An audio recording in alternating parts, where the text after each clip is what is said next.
A wedding night under that roof, and slipping away afterwards. Surely the workmen could get the front bedroom ready in a couple of weeks. I guarantee it, he said.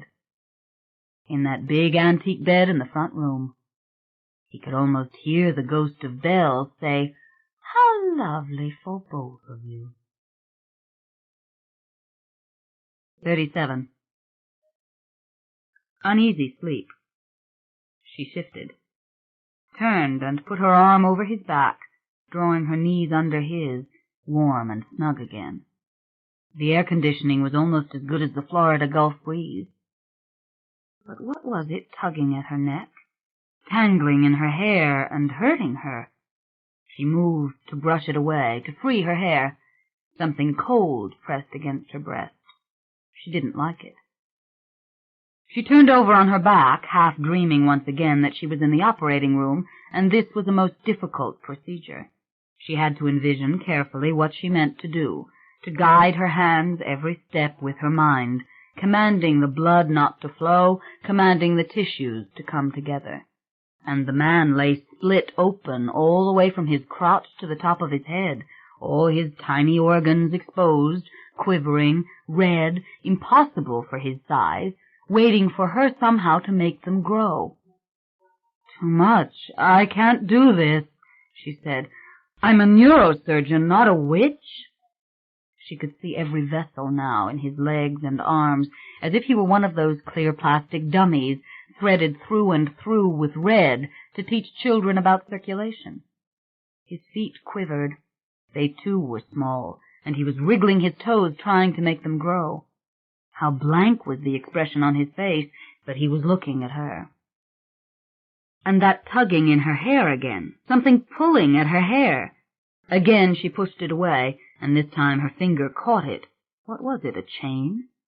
She didn't want to lose the dream. She knew it was a dream now, but she wanted to know what was going to happen to this man, how this operation was to end. "Dr. Mayfair, put down your scalpel," said Lemley. "You don't need that any more." "No, Dr. Mayfair," said Lark. "You can't use it here." They were right. It was past the point for something so crude as the tiny flickering steel blade.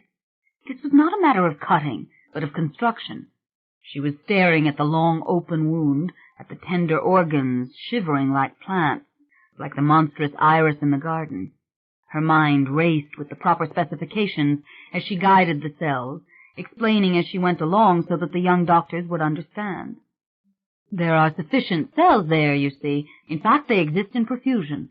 The important thing is to provide for them a superior DNA, so to speak, a new and unforeseen incentive to form organs of the proper size." And behold, the wound was closing over organs of the proper size, and the man was turning his head, and his eyes snapped open and shut like the eyes of a doll. Applause rose all around her, and looking up she was amazed to see that they were all Dutchmen here, gathered at Leyden. Even she wore the big black hat and the gorgeous thick sleeves, and this was a painting by Rembrandt, of course, the anatomy lesson, and that is why the body looked so perfectly neat, though it hardly explained why she could see through it. "Ah, but you have the gift, my child. You are a witch," said Lemley. "That's right," said Rembrandt. Such a sweet old man. He sat in the corner, his head to one side, his russet hair wispy now in old age. "Don't let Peter hear you," she said. "Rowan, take the emerald off," Peter said. He stood at the foot of the table. "Take it off, Rowan. It's around your neck. Remove it." "The emerald?"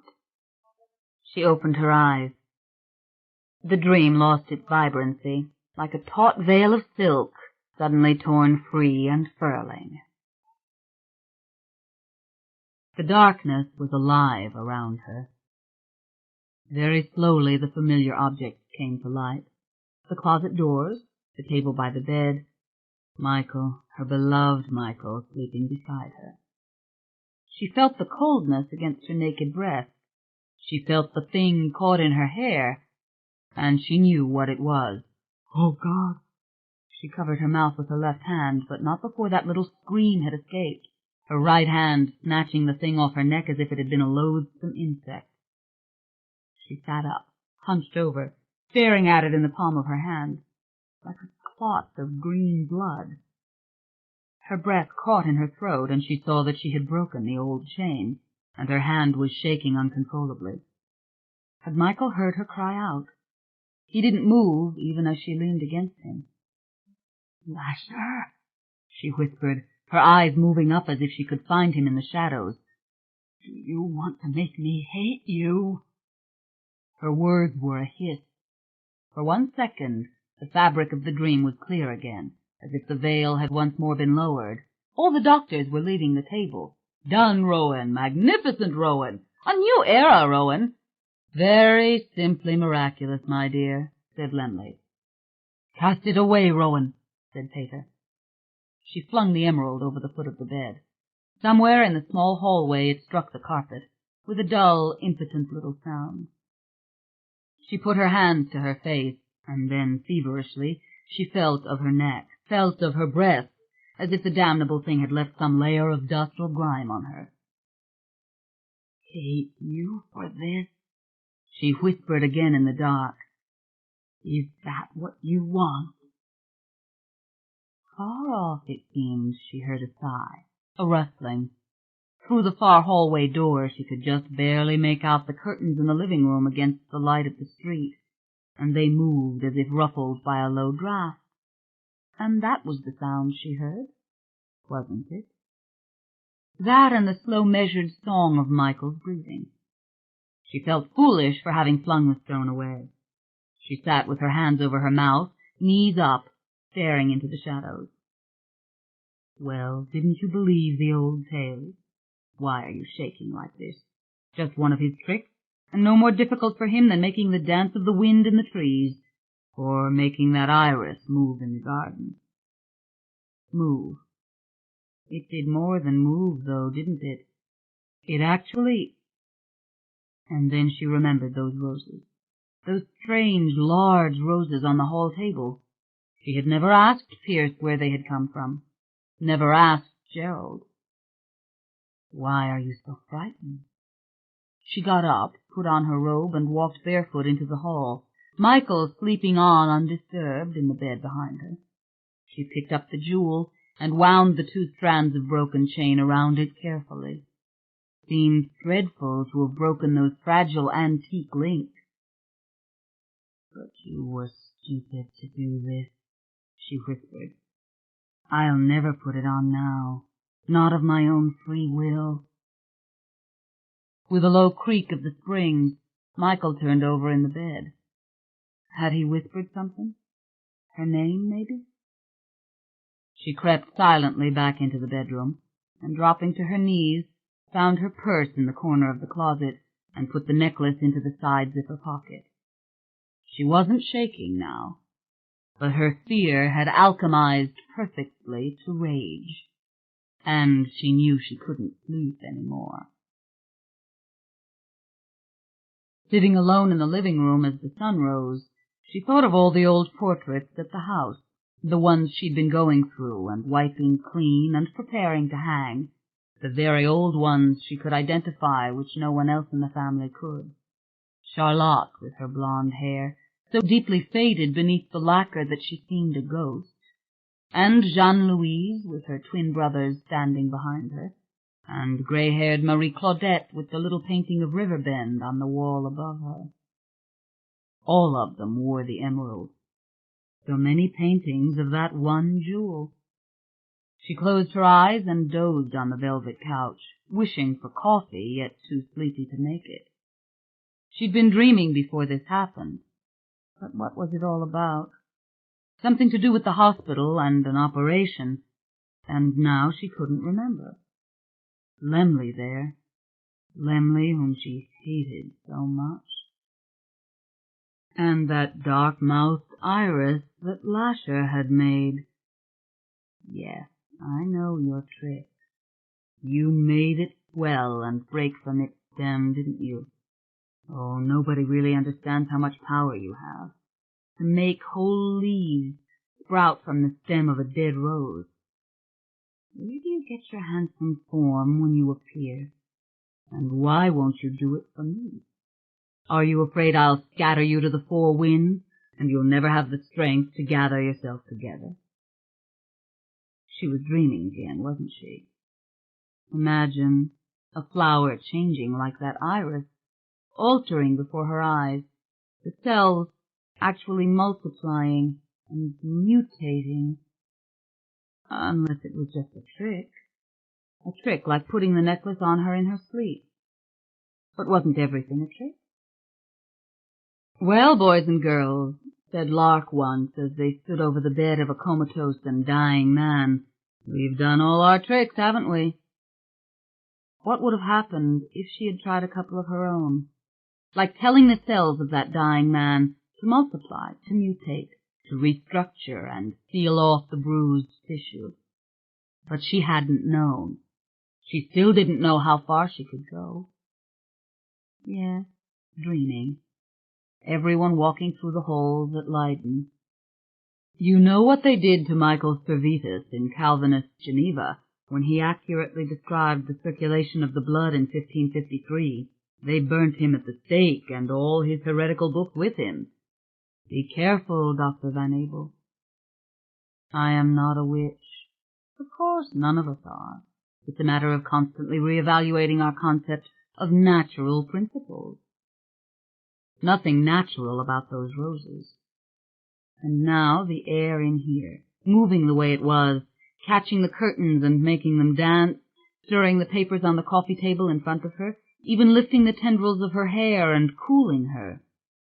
Your trick. She didn't want this dream anymore. Do the patients at Leyden always get up and walk away after the anatomy lesson?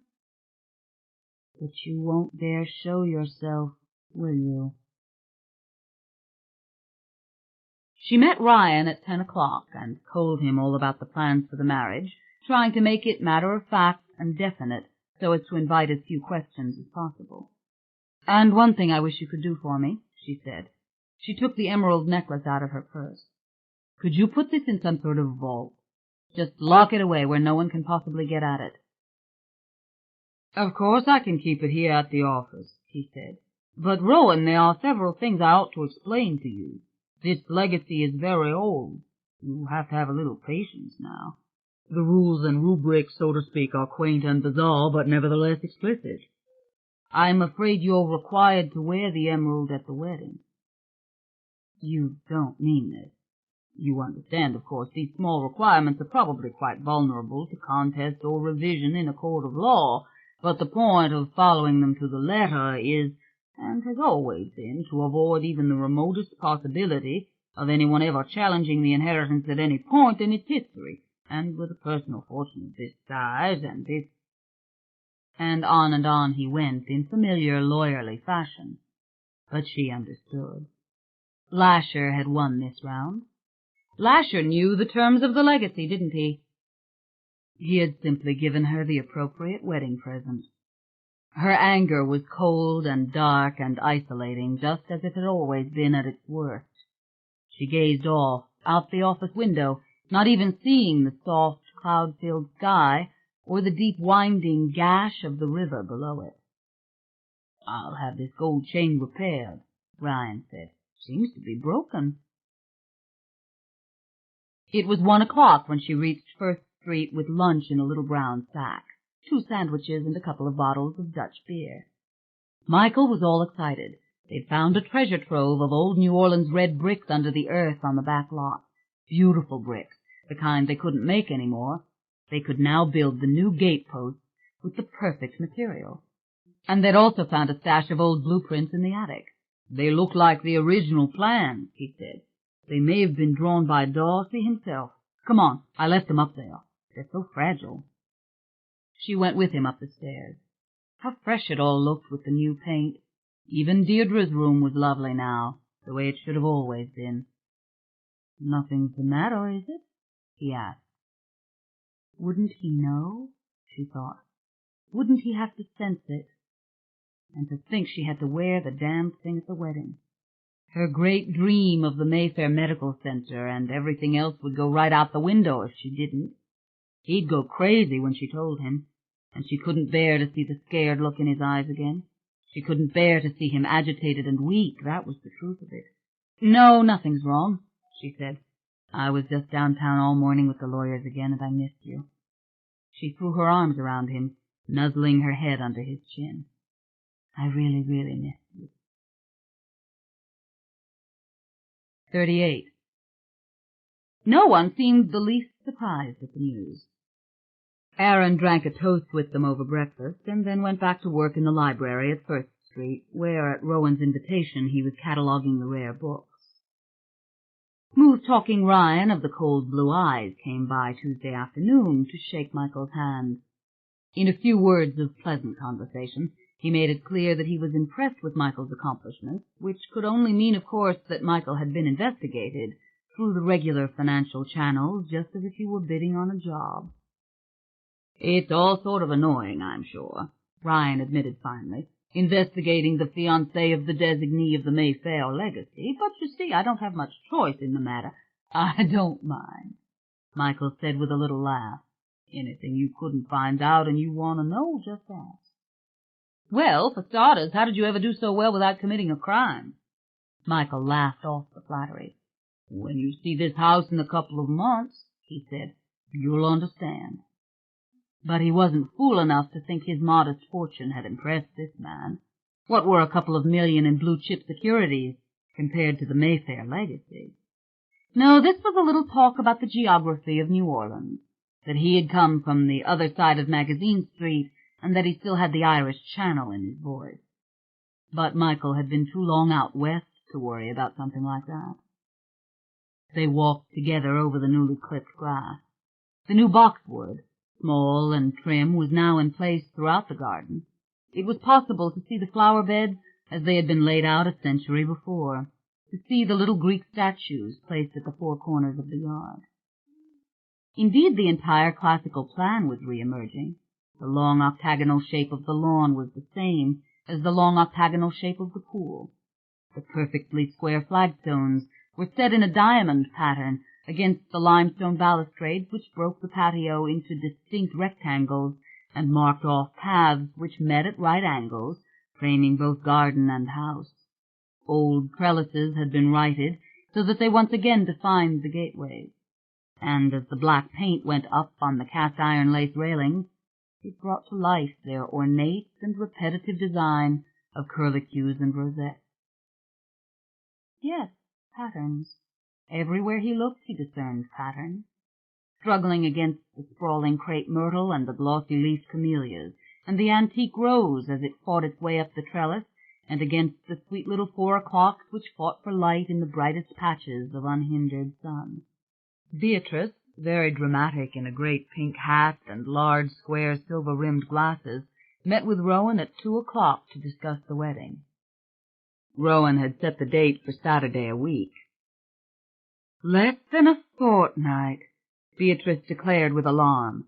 No, everything had to be done right. Didn't Rowan understand what the marriage would mean to the family? People would want to come from Atlanta and New York. It couldn't be done before the last of October, and surely Rowan would want the renovations of the house to be complete. It meant so much to everyone to see the house. "All right," said Rowan. She guessed she and Michael could wait that long, especially if it meant they could spend their wedding night in the house, and the reception could be held here. "Definitely," said Michael. "That would give him almost 8 solid weeks to get things in shape. Certainly the main floor could be finished, and the front bedroom upstairs." "It would be a double celebration then, wouldn't it?" said Bea. "Your wedding and the reopening of the house. Darlings, you will make everyone so very happy." And yes, every Mayfair in creation must be invited. Now Beatrice went to her list of caterers. The house could hold 1,000 if tents were arranged over the pool and over the lawn. No, not to worry. And the children could swim, couldn't they? Yes, it would be like old times. It would be like the days of Mary Beth. Would Rowan like to have some of the old photographs of the last parties given before Stella died? "We'll gather all the photographs for the reception," said Rowan. "It can be a reunion. We'll put out the photographs for everyone to enjoy." "It's going to be marvelous." Suddenly Beatrice reached out and took Michael's hand. "May I ask you a question, darling? Now that you're one of the family, why in the world do you wear these horrible gloves?" "I see things when I touch people," he said before he could stop himself. Her large gray eyes brightened. "Oh, that's most intriguing. Did you know Julien had that power? That's what they always told me, and Maribeth, too. Oh, darling, please let me." She began to roll the leather back, her long, pink, almond-shaped fingernails lightly scraping his skin as she did it. "Please, may I? You don't mind." She ripped the glove off and held it up with a triumphant yet innocent smile. He did nothing. He remained passive, his hand open, fingers slightly curled. He watched as she laid her hand on his and then squeezed his hand firmly. In a flash, the random images crowded into his head. The miscellany came and went so fast he caught none of it. Merely the atmosphere, the wholesomeness, the equivalent of sunshine and fresh air, and the very distinct register of innocence. Not one of them. "What did you see?" she asked. He saw her lips stop moving before the word came clear. "Nothing," he said as he drew back. "It's considered to be the absolute confirmation of goodness and good fortune. Nothing. No misery, no sadness, no illness, nothing at all." And in a way that had been perfectly true. "Oh, you are darling," she said, blank-faced and sincere, and then swooped in to kiss him. "Where did you ever find such a person?" she asked Rowan, and without waiting for an answer she said, "I like you both, and that's better than loving you, for that's expected, you know. But liking you, what a curious surprise.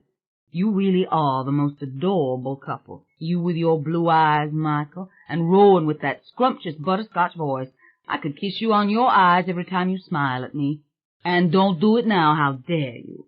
And I could kiss her on her throat every time she utters a word, a single solitary word." "May I kiss you on the cheek, Beatrice?" he asked tenderly. "Cousin Beatrice to you, you gorgeous hunk of man," she said with a little theatrical pat of her heaving bosom. "Do it." She shut her eyes tight and then opened them with another dramatic and radiant smile. Rowan was merely smiling at them both in a vague, bemused fashion. And now it was time for Beatrice to take her downtown to Ryan's office. Interminable legal matters. How horrible. Off they went. He realized the black leather glove had fallen to the grass. He picked it up and put it on. Not one of them. But who had been speaking? Who had been digesting and relaying that information? Maybe he was simply getting better at it, learning to ask the questions, as Aaron had tried to teach him to do. Truth was, he hadn't paid much attention to that aspect of the lessons. He mainly wanted to shut the power off. Whatever the case, there had, for the first time since the debacle of the jars, been a clear and distinct message. In fact, it was infinitely more concise and authoritative than the majority of the awful signals he'd received that day. It had been as clear as Lasher's prophecy in its own way. He looked up slowly. Surely there was someone on the side porch, in the deep shade, watching him. But he saw nothing. Only the painters at work on the cast iron. The porch looked splendid now that the old screen had been stripped away and the makeshift wooden railings removed. It was a bridge between the long double parlor and the beautiful lawn. "And here we will be married," he thought dreamily. And, as if to answer, the great crepe myrtles caught the breeze, dancing, their light pink blossoms moving gracefully against the blue sky. When he got back to the hotel that afternoon, there was an envelope waiting for him from Aaron. He tore it open even before he reached the suite. Once the door was soundly shut on the world, he pulled out the thick, glossy color photograph and held it to the light. A lovely, dark-haired woman gazed out at him from the divine gloom spun by Rembrandt. Alive, smiling, the very same smile he had only just seen on Rowan's lips. The Mayfair emerald gleamed in this masterly twilight. So painfully real the illusion, but he had the feeling the cardboard on which it was printed might melt and leave the face floating, gossamer as a ghost, in the air. But was this his Deborah, the woman he had seen in the visions? He didn't know. No shock of recognition came to him, no matter how long he studied it. Taking off the gloves and handling it yielded nothing, only the maddeningly meaningless images of intermediaries and incidental persons he had come by now to expect.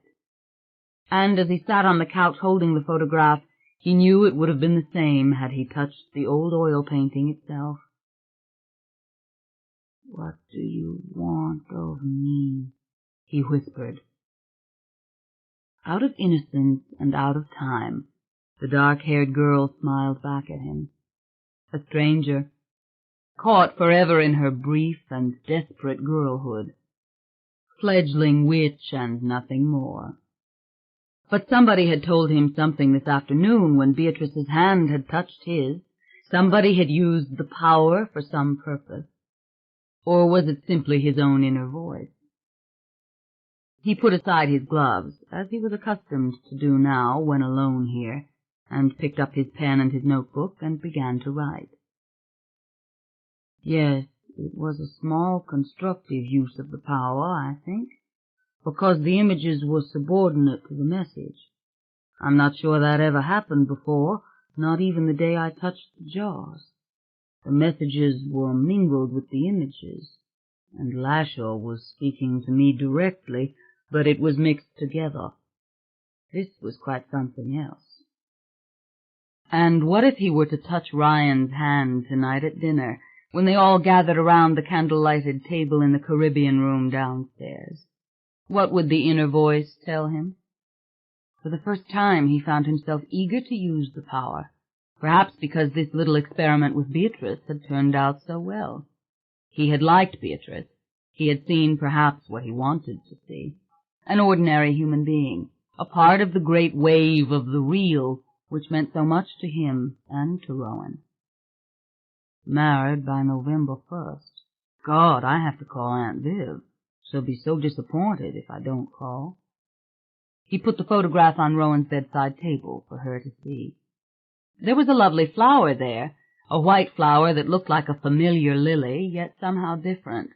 He picked it up, examining it, trying to figure why it looked so strange, and then he realized it was much longer than any lily he'd ever seen, and its petals seemed unusually fragile. Pretty. Rowan must have picked it when she was walking back from the house.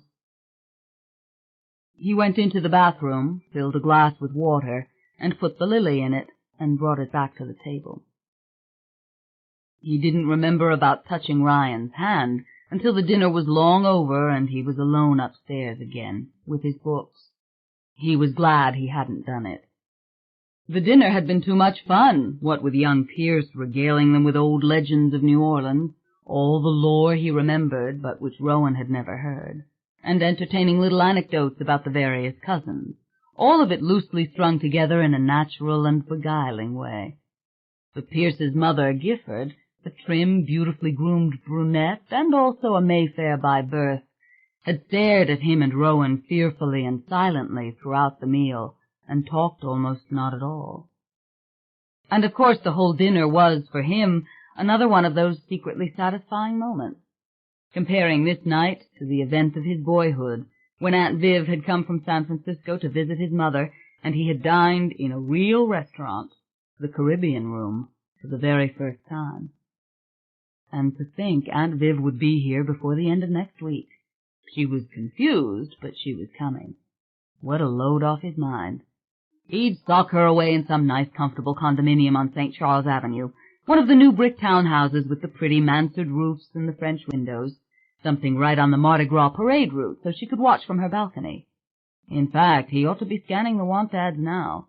She could take cabs anywhere she had to go, and then he'd break it to her very gently that he wanted her to stay down here, that he didn't want to go back to California, that the house on Liberty Street wasn't home to him anymore. About midnight he left his architecture books and went into the bedroom. Rowan was just switching off the light. "Rowan," he said, If you saw that thing, you'd tell me, wouldn't you? What are you talking about, Michael? If you saw Lashaw, you'd tell me. Right away. Of course I would, she said. Why would you even ask me that? Why don't you put away the picture books and come to bed? He saw that the picture of Deborah had been propped up behind the lamp, and the pretty white lily in the water glass was standing in front of the picture. Lovely, wasn't she? Rowan said. I don't suppose there is a way in the world to get the Talamasca to part with the original painting. I don't know, he said. Probably not likely. But, you know, that flower is really remarkable. This afternoon, when I put it in the glass, I could swear it had only a single bloom. And now there are 3 large blooms. Look at it. I must not have noticed the buds. She looked puzzled. She reached out, took the flower carefully from the water, and studied it. What kind of lily is it? She asked. Well, it's kind of like what we used to call an Easter lily, but they don't bloom at this time of year. I don't know what it is. Where did you get it? Me? I've never seen it before. I assumed you picked it somewhere. No, I didn't. Their eyes met. She was the first to look away, raising her eyebrows slowly, and then giving a little tilt to her head. She put the lily back in the glass. Maybe a little gift from someone. Why don't I throw it away? He said. Don't get upset, Michael. It's just a flower. He's full of little tricks, remember? I'm not upset, Rowan. It's just that it's already withering. Look at it. It's turning brown, and it looks weird. I don't like it. All right, she said very calmly. Throw it away. She smiled. But don't worry about anything. Of course not. What is there to worry about? Just a 300-year-old demon with a mind of his own who can make flowers fly through the air. Why shouldn't I be overjoyed about a strange lily popping up out of nowhere? Hell, maybe he did it for Deborah. What a nice thing to do. He turned and stared at the photograph again. Like 100 Rembrandt subjects, his dark-haired Deborah appeared to be looking right back at him. He was startled by Rowan's soft little laugh. You know you are cute when you're angry, she said. But there's probably a perfectly good explanation for how the flower got here. Yeah, that's what they always say in the movies, he said, and the audience knows they're crazy. He took the lily into the bathroom and dropped it into the trash. It really was withering. No waste wherever the hell it came from, he figured. She was waiting for him when he came out, her arms folded, looking very serene and inviting. He forgot all about his books in the living room. The next evening he walked over alone to First Street. Rowan was out with Cecilia and Clancy Mayfair, making the rounds of the city's fashionable malls. The house was hushed and empty when he got there. Even Eugenia was out tonight, with her 2 boys and their children. He had it all to himself. Though the work was progressing wonderfully, there were still ladders and drop-cloths virtually everywhere. The windows were still bare, and it was too soon to clean them. The long shutters, removed for sanding and painting, lay side by side like great long planks on the grass. He went into the parlor, stared for a long time at his own shadowy reflection in the mirror over the first fireplace, the tiny red light of his cigarette like a firefly in the dark. A house like this is never quiet, he thought. Even now he could hear a low singing of creaks and snaps in the rafters and the old floors. You could have sworn someone was walking upstairs if you didn't know better, or that far back in the kitchen someone had just closed a door. And that funny noise, it was like a baby crying, far, far away. But nobody else was here. This wasn't the first night he'd slipped away to test the house and test himself, and he knew it wouldn't be the last. Slowly he walked back through the dining room, through the shadowy kitchen and out the French doors. A flood of soft light bathed the night around him, pouring from the lanterns on the freshly restored cabana and from the underwater lights of the pool. It shone on the neatly trimmed hedges and trees, and on the cast-iron furniture, all sanded and newly painted, and arranged in little groups on the clean-swept flags. The pool itself was completely restored and filled to the brim. Very glamorous it seemed, the long rectangle of deep blue water, rippling and shining in the dusk. He knelt down and put his hand in the water. A little too hot, really, for this early September weather, which was no cooler than August when you got right down to it, but good for swimming now in the dark. A thought occurred to him. Why not go into the pool now? It seemed wrong somehow without Rowan, but the first splash was one of those moments that ought to be shared. But what the hell? Rowan was having a good time, no doubt, with Cecilia and Clancy, and the water was so tempting. He hadn't swum in a pool in years. He glanced back up at the few lighted windows scattered throughout the dark violet wall of the house. Nobody to see him.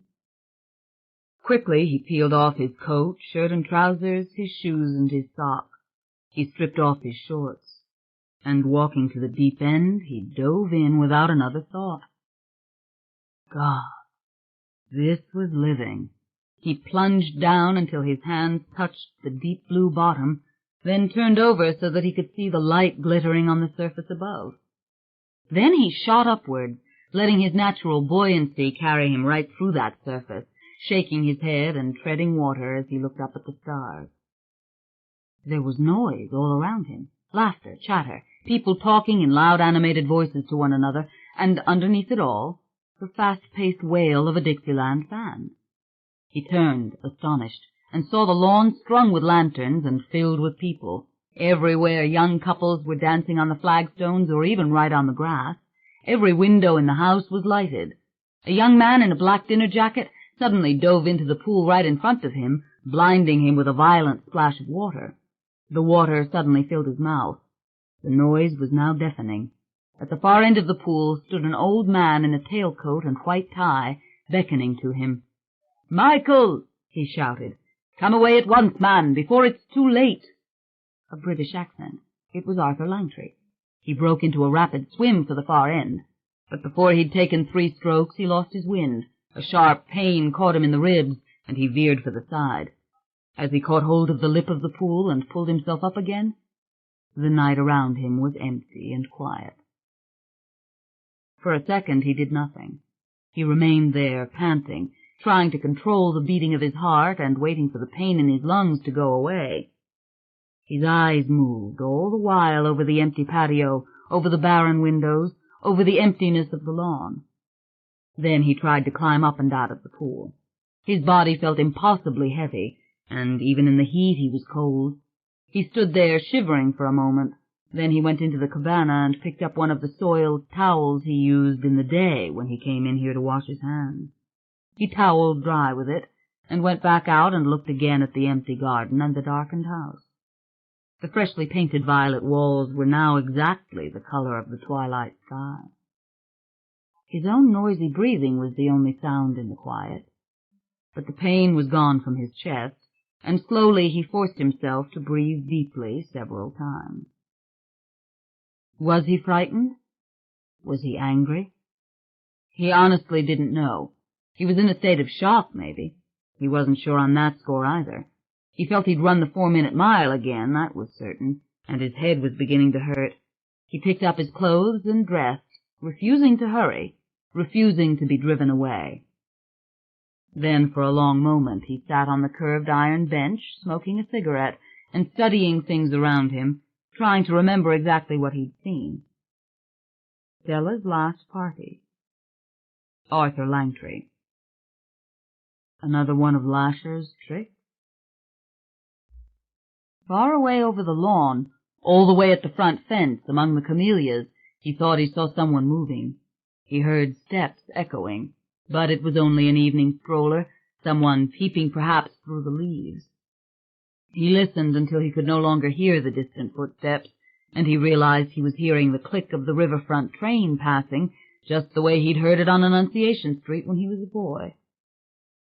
And that sound again, the sound of a baby crying, that was just a train whistle.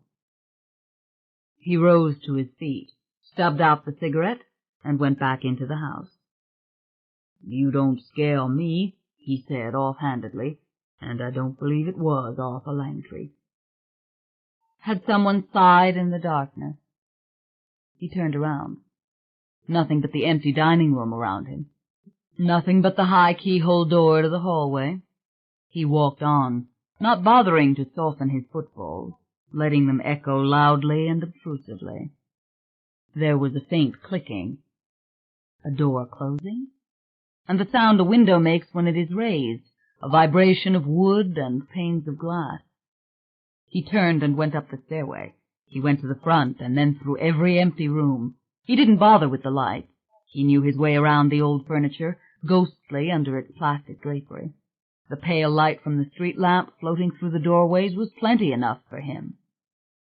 Finally, he had covered every foot of it. He went back down to the first floor and out the door.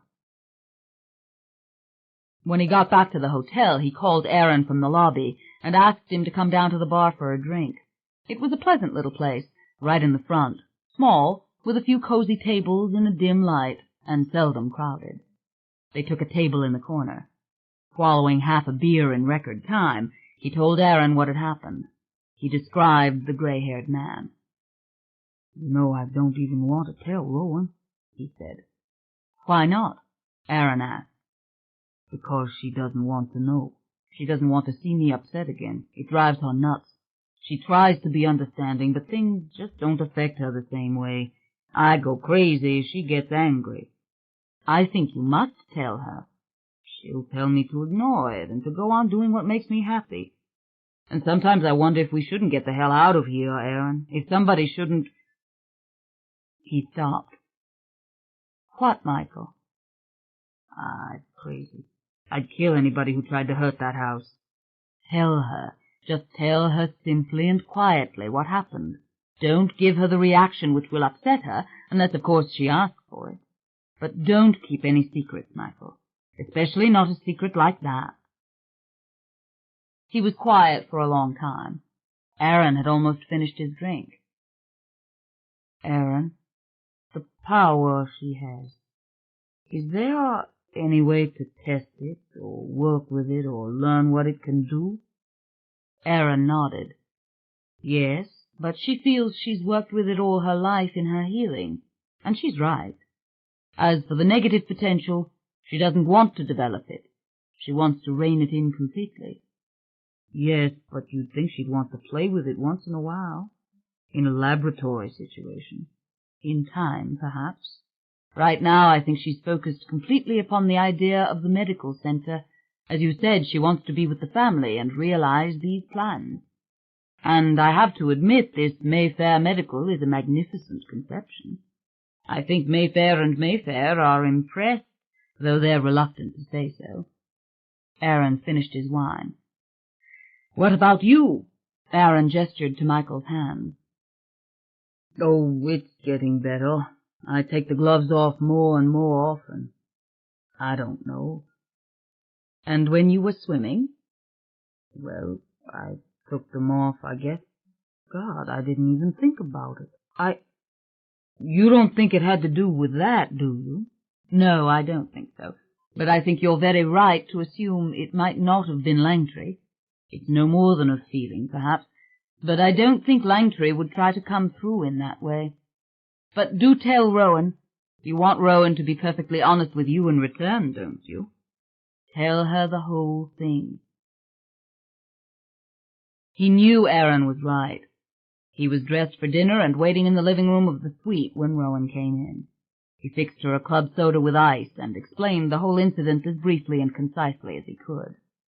At once he saw the anxiety in her face. It was almost a disappointment that something ugly and dark and awful had once again blighted her stubborn sense that everything was going well. She seemed incapable of saying anything. She merely sat on the couch, beside the heap of packages she'd brought home with her. She did not touch the drink. "I think it was one of his tricks," said Michael. "That was my feeling. The lily, that was some kind of trick. I think we should just go right on." That's what she wanted to hear, wasn't it? Yes, that's exactly what we should do, she said, with slight irritation. Did it shake you up? She asked. I think I might have gone crazy seeing something like that. No, he said. It was shocking, but it was sort of fascinating. I guess it made me angry. I kind of, had one of those attacks, sort of. Oh, Christ, Michael. No. Sit back down, Dr. Mayfair. I'm fine. It's just that when these things happen, there's an exertion, an overall systemic reaction or something. I don't know. Maybe I'm scared and I don't know it. That's probably what it is. One time when I was a kid, I was riding the roller coaster at Pontchartrain Beach. We got right to the top, and I figured, I won't brace myself for once. I'll just go down the big dip completely relaxed. Well, the strangest thing happened. I felt these cramps in my stomach and my chest. Painful. It was like my body tensed for me without permission. It was sort of like that. In fact, it was exactly like that. She was really losing it. She sat there with her arms folded and her lips pressed together, and she was losing it. Finally, in a low voice, she said, People die of heart attacks on roller coasters, just the way they die from other forms of stress. I'm not going to die. What makes you so sure? Because I've done it before, he said, and I know it's not time. She gave a little bitter laugh. Very funny, she said. I'm completely serious. Don't go over there any more alone. Don't give it any opportunity to do this to you. Bullshit, Rowan. I'm not scared of that damn thing. Besides, I like going over there. And what? The thing is going to show itself sooner or later. And what makes you so sure it was Lasher? She asked in a quiet voice. Her face had gone suddenly smooth. What if it was Langtry, and Langtry wants you to leave me? That doesn't compute. Of course it computes. Look, let's drop it. I only want to be straight with you, to tell you everything that happens, not to hold back on something like that. And I don't want you to hold back either. Don't go over there again, she said, her face clouding. Not alone, not at night, not asking for trouble. He made some little derisive noise, but she had risen and stalked out of the room. He'd never seen her behave in quite that manner. In a moment she reappeared with her black leather bag in hand. Open your shirt, would you please? She asked. She was removing her stethoscope. What? What is this? You've got to be kidding. She stood in front of him, holding the stethoscope and staring at the ceiling. Then she looked down at him and smiled. We're going to play doctor, okay? Now, open your shirt. Only if you open your shirt, too. I will immediately afterwards. In fact, you can listen to my heart, too, if you want. Well, if you put it that way. Christ, Rowan, this thing is cold. I only warm it in my hands for children, Michael. Well, hell, don't you think big brave guys like me feel hot and cold? Stop trying to make me laugh. Take a slow, deep breath. He did what she asked. So, what do you hear in there? She stood up, gathered the stethoscope in one hand, and put it back in the bag. She sat beside him and pressed her fingers to his wrist. Well? You seem fine. I don't hear any murmur. I don't pick up any congenital problems or any dysfunction or weakness of any kind. That's good old Michael Curry, he said. What does your sixth sense tell you? She reached over and placed her hands on his neck, slipping her fingers down inside his open collar and gently caressing the flesh. It was so gentle and so unlike her regular touch that it brought chills up all over his back, and it stirred the passion in him to a quick, surprising little bonfire.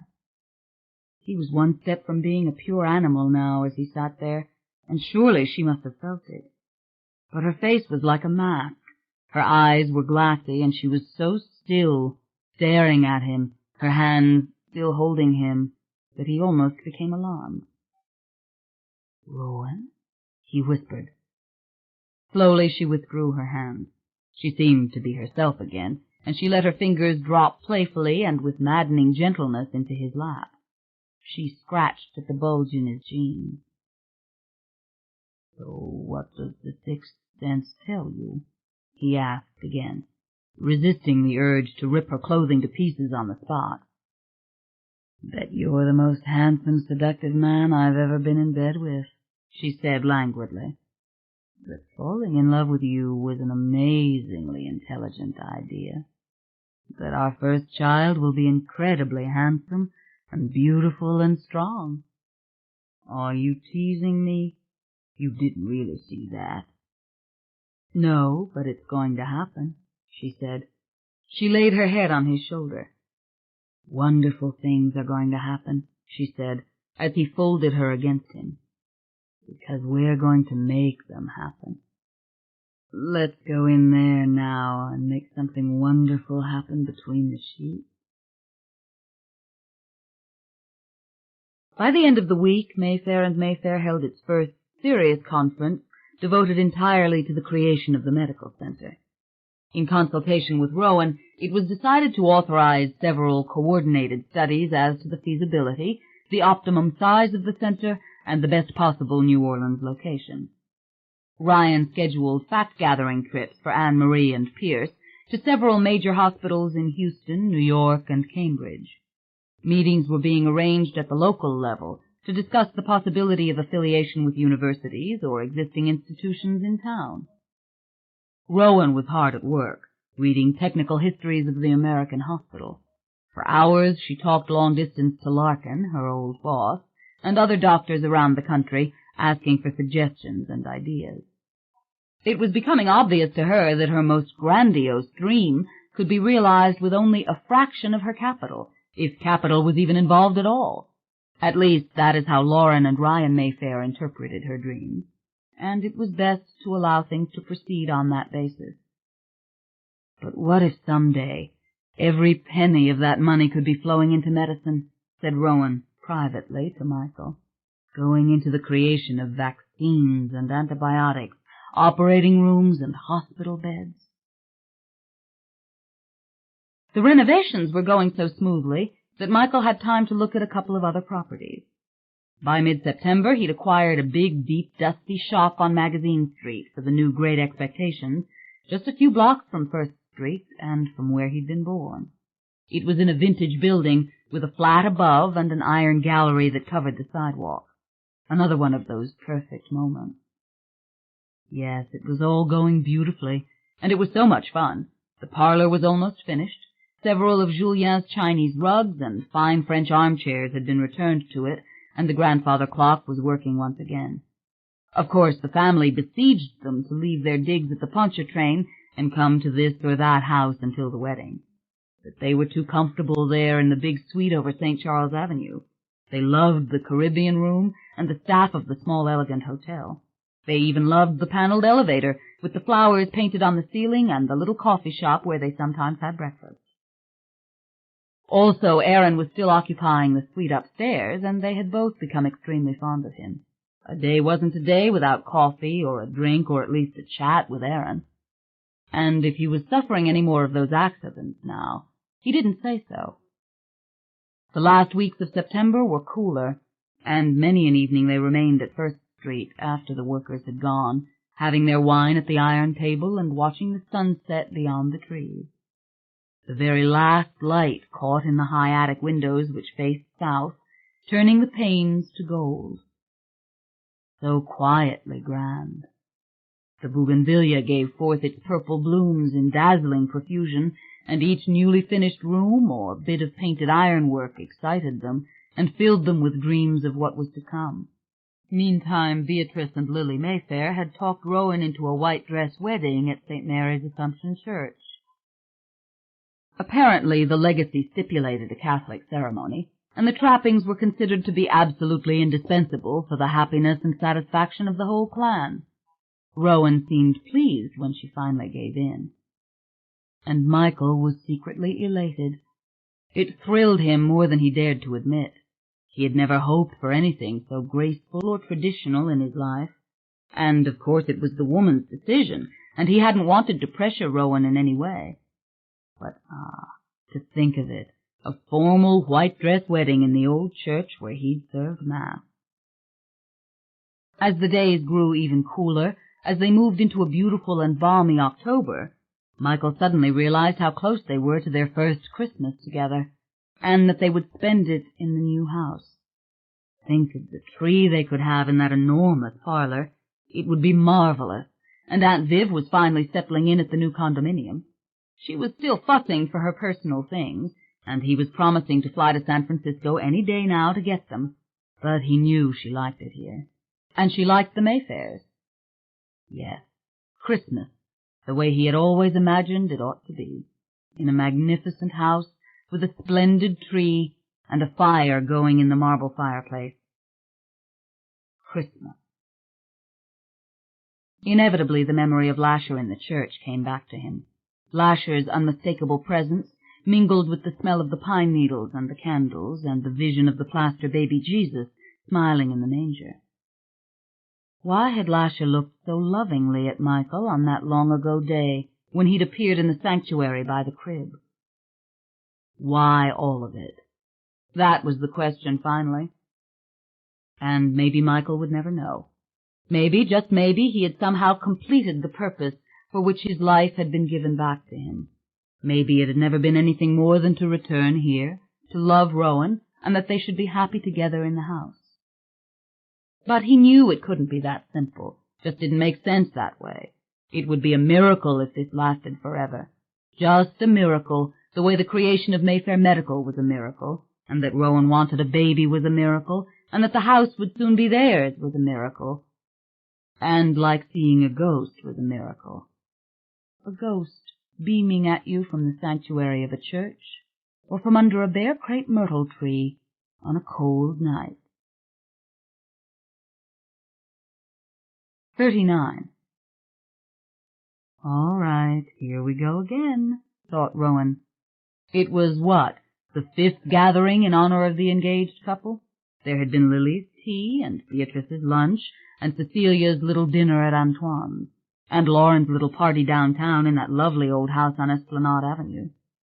And this time it was Metairie, Cortland's house, as they still called it, though it had been the home of Gifford and Ryan and their youngest son Pierce for years. And the clear October day was perfect for a garden party of some 200. Never mind that the wedding was only 10 days away, on November 1st, the Feast of All Saints. The Mayfairs would hold 2 more teas before then, and another lunch somewhere, the place and time to be confirmed later. "Any excuse for a party," Claire Mayfair had said. "Darling, you don't know how long we've been waiting for something like this."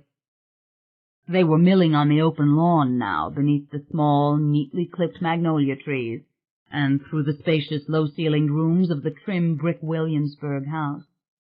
And the dark-haired Anne-Marie, a painfully honest individual, who seemed now utterly enchanted by Rowan's hospital schemes, introduced her to dozens of the same people she had seen at the funeral, and dozens more whom she'd never seen before. Aaron had been so right in his descriptions of Metairie, an American suburb. They might have been in Beverly Hills or Sherman Oaks in Houston, except perhaps that the sky had that glazed look she had never seen anywhere else except in the Caribbean, and the old trees that lined the curbs were as venerable as those of the Garden District. But the house itself was pure, elite suburbia, with its 18th-century Philadelphia antiques and wall-to-wall carpet, and each family portrait carefully framed and lighted, and the soft, propitiatory saxophone of Kenny G, pouring from hidden speakers in the white sheetrock walls. A very black waiter with an extremely round head and a musical Haitian accent poured the bourbon or the white wine into the crystal glasses. 2 dark-skinned female cooks in starched uniforms turned the fat pink-peppered shrimp on the smoking grill. And the Mayfair women in their soft pastel dresses looked like flowers among the white-suited men. A few small toddlers romping on the grass, or sticking their tiny pink hands into the spray of the little fountain in the center of the lawn. Rowan had found a comfortable place in a white lawn chair beneath the largest of the magnolias. She sipped her bourbon as she shook hands with one cousin after another. She was beginning to like the taste of this poison. She was even a little high. Earlier today, when she'd tried on the white wedding dress and veil for the final fitting, she'd found herself unexpectedly excited by the fanfare, and grateful that it had been more or less forced upon her. Princess for a day, that's what it would be like, stepping in and out of a pageant. Even the wearing of the emerald would not really be an ordeal, especially since it had remained safely in its case since that awful night, and she'd never gotten around to telling Michael about its mysterious and unwelcome appearance. She knew that she ought to have told, and several times she'd been on the verge, but she just couldn't do it. Michael had been overjoyed about the church wedding. Everyone could see it. His parents had been married in the parish, and so had his grandparents before that. Yes, he loved the idea, probably more than she did. And unless something else happened with that awful necklace, why spoil it all for him? Why spoil it for both of them? She could always explain afterwards when the thing was safely locked in a vault. Yes, not a deception, just a little postponement. Also, nothing else had happened since.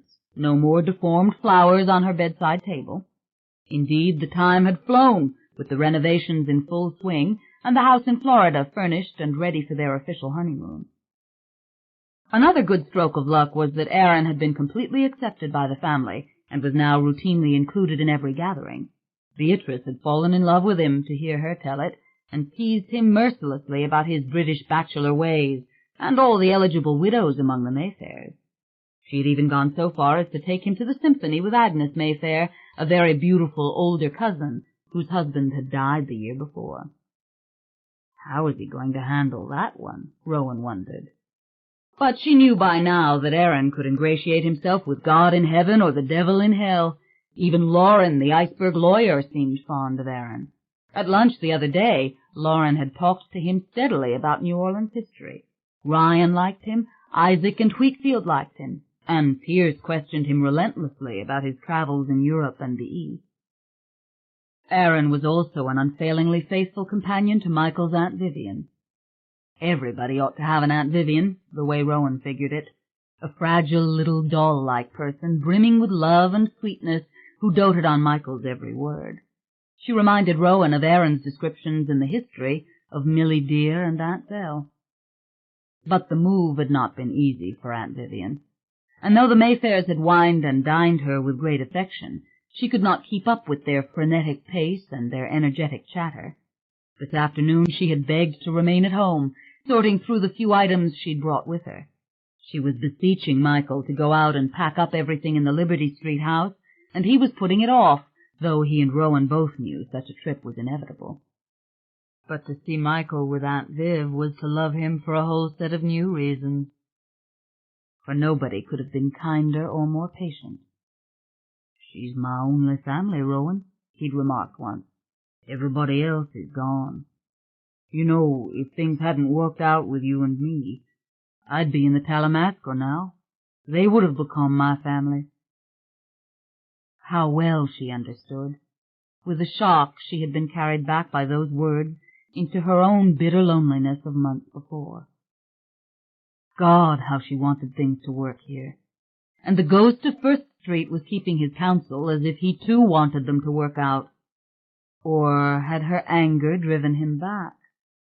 For days after the appearance of the necklace she had cursed him under her breath for it. The family had even accepted the idea of the Talamasca, though Aaron was persistently vague with them about what it really was.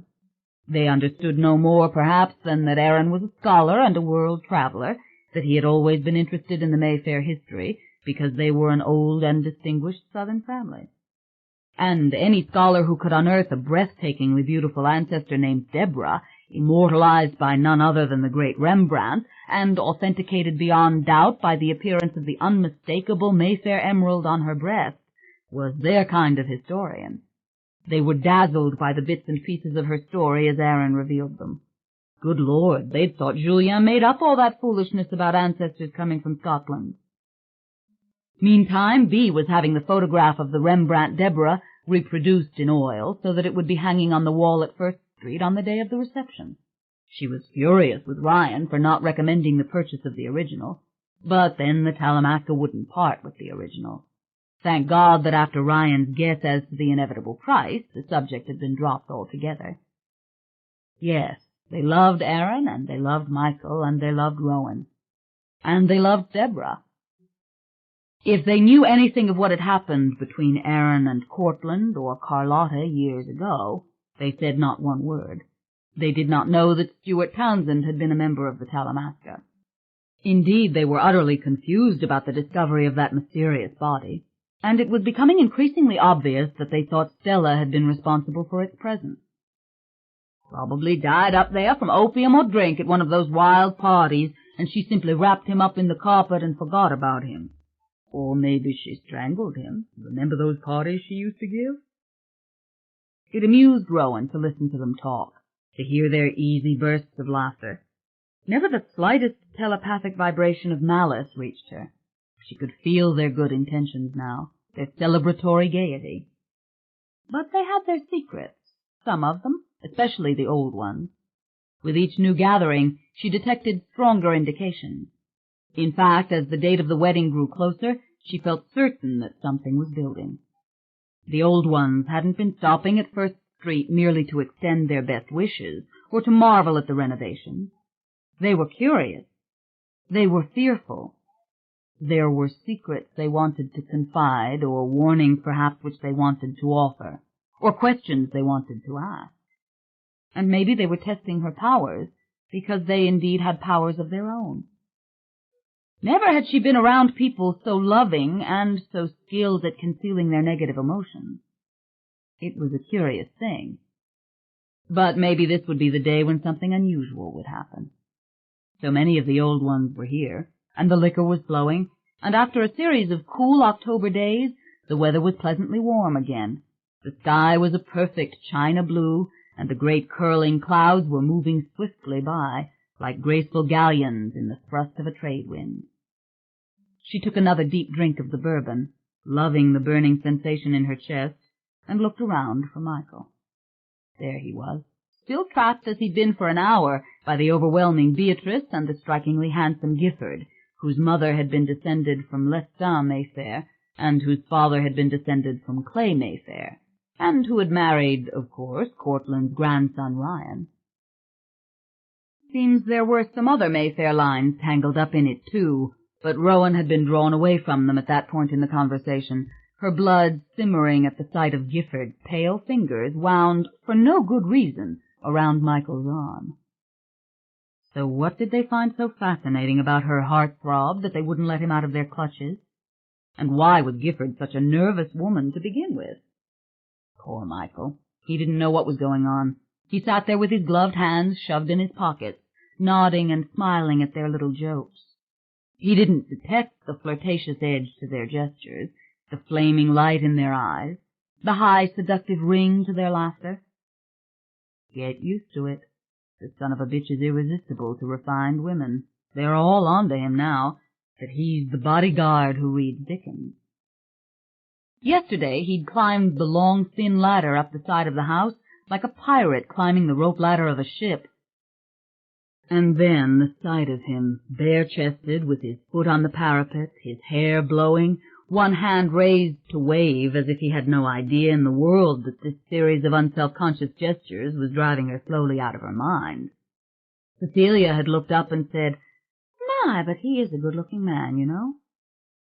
"Yes, I do," Rowan had mumbled. Her desire for him at such moments was excruciating. And he was all the more enticing in his new three-piece white linen suit. "You mean dressed like an ice cream man?" Which Beatrice had dragged him to Perlis to buy. "Darling, you're a southern gentleman now." Porn, that's what he was. Walking porn.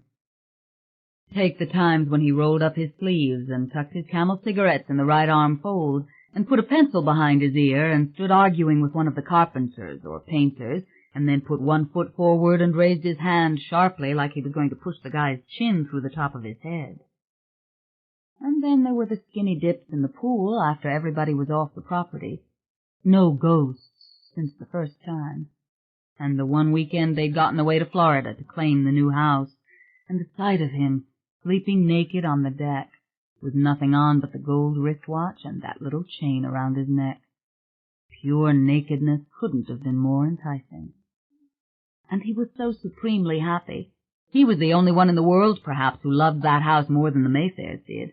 He was obsessed with it. He took every opportunity to pitch in on the job with his men. And he was stuffing the gloves away more and more often. Seems he could drain an object of the images if he really tried, and after that he'd keep it out of other hands, and it would be safe, so to speak. And now he had a whole chest of such tools which he used bare-handed with regularity. Thank God, the ghosts and the spooks were leaving them both alone, and she had to stop worrying about him over there with his harem. Better to concentrate on the group gathering around her. Stately old Felice had just pulled up a chair, and the pretty, garrulous Margaret Ann was settling on the grass, and the dour Magdalene, the one who looked young but wasn't, had been there for some time, watching the others in an unusual silence. Now and then a head would turn, one of them would look at her, and she would receive some vague shimmer of clandestine knowledge, and a question perhaps, and then it would fade. But it was always one of the older ones, Felice, who was Berkeley's youngest daughter, and 75 years old, or Lily, 78, they said, and the granddaughter of Vincent, or the elderly bald-headed Peter Mayfair, with the wet shining eyes and the thick neck, though his body was very straight and strong, Garland's youngest son, surely a wary and knowing elder. And then there was Randall, older perhaps than his Uncle Peter, saggy-eyed and seemingly wise, slouched on an iron bench in the far corner, gazing at her steadily, no matter how many blocked his view from time to time, as if he wanted to tell her something of great importance, but did not know how to begin it. I want to know. I want to know everything. Pierce now looked at her with undisguised awe, utterly won over to the dream of Mayfair Medical, and almost as eager as she was to make it a reality. Too bad he'd lost some of the easy warmth he'd shown before, and was almost apologetic as he brought a succession of young men to be introduced, briefly explaining the lineage and present occupation of each one. We're a family of lawyers, or what does a gentleman do when he doesn't have to do anything? There was something utterly lovable about Pierce as far as she was concerned. She wanted to put him at ease again. His was a friendliness behind which there was not a single shadow of self-centeredness. She noted with pleasure as well that after each introduction he presented the very same person to Michael with a simple, unexplained cordiality. In fact, all of them were being gracious to Michael. Gifford kept pouring the bourbon in his glass, and Anne-Marie had now settled beside him and was talking intently to him, her shoulder brushing his shoulder. Turn it off, Rowan. You can't lock up the beautiful beast in the attic. In clusters they surrounded her, then broke away so that a new cluster might form. And all the while they talked about the house on First Street, above all about the house. For the ongoing restoration of First Street brought them undisguised joy. First Street was their landmark, all right, and how they had hated to see it falling down, how they had hated Carlotta. Rowan caught it behind their congratulatory words.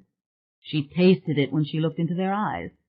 The house was free at last from despicable bondage, and it was amazing how much they knew about the very latest changes and discoveries. They even knew the colors Rowan had chosen for rooms they hadn't yet seen. So splendid that Rowan had kept all the old bedroom furniture.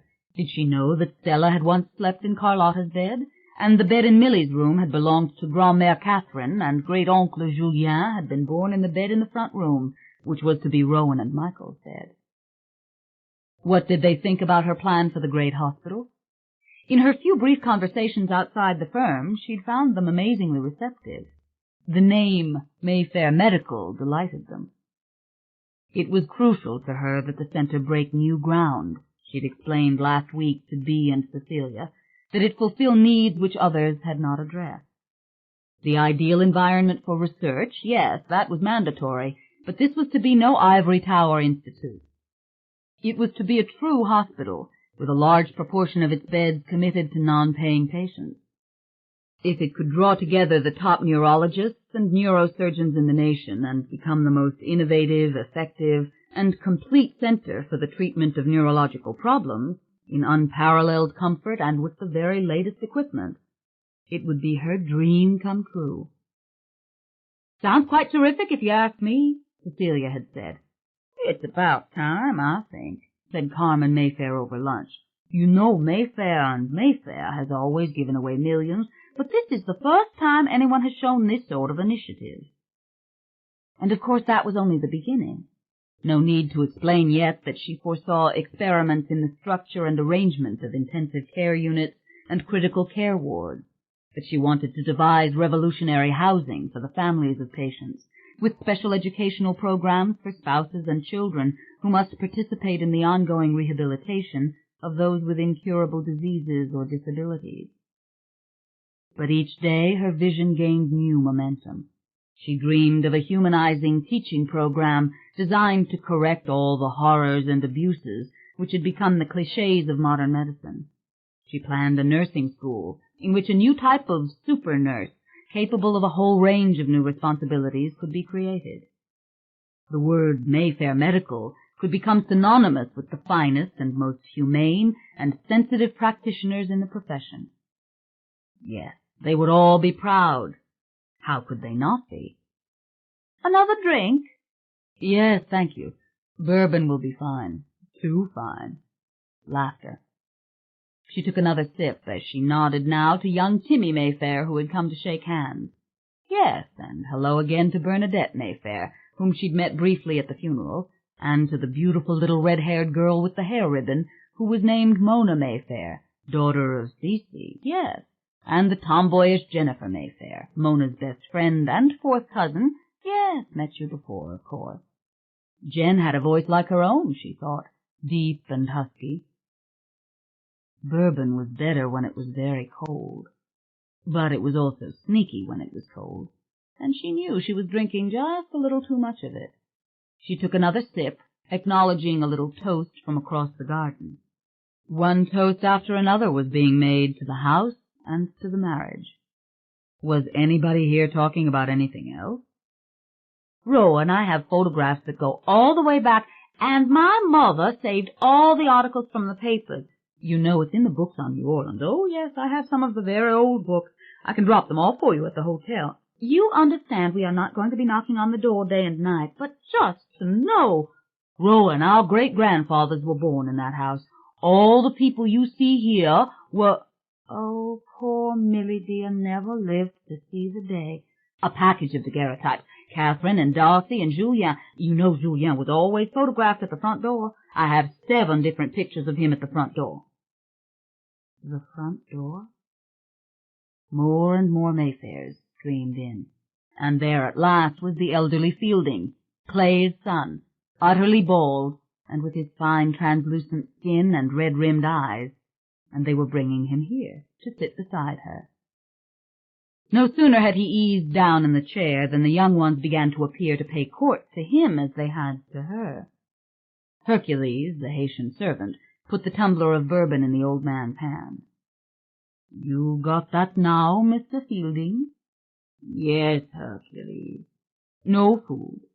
I'm sick of food. I've eaten enough food for a lifetime." His voice was deep and ageless, the way the old woman's voice had been. "And so no more Carlotta," he said grimly to Beatrice, who had come to kiss him. "And I'm the only old one left."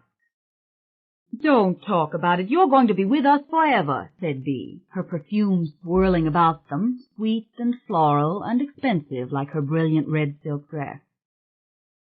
"I don't know that you're all that much older than I am," declared Lily Mayfair, sitting beside him, and indeed for a moment she did seem as old as he was, with her wispy, luminous white hair and sunken cheeks, and the bony hand she laid on his arm. Fielding turned to Rowan. "So you're restoring First Street. You and that man of yours are going to live there. And so far things have gone well?" "Why shouldn't they?" Rowan asked with a gentle smile. but she was warmed suddenly by the blessing Fielding gave her as he rested his hand on her own. "Splendid news, Rowan," he said, his low voice gaining resonance now that he had caught his breath after the long odyssey from the front door. "Splendid news." The whites of his eyes were yellowed, though his false teeth were shining white. "All those years she wouldn't let anyone touch it," he said with a touch of anger. "Old witch, that's what she was." Little gasps rose from the women gathered to the left. Ah, but this was what Rowan wanted. Let the polished surface be broken. "Granddaddy, for heaven's sake!" It was Gifford at his elbow. She picked up his fallen cane from the grass and hooked it over the back of the chair. He ignored her. "Well, it's the truth," he said. "She let it fall to ruin. It's a wonder it can be restored at all." "Granddaddy," said Gifford almost desperately.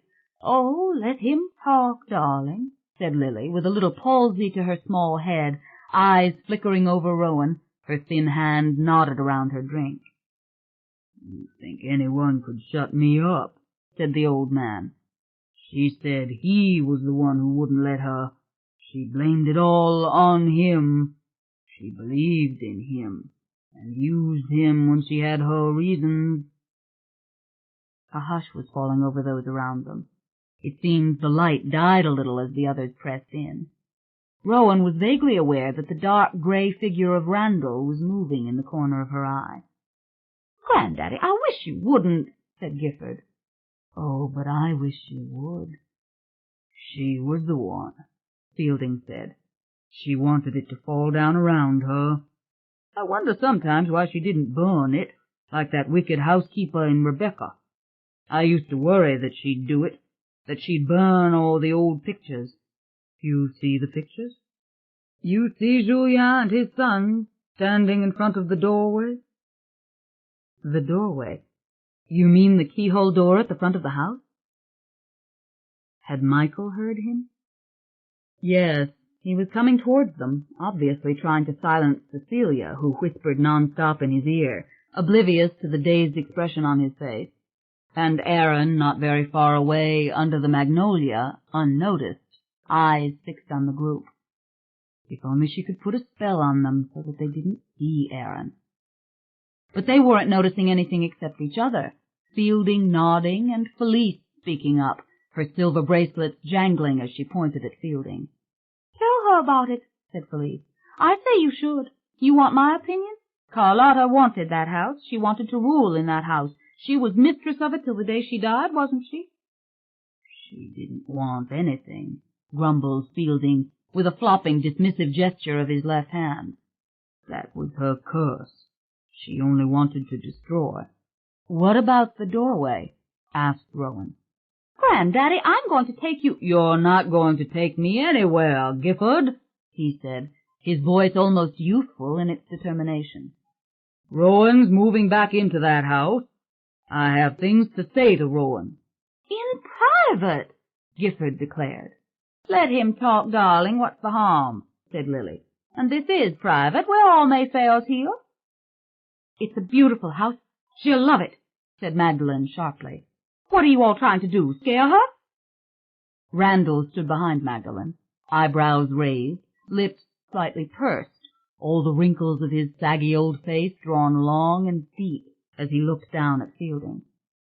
"But what were you going to say?" asked Rowan. "It's just a package of old legends," said Ryan, with a faint touch of irritation, though he spoke more slowly, obviously trying to hold it in. "Stupid old legends about a doorway, and they don't mean anything." Michael drew up behind Fielding, and Aaron came a little closer. Still they took no notice. "I want to know, actually," said Pierce. He was standing to the left, behind Felice and beside Randall. Felice stared intently at Fielding, her head wagging ever so slightly because she was drunk. "My great-grandfather was painted in front of the doorway," said Pierce. "That portrait's inside. They were always in front of that doorway." "And why shouldn't they stand on the front porch of the house in these pictures?" asked Ryan. "They lived there. We have to remember, before Carlotta, it was our great-great-grandfather's house." That's it, Michael murmured. That's where I saw the door. In the pictures. God, I should have taken a closer look at those pictures. Ryan glanced at him. Rowan reached out for him, gestured for him to come to her, and Ryan's eyes followed as Michael came around to the back of Rowan's chair. Pierce was talking again as Michael slipped down on the grass beside Rowan so that she could rest her hand on his shoulder. Aaron now stood quite close by. But even in the old photos, Pierce was saying, they're in front of the door, always a keyhole door, either the front door or one of the doors. Yes, the door, said Lily, and the doors on the grave, the same keyhole doorway carved right above the crypt, and nobody even knows who had it done. Well, it was Julien, of course, said Randall, in a low, stentorian voice. They all paid a quick heed to him. And Julien knew what he was doing, because the doorway had a special meaning for him and for all of them back then. If you tell her all this craziness, said Anne-Marie, she isn't going to— Oh, but I want to know, said Rowan. And besides, nothing could prevent us from moving into the house. Don't be so sure of that, said Randall solemnly. Lauren threw him a cold, disapproving glance. This is no time for scary tales, she whispered. Do we have to drag up all this dirt? Cried Gifford. The woman was clearly upset. Rowan could see Pierce's concern, but he was on the very opposite side of the little gathering from his mother. Ryan was close to her. Ryan took her arm and whispered something in her ear. She's going to try to break this up, Rowan thought. What does the doorway mean? Rowan asked. Why did they always stand in front of it? I don't like to talk about it, Gifford cried. I don't see why we have to dig up the past every time we get together. We ought to be thinking about the future. We are talking about the future, said Randall. The young woman ought to know certain things. I'd like to know about the door, said Rowan. Well, go on, all of you, old mossbacks, said Felice. If you mean to tell something finally after all these years of acting like the kitten who got the cream— The doorway had to do with the pact and the promise, said Fielding, and it was a secret handed down in each generation all the way from the very earliest times. Rowan glanced down at Michael, who sat with knees up and his arms resting on them, merely looking up at Fielding. But even from above she could see the expression of dread and confusion in his face, the same damned expression that came over him every time he talked of the visions. The expression was so uncharacteristic that he looked like someone else. I never heard them speak of any promise, said Cecilia, or pact, or any doorway for that matter. Peter Mayfair now joined them, bald as Fielding, and with the same sharp eyes. In fact, all of them were gathering in a circle, 3 and 4 deep. Isaac and Wheatfield crowded in behind Pierce. That's because they didn't speak of it, said Peter, in a quavering and slightly theatrical voice. It was their secret, and they didn't want anyone to know. But who do you mean, they? Asked Ryan. Are you talking about my grandfather? His voice was slightly slurred from his drinking. He took a hasty swallow. You are talking about Cortland, aren't you? I don't want to, whispered Gifford, but Ryan gestured for her to be silent. Fielding also motioned for Gifford to be quiet. In fact, the glance he threw her was vicious. Cortland was one of them, of course, said Fielding, looking up at bald-headed Peter, and everybody knew he was. Oh, that's a dreadful thing to say, said Magdalen angrily. I loved Cortland. Many of us loved Cortland, said Peter angrily. I would have done anything for Cortland, but Cortland was one of them. He was. And so was your father, Ryan. Big Pierce was one of them as long as Stella was living, and so was Randall's father. Isn't that so? Randall gave a weary nod, taking a slow sip of his bourbon, the dark-faced servant going unnoticed as he refilled Randall's glass and quietly poured splashes of golden bourbon in others. What do you mean, one of them? Pierce demanded. I've been hearing this all my life. One of them, not one of them. What does it mean? Nothing, said Ryan. They had a club, a social club. The hell they did, said Randall. That all died with Stella, said Magdalene. My mother was close to Stella. She went to those parties. There were no 13 witches. That was all bunk. 13 witches? Asked Rowan. She could feel the tenseness in Michael. Through a small break in the circle she could see Aaron, who had turned his back to the tree and was looking up at the sky, as if he couldn't hear them. But she knew that he could. Part of the legend, said Fielding, coldly, firmly, as if to distinguish himself from those around him. Part of the story of the doorway and the pact. What was the story? Asked Rowan. That they would all be saved by the doorway and the 13 witches, said Fielding, looking up once more at Peter. That was the story, and that was the promise. Randall shook his head. It was a riddle. Stella never knew for sure what it meant. Saved? Asked young Wheatfield. You mean like a Christian being saved? Saved. Hallelujah, said Margaret Ann, and downed her drink, spilling a few drops of it on her dress. The Mayfairs are going to heaven. I knew with all this money somebody would work something out. You're drunk, Margaret Ann, whispered Cecilia, and so am I. They touched their glasses in a toast. Stella was trying to get together the 13 witches at those parties? Asked Rowan. Yes, said Fielding. That was exactly what she was trying to do. She called herself a witch, and so did her Maribeth, her mother. She never made any bones about it. She said she had the power, and she could see the man. I'm not going to allow this, said Gifford, her voice rising hysterically. Why? Why is it so scary? Asked Rowan softly. Why isn't it just old legends? And who is the man? Silence. They were all studying her, each waiting perhaps for the other to speak. Lauren looked almost angry as she stared at Rowan. Lily looked faintly suspicious. They knew she was deceiving them. You know it's not old legend, said Fielding under his breath. Because they believed it, said Gifford, her chin raised, her lips trembling. Because people have done bad things in the name of believing this old foolishness. But what bad things? Asked Rowan. You mean what Carlotta did to my mother? I mean the things that Cortland did, said Gifford. She was shaking now, clearly on the edge of hysterics. That's what I mean. She glared at Ryan, and then at her son Pierce, and then back at Rowan. And yes, Carlotta too. They all betrayed your mother. Oh, there are so many things you don't know. Gifford, too much to drink, whispered Lily. Go inside, Gifford, said Randall. Ryan took his wife by the arm, bending to whisper in her ear. Pierce left his place and came around to assist. Together they drew Gifford away from the group. Felice was whispering anxiously to Magdalene, and someone on the edge of the circle was trying to gather up all the children and get them to come away. A little girl in a pinafore was saying, I want to know.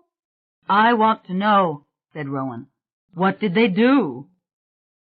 Yes, tell us about Stella, said Beatrice, glancing uneasily at Gifford, who was now crying against Ryan's shoulder as he tried to lead her further away. They believed in black magic.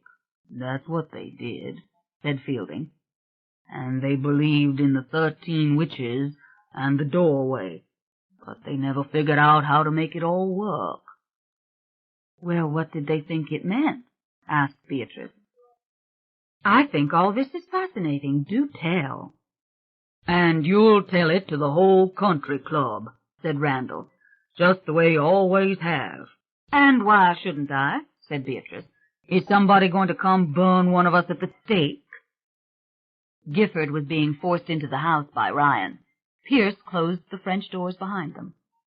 No, I want to know, said Beatrice, stepping forward and folding her arms. Stella didn't know the meaning. Well, who did? Julien, said Peter. My grandfather. He knew. He knew, and he told Maribeth. He left it in writing, but Maribeth destroyed the written record, and she told it to Stella, but Stella never really understood. Stella never paid attention to anything, said Fielding. No, never to anything at all, said Lily sadly. Poor Stella. She thought it was all parties and bootleg liquor and her crazy friends. She didn't believe it all, really, said Fielding. That was the problem right there. She wanted to play with it, and when something went wrong she became afraid and drowned her fears in her bootleg champagne. She saw things that would have convinced anyone, but still she didn't believe in the doorway or the promise or the 13 witches until it was too late and Julien and Maribeth were both gone. So she broke the chain of information? Rowan asked. That's what you're saying? They'd given her secrets along with the necklace and everything else? The necklace was never all that important, said Lily. Carlotta made a big fuss about the necklace. It's just that you can't take the necklace away. Well, you're not supposed to take the necklace from the one who inherits it. It's your necklace, and Carlotta had the idea that if she locked up the necklace, she'd put an end to all the strange goings-on, and she made that another one of her useless little battles. And Carlotta knew, said Peter, glancing a little contemptuously at Fielding. She knew what the doorway and the 13 witches meant. How do you know that? It was Lauren speaking from a slight distance. Carlotta certainly never talked of anything like that. Of course not. Why would she? Said Peter. I know because Stella told my mother. Carlotta knew, and Carlotta wouldn't help her. Stella was trying to fulfill the old prophecy, and it had nothing to do, by the way, with salvation or hallelujahs. That wasn't the point at all. Says who? Demanded Fielding. Says I, that's who. Well, what do you know about it? Asked Randall softly, with a little touch of sarcasm in his voice. Cortland himself told me that when they brought the 13 witches together, the doorway would open between the worlds. Between the worlds, Peter scoffed. And what has that got to do with salvation, I'd like to know? Cortland didn't know anything, any more than Stella. With Cortland it was all after the fact. If Cortland had known, he would have helped Stella. Cortland was there, so was I. There, when? Asked Fielding scornfully. You don't mean Stella's parties? Asked Lily. Stella was trying to discover the meaning when she held the parties, said Peter, and I was there. I never knew that, said Magdalen. I never knew you went. How could you have been there? Asked Margaret Ann. That was 100 years ago. Oh, no, it wasn't. It was 1928, and I was there, said Peter. I was 12 years old when I went, and my father was furious with my mother for allowing it, but I was there. And so was Lauren. Lauren was 4 years old. Lauren gave a little subdued nod of her head. Her eyes seemed dreamy, as if she remembered, but she did not share the drama of the moment. Stella picked 13 of us, said Peter, and it was based on our powers. You know, the old psychic gifts, to read minds, to see spirits, and to move matter. And I suppose you can do all that, scoffed Fielding, and that's why I always beat you at poker. Peter shook his head. There wasn't anyone who could do it like Stella, except Cortland, perhaps, but even he was weaker than Stella. And then there was Big Pierce. He had the touch, he really did, but he was young and entirely under Stella's domination. The rest of us were merely the best she could muster. That's why she had to have Lauren. Lauren had a strong touch of it, and Stella didn't want to waste even that much of a chance. And we were all gathered together in that house, and the purpose was to open the doorway. And when we formed our circle and we began to envision the purpose, he was to appear, and he was to come through and be there with us. And he wouldn't be a ghost any more. He'd be entering into this very world. A little hush fell over them. Beatrice stared at Peter as if he himself were a ghost. Fielding, too, studied Peter with seeming incredulity and maybe even a sneer. Randall's face was impassive behind its massive wrinkles. "Rowan doesn't know what you're talking about," said Lily. "No, and I think we should stop all this," said Anne-Marie. "She knows," said Randall, looking directly at Rowan. Rowan looked at Peter. "What do you mean that he would come into this very world?" she asked. "He wouldn't be a spirit any longer, that's what I mean. Not just to appear, but to remain, to be physical." Randall was studying Rowan, as if there was something he couldn't quite determine. Fielding gave a dry little laugh, a superior laugh. "Stella must have made up that part. That wasn't what my father told me. Saved, that's what he said. All those who were part of the pact would be saved. I remember hearing him tell my mother." "What else did your father tell you?" Rowan asked. "Oh, you don't believe all this?" asked Beatrice. "Good Lord, Rowan." "Don't take it seriously, Rowan," said Anne-Marie. "Stella was a sad case, my dear," said Lily. Fielding shook his head. "Saved, that's what my father said. They'd all be saved when the doorway was opened. And it was a riddle, and Maribeth didn't know the real meaning any more than anyone else. Carlotta swore she'd figured it out, but that wasn't true. She only wanted to torment Stella. I don't even think Julien knew." "Do you know the words of the riddle?" Michael asked. Fielding turned to the left and glanced down at him. And suddenly they all appeared to notice Michael and to focus upon him. Rowan slipped her hand closer to his neck, clasping it affectionately, and drawing her legs closer to him, as if embracing him and declaring him part of her. "Yes, what were the words of the riddle?" Rowan asked. Randall looked at Peter, and they both looked at Fielding. Again Fielding shook his head. "I never knew.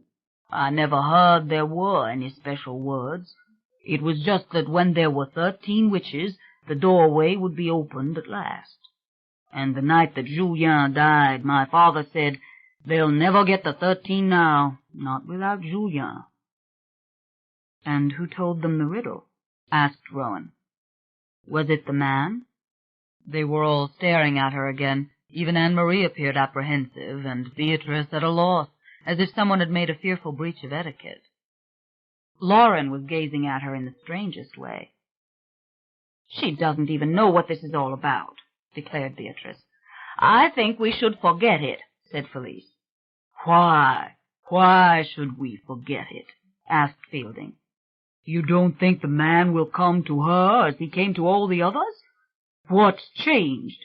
"You're scaring her," declared Cecilia, "and frankly, you're scaring me." "Was it the man who gave them the riddle?" Rowan asked again.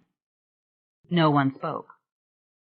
What could she say to make them start talking again, to make them yield up what they possessed?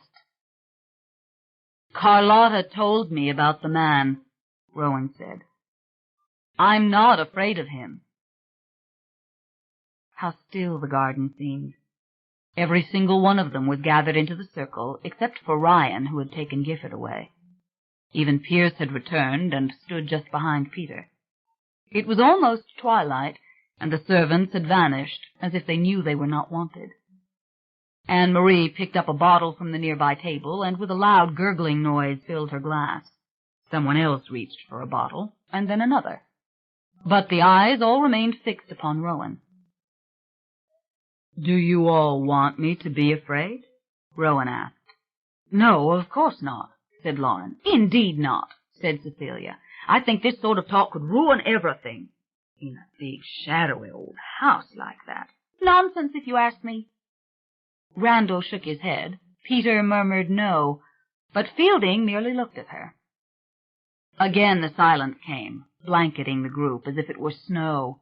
A rustling darkness seemed to be gathering under the small trees. A light had gone on across the lawn, behind the small panes of the French windows. "Have any of you ever seen the man?" Rowan asked. Peter's face was solemn and unreadable. He did not seem to notice when Lauren poured the bourbon in his glass. "God, I wish I could see him," said Pierce, "just once." "So do I," said Beatrice. "I wouldn't think of trying to get rid of him. I'd talk to him." "Oh, shut up, Bee," said Peter suddenly. "You don't know what you're saying. You never do." "And you do, I suppose," said Lily sharply, obviously protective of Bee. "Come here, Bee. Sit down with the women. If it's going to be war, be on the right side." Beatrice sat down on the grass beside Lily's chair. "You old idiot, I hate you," she said to Peter. "I'd like to see what you'd do if you ever saw the man." He dismissed her with a raised eyebrow and took another sip of his drink. Fielding sneered, muttering something under his breath. "I've gone up there to First Street," said Pierce, "and hung around that iron fence for hours on end trying to see him. If only I'd ever caught one glimpse." "Oh, for the love of heaven," declared Anne-Marie, "as if you didn't have anything better to do." "Don't let your mother hear that," Isaac murmured. "You all believe in him," Rowan said. "Surely some of you have seen him." "What would make you think that?" Felice laughed. "My father says it's a fantasy, an old tale," said Pierce. "Pierce, the best thing you could do," said Lily, "is stop taking every word that falls from your father's lips as if it were gospel, because it is not." "Have you seen him, Aunt Lily?" Pierce asked. "Indeed I have, Pierce," Lily said in a low voice. "Indeed I have." The others registered undisguised surprise, except for the three elder men who exchanged glances. Fielding's left hand fluttered as if he wanted to speak, but he didn't. "He's real," said Peter gravely. "He's as real as lightning, as real as wind is real." He turned and glared at young Pierce and then back at Rowan, as if demanding their undivided attention and belief in him. Then his eyes settled on Michael. "I've seen him. I saw him that night when Stella brought us together. I've seen him since. Lily's seen him. So has Lauren. You too, Felice, I know you have. And ask Carmen. Why don't you speak up, Felice? And you, Fielding, you saw him the night Maribeth died at First Street. You know you did. Who here hasn't seen him? Only the younger ones." He looked at Rowan. "Ask. They'll all tell you." A loud murmuring ran through the outer edges of the gathering, because many of the younger ones, Polly and Clancy and Tim and others Rowan did not know, hadn't seen the ghost and didn't know whether to believe what they were hearing. Little Mona, with the ribbon in her hair, suddenly pushed to the front of the circle, with the taller Jennifer right behind her. "Tell me what you saw," said Rowan, looking directly at Peter. "You're not saying that he came through the door the night that Stella gathered you together." Peter took his time. He looked around him, eyes lingering on Margaret Ann, and then for a moment on Michael, and then on Rowan. He lifted his drink. He drained the glass, and then spoke. "He was there, a blazing, shimmering presence, and for those few moments I could have sworn he was as solid as any man of flesh and blood I've ever seen. I saw him materialize. I felt the heat when he did it, and I heard his steps. Yes, I heard his feet strike the floor of that front hallway as he walked towards us. He stood there, just as real as you or me, and he looked at each and every one of us." Again he lifted his glass, took a swallow, and lowered it, his eyes running over the little assembly. He sighed. "And then he vanished, just as he always had. The heat again, the smell of smoke and the breeze rushing through the house, tearing the very curtains off the windows. But he was gone. He couldn't hold it, and we weren't strong enough to help him hold it. 13 of us, yes, the 13 witches, as Stella called us, and Lorne, 4 years old, little Lorne. But we weren't of the ilk of Julien or Maribeth or old Grand-Mère Marguerite at Riverbend, and we couldn't do it. And Carlotta, who was stronger than Stella, and you mark my words, it was true, Carlotta wouldn't help. She lay on her bed upstairs, staring at the ceiling, and she was saying her rosary aloud, and after every Hail Mary she said, "Send him back to hell, send him back to hell," and then went on to the next Hail Mary.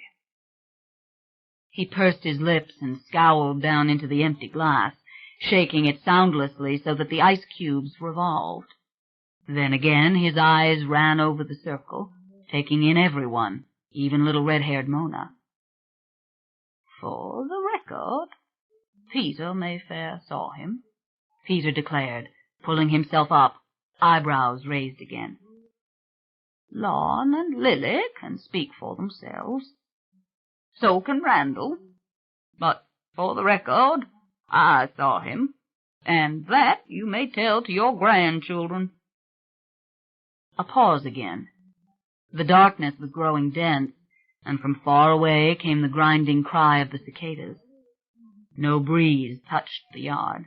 The house was now full of yellow light, in all its many small, neat windows. "Yes," said Lily with a sigh. "You might as well know it, my dear." Her eyes fixed on Rowan as she smiled. "He is there, and we've all seen him many a time since, though not perhaps the way we saw him that night, or for so long, or so clearly." "You were there too?" Rowan asked. "I was," said Lily. "But it wasn't only then, Rowan. We've seen him on that old screen porch with Deirdre." She looked up at Lorne. "We've seen him when we've passed the house. We've seen him sometimes when we didn't want to."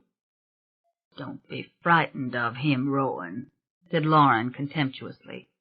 "Oh, now you tell her that," declared Beatrice. "You superstitious monsters."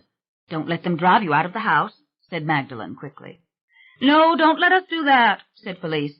"And you want my advice? Forget the legends, forget the old foolishness about the 13 witches in the doorway, and forget about him. He's just a ghost and nothing more, and you may think that sounds strange, but truly it isn't."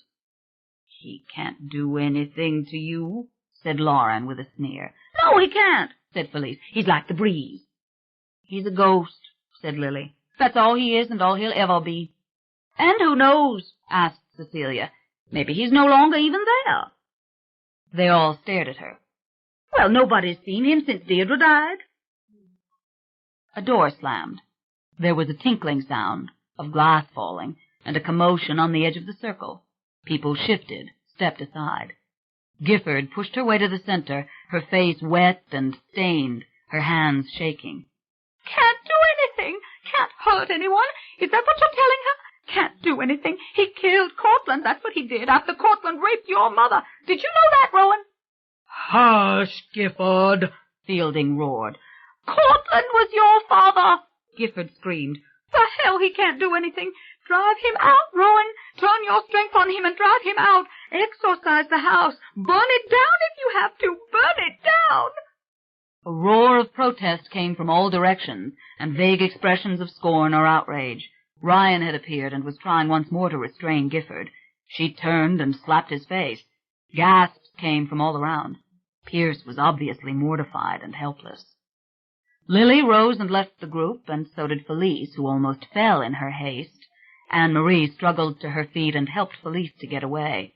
But the others stood firm, including Ryan, who simply wiped his face with his handkerchief as if to regain his composure, while Gifford stood with her fists clenched, lips trembling.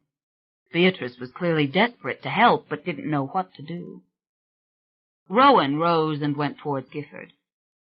"Gifford, listen to me," said Rowan. "Don't be afraid. It's the future we care about, not the past, She took Gifford by both arms, and reluctantly Gifford looked up into her face. "I will do what's good," said Rowan, "and what's right, and what's good and right for the family. Do you understand what I'm saying?" Gifford broke into sobs, her head bent again as if her neck were too weak to hold it. Her hair fell down into her eyes. "Only evil people can be happy in that house," she said. "And they were evil. Cortland was evil." Both Pierce and Ryan had their arms around her. Ryan was becoming angry, but Rowan hadn't let her go. "Too much to drink," said Cecilia. Someone had thrown on the yard light. Gifford appeared to collapse suddenly, but still Rowan held her. "Now listen to me, please, Gifford," Rowan said, but she was really speaking to the others. She saw Lily standing only a short distance away, and Felice beside her. She saw Beatrice's eyes fixed on her. And Michael was standing, watching her as he stood behind Fielding's chair. "I've been listening to you all," said Rowan, "and learning from you. But I have something to say. The way to survive this strange spirit and his machinations is to see him in a large perspective. Now, the family and life itself are part of that perspective, and he must never be allowed to shrink the family or shrink the possibilities of life. If he exists as you say he does, then he belongs in the shadows." Randall and Peter were watching her intently. So was Lauren. Aaron stood very near to Michael, and he too was listening. Only Fielding seemed cold and sneering, and did not look at Rowan. Gifford was staring at her in a daze. "I think Mary Beth and Julianne knew that," said Rowan. "I mean to follow their example. If something appears to me out of the shadows at First Street, no matter how mysterious it might be, it won't eclipse the greater scheme, the greater light. Surely you follow my meaning." Gifford seemed almost spellbound, and very slowly Rowan realized how peculiar this moment had become. She realized how strange her words seemed, and how strange she must have appeared to all of them, making this unusual speech while she held this frail, hysterical woman by both arms. Indeed, they were all staring at her as if they too had been spellbound. Gently she let Gifford go. Gifford stepped backwards and into Ryan's embrace, but her eyes remained large, empty, and fixed on Rowan. "I'm frightening you, aren't I?" asked Rowan. No, everything is all right now," said Ryan. "Yes, everything's fine," said Pierce. But Gifford was silent. They were all confused. When Rowan looked at Michael, she saw the same dazed expression, and behind it the old, dark, turbulent distress. Beatrice murmured some little apology for all that had happened. She stepped up and led Gifford away. Ryan went with them, and Pierce remained, motionless, struck dumb. Lily looked around, apparently confused for a moment, and then called to Hercules to please find her coat. Randall, Fielding, and Peter remained in the stillness. Others lingered in the shadows. The little girl with the ribbon stared from a distance, her round, sweet young face like a flame in the dark. The taller child, Jen, appeared to be crying. Suddenly Peter clasped Rowan's hand. "You're wise in what you said. You'd waste your life if you got caught up in it." "That's correct," said Randall. "That's what happened to Stella. Same thing with Carlotta. She wasted her life. Same thing." But he was anxious and only too ready to withdraw. He turned and slipped off without a farewell. "Come on, young man. Help me up," said Fielding to Michael.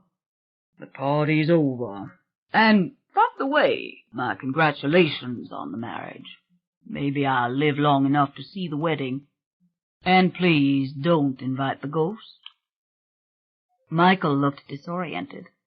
He glanced at Rowan and then down at the old man, and then very gently he helped the old man to his feet.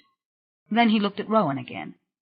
The confusion and dread were there as before.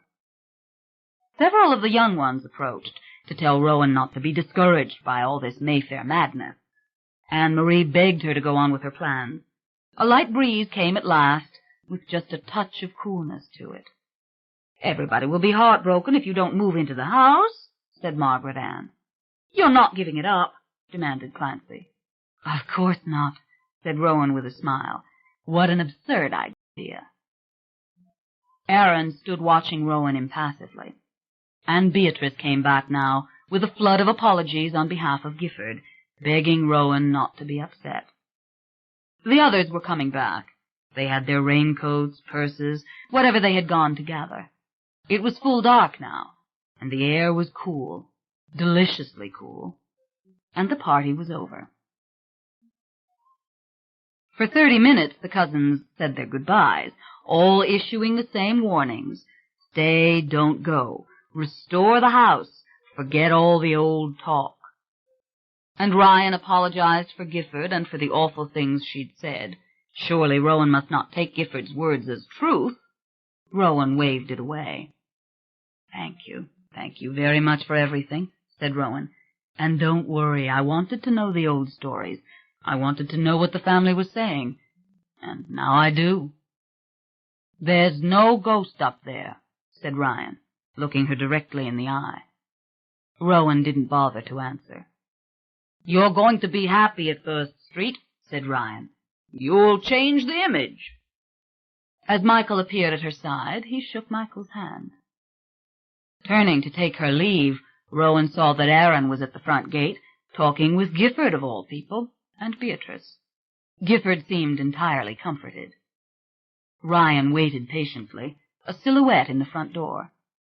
"Not to worry about anything at all," Aaron was saying to Gifford in his seductive British accent. Gifford flung her arms around him suddenly.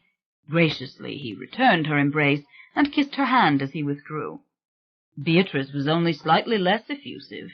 Then they both stood back, Gifford white-faced and weary-looking, as Aaron's black limousine lumbered to the curb. "Don't worry about anything, Rowan," said Beatrice cheerily. "Lunch tomorrow, don't forget, and this shall be the most beautiful wedding." Rowan smiled. "Don't worry, Bee." Rowan and Michael slipped into the long back seat, while Aaron took his favorite place with his back to the driver, and the car slowly pulled away. The flood of ice-cold air was a blessing to Rowan. The lingering humidity and the atmosphere of the twilight garden were clinging to her. She closed her eyes for a moment and took a deep breath. When she looked up again, she saw that they were on Metairie Road, speeding past the newer cemeteries of the city, which looked grim and without romance through the dark-tinted glass. The world always looked so ghastly through the tinted windows of a limousine, she thought. The worst shade of darkness imaginable. Suddenly it pierced her nerves. She turned to Michael, and seeing that awful expression on his face again, she felt impatient. She had only been excited by what she had found out. Her resolves were the same. In fact, she had found the whole experience fascinating. "Things haven't changed," she said. "Sooner or later he'll come. He'll wrestle with me for what he wants, and he'll lose. All we did was get more information about the number and the door, and that's what we wanted." Michael didn't answer her. "But nothing's changed," she insisted. "Nothing at all." Still Michael didn't respond.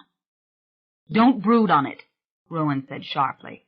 "You can be certain I'll never bring together any coven of 13 witches. I have much more important things to do than that. And I didn't mean to frighten anybody back there. I think I said the wrong thing. I think I used the wrong word." "They misunderstand," said Michael in a half-murmur. He was staring at Aaron, who sat impassively watching them both. And she could tell by Michael's voice that he was extremely upset. "What do you mean?" "Nobody has to gather 13 witches," said Michael, his blue eyes catching the light of the passing cars as he looked at her. "That wasn't the point of the riddle. They misunderstood because they don't know their own history." "What are you talking about?" She had never seen him so anxious since the day he'd smashed the jars. She knew if she took hold of his wrist, she'd feel his pulse racing again. She hated this. She could see the blood pumping in his face. "Michael, for Christ's sake!" "Rowan, count your ancestors. The thing has waited for 13 witches, from the time of Suzanne to the present, and you are the 13th. Count them. Suzanne, Deborah, and Charlotte. Jeanne-Louise, Angelique, and Marie-Claudette, followed in Louisiana by Marguerite, Catherine, and Maribeth. Then come Stella, Antha, Deirdre, and finally you, Rowan. The 13th is simply the strongest, Rowan, the one who can be the doorway for this thing to come through. You are the doorway, Rowan. That is why there were 12 crypts and not 13 in the tomb. The 13th is the doorway." "All right," she said, straining for patience. She put up her hands in a gentle plea. "And we knew this before, didn't we? And so the devil predicted it. The devil sees far, as he said to you. He sees the 13. But the devil doesn't see everything. He doesn't see who I am." "No, those weren't his words," said Michael. "He said that he sees to the finish, and he also said that I couldn't stop you and I couldn't stop him. He said his patience was like the patience of the Almighty." "Michael," Aaron interrupted, "this being has no obligation to speak the truth to you. Don't fall into this trap. It plays with words. It's a liar." "I know, Aaron, the devil lies, I know. I heard it from the time I was that high. But God, what is he waiting for? Why are we being allowed to go along day after day while he bides his time? It's driving me crazy." Rowan reached for his wrist, but as soon as he realized she was feeling his pulse, he pulled away. "When I need a doctor, I'll tell you, okay?" She was stung and drew back, turning away from him. She was angry with herself that she couldn't be patient. She hated it that he was this upset, and she hated herself for being anguished and afraid. It crossed her mind that every time he responded in this way, he played into the hands of the unseen forces that were striving to control them, that maybe they had picked him for their games because he was so easily controlled. But it would be awful to say such a thing to him. It would insult him and hurt him, and she couldn't stand to see him hurt. She couldn't stand to see him weakened. She sat defeated, looking down at her hands resting limp in her lap. And the spirit had said, "I shall be flesh when you are dead." She could all but hear Michael's heart pounding. Even though his head was turned away from her, she knew he was feeling dizzy, even sick. "When you are dead." Her sixth sense had told her he was sound, strong, as vigorous as a man half his age. But there it was again, the unmistakable symptoms of enormous stress playing havoc with him. God, how awful it had turned out, the whole experience, how terribly the secrets of the past had poisoned the whole affair.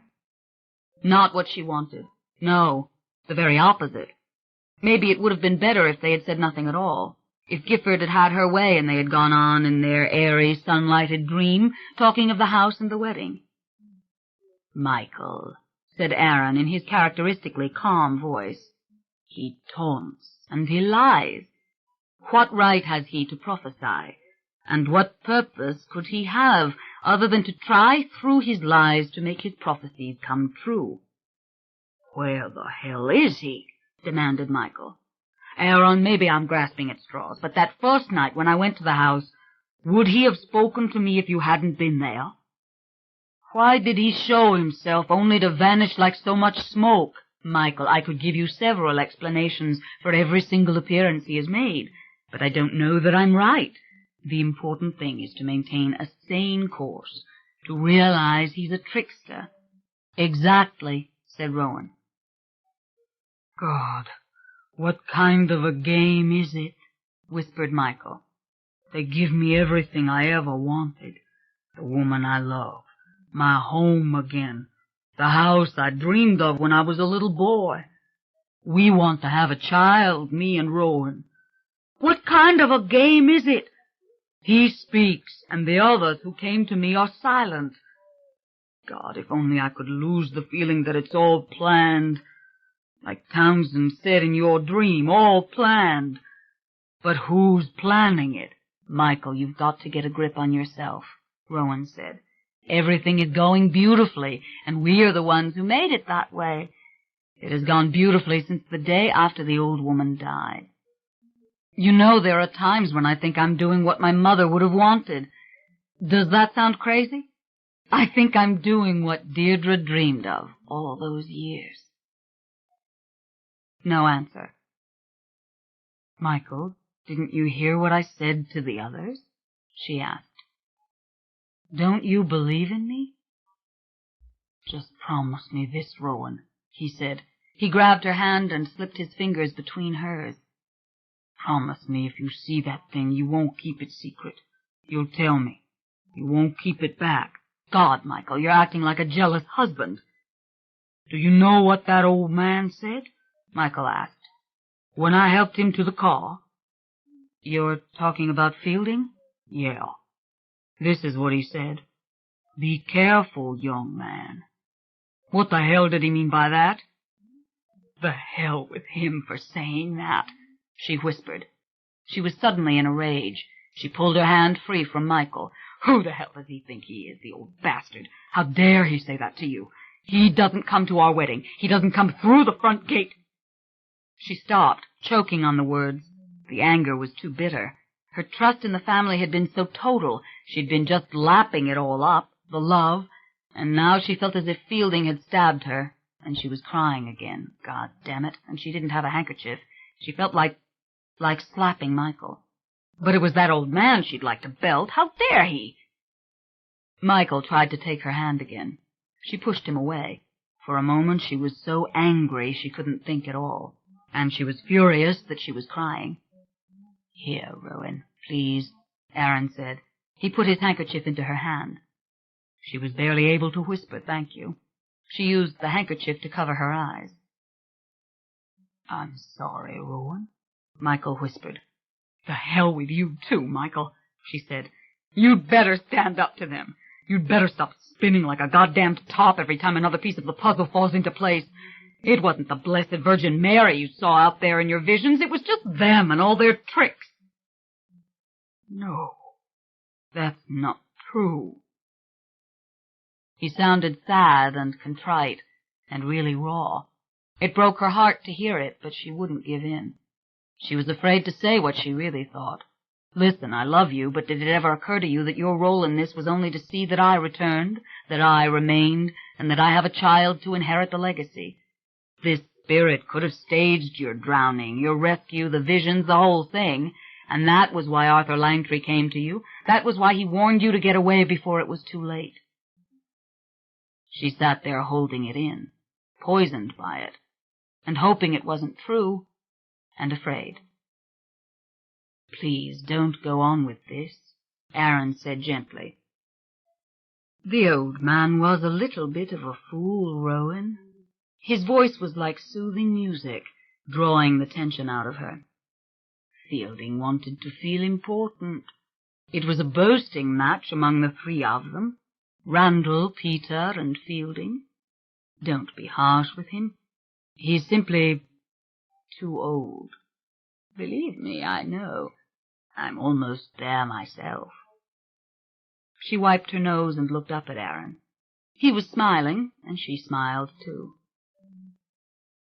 Are they good people, Aaron? What do you think? She was deliberately ignoring Michael for the moment. Fine people, Rowan. Far better than most, my dear. And they love you. They love you. The old man loves you. You're the most exciting thing that's happened to him in the last 10 years. They don't invite him out much, the others. He was basking in the attention. And, of course, for all their secrets, they don't know what you know.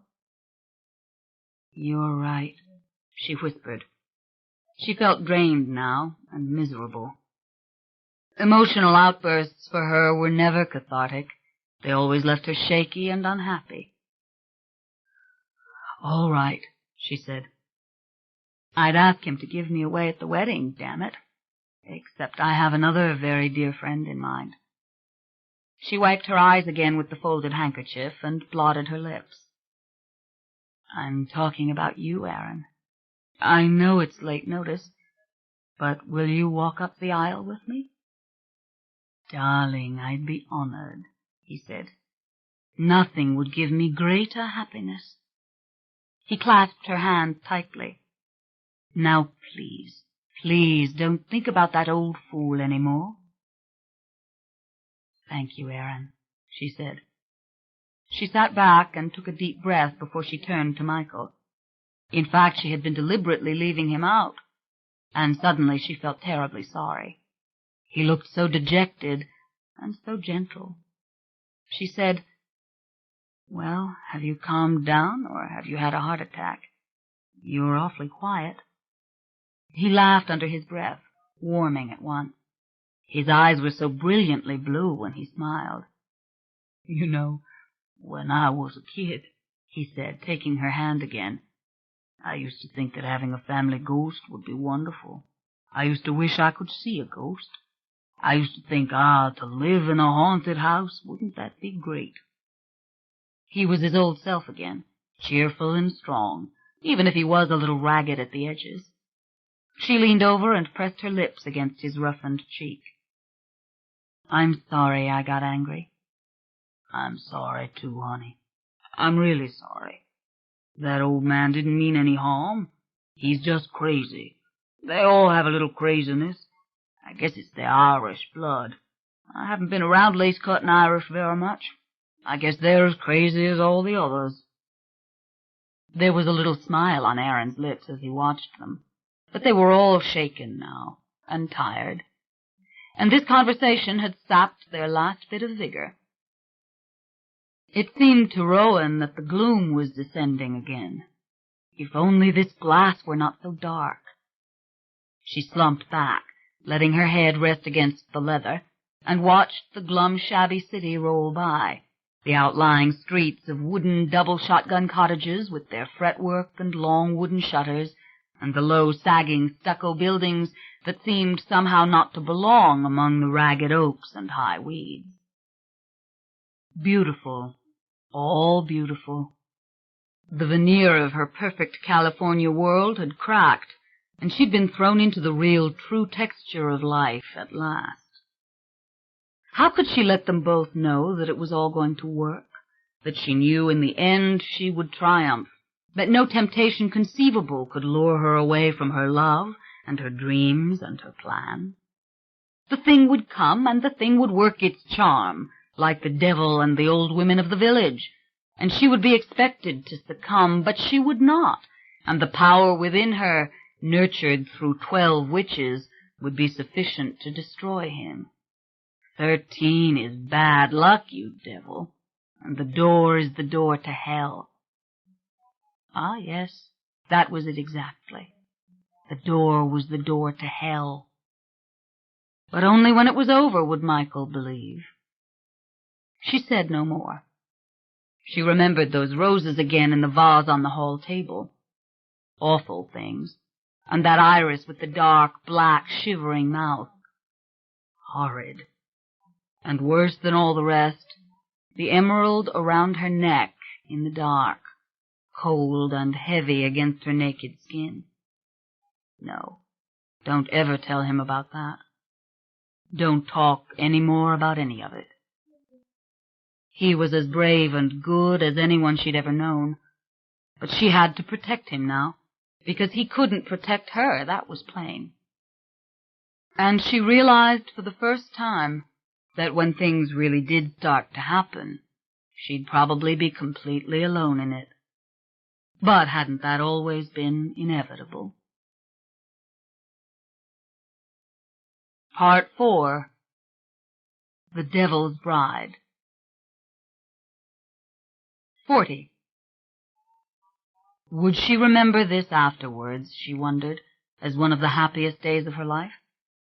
Weddings must work their magic on everyone.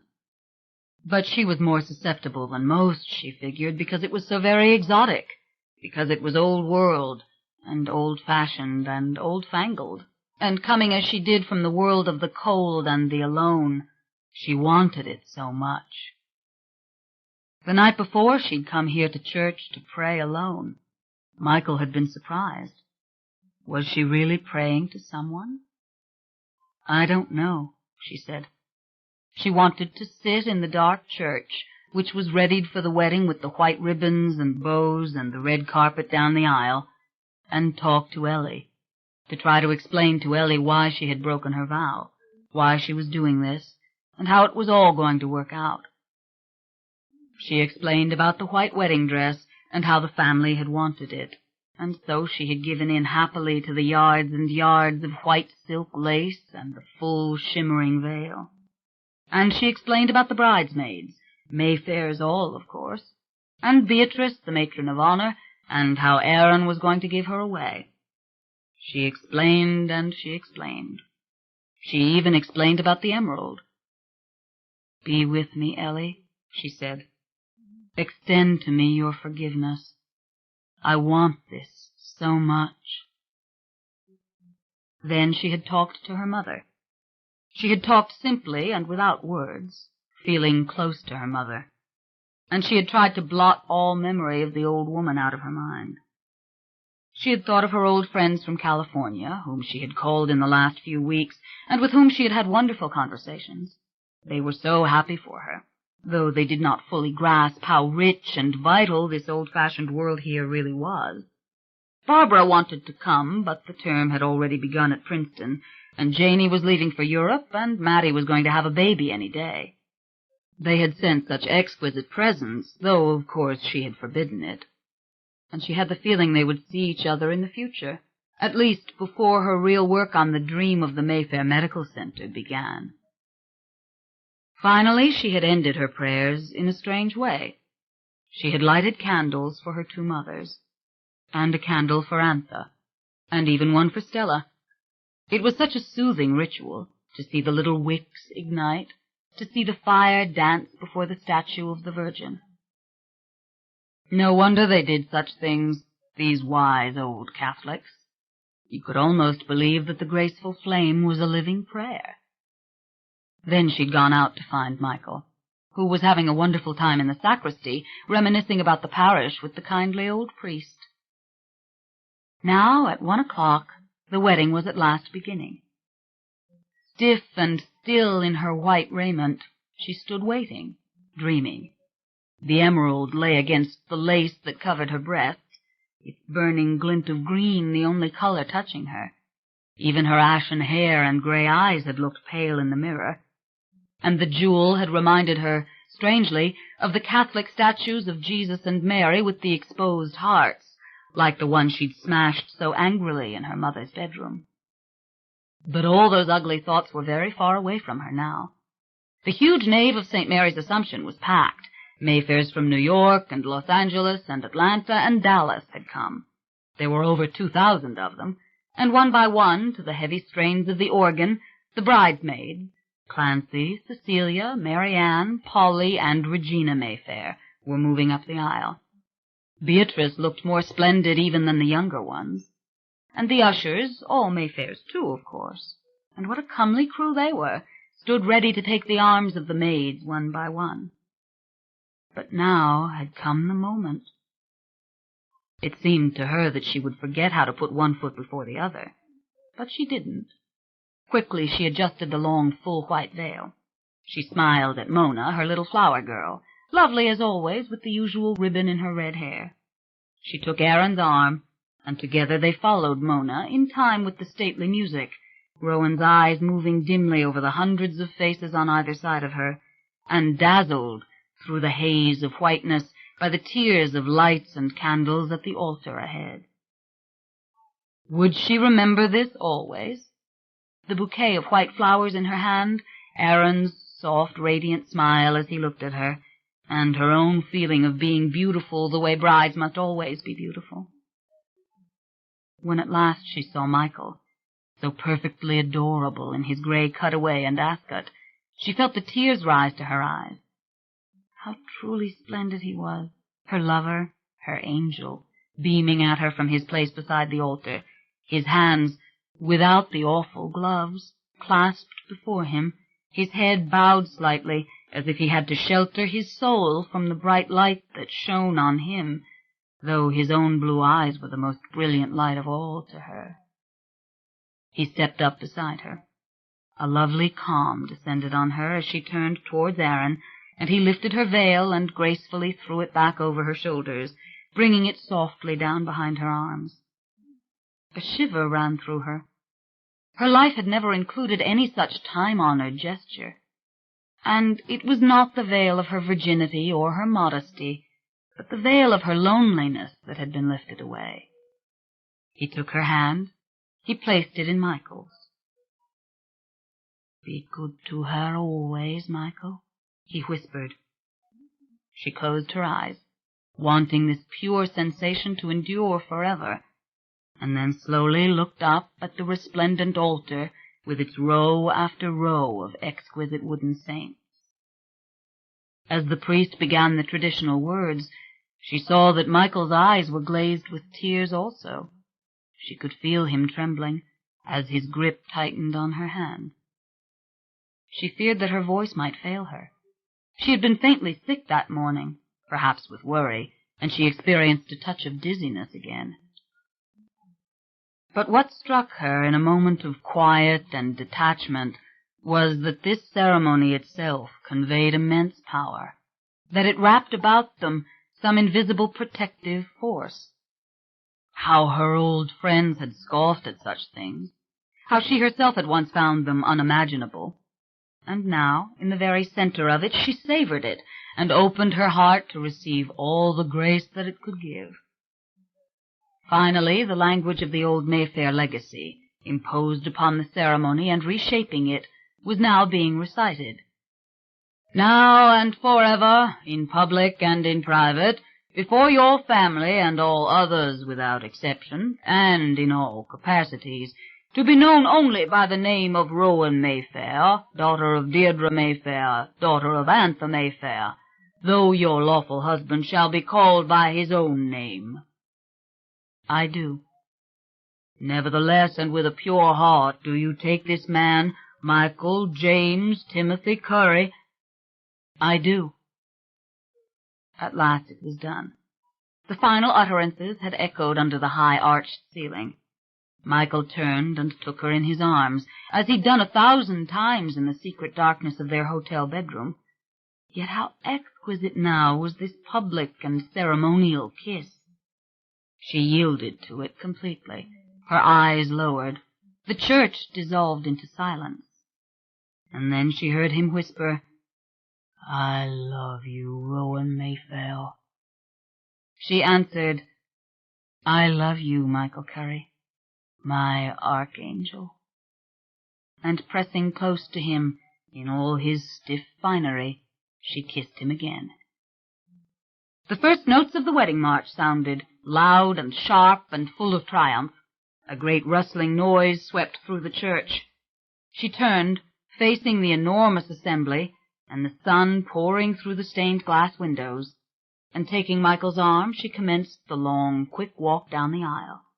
On either side she saw their smiles, their nods, the irresistible expressions of the same excitement, as if the entire church were infused with the simple and overwhelming happiness she felt. Only as they climbed into the waiting limousine, the Mayfairs showering them with rice in an exuberant chorus of cheers, did she think of the funeral in this church. Did she remember that other cavalcade of shining black cars? And now, through these same streets, she thought, nestled with the white silk all around her, and Michael kissing her again, kissing her eyes and her cheeks. He was murmuring all those silly, wonderful things to her that husbands ought to murmur to brides, that she was beautiful, that he adored her, that he'd never been happier, that if this wasn't the most perfect day of his life, he couldn't imagine what it possibly was. And the greatest part was not what he said, but how happy he was himself. She sank back and against his shoulder, smiling, her eyes closed, thinking quietly and deliberately of all the landmark moments. Her graduation from Berkeley, the first day she'd entered the wards as an intern, the first day she'd walked into an operating room, the first time she'd heard the words at the end of the operation, "Well done, Dr. Mayfair, you can close." "Yes, the happiest day," she whispered, "and it's only just begun." Hundreds milled over the grass, under the great white tents which had been erected to cover the garden, the pool, and the back lawn before the garçonniere. The outdoor buffet tables, draped in white linen, sagged beneath their weight of sumptuous southern dishes: crawfish, étouffée, shrimp creole, pasta jambalaya, baked oysters, blackened fish, and even the humble and beloved red beans and rice. Liveried waiters poured the champagne into the tulip glasses. Bartenders fixed cocktails to order at the well-stocked bars in the parlor, the dining room, and beside the pool. Fancily dressed children of all sizes played tag among the adults, hiding behind the potted palms which had been stationed through the ground floor, or rushed in gangs up and down the stairways, shrieking, to the utter mortification of various parents, that they had just seen the ghost. The Dixieland band played furiously and joyously under its white canopy before the front fence, the music swallowed from time to time by the noisy, animated conversation. For hours Michael and Rowan, their backs to the long mirror at the First Street end of the parlor, received one visiting Mayfair after another, shaking hands, extending thanks, listening patiently to lineages and the tracing of connections and interconnections. Many of Michael's old high school chums had come, thanks to the diligent efforts of Rita Mae Lonergan, and they formed their own noisy and cheerful constituency, telling old football stories very nearby. Rita had even located a couple of long-lost cousins, a nice old woman named Amanda Curry, whom Michael remembered fondly, and a Franklin Curry who had gone to school with Michael's father. If there was anyone here enjoying all this more than Rowan, it was Michael, and he was far less reserved than she. Beatrice came to hug him exuberantly at least twice in every half hour, always wringing a few embarrassed tears from him, and he was clearly touched by the affection with which Lily and Gifford took Aunt Vivian under their wing. But it was a time of high emotions for all. Mayfairs from various other cities embraced cousins they hadn't seen in years, vowing to return to New Orleans more often. Some made arrangements to stay over a week or two with this or that branch of the family. Flashbulbs went off continuously. Big black hulking video cameras slowly poked their way through the glittering press. At last the receiving was over, and Rowan was free to roam from one little group to another, and to feel the success of the gathering, and approve the performance of the caterers and the band, as she felt bound to do. The day's heat had lifted completely, thanks to a gentle breeze. Some guests were taking an early leave. The pool was full of half-naked little creatures, screaming and splashing each other, some swimming in underpants only, and a few drunken adults who had jumped in fully clothed. More food was being heaped into the heated carafes. More cases of champagne were opened. The hardcore 500 or so Mayfairs, whom Rowan had already come to know personally, were milling about quite at home, sitting on the staircase to talk, or wandering around in the bedrooms, admiring the marvelous changes, or hovering about the huge and gaudy display of expensive gifts. Everywhere people admired the restoration, the soft peach color of the parlor walls, and the beige silk draperies, the dark somber green of the library, and the glowing white woodwork throughout. They gazed at the old portraits, cleaned and reframed and carefully hung throughout the hallway and the lower rooms. They gathered to worship at the picture of Deborah, hanging now above the library fireplace. It was Lily and Beatrice who assisted Fielding on the entire tour, taking him upstairs in the old elevator so that he might see each and every room. Peter and Randall settled in the library with their pipes, arguing about the various portraits and their approximate dates, and which had been done by whom.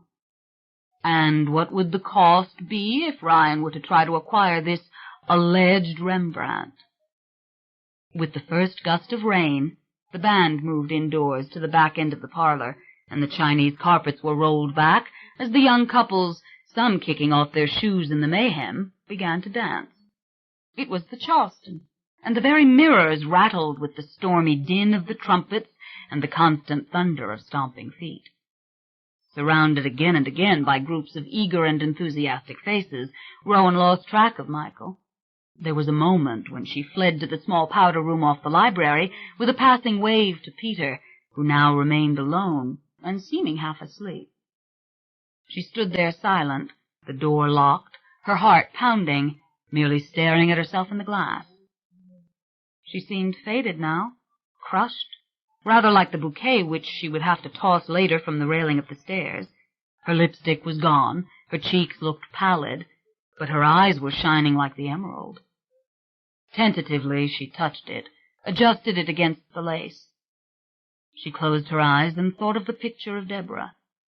Yes, it was right to have worn it, right to have done everything the way they wanted. She stared at herself again, clinging to the moment, trying forever to save it like a precious snapshot tucked in the pages of a diary.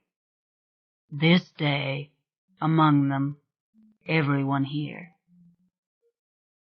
It did not mar her happiness to come on Rita May Lonergan crying softly next to Peter when she opened the library door.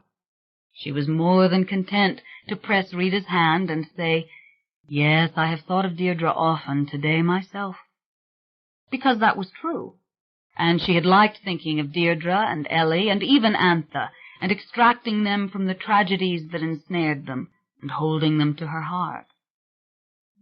Perhaps in some cold reasoning part of her mind, she understood why people had fled family and tradition to seek the brittle, chic world of California in which she had grown up. But she felt sorry for them, sorry for anyone who had never known this strange intimacy with so many of the same name and clan. Surely Ellie would understand.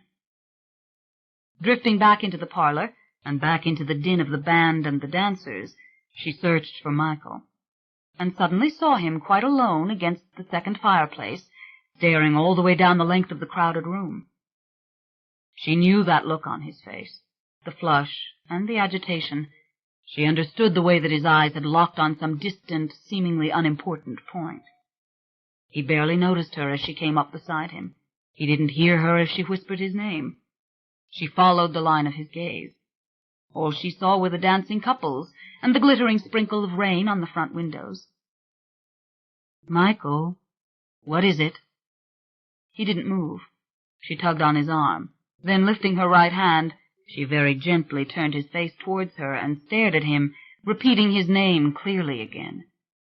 Roughly he turned away from her, looking again to the front of the room. Nothing this time. It was gone, whatever it was.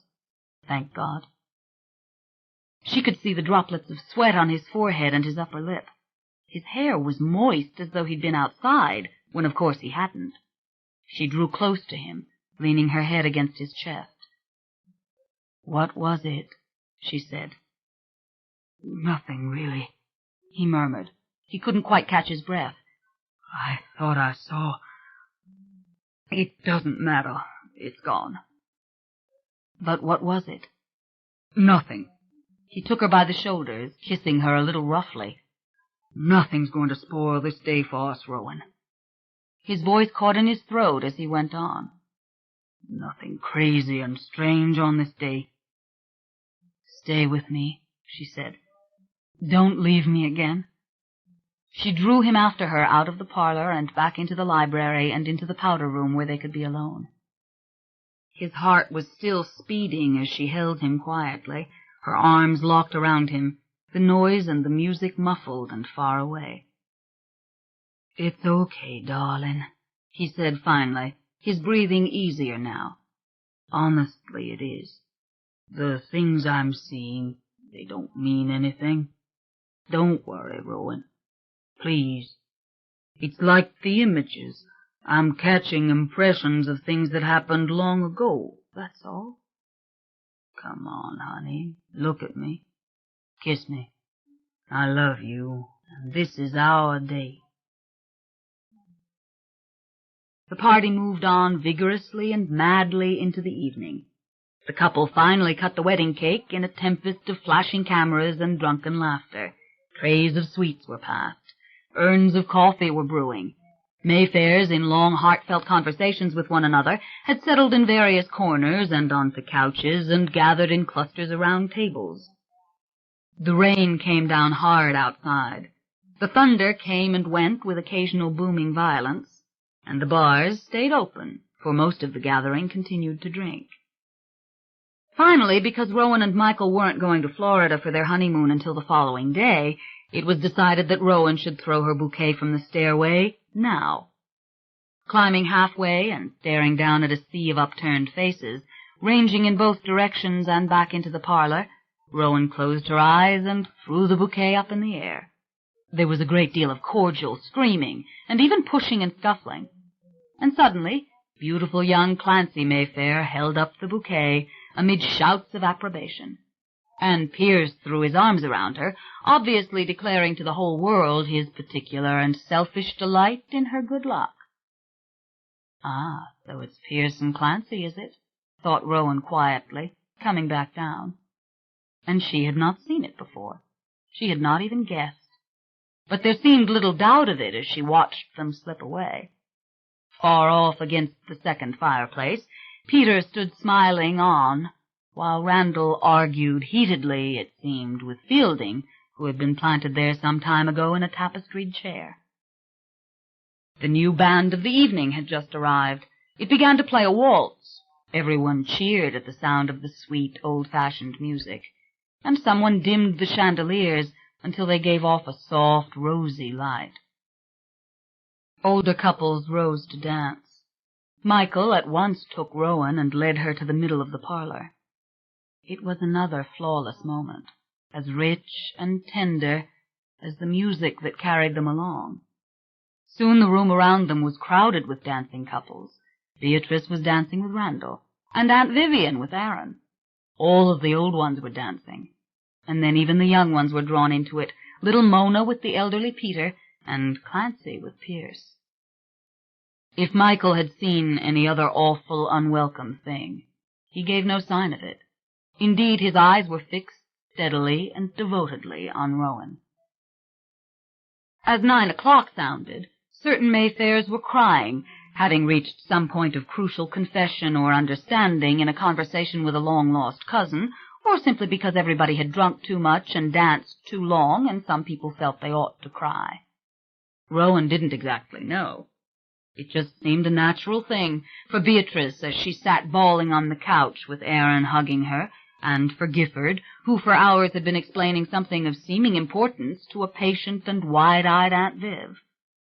Lily had gotten into a loud quarrel with Peter and Randall, deriding them as the "I remember Stella" crowd. Rita Mae Lonigan was still crying when she left with her husband Jerry. Amanda Curry, along with Franklin Curry, also made a tearful farewell. By 10 o'clock the crowd had dwindled to perhaps 200.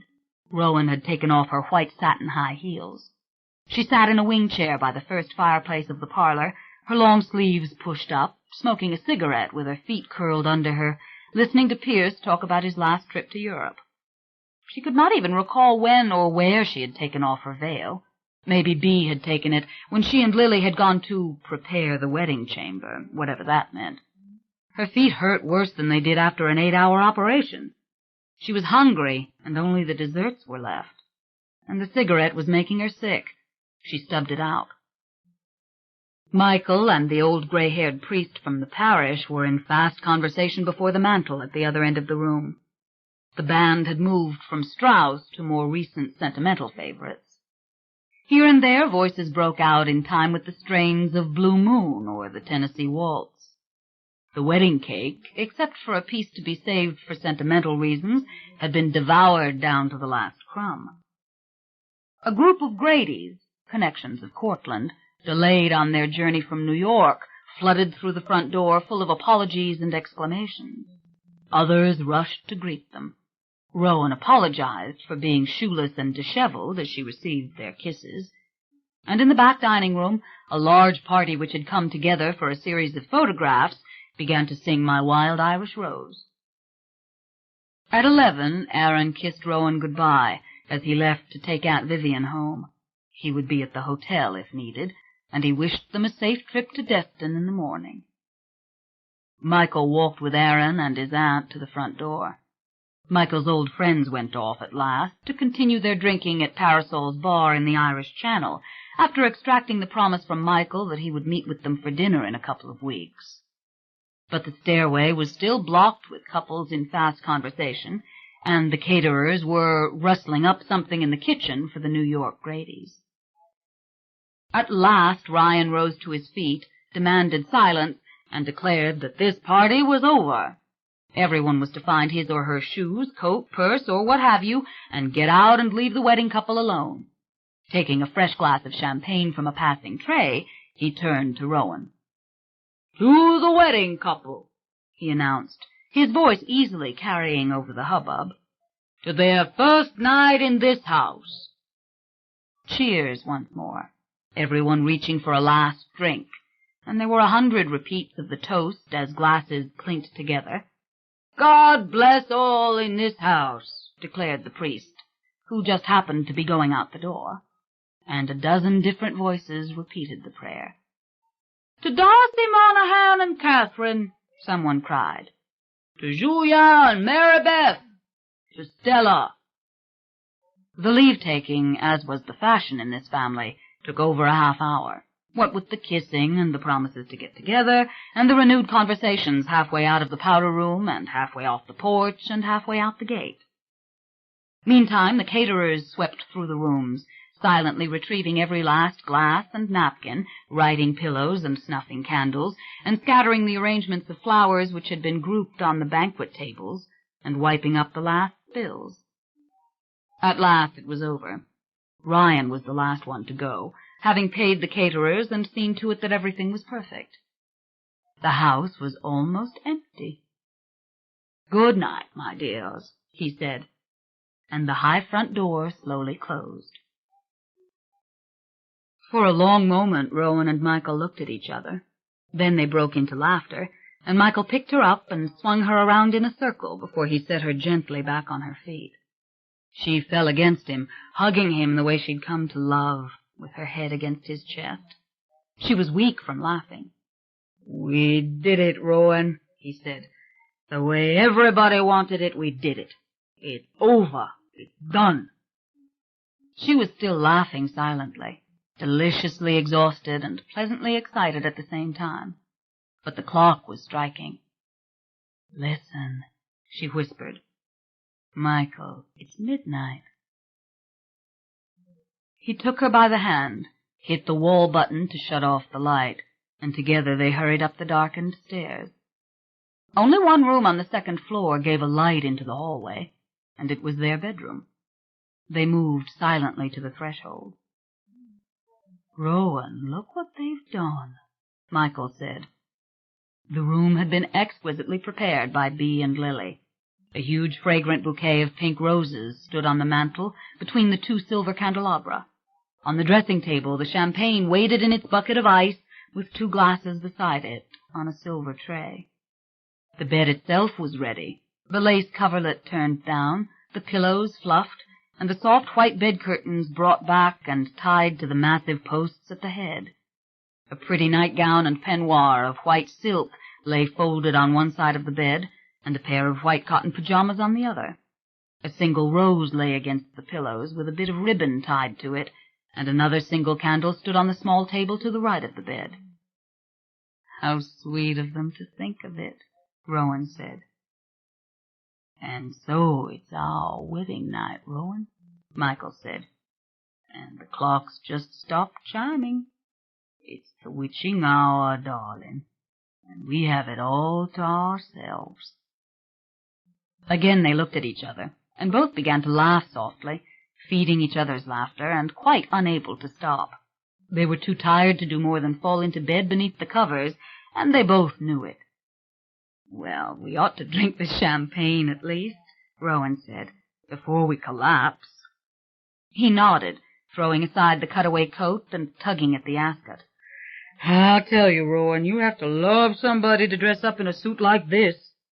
"Come on, Michael, everybody here does this sort of thing. Here, the zipper, please." She turned her back to him, and then felt the hard shell of the bodice released at last, the gown falling loosely down around her feet. Carelessly she unfastened the emerald and laid it on the end of the mantel. At last everything was gathered away and hung up, and they sat in bed together drinking the champagne, which was very cold and dry and delicious, and had foamed all over the glasses as it ought to do. Michael was naked, but he loved caressing her through the silk nightgown, so she kept it on. Finally, no matter how tired they were caught up in the deliciousness of the new bed and the soft candlelight, and their usual heat was rising to a boil. It was swift and violent, the way she loved it, the giant mahogany bed sturdy as if it were carved out of stone. She lay against him afterwards, dozing and contented, and listening to the steady rhythm of his heart. Finally she sat up, straightened out the wrinkled nightgown, and drank a long, cool sip of the champagne. Michael sat up beside her, naked, one knee crooked, and lighted a cigarette, his head rolling against the high headboard of the bed. "Ah, Rowan, nothing went wrong, you know. Absolutely nothing. It was the perfect day. God, that a day could be so perfect." "Except that you saw something that scared you." But she didn't say it, because it had been perfect, even with that strange little moment. Perfect. Nothing to spoil it at all. She took another little drink of the champagne, savoring the taste and her own tiredness, realizing that she was still too wound up to close her eyes. A wave of dizziness came over her suddenly, with just a touch of the nausea she'd felt in the morning. She waved the cigarette smoke away. "What's the matter?" "Nothing. Just nerves, I think. Walking up that aisle was sort of like lifting a scalpel or something for the first time." "I know what you mean. Let me put this out." "No, it's not that. Cigarettes don't bother me. I smoke now and then myself." But it was the cigarette smoke, wasn't it? Same thing earlier. She got up, the light silk nightgown feeling like nothing as it fell down around her, and went barefoot into the bath. No Alka-Seltzer, the one thing that always worked at such moments. But she had brought some over, she remembered. She had put it in the kitchen cabinet, along with aspirin and Band-Aids and all the other household supplies. She came back and put on her bedroom slippers and peignoir. "Where are you going?" he asked. "Downstairs for Alka-Seltzer. I don't know what's the matter with me. I'll be right back." "Wait a minute, Rowan. I'll go." "Stay where you are. You're not dressed. I'll be back in 2 seconds. Maybe I'll take the elevator. What the hell?" The house was not really dark. A pale light from the garden came through the many windows, illuminating the polished floor of the hallway, and the dining room, and even the butler's pantry. It was easy to make her way without switching on a light. She found the Alka-Seltzer in the cabinet, and one of the new crystal glasses she had bought on a shopping spree with Lily and Bee. She filled the glass at the little sink on the island in the middle of the kitchen, and stood there drinking the Alka-Seltzer, and then closed her eyes. Yes, better. Probably purely psychological, but better. "Good. I'm glad you feel better." "Thank you," she said, thinking what a lovely voice. So soft, and with a touch of a Scottish accent, wasn't it? A beautiful, melodious voice. She opened her eyes and with a violent start stumbled backwards against the door of the refrigerator. He was standing on the other side of the counter, about 3 feet away. His whisper had been raw, heartfelt, but the expression on his face was a little colder and entirely human. Slightly hurt, perhaps, but not imploring as it had been that night in Tiburon. No, not that at all. This had to be a real man. It was a joke of some kind. This was a real man, a man standing here in the kitchen, staring at her, a tall, brown-haired man with large dark eyes and a beautifully shaped, sensuous mouth. The light through the French doors clearly revealed his shirt and the rawhide vest he wore. Old clothing. Clothing made with hand stitches and uneven seams and big full sleeves. "Well, where is your will to destroy me, beautiful one?" he whispered, in the same low, vibrant, and heartbroken voice. "Where is your power to drive me back into hell?" She was shaking uncontrollably. The glass slipped out of her wet fingers and struck the floor with a dull noise and rolled to one side. She gave a deep, ragged sigh and kept her eyes focused upon him. The reasoning part of her observed that he was tall, perhaps over 6 feet, that he had heavily muscled arms and powerful hands, that his face was perfect in its proportions, and that his hair was softly mussed, as if by a wind. Not that delicate, androgynous gentleman she'd seen on the deck. No. "The better to love you, Rowan," he whispered. "What shape would you have me take? He is not perfect, Rowan. He is human, but not perfect. No." For a moment her fear was so great that she felt a tight squeezing inside of her as if she were going to die. Moving against it, defiant and enraged, she came forward, legs trembling, and reached out across the counter and touched his cheek. Roughened, like Michael's. And the lips, silky. God! Once again she stumbled backwards, paralyzed, and unable to move or speak. Tremors moved through her limbs. "You fear me, Rowan?" he said, lips barely moving as she focused on them. "Why?" "Leave your friend Aaron alone, you commanded me. And I did as you commanded, did I not?" "What do you want?" "Ah, that would be a very long time in the telling," he answered. The Scottish accent thickened.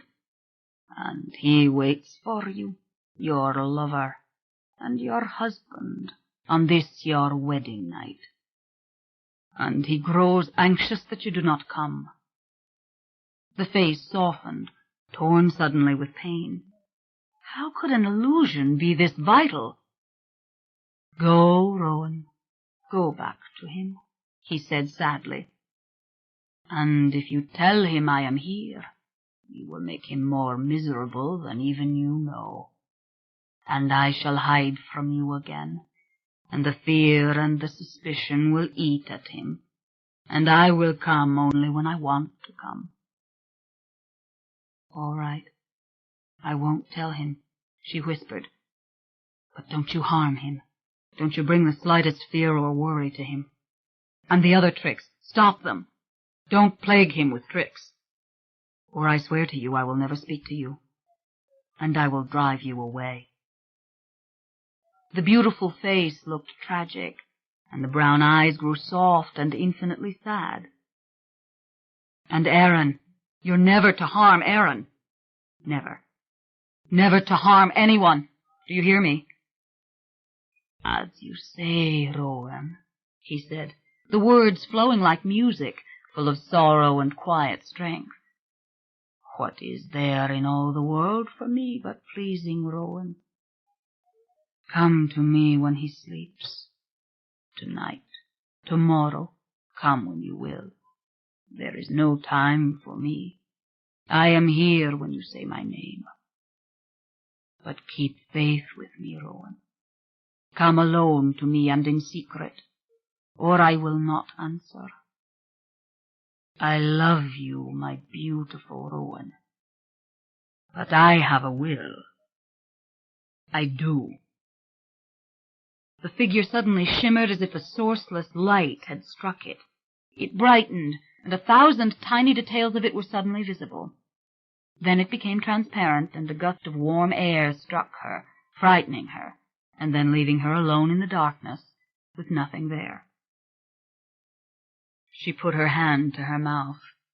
The nausea came again. She stood waiting it out, shivering and on the verge of screaming when she heard Michael's soft but unmistakable tread coming through the pantry and into the kitchen. She forced herself to open her eyes.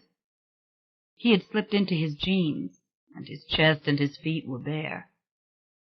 "What's wrong, honey?" he whispered.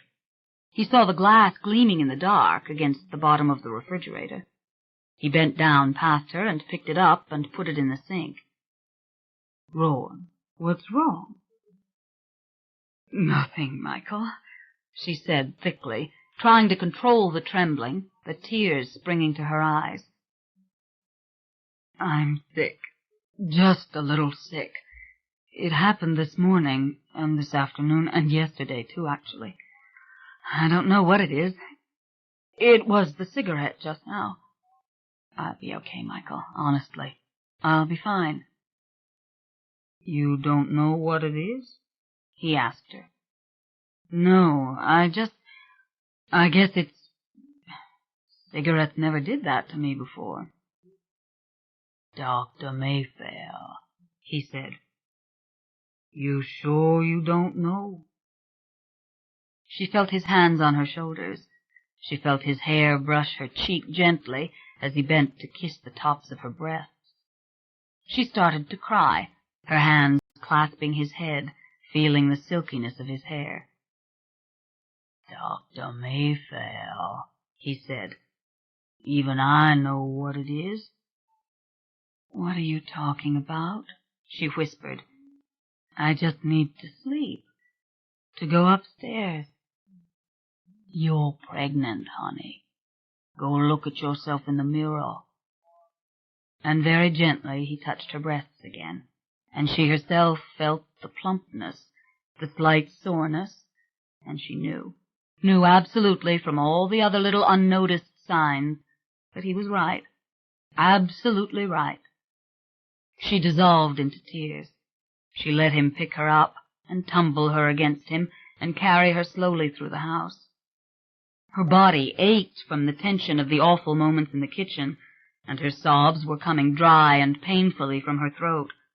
She didn't think it was possible for him to carry her up that long stairway, but he did it, and she let him do it, crying against his chest, her fingers tight around his neck.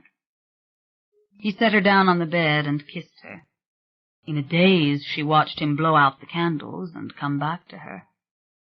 I love you so much, Rowan, he said. He was crying, too. I love you so much. I've never been so happy. It comes in waves, and each time I think it's the pinnacle, and then it comes again. And this of all nights, to know... God, what a wedding gift, Rowan. What did I ever do to deserve this happiness? I wish I knew. I love you, too, my darling. Yes, so happy. As he climbed under the covers, she turned away, tucking herself against him, and feeling his knees draw up under hers. She cried against the pillow, taking his hand and folding it over her breasts. Everything is so perfect, he whispered. Nothing to spoil it, she whispered. Not a single thing. 41. She woke before he did. After the first round of nausea, she packed the suitcases quickly, with all the pre-folded bundles of clothes. Then she went downstairs into the kitchen. Everything clean and quiet in the sunlight. No sign of what had taken place last night. And the pool sparkling out there beyond the screened porch. And the sun filtering down softly through the screens onto the white wicker furniture. She examined the counter. She examined the floor. She could detect nothing. Then, filled with revulsion and anger, she made the coffee as quickly as she could so as to get out of the room, and she brought it up to Michael. He was just opening his eyes. "Let's take off now," she said. "I thought we wouldn't leave till this afternoon," he said sleepily. "But sure, we can go now if you want to." Ever her agreeable hero. He gave her a soft kiss on the cheek, his unshaven beard deliciously scratchy. "How do you feel?" he whispered. "I'm fine now," she said. She reached out and touched the little gold crucifix tangled in the dark hair of his chest. "It was bad for about half an hour. Probably it will come again. I'll sleep when it does. I'd love to get to Destin in time to walk on the beach in the sunshine." "But what about seeing a doctor before we leave?" "I am a doctor," she said with a smile. "And remember the special sense? It's doing just fine in there." "Does the special sense tell you if he's a boy or a girl?" he asked. "If he is a boy or a girl?" She laughed. "I wish it did. But then maybe I want to be surprised. What about you?" "Wouldn't it be wonderful if it were twins?" "Yes, that would be great," she said. Rowan, you're not unhappy about the baby, are you? No, God, no. Michael, I want the baby. I'm just a little sick still. It comes and goes. Look, I don't want to tell the others just yet. Not until we come back from Florida. The honeymoon will be ruined if we do. Agreed. Tentatively, he placed his warm hand on her belly. It's a while yet before you feel it in there, isn't it? It's 1/4 of an inch long, she said, smiling again. It doesn't weigh an ounce. But I can feel it. It's swimming in a state of bliss with all its tiny cells multiplying. What does it look like now? Well, it's like a tiny sea being. It could stretch out on your thumbnail. It has eyes and even clubby little hands, but no real fingers or even arms yet. Its brain is already there, at least the rudiments of the brain, already divided into 2 halves. And for some reason which nobody on earth can divine, all its tiny cells know what to do. They know exactly where to go to continue forming the organs which are already there and only have to perfect themselves. Its tiny heart has been beating inside me for over a month now. He gave a deep, satisfied sigh. What are we going to name it? She shrugged. What about little Chris? Would that be too hard for you? No, that would be great. Little Chris. And it will be Christopher if it's a boy, and Christine if it's a girl. How old will it be at Christmas? He started to calculate. Well, it's probably 6 to 7 weeks now, maybe 8. As a matter of fact, it could very well be 8. So that means 4 months. It will have all its parts, but its eyes will still be closed. Why? You're wondering whether it would prefer a red fire engine to a baseball bat? He chuckled. No, it's just that it's the greatest Christmas gift I could ever have dreamed of. Christmas has always been special to me. Special in almost a pagan way. And this is going to be the grandest Christmas I ever had. That is, until next year, when she's walking around and banging her little fire engine with her baseball bat. He looked so vulnerable, so innocent, so completely trusting in her. When she looked at him, she could almost forget what had happened last night. She could almost forget everything. She gave him a quick kiss, slipped into the bathroom, and stood against the locked door with her eyes closed. You devil, she whispered. You've really timed it well, haven't you? Do you like my hate? Is it what you've been dreaming of? Then she remembered the face in the darkened kitchen, and the soft, heartbroken voice, like fingers touching her. What is there in all the world for me but pleasing Rowan? They got away at about 10 o'clock. Michael drove, and she felt better by that time, and managed to go to sleep for a couple of hours. When she opened her eyes, they were already in Florida, driving down through the dark pine forest from the interstate to the road that ran along the beach. She was clear-headed and refreshed, and when she caught the first glimpse of the Gulf, she felt safe, as if the dark kitchen in New Orleans and its apparition no longer existed. The weather was cool, but no more so than any bracing summer day in Northern California. They put on their heavy sweaters and strolled on the deserted beach. At sunset they ate their supper by the fire, with the windows open to the Gulf breeze. Sometime around 8 o'clock she went to work on the plans for Mayfair Medical, continuing her study of the great for-profit chains of hospitals in comparison to the not-for-profit models which interested her more keenly. But her mind was wandering. She couldn't really concentrate on the dense articles about profit and loss and abuses within the various systems. At last she made a few notes and went to bed, lying for hours in the darkened bedroom, while Michael worked on his restoration plans in the other room, listening to the great roar of the Gulf through the open doors and feeling the breeze wash over her. What was she going to do? Tell Michael and Aaron, as she had sworn to do? And then he would retreat and play his little tricks, perhaps, and the tension would increase with every passing day. She thought of her little baby again, her fingers lying on her stomach. Probably conceived right after she'd asked Michael to marry her. She'd always been highly irregular in her seasons, and she felt that she knew the very night it had happened. She'd dreamed of a baby that night, but she couldn't really remember. Was it dreaming inside her?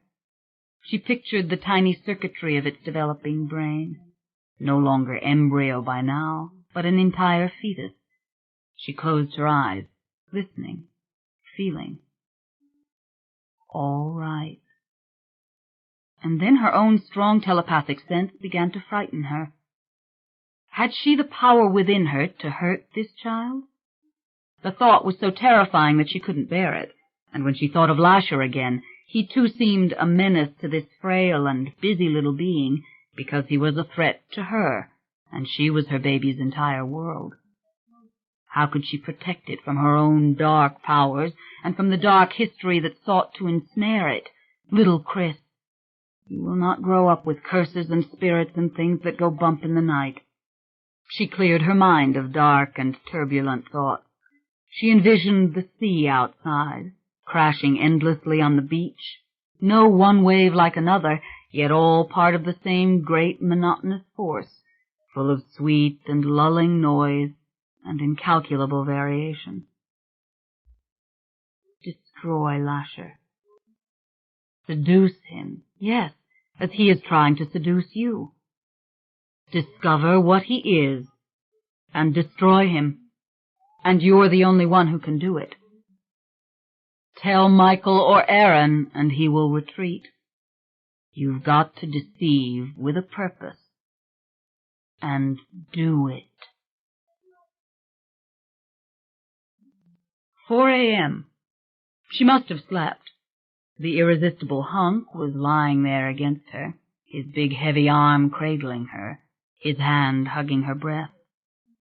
And a dream was just winking out, all full of misery, and those Dutchmen in their big black hats, and a mob outside screaming for the blood of Jan van Abel. I describe what I see, he had said. I am no heretic.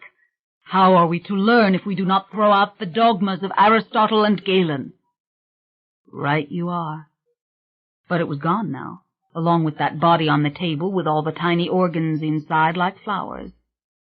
Ah, she hated that dream. She rose and walked across the thick carpet and out on the wooden deck.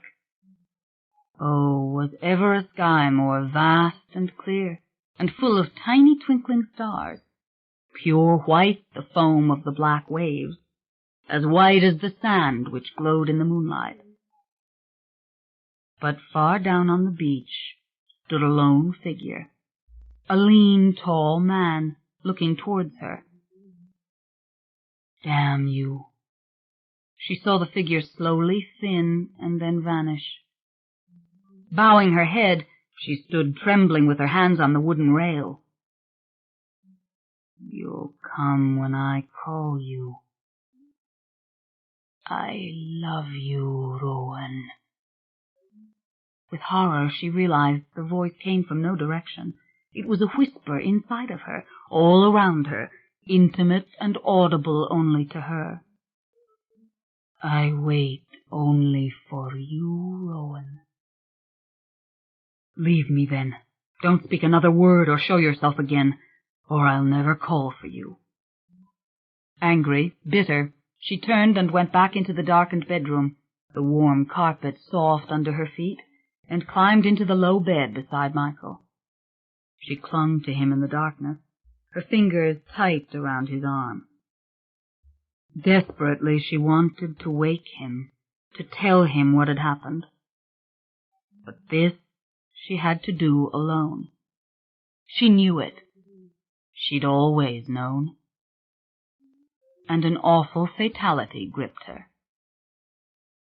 "Just give me these last days before the battle," she prayed. "Ellie, Deirdre, help me." She was sick every morning for a week. Then the nausea left her, and the days after were glorious, as if mornings had been rediscovered, and being clear-headed was a gift from the gods. He didn't speak to her again. He didn't show himself. When she thought of him, she imagined her anger like a withering heat, striking the mysterious and unclassifiable cells of his form, and drying them up like so many minuscule husks. But most of all, when she thought of him, she was fearful. Meantime, life went on, because she kept the secret locked inside her. By phone, she made an appointment with an obstetrician back in New Orleans, who arranged to have the early blood work done right here in Destin, with the results to be sent on. Everything was normal, as she expected. But who could expect them to understand that with her diagnostic sense she would have known if the little Tucker was in trouble? The warm days were few and far between, but she and Michael had the dreamlike beach almost to themselves, and the pure silence of the isolated house above the dunes was magical. When the air was warm, she sat for hours on the beach, beneath a big, glamorous white umbrella, reading her medical journals and the various materials which Ryan sent out to her by messenger. She read the baby books, too, that she could find in the local bookstores. Sentimental and vague, but fun nevertheless, especially the pictures of babies, with their tiny, expressive faces, fat, wrinkly necks, and adorable little feet and hands. She was dying to tell the family. She and Beatrice spoke almost every other day, but it was best to keep the secret. Think of the hurt to her and Michael if something were to go wrong, and if the others knew, that would only make the loss worse for everyone.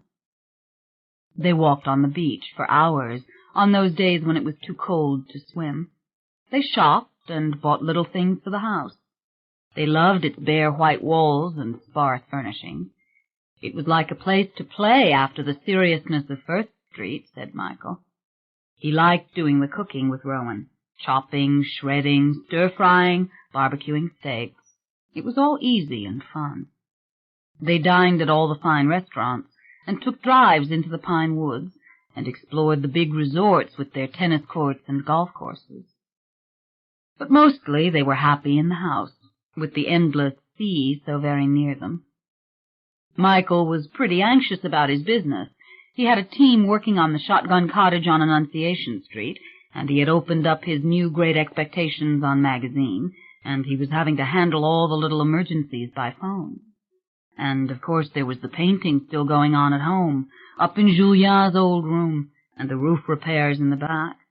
The brick parking area behind the house wasn't finished yet, and the old garçonnière was still being renovated. An excellent caretaker's cottage, they figured, and he was antsy not being there himself. He didn't need a long honeymoon right now, that was perfectly obvious, especially not a honeymoon that was being extended day after day by Rowan. But he was so agreeable. Not only did he do what she wanted, he seemed to have an endless capacity to make the most of the moment, whether they were strolling on the beach hand in hand, or enjoying a hasty seafood meal in a little tavern, or visiting the boats for sale in the marina, or reading in their various favorite corners of the spacious house on their own. Michael was a contented person by nature. She'd known that when she first met him. She'd understood why the anxiety was so terrible for him. And now it endeared him to her so much to see him lost in his own projects, drawing designs for the renovation of the little Annunciation Street cottage, clipping out pictures from magazines of little things he meant to do. Aunt Viv was doing fine back in New Orleans. Lily and Bee gave her no peace, according to their own admission, and Michael felt it was the best thing in the world for her. "She sounds so much younger when I talk to her," he said. "She's joined some garden club and some committee to protect the oak trees. She's actually having fun." So loving, so understanding. Even when Rowan didn't want to go back to town for Thanksgiving, he gave in. Aunt Viv went to dinner at Bee's, of course, and everybody forgave the wedding couple for staying in Florida, for it was their honeymoon after all, and they could take as long as they wished. They had their own quiet Thanksgiving dinner on the deck over the beach. Then that night, a cold, blustering lightning storm hit Destin. The wind shook the glass doors and windows. Up and down the coast the power went out. It was an utterly divine and natural darkness. They sat for hours by the fire, talking of little Chris, and which room would be the nursery, and how Rowan would not let the medical center interfere in the first couple of years. She'd spend every morning with the baby, not going to work until 12 o'clock. And, of course, they'd get all the help they needed to make things run smoothly. Thank God he did not ask directly whether or not she'd seen that damn thing. She did not know what she would do if forced to tell a deliberate lie. The secret was locked inside a little compartment in her mind, like Bluebeard's secret chamber, and the key had been thrown down the well. The weather was getting colder. Soon there wouldn't be an excuse for remaining here. She knew they ought to go back. What was she doing, not telling Michael, and not telling Aaron? Running away like this, to hide? But the longer she remained here, the more she began to understand her conflict and her reasons. She wanted to talk to the being. The memory of him in the kitchen flooded her with a powerful sense of him, all the more particular because she had heard the tender quality of his voice. Yes, she wanted to know him. It was exactly as Michael had predicted it that first awful night when the old woman had just died. What was Lasher? Where had he come from? What secrets lay beyond that flawless and tragic face? What would Lasher say about the doorway and the 13 witches? And all she had to do was call him, like Prospero calling to Ariel. Keep the secret and say his name. "Oh, but you are a witch," she said to herself as her guilt deepened. And they all knew it. They knew it that afternoon you spoke to Gifford. They knew by the stark silvery power that came from you what everybody thinks is coldness and cunning, but was never anything but unwelcome strength. The old man, Fielding, was right in his warning. And Aaron knows, doesn't he? Of course he knows. Everybody but Michael.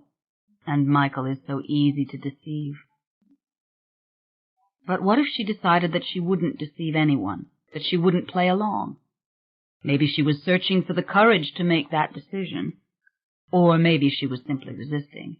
Maybe she was making the demon thing wait the way he had made her wait. Whatever the case, she no longer felt that aversion for him, that awful dislike which had followed the incident on the plane. She felt the anger still, but the curiosity and the ever-increasing attraction were greater. It was the first really cold day when Michael came out on the beach and sat down beside her and told her he had to go back. She was enjoying the brisk air, actually, sunbathing in a heavy cotton sweater and long pants, the way she might have done in California on her windy deck. "Look, this is what's going down," he said. "Aunt Viv wants her things from San Francisco, and you know how old people can be. And Rowan, there's nobody to close up Liberty Street except me. I have to make some decisions about my old store out there, too. My accountant just called me again about somebody wanting to rent it, and I have to get back there and go through the inventory myself." He went on, about selling a couple of pieces of California property, shipping certain things, renting out his house, that sort of thing. And the truth was, he was needed in New Orleans. His new business on Magazine Street needed him. If this thing was going to work... Truth is, I'd rather fly out there now than later. It's almost December, Rowan. Christmas is coming. You realize it? Sure, I understand. We'll drive back tonight. But you don't have to, babe. You can stay here in Florida till I come back, or as long as you want. No, I'll come with you, she said. I'll come up and pack in a little while. Besides, it's time to be leaving. It's warm now, but it was really chilly this morning when I first came out. He nodded. Didn't you hate it? She laughed. Still not as cold as any summer day back in California, she said. He nodded. I have to tell you something. It's going to get even colder. A lot colder. Winter in the South is going to surprise you. They're saying this may be a bad winter all over the southern states. In a way, I just love it. First the dizzying heat, and then the frost on the windows. I know what you mean. And I love you. I love you more than anyone I've ever loved. She sat back in the wooden beach chair as he walked away, and she let her head roll to the side. The gulf was now a dull silver blaze before her, as often happened when the sun was at its height. She let her left hand fall down into the soft, sugary sand. She pushed her fingers into it and picked up a handful of it, letting it run through her fingers. Real, she whispered. So real. But wasn't it just too neat that he had to leave now and she'd be alone at First Street? Wasn't it just like somebody had arranged things that way? And all this time she thought that she'd been calling the shots. Don't overreach, my friend, she whispered into the cool Gulf breeze. Don't hurt my love, or I'll never forgive you. See that he comes back to me, safe and sound. They didn't leave till the following morning. As they drove away, she felt the tiniest stab of excitement. In a flash, she pictured his face again as it had been in the darkened kitchen. She heard the soft, resonant flow of his words, a caress. But she couldn't bear to think of that part of it. Only after Michael had arrived safely in California, only when she was alone in the house. 42.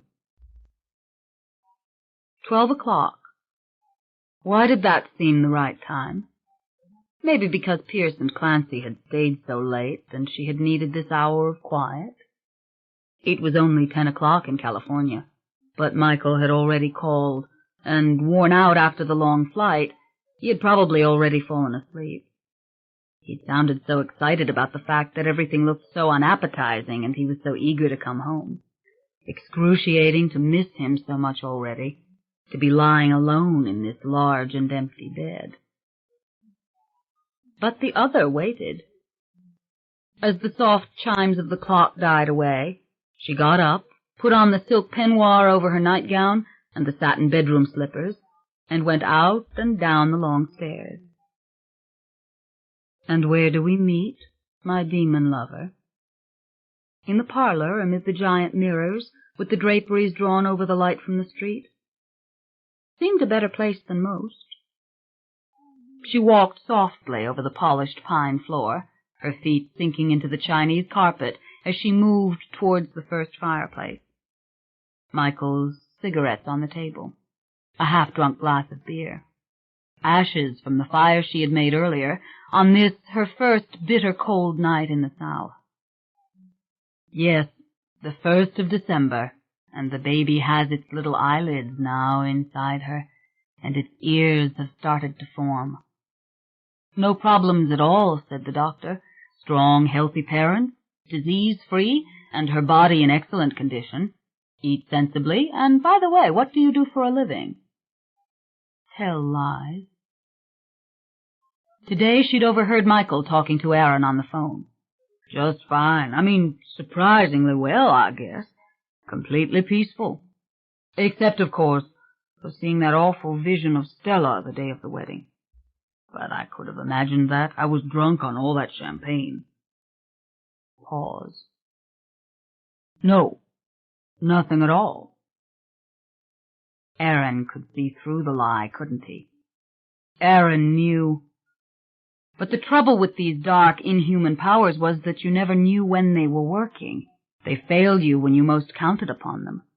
After all the random flashing and decidedly unwelcome insights into the thoughts of others, suddenly the world was filled with wooden faces and flat voices, and you were alone.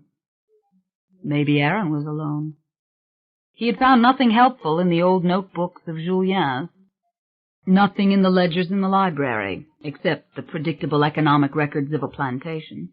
He had found nothing in the grimoires and demonologies collected over the years, except the published information on witchcraft which anyone could obtain.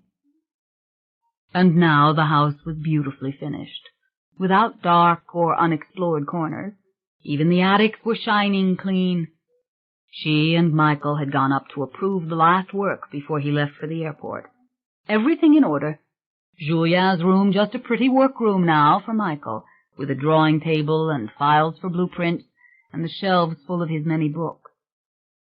She stood in the center of the Chinese carpet. She was facing the fireplace. She had bowed her head and made a little steeple with her hands and pressed her fingers to her lips. What was she waiting for?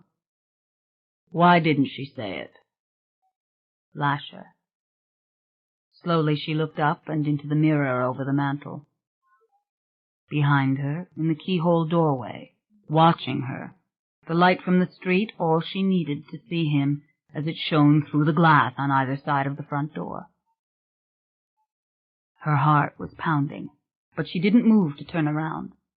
She gazed at him through the mirror, calculating, measuring, defining, trying to grasp with all her powers, human and inhuman, what this creature was made of, what this body was. Face me, Rowan. Voice like a kiss in the darkness, not a command or a plea, something intimate, like the request from a lover whose heart will be broken if he is refused. She turned around. He was standing against the doorframe, his arms folded. He wore an old-fashioned dark suit, much like the ones Julien wore in the portraits of the 1890s, with the high white collar and silk tie. A beautiful picture. And in such lovely contrast were his strong hands, like Michael's, and the large, strong features of his face. The hair was streaked with blonde, and the skin slightly darker. She thought of Chase, her old policeman lover, when she looked at him. "Change what you will," he said gently. And before she could respond, she saw the figure altering itself, saw it like a soundless boiling in the shadows as the hair grew even lighter, more completely blonde, and the skin took on the bronzed quality of Chase's skin. She saw the eyes brighten. Chase, for one instant, perfectly realized.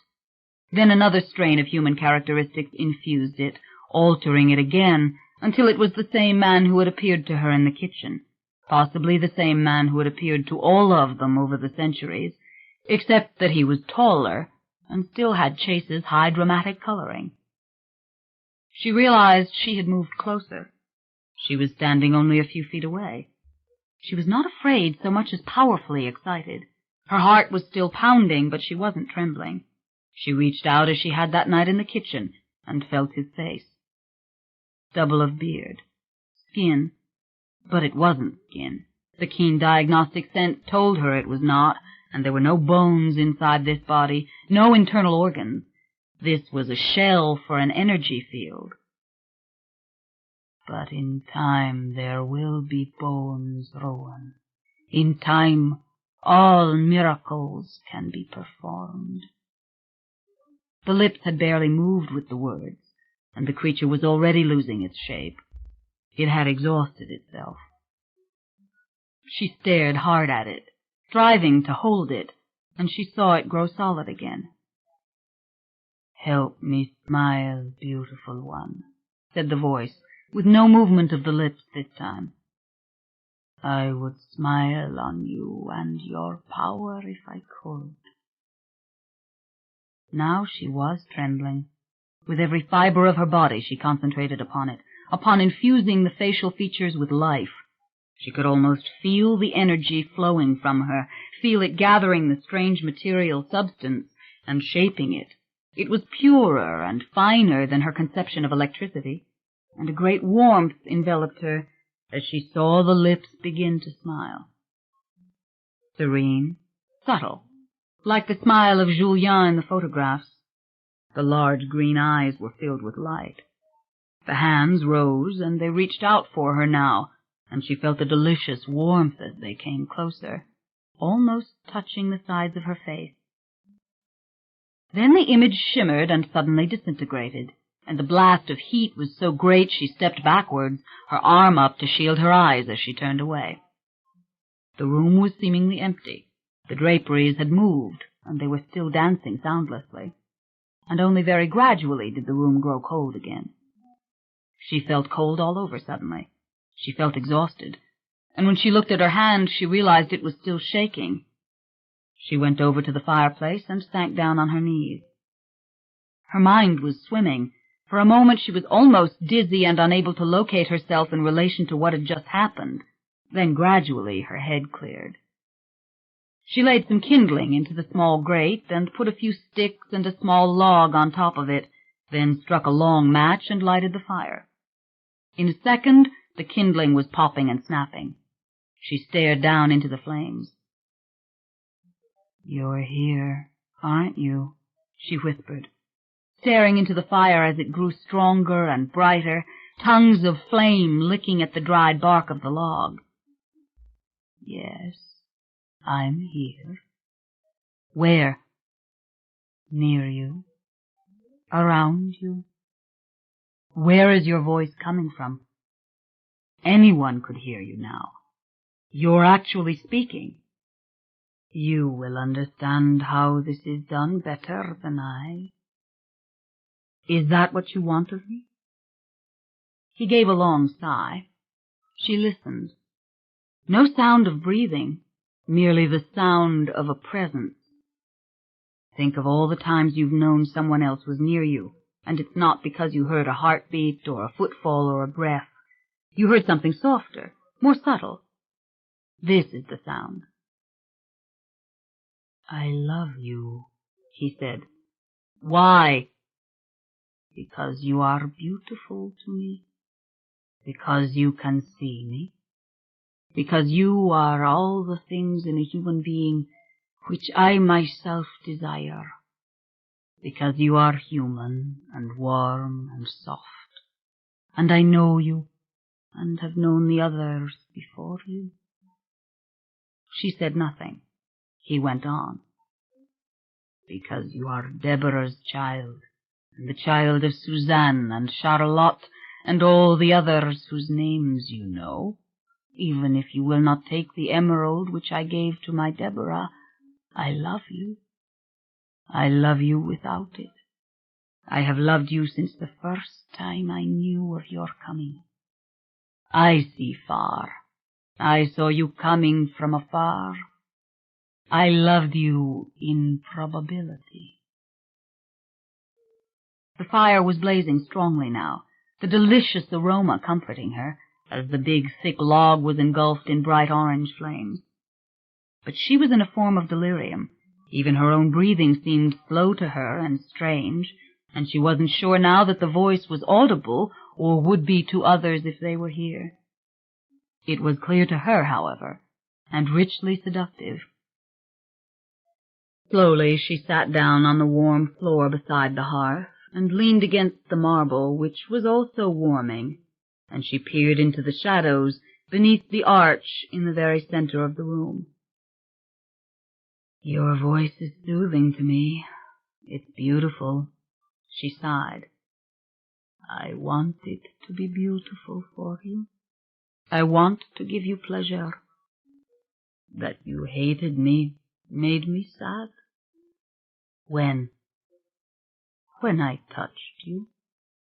"Explain it all to me. Everything." "But there are many possible explanations." "You shape the explanation by the question you ask." "I can talk to you of my own volition, but what I tell you will have been shaped by what I have been taught through the questions of others over the centuries. It is a construct. If you want a new construct, ask."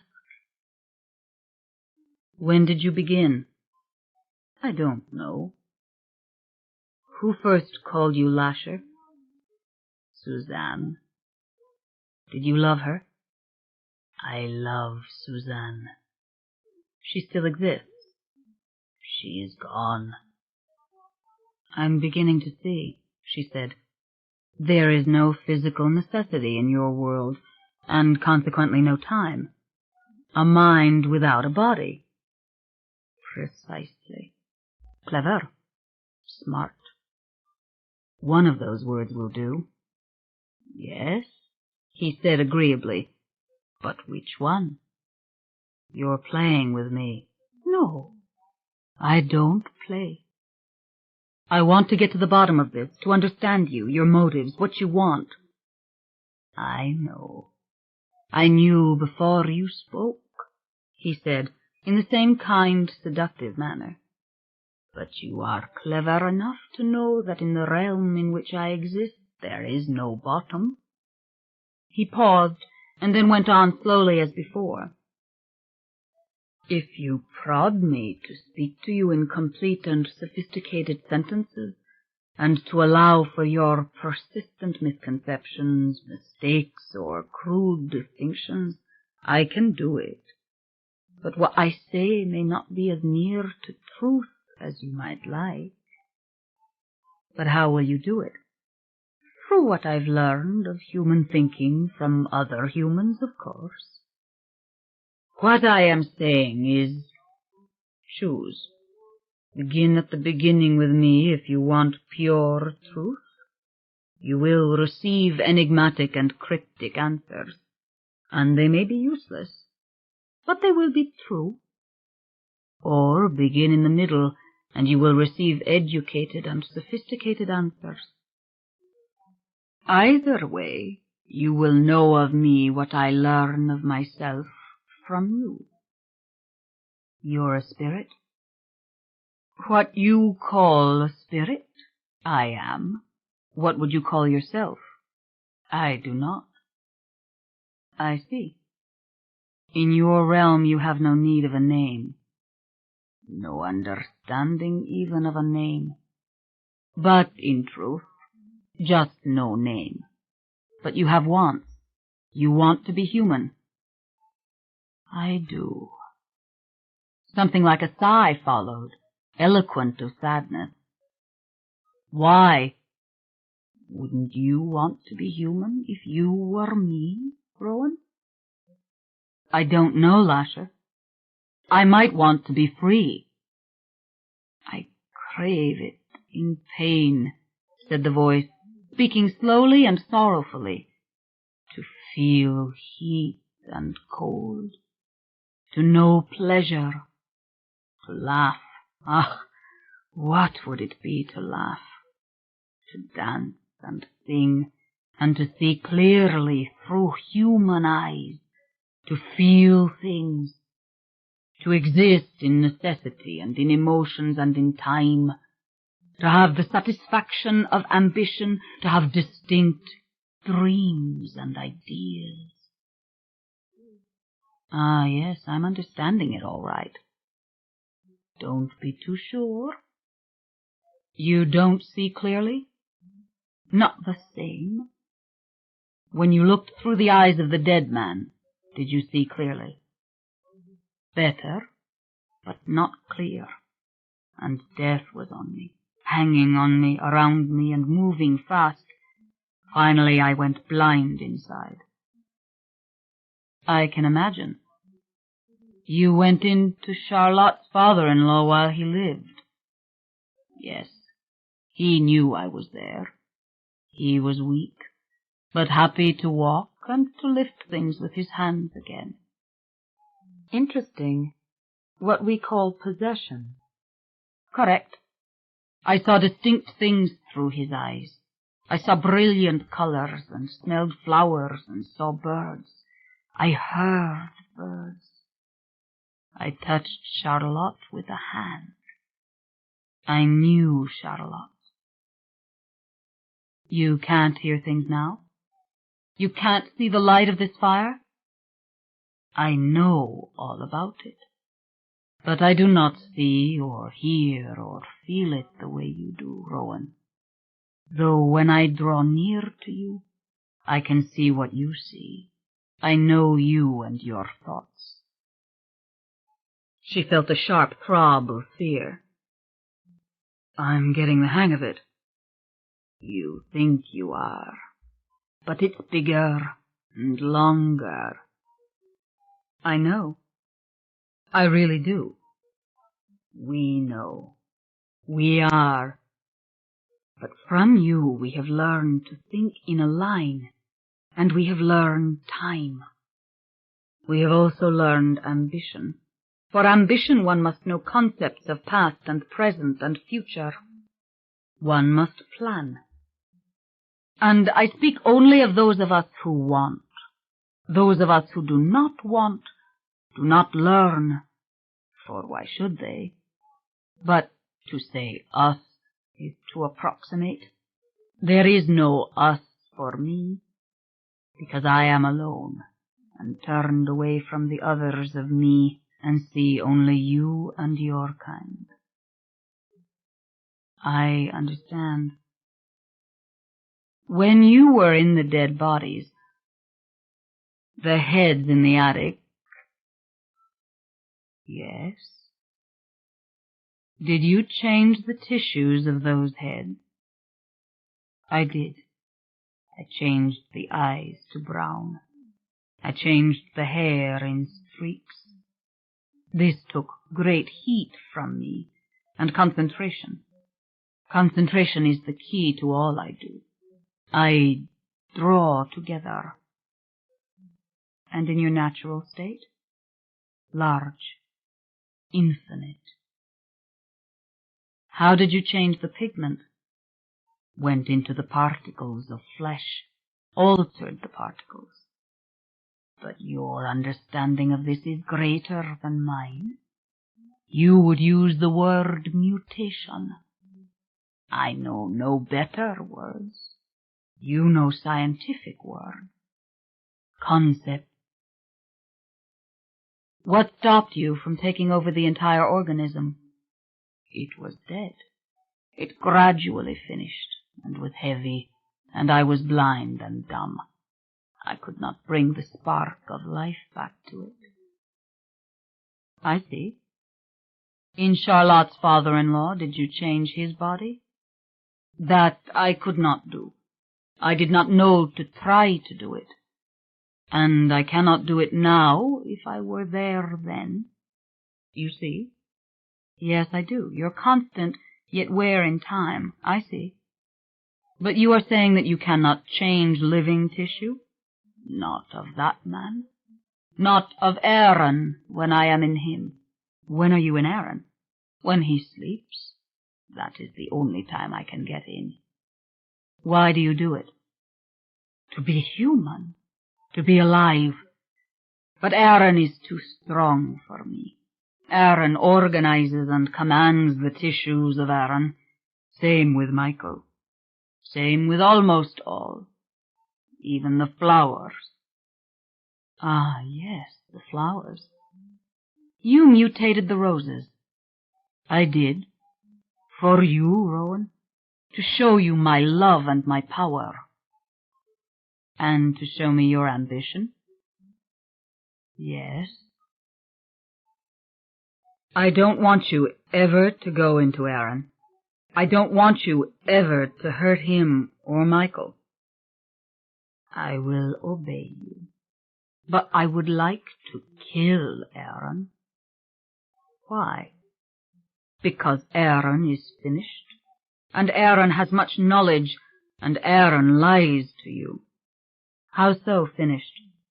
He has done what I saw that he would do and wanted for him to do, so I say finished. Now he may do what I can see and do not want him to do, which goes against my ambition. I would kill him if it would not make you bitter and full of hate for me. You can feel my anger, can't you? It hurts me deeply, Rowan.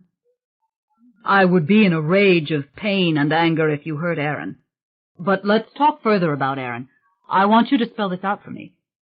What did you want Aaron to do that he's done?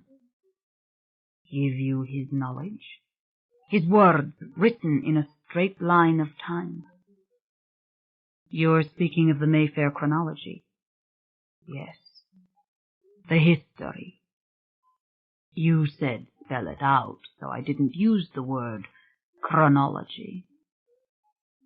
She laughed softly.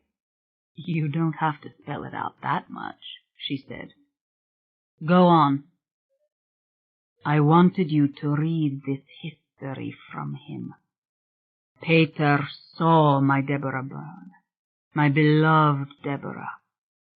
Aaron saw my Deirdre weep in the garden, my beautiful Deirdre. Your responses and decisions are inestimably assisted by such history. But this task of Aaron has been completed. Yes, I see. Beware of thinking I understand. Precisely. Keep asking.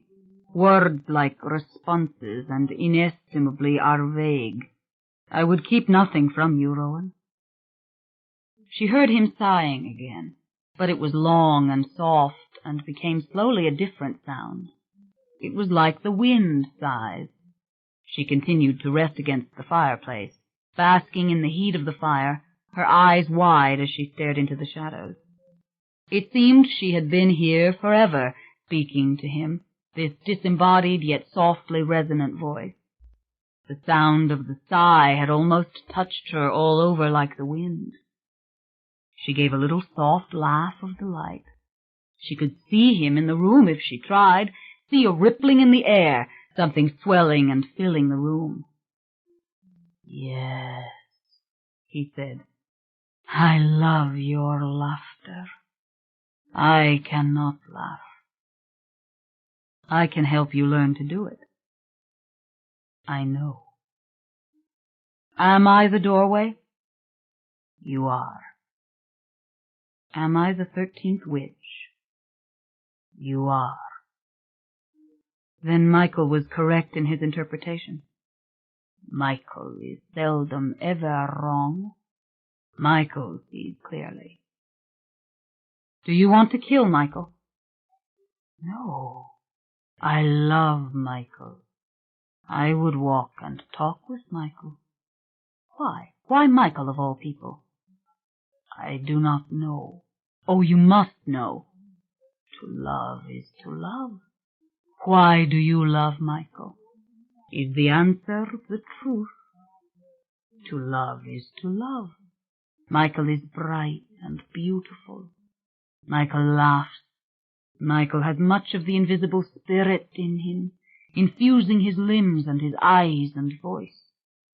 Do you see? I think I do. It's what we call vitality. Exactly, he said. But had the word ever been said with such meaning? He went on. I saw Michael from the beginning. Michael was a surprise. Michael sees me. Michael came to the fence. Also, Michael has ambition and is strong. Michael loved me. Now Michael fears me. You came between me and Michael fears that I will come between him and you. But you won't hurt him. No answer. You won't hurt him. Tell me not to hurt him, and I will not hurt him. But you said you didn't want to. Why do you make it go like this in a circle? This is no circle. I told you I didn't want to kill Michael. Michael may be hurt. What am I to do? Lie? I do not lie. Aaron lies. I do not lie. I do not know how. That I don't believe, but maybe you believe it. You hurt me. Tell me how this will end. What? My life with you, how will it end? Silence. You won't tell me. You are the doorway. She sat very still. She could feel her mind working. The fire gave off its low crackling, and the flames danced against the bricks, and the motion seemed entirely too slow to be real. Again the air shimmered. She thought she saw the long crystal teardrops of the chandelier moving, turning, gathering tiny fragments of light. What does it mean to be the doorway? You know what it means. No, I don't. You can mutate matter, Dr. Mayfair. I'm not sure that I can. I'm a surgeon. I work with precise instruments. But your mind is ever more precise. She frowned. It was bringing back that strange dream, the dream of Leiden. In your time you have stanched bleeding, he said, taking his time with his soft, slow words. You have closed wounds. You have made matter obey you. The chandelier gave off a low, tinkling music in the silence. It caught the glint of the dancing flames. You have slowed the racing hearts of your patients. You have opened the clogged vessels of their brains. I wasn't always aware. You have done it. You fear your power, but you possess it. Go out into the garden in the night. You could make the flowers open. You can make them grow longer as I did. Ah, but you did it with dead flowers only. No. I have done it with the living, with the iris you saw, though this exhausted me and hurt me. And then the iris died and fell from its stem. Yes, I did not mean to kill it. You took it to its limits, you know. That's why it died. Yes, I did not know its limits. She turned to the side. She felt she was in a trance. Yet how perfectly clear was his voice, how precise his pronunciation. You did not merely force the molecules in one direction or another, she said. No, I pierced the chemical structure of the cells, just as you can do it. You are the doorway. You see into the kernel of life itself. No, you overestimate my knowledge. No one can do it. The atmosphere of the dream came back. Everyone gathered at the windows of the University of Leiden. What was that mob in the street? They thought Jan van Abel was a heretic. You don't know what you're saying, she said. I know. I see far. You have given me the metaphors and the terms. Through your books, I too have absorbed the concept. I see to the finish. I know. Rowan can mutate matter. Rowan can take the thousands upon thousands of tiny cells and reorganize them. And what is the finish? Will I do what you want? Again he sighed. Something rustling in the corners of the room. The draperies swayed violently, and the chandelier sang softly again, glass striking glass. Was there a layer of vapor rising to the ceiling, stretching out to the pale peach-colored walls, or just the firelight dancing in the corner of her eye? The future is a fabric of interlacing possibilities, he said, some of which gradually become probabilities, and a few of which become inevitabilities. But there are surprises sewn into the warp and the woof which can tear it apart. Thank God for that, she said. So you can't see to the finish. I do and do not. Many humans are entirely predictable. You are not predictable. You are too strong. You can be the doorway if you choose. How? Silence. Did you drown Michael in the sea? No. Did anyone do it? Michael fell off a rock into the sea because he was careless. His soul ached, and his life was nothing. All this was written in his face and in his gestures. It would not take a spirit to see it. But you did see it. I saw it long before it happened, but I did not make it happen. I smiled, because I saw you and Michael come together. I saw it when Michael was small and saw me and looked at me through the garden fence. I saw the death and rescue of Michael by Rowan. And what did Michael see when he drowned? I don't know. Michael was not alive. What do you mean? He was dead, Dr. Mayfair. You know what dead is. Cells cease to divide. The body is no longer under one organizing force or one intricate set of commands. It dies. Had I gone into his body, I could have lifted his limbs and heard through his ears, because his body was fresh, but it was dead. Michael had vacated the body. You know this? I see it now. I saw it before it happened. I saw it when it occurred. Where were you when it occurred? Beside Deirdre. To make Deirdre happy. To make her dream. Ah, so you do see far. Rowan, that is nothing. I mean, I see far in time. Space is not a straight line for me either. She laughed softly again. Your voice is beautiful enough to embrace. I am beautiful, Rowan. My voice is my soul. Surely I have a soul? The world would be too cruel if I did not. She felt so sad hearing this that she could have cried. She was staring at the chandelier again, at the hundreds of tiny reflected flames in the crystal. The room seemed to swim in warmth. Love me, Rowan, he said simply. I am the most powerful being imaginable in your realm, and there is but one of me for you, my beloved. It was like a song without melody. It was like a voice made up of quiet and song, if such a thing can be imagined. When I am flesh, I shall be more than human. I shall be something new under the sun, and far greater to you than Michael.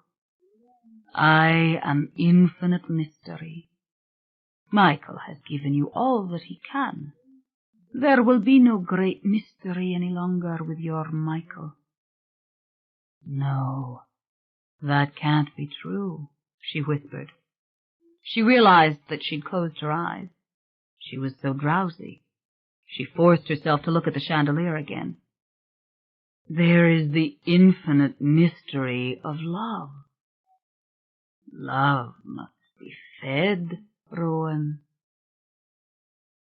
You are saying I have to choose between you and Michael?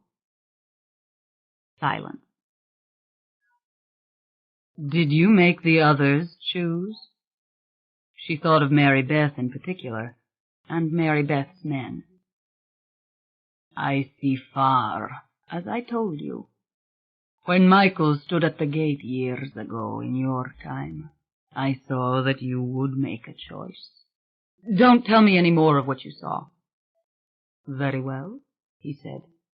Talk of the future always brings unhappiness to humans. Their momentum is based upon the fact that they cannot see far. Let us talk about the past. Humans like to understand the past. Do you have another tone of voice other than this beautiful soft tone? Could you have spoken those last few words sarcastically? Is that how they were meant to sound? I can sound any way that I like, Rowan. You hear what I feel. I do feel in my thoughts, in what I am, pain and love, emotions. You're speeding up your words a little.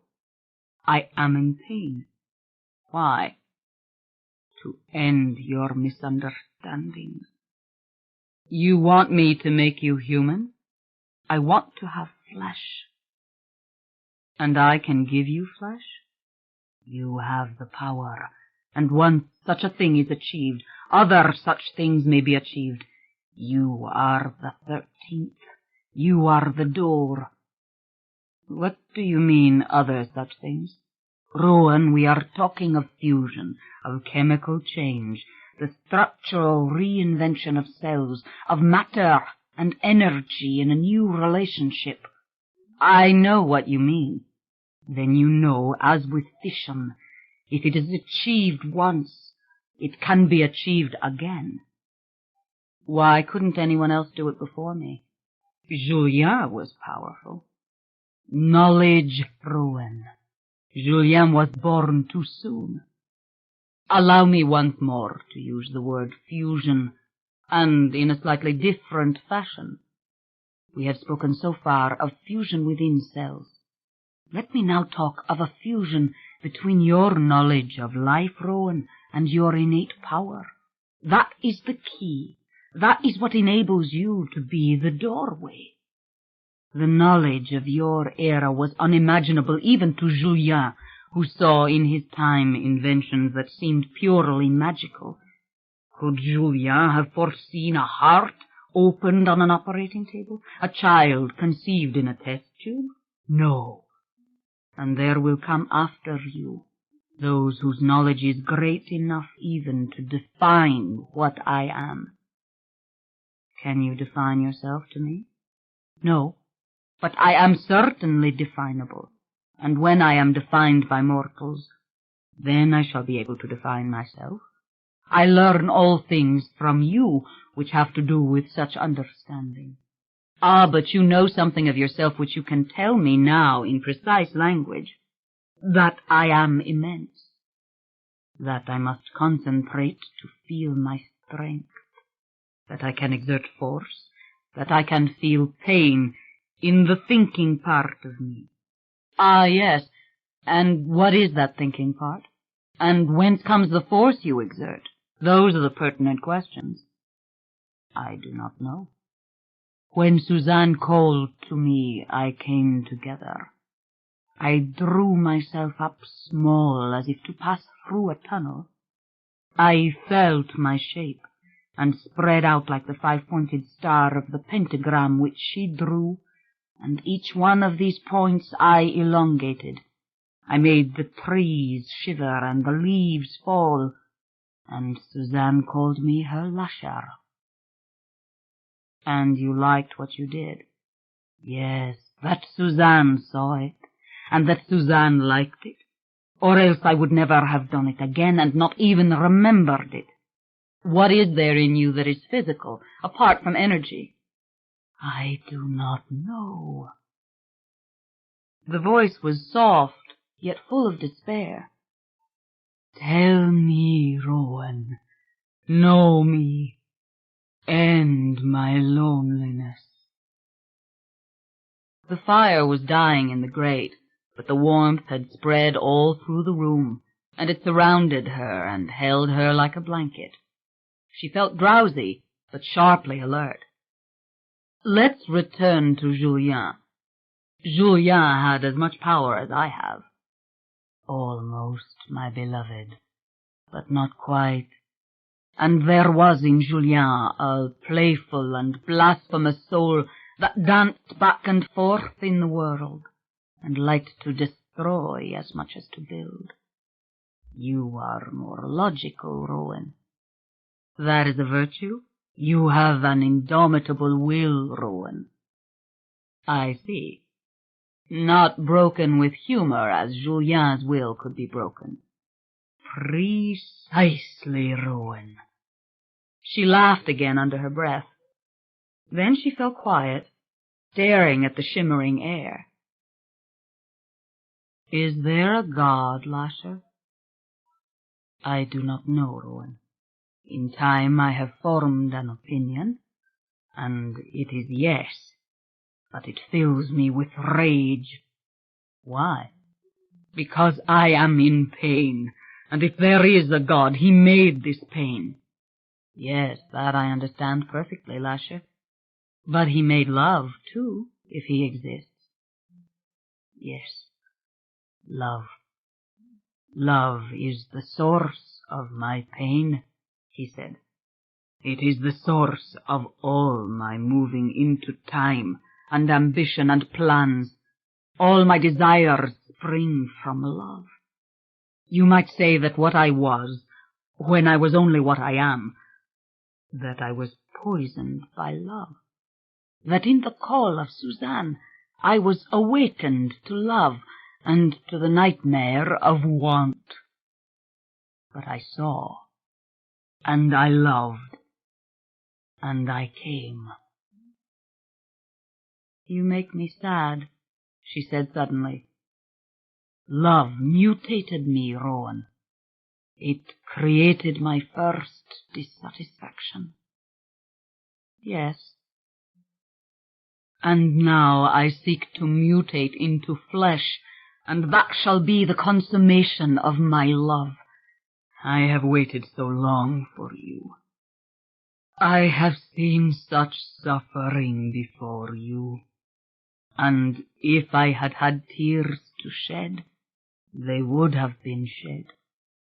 God knows, for Langtry I made an illusion of myself weeping. It was a true image of my pain. I wept not merely for Stella, but for all of them, my witches. When Julien died, I was in agony. So great was my pain then that I might have moved away, back to the realm of the moon and the stars and the silence. But it was too late for me. I could not bear my loneliness. When Mary Beth called, I came back to her. Quickening, I looked into the future, and I saw the 13th again. I saw the ever-increasing strength of my witches. She had closed her eyes again. The fire was gone out. The room was full of the spirit of Lasher. She could feel him against her skin, though he did not move, and the fabric of him lay as lightly as the air itself. When I am truly flesh, he said, the tears and the laughter will come from me by reflex as they come in you or in Michael. I shall be a complete organism, but not human. Better than human, but not human. Stronger, more enduring, for I shall be the organizing intelligence, and I shall have great power, greater than the power inside any existing human. I shall be a new thing. As I told you, I shall be a species which, as of now, does not exist. Did you kill Arthur Langtry? Not necessary. He was dying. What he saw hastened his death. But why did you show yourself to him? Because he was strong and he could see me, and I wanted to draw him in so that he might save Stella, for I knew Stella was in danger. Carlotta was the enemy of Stella. Carlotta was as strong as you are, Rowan. Why didn't Arthur help Stella? You know the history. It was too late. I am as a child at such moments in time. I was defeated by simultaneity, because I was acting in time. I don't follow. While I appeared to Langtry, the shots were fired into the brain of Stella and brought about instant death. I see far, but I cannot see all the surprises. You didn't know, and Carlotta tricked me. Carlotta misled me. I am not infallible. In fact, I am confused with amazing ease. How so? Why should I tell you? So you may all the better control me? You know how. You are as powerful a witch as Carlotta. It was through emotions. Carlotta conceived of the killing as an act of love. She schooled Lionel in what he was to think as he took the gun and fired at Stella. I was not alerted by hatred or malice. I paid no attention to the love thoughts of Lionel. Then Stella lay dying, calling to me silently, with her eyes open, wounded beyond hope of repair.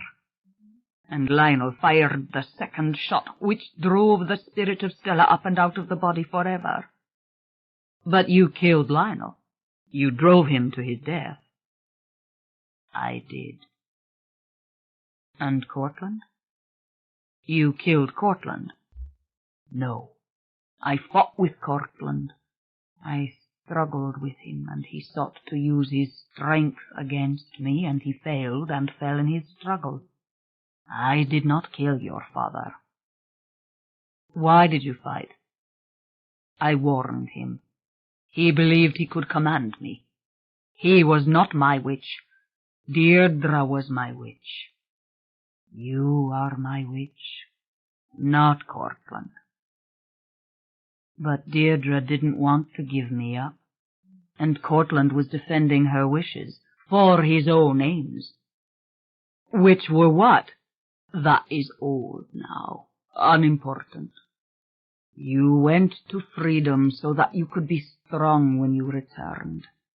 You were freed from Carlotta. But you saw to it, and this was against the wishes of both Deirdre and Cortland. For your sake, Rowan, I love you.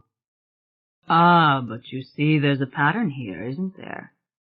And you don't want me to understand it. Once the child is born, you are for the child and not the mother. That's what happened with Deborah and Charlotte, isn't it?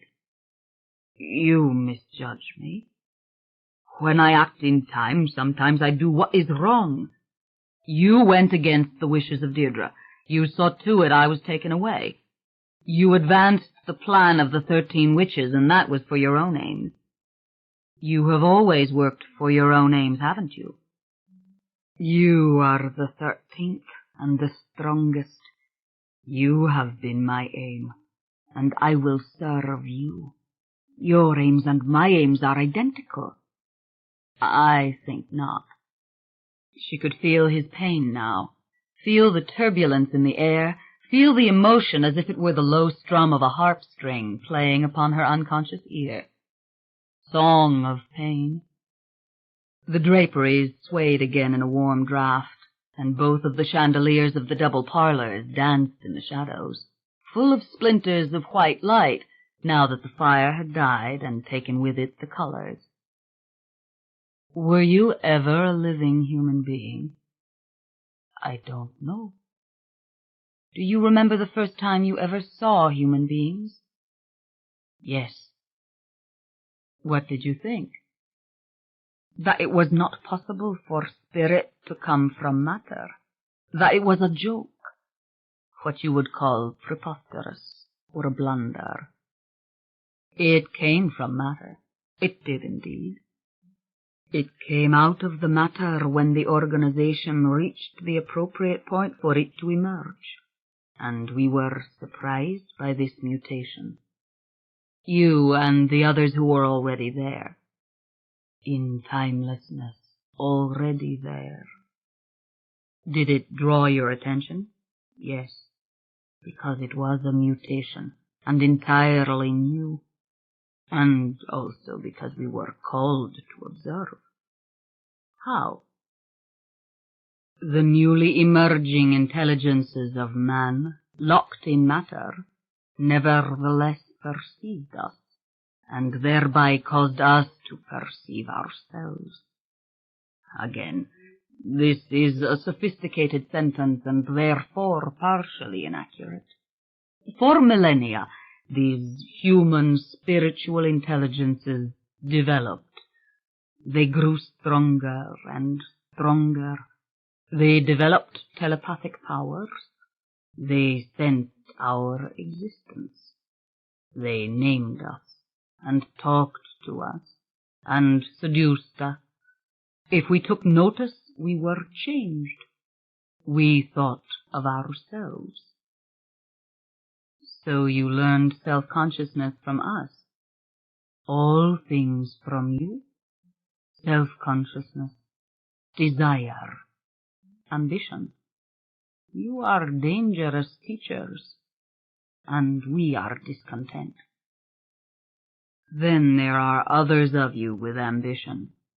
Julien said, matter created man, and man created the gods.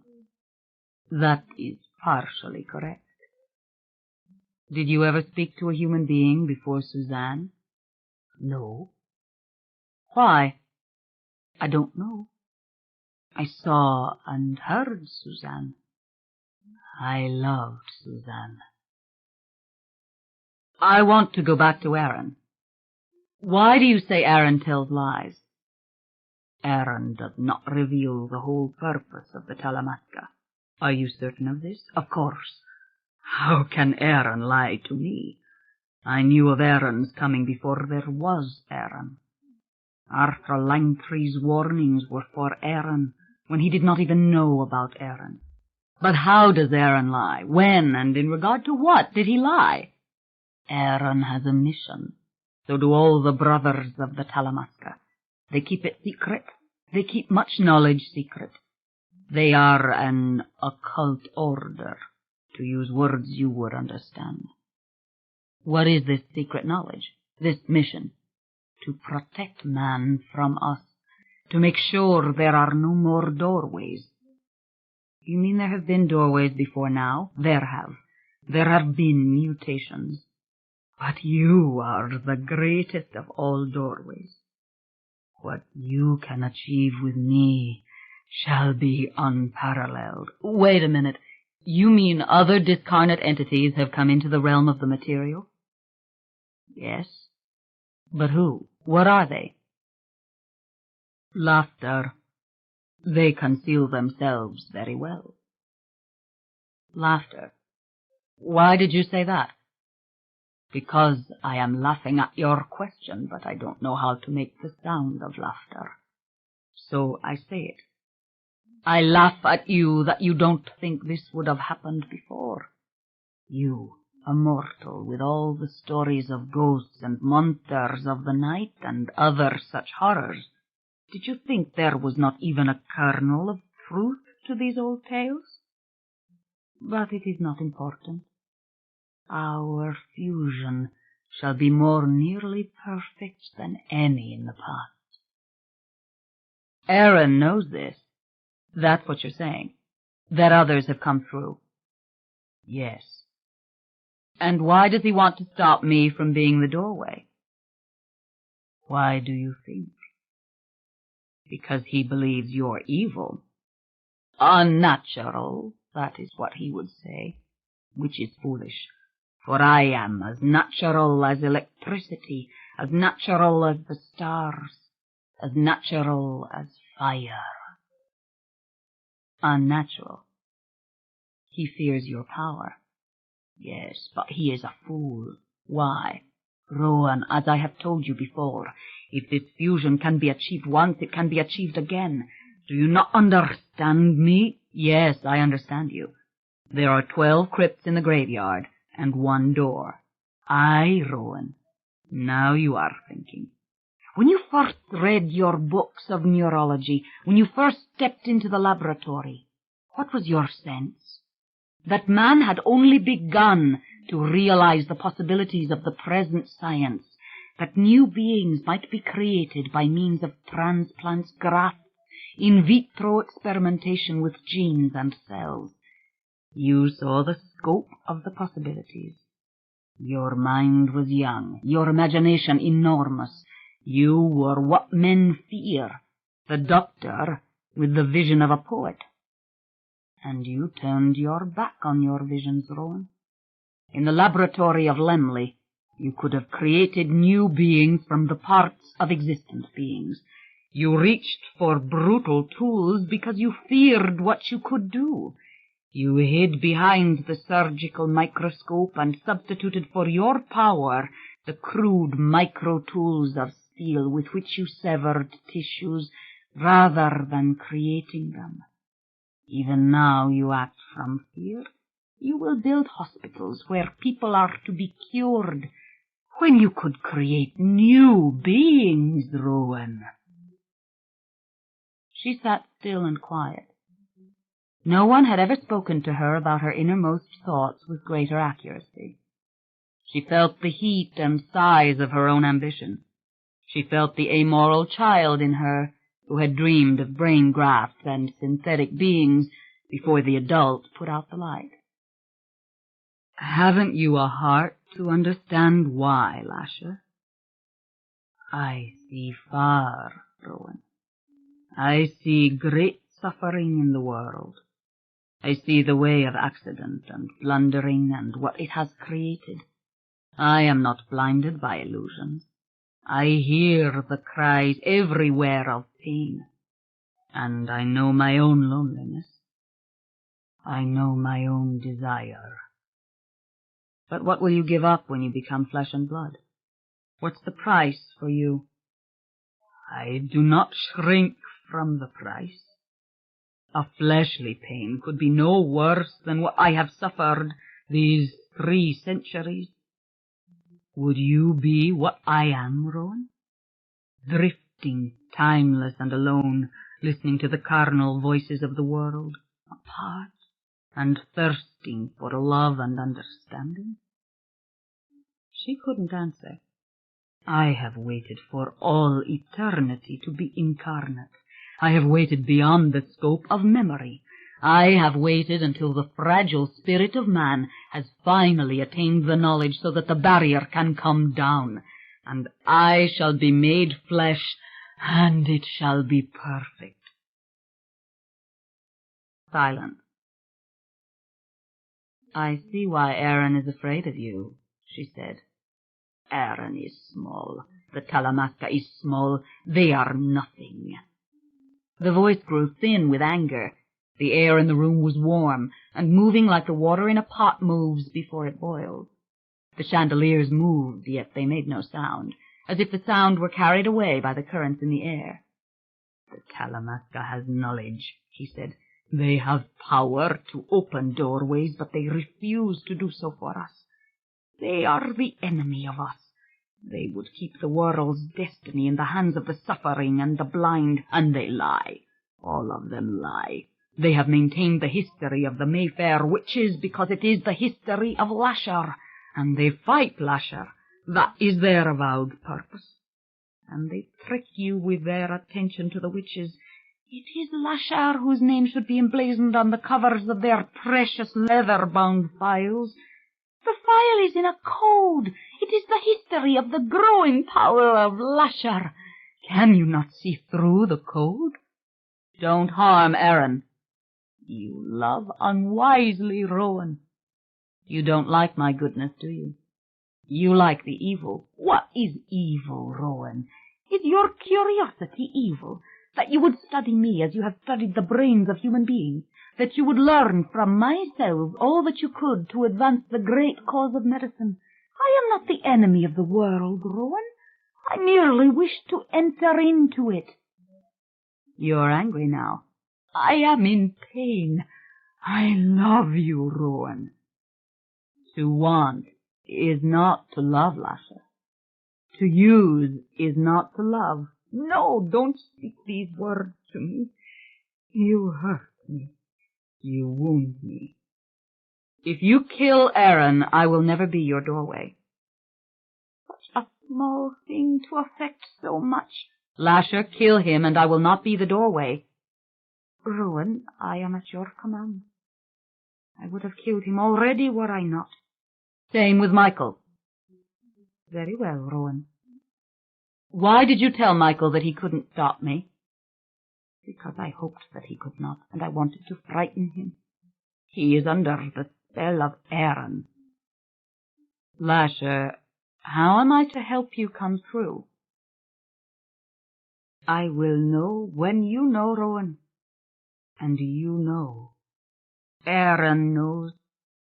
Lasher, we don't know what life is.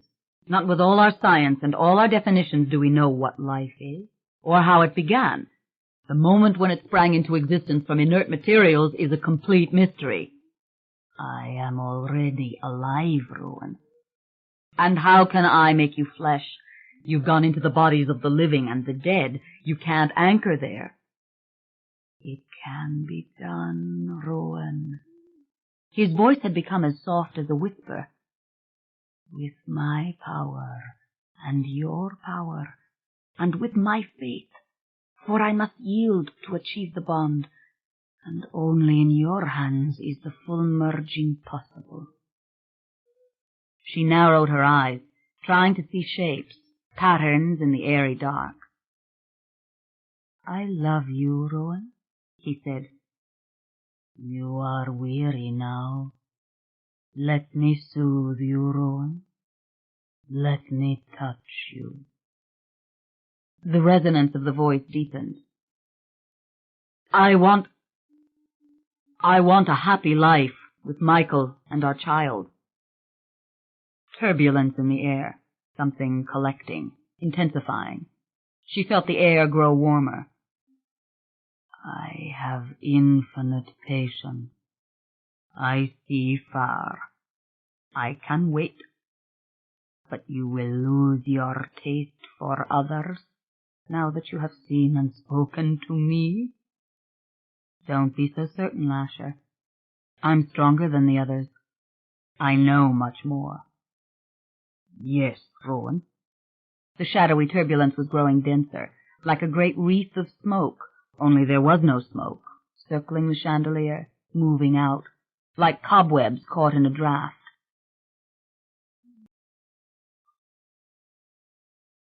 Can I destroy you? No. Why? Rowan, you torture me. Why can't I destroy you? Rowan, your gift is to transmute matter. I have no matter in me for you to attack. You may destroy the matter I bring into organization to make my image. But then I do this myself when I disintegrate. You have seen it. You could hurt my transitory image at such a moment of materialization, and you have already done so. When I first appeared to you, when I came to you near the water. But you cannot destroy me. I have always been here. I am eternal, Rowan. And suppose I told you it was finished now, Lasher, that I would never recognize you again, that I would not be the doorway, that I am the doorway for the Mayfairs into the future centuries, the doorway for my unborn child, and for things of which I dream with my ambition. Small things, Rowan. Nothing compared to the mysteries and possibilities which I offer you. Imagine, Rowan, when the mutation is complete, and I have a body infused with my timeless spirit, what you can learn from this. And if it's done, Lasher, if the doorway is opened and the fusion is effected, and you stand before me flesh and blood, how will you treat me then? I would love you beyond all human reason, Rowan, for you would be my mother, and my creator, and my teacher. How could I not love you? And how tragic my need of you will be.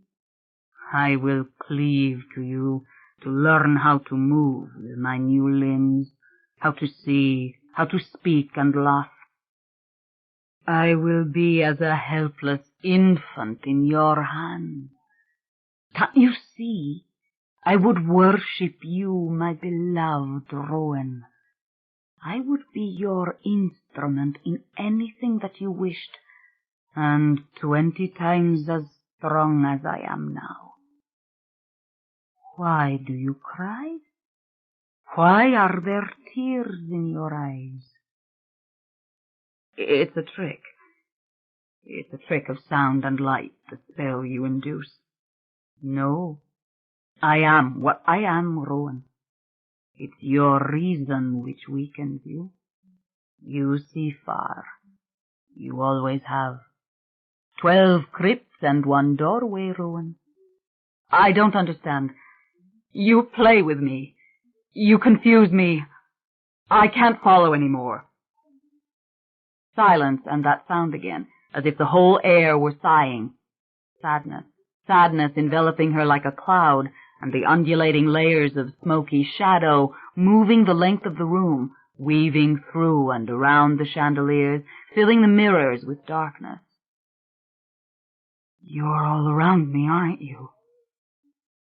I love you, he said, and his voice was low again as a whisper, and close to her. She thought she felt lips touch her cheek.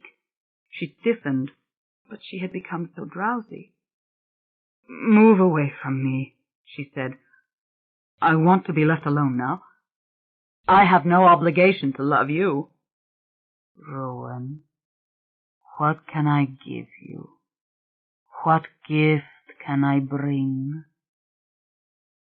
Again something brushed her face, something touched her, bringing the chills up over her body.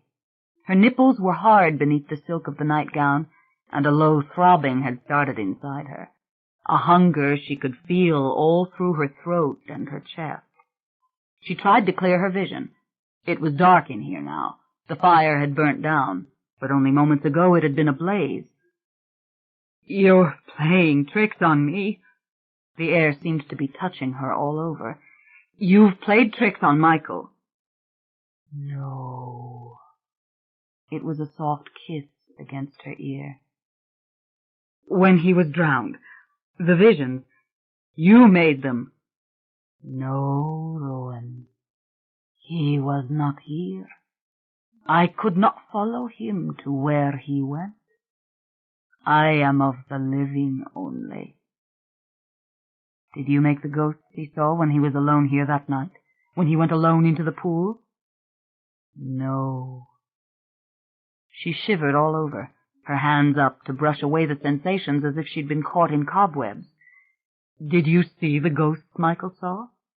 Yes. But through Michael's eyes I saw them.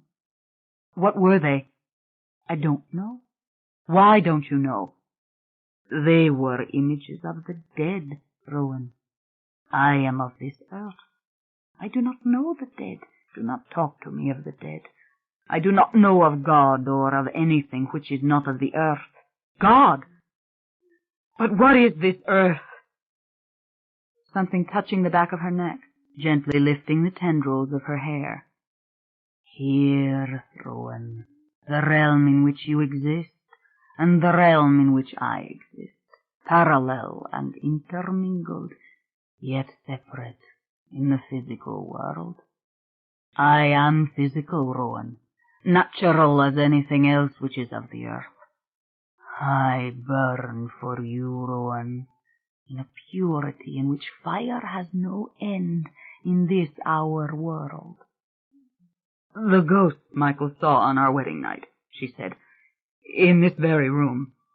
You made him see them. No. Did you see them? Like a feather stroking her cheek. Through Michael's eyes. I do not have all the answers you demand of me. Something touching her breast, something stroking her breasts and her thighs. She curled her leg back under her. The hearth was cold now. Get away from me, she whispered. You are evil. No. Do you come from hell? You play with me.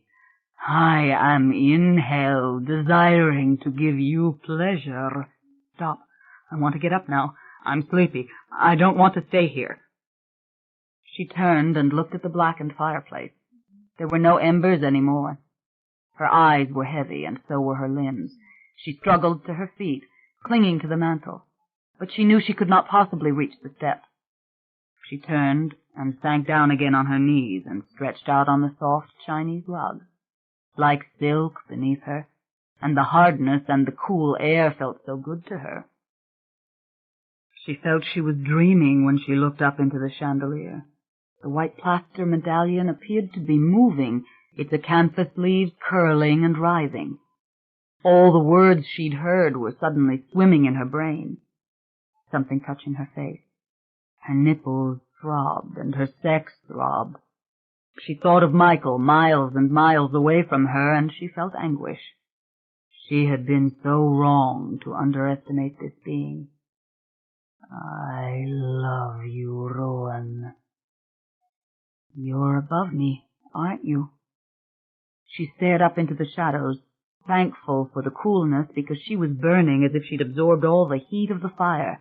She could feel the moisture pumping between her legs, and her body was opening like a flower. Stroking the inside of her thighs, where the skin was always softest and had no down, and her legs were turning outward like petals opening. "I'm telling you to stop, that I'll hate it." "Love you, my darling." Kissing her ears and her lips, and then her breast. The sucking came hard, rhythmic, teeth grazing her nipples. "I can't stand it," she whispered, but she meant the very opposite, that she would cry out in agony if it stopped. Her arms were flung out, and the nightgown was being lifted off her. She heard the silk tearing, and then the cloth was loose, and she was sweetly, deliciously naked lying there, the hands stroking her sex, only they weren't hands. It was Lasher sucking her and stroking her, lips on her ears, on her eyelids, all of his immense presence wrapped around her, even under her, stroking the small of her back, and parting her backside and stroking the nether mouth. Yes, opening, like the dark purple iris in the garden, like the roses exploding on the ends of their coarsened and darkened stems, and the leaves with so many points and tiny veins to them. She tossed and twisted on the carpet. And when she writhed like a cat in heat. "Go away, old woman. You are not here. This is my time now." "Yes, your time. Our time." Tongues licked her nipples, lips closing on them, pulling them, teeth scratching her nipples. "Harder, rougher. Rape me. Do it. Use your power." He lifted her so that her head fell backwards, her hair tumbling down beneath her, her eyes closed, hands parting her sex, parting her thighs. "Come into me. Hard. Make yourself a man for me. A hard man." The mouths grew harder on her nipples, the tongues lapping at her breast, her belly, the fingers pulling at her backside and scratching at her thighs. "The cock," she whispered, and then she felt it, enormous and hard, driving into her. "Yes, do it. Tear me. Do it. Override me. Do it." Her senses were flooded with the smell of clean, hard flesh and clean hair as the weight bore down on her and the cock slammed into her. Yes, harder. Make it rape. Glimpse of a face, dark green eyes, lips, and then a blur as the lips opened her lips. Her body was pinned to the carpet, and the cock burned her as it drove inside her, scraping her clitoris, plunging deeper into her vagina. "I can't stand it. I can't bear it. Split me apart. Yes." Laid waste. The orgasm flooded through her, her mind blank except for the raging flow of colors like waves as the rollicking sensation washed up through her belly and her breast and her face and down through her thighs, stiffening her calves and through the muscles of her feet. She heard her own cries, but they were far away, unimportant, flowing out of her mouth in a divine release, her body pumping and helpless and stripped of will and mind.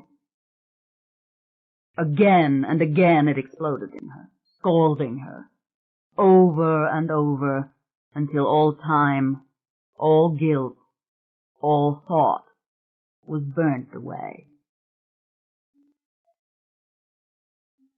Morning. Was there a baby crying? No, only the phone ringing. Unimportant. She lay in the bed, beneath the covers, naked. The sun was streaming in the windows on the front of the house. The memory of it came back to her, and a hurtful throbbing started in her. The phone, or was it a baby crying? A baby somewhere far off in the house. Half in dream she saw its little limbs working, bent knees, chubby little feet. "My darling," he whispered. "Lasher," she answered. The sound of the crying had died away. Her eyes closed on the vision of the shining window panes and the tangle of the oak limbs over the sky. When she opened them again, she stared up into his green eyes, into his dark face, exquisitely formed.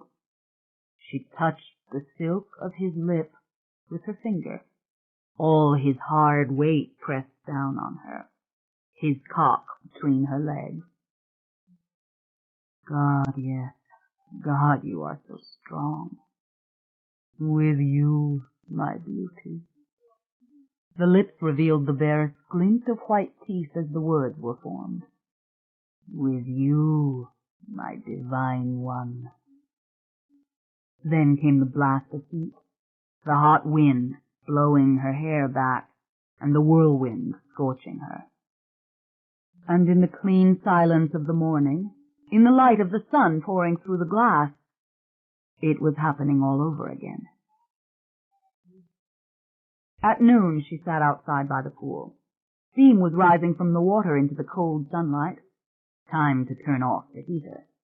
Winter was truly here. But she was warm in her wool dress. She was brushing her hair. She felt him near her, and she narrowed her eyes. Yes, she could see the disturbance in the air again, very clearly actually, as he surrounded her like a veil being slowly wound around her shoulders and arms. "Get away from me," she whispered. The invisible substance clung to her. She sat upright and hissed the words at it this time. "Away, I told you." It was the shimmer from a fire in sunlight, what she saw, and then the chill afterwards as the air regained its normal density, as the subtle fragrances of the garden returned. "I'll tell you when you may come," she said. "I will not be at the mercy of your whims or your will." "As you wish, Rowan." It was that interior voice she'd heard once before in Destin, the voice that sounded like it was inside her head. "You see and hear everything, don't you?" she asked. "Even your thoughts." She smiled, but it was a brittle, fierce smile. She pulled the long, loose hairs out of her hairbrush. "And what am I thinking?" she asked. "That you want me to touch you again? That you want me to surround you with illusions? That you would like to know what it is to be a man, and for me to take you as I would a man?" The blood rose to her cheek. She matted up the little bit of blonde hair from the brush and dropped it into the ferny garden beside her, where it vanished among the fronds and the dark leaves. "Can you do that?" she asked. "We can do it together, Rowan. You can see and feel many things." "Talk to me first," she said. "As you wish. But you hunger for me, Rowan." "Can you see Michael? Do you know where he is?" "Yes, Rowan, I see him. He is in his house, sorting through his many possessions. He is swimming in memories and in anticipation. He is consumed with the desire to return to you. He thinks only of you. And you think of betraying me, Rowan. You think of telling your friend Aaron that you have seen me. You dream of treachery." "And what's to stop me if I want to speak to Aaron? What can you do?" "I love you, Rowan." "You couldn't stay away from me now, and you know it. You'll come if I call you." I want to be your slave, Rowan, not your enemy. She stood up, staring up into the soft foliage of the sweet olive tree at the bits and pieces of pale sky. The pool was a great rectangle of steaming blue light. The oak beyond swayed in the breeze, and once again she felt the air changing. "Stay back," she said. There came the inevitable sigh, so eloquent of pain. She closed her eyes. Somewhere very far away a baby was crying. She could hear it. Had to be coming from one of these big silent houses, which always seemed so deserted in the middle of the day. She went inside, letting her heels sound loudly on the floor. She took her raincoat from the front hall closet, all the protection she needed against the cold, and she went out the front door. For an hour she walked through the quiet, empty street. Now and then a passer-by nodded to her, or a dog behind a fence would approach to be petted, or a car would roar past. She tried merely to see things, to focus upon the moss that grew on the walls, or the color of the jasmine twined still around a fence. She tried not to think or to panic. She tried not to want to go back into the house, but at last her steps took her back that way, and she was standing at her own gate. Her hand was trembling as she put the key in the lock. At the far end of the hall, in the door to the dining room, he stood watching her. "No, not until I say," she said, and the force of her hate went before her like a beam of light. The image vanished, and a sudden acrid smell rose to her nostrils. She put her hand over her mouth. All through the air she saw the faint wave-like movement, and then nothing, and the house was still. That sound came again. The baby crying. "You're doing it," she whispered. But the sound was gone. She went up the stairs to her room. The bed was neatly made now, her night things put away, the draperies drawn. She locked the door. She kicked off her shoes and lay down on the counterpane beneath the white canopy and closed her eyes. She couldn't fight it any longer.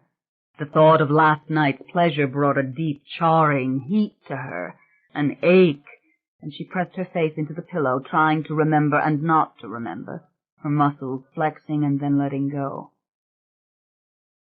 "Come, then," she whispered. At once the soft, eerie substance enclosed her. She tried to see what she was feeling, tried to understand. Something gossamer and immense, loosely constructed or organized, to use its own word, and now it was gathering itself, making itself dense, the way steam gathers itself when it turns to water, and the way water gathers itself when it turns to ice. "Shall I take a shape for you? Shall I make illusions?" "No, not yet," she whispered. "Be as you are, and as you were before, with all your power."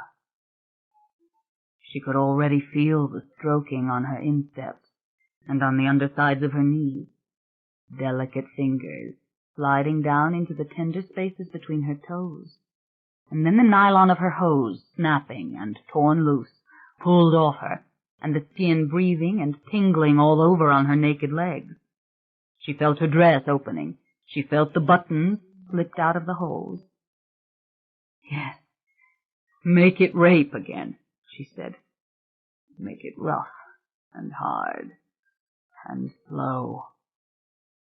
Suddenly she was flung over on her back. Her head was forced to one side against the pillow. The dress was ripping, and the invisible hands were moving down her belly. Something like teeth grazed her naked sex, fingernails scraping her calves. "Yes," she cried, her teeth clenched. "Make it cruel." 43. How many days and nights had passed? She honestly didn't know.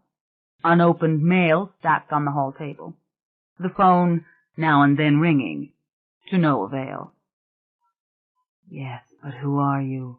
Underneath it all, who is there? I told you, such questions mean nothing to me. I can be what you want me to be. Not good enough. What was I? A phantom, infinitely satisfied. I don't know whence came the capacity to love Suzanne. She taught me what death was when she was burnt. She was sobbing when they dragged her to the stake. She couldn't believe they could do it to her. This was a child, my Suzanne, a woman with no understanding of human evil, and my Deborah was forced to watch it. And had I made the storm, they would have burnt them both. Even in her agony, Suzanne stayed my hand, for Deborah's sake. She went mad, her head banging against the stake. Even the villagers were terrified. Crude, stupid mortals, come there to drink wine and laugh as she was burned. Even they could not bear the sound of her screaming. And then I saw the beautiful flesh and blood form which nature had given her, ravaged by fire, like a corn husk in a burning field. I saw her blood pouring down on the roaring log. My Suzanne, in the perfection of her youth and in her strength, burnt like a wax candle for a stupid pack of villagers who gathered in the heat of the afternoon. Who am I? I am the one who wept for Suzanne when no one wept. I am the one who felt an agony without end when even Deborah stood numb, staring at the body of her mother twisting in the fire. I am the one who saw the spirit of Suzanne leave the pain-racked body. I saw it rise upwards, freed and without care. Do I have a soul that it could know such joy, that Suzanne would suffer no more? I reached out for her spirit, shaped still in the form of her body, for she did not know yet that such a form was not required of her. And I tried to penetrate, and to gather, to take unto myself what was now like unto me. But the spirit of Suzanne went past me. It took no more notice of me than of the burning husk in the fire. Upwards it went away from me and beyond me, and there was no more Suzanne. Who am I? I am Lasher, who stretched himself out over the whole world, threaded through and through with the pain of the loss of Suzanne. I am Lasher, who drew himself together, made tentacles of his power, and lashed at the village till the terrified villagers ran for cover, once my beloved Deborah was taken away. I laid waste the village of Dunlaith. I chased the witch judge through the fields, pounding him with stones. There was no one left to tell the tale when I finished. And my Deborah gone with Peter Van Apel, to silks and satins and emeralds, and men who would paint her picture. I am Lasher, who mourned for the simpleton and carried her ashes to the four winds. This was my awakening to existence, to self-consciousness, to life and death, to paying attention. I learned more in that interval of 20 days than in all the gracious eons of watching mortals grow upon the face of the earth, like a breed of insect, mind springing from matter, but snared in it, meaningless as a moth with its wing nailed to a wall. Who am I? I am Lasher, who came down to sit at the feet of Deborah and learn how to have purpose, to obtain ends, to do the will of Deborah in perfection so that Deborah would never suffer. Lasher, who tried and failed. Turn your back on me. Do it.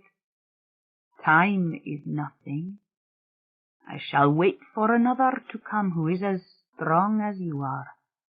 Humans are changing. Their dreams are filled with the forecast of these changes.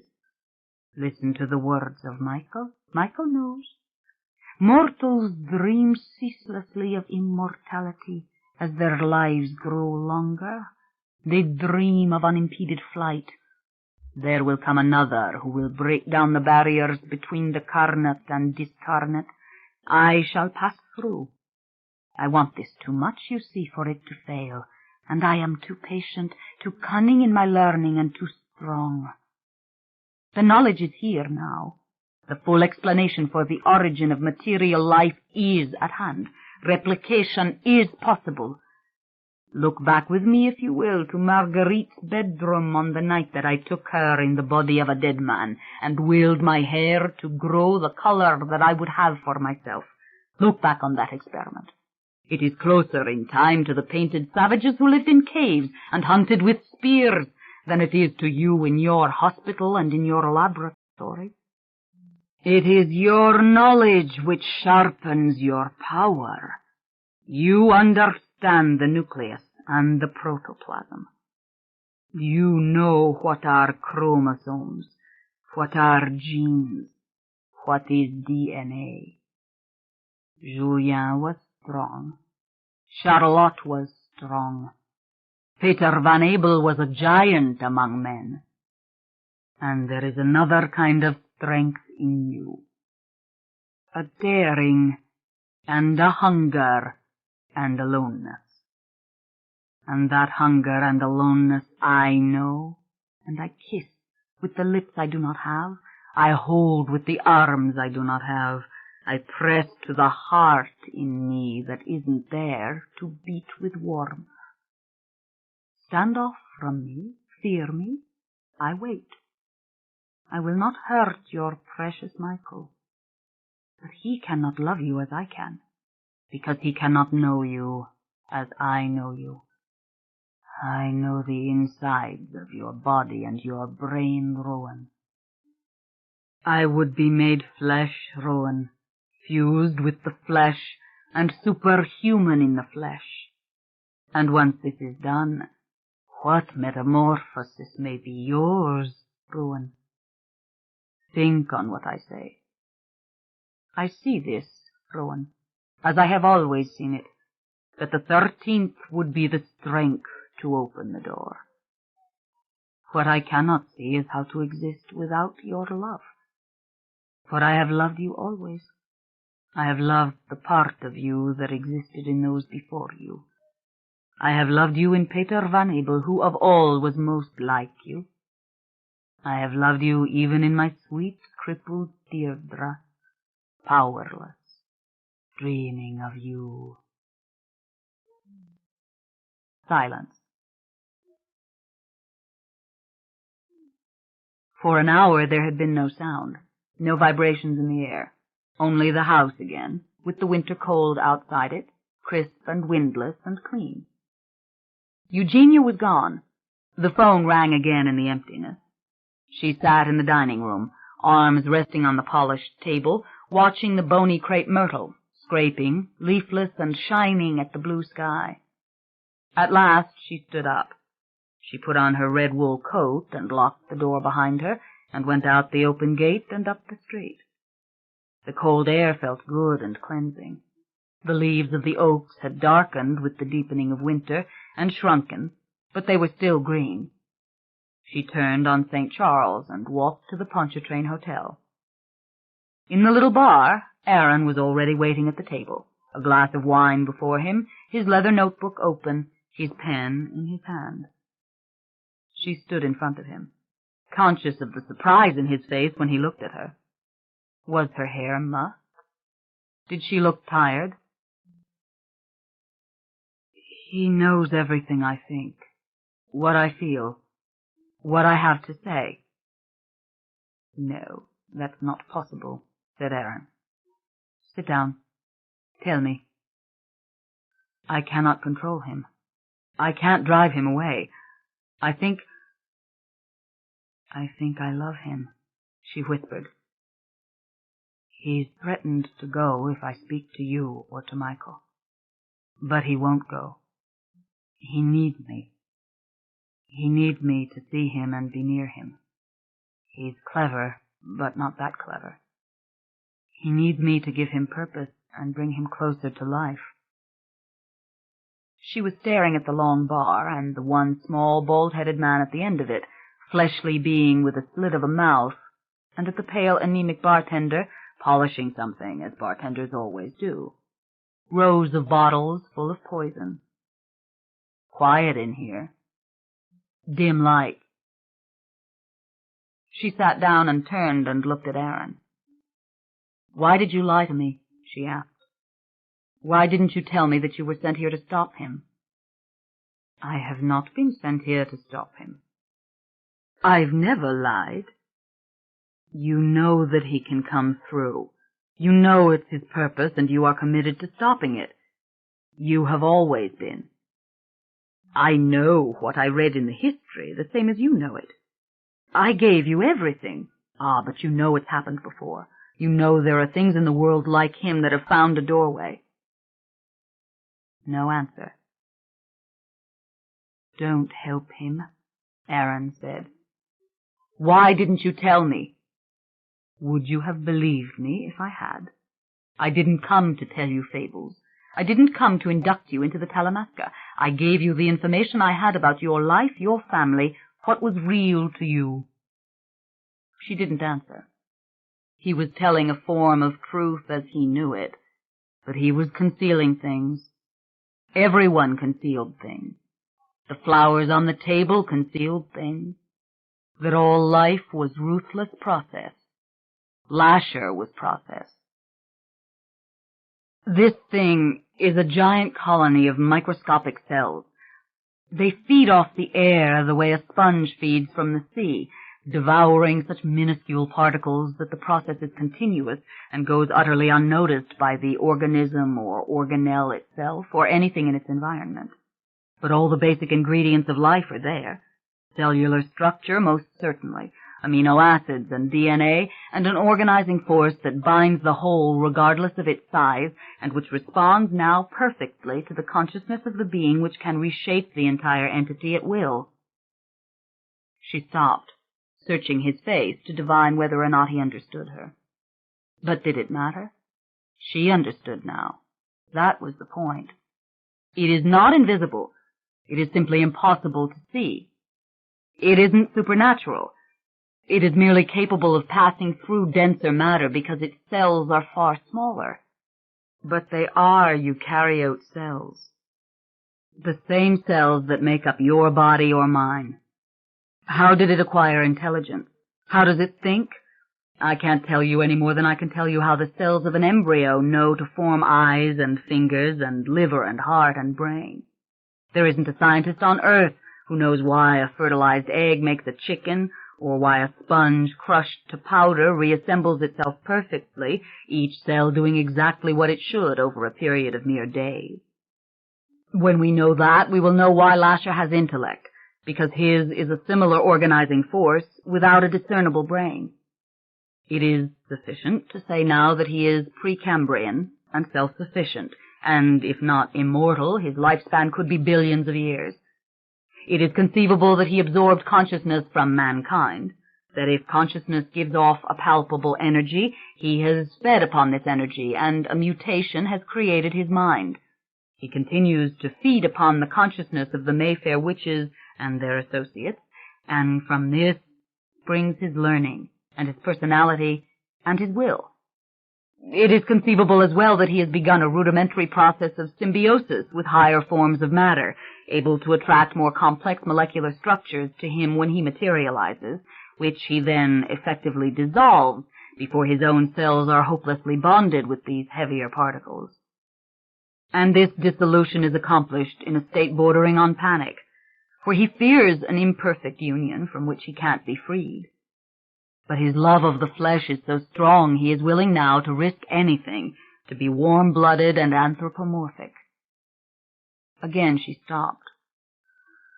"Maybe all of life has a mind," she said, her eyes roving over the small room, over the empty tables. "Maybe the flowers watch us. Maybe the trees think and hate us that we can walk. Or maybe, just maybe they don't care. The horror of Lasher is that he began to care. Stop him, said Aaron.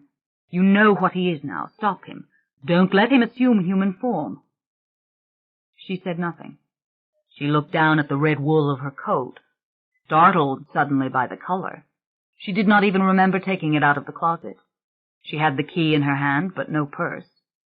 Only their conversation was real to her, and she was aware of her own exhaustion, of the thin layer of sweat on her hands and on her face. What you said is brilliant, said Aaron. You've touched it and understood it. Now use the same knowledge to keep it out. He's going to kill you, she said, not looking at him. I know he is. He wants to. I can hold him off, but what do I bargain with? He knows I'm here. She gave a little laugh, eyes moving over the ceiling. He's with us. He knows every trick at my command. He's everywhere, like God, only he's not God. No, he doesn't know everything. Don't let him fool you. Look at the history. He makes too many mistakes, and you have your love to bargain with. Bargain with your will. Besides, why should he kill me? What can I do to him? Persuade you not to help him? Your moral sense is stronger and finer even than mine. What in the world would make you think that? She said. What moral sense? It struck her that she was near to collapse, that she had to get out of here and go home where she could sleep. But he was there, waiting for her. He would be anywhere she went. And she'd come here for a reason, to warn Aaron, to give Aaron a last chance. But it would be so nice to go home, to sleep again, if only she didn't hear that baby crying. She could feel Lasher wrapping his countless arms around her, snuggling her up in airy warmth. Rowan, listen to me. She waked as if from a dream.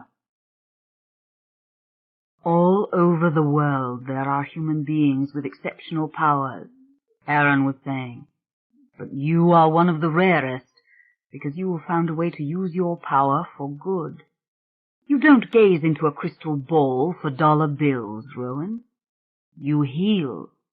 Can you bring him into that with you? Or will he take you away from it forever?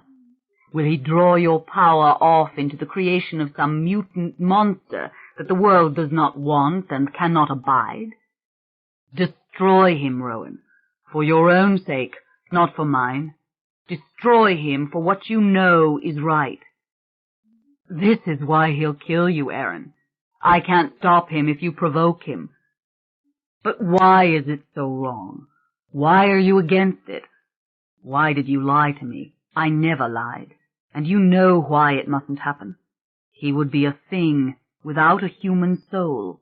That's religion, Aaron. Rowan, he would be unnatural. We need no more monsters. We ourselves are monstrous enough. He is as natural as we are, she said. This is what I've been trying to tell you. He is as alien from us as a giant insect, Rowan. Would you make such a thing as that? It isn't meant to happen. Meant? Is mutation meant? Every second of every minute of every day, cells are mutating within limits, upon a predictable path. A cat cannot fly, a man cannot grow horns. There is a scheme to things, and we can spend our lives studying it and marveling at it, that it is such a magnificent scheme. He is not part of the scheme, so you say. But what if there is no scheme? What if there is just process, just cells multiplying, and his metamorphosis is as natural as a river changing course and devouring farmland and houses and cattle and people, as a comet crashing into the earth? Would you not try to save human beings from drowning? Would you not try to save them from the comet's fire? All right, say he is natural. Let us postulate that we are better than natural. We aim for more than mere process.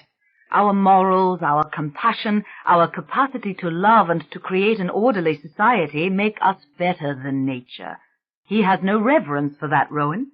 Look what he has done to the Mayfair family. He created it, Aaron. No, I can't accept that. I can't.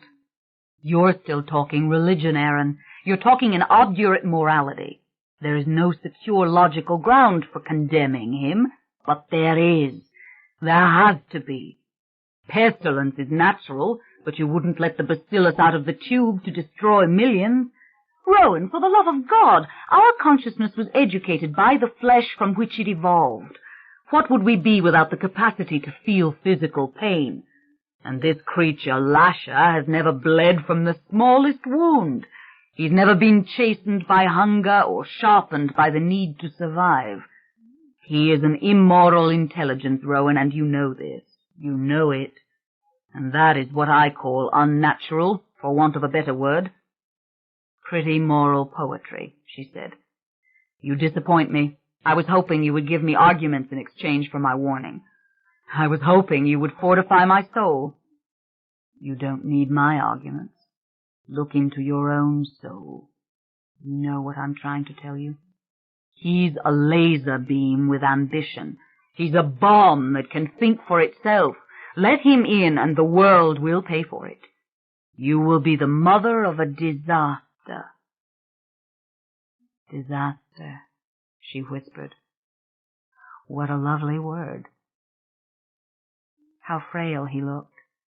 She was seeing his age for the first time in the heavy lines of his face, in the soft pockets of flesh around his pale, imploring eyes. He seemed so weak to her suddenly, so without his usual eloquence and grace. Just an old man with white hair, peering at her, full of childlike wonder. No lure at all. You know what it could really mean, don't you? She asked wearily. When you strip away the fear? He's lying to you. He's taking over your conscience. Don't say that to me, she hissed. That isn't courage on your part, it's stupidity. She settled back, trying to calm herself. There had been a time when she loved this man. Even now she didn't want him harmed. Can't you see the inevitable end of it? She asked reasonably. If the mutation is successful, he can propagate. If the cells can be grafted and replicate themselves in other human bodies, the entire future of the human race can be changed. We're talking about an end to death. The age-old lure, Aaron said bitterly. The age-old lie. She smiled to see his composure stripped away. Your sanctimoniousness tires me, she said. Science has always been the key. Witches were nothing but scientists, always. Black magic was striving to be science. Mary Shelley saw the future. Poets always see the future. And the kids in the third row of the theater know it, when they watch Dr. Frankenstein piece the monster together and raise the body into the electrical storm. It is a horror story, Rowan. He's mutated your conscience. Don't insult me like that again, she said, leaning once more across the table. You're old. You don't have many years left. I love you for what you've given me, and I don't want to hurt you. But don't tempt me, and don't tempt him. What I'm telling you is the truth. He didn't answer her. He had dropped into a baffling state of calm. She found his small hazel eyes suddenly quite unreadable, and she marveled at his strength. It made her smile. Don't you believe what I'm telling you? Don't you want to write it in the file? I saw it in Lemley's laboratory when I saw that fetus connected to all those little tubes. You never knew why I killed Lemley, did you?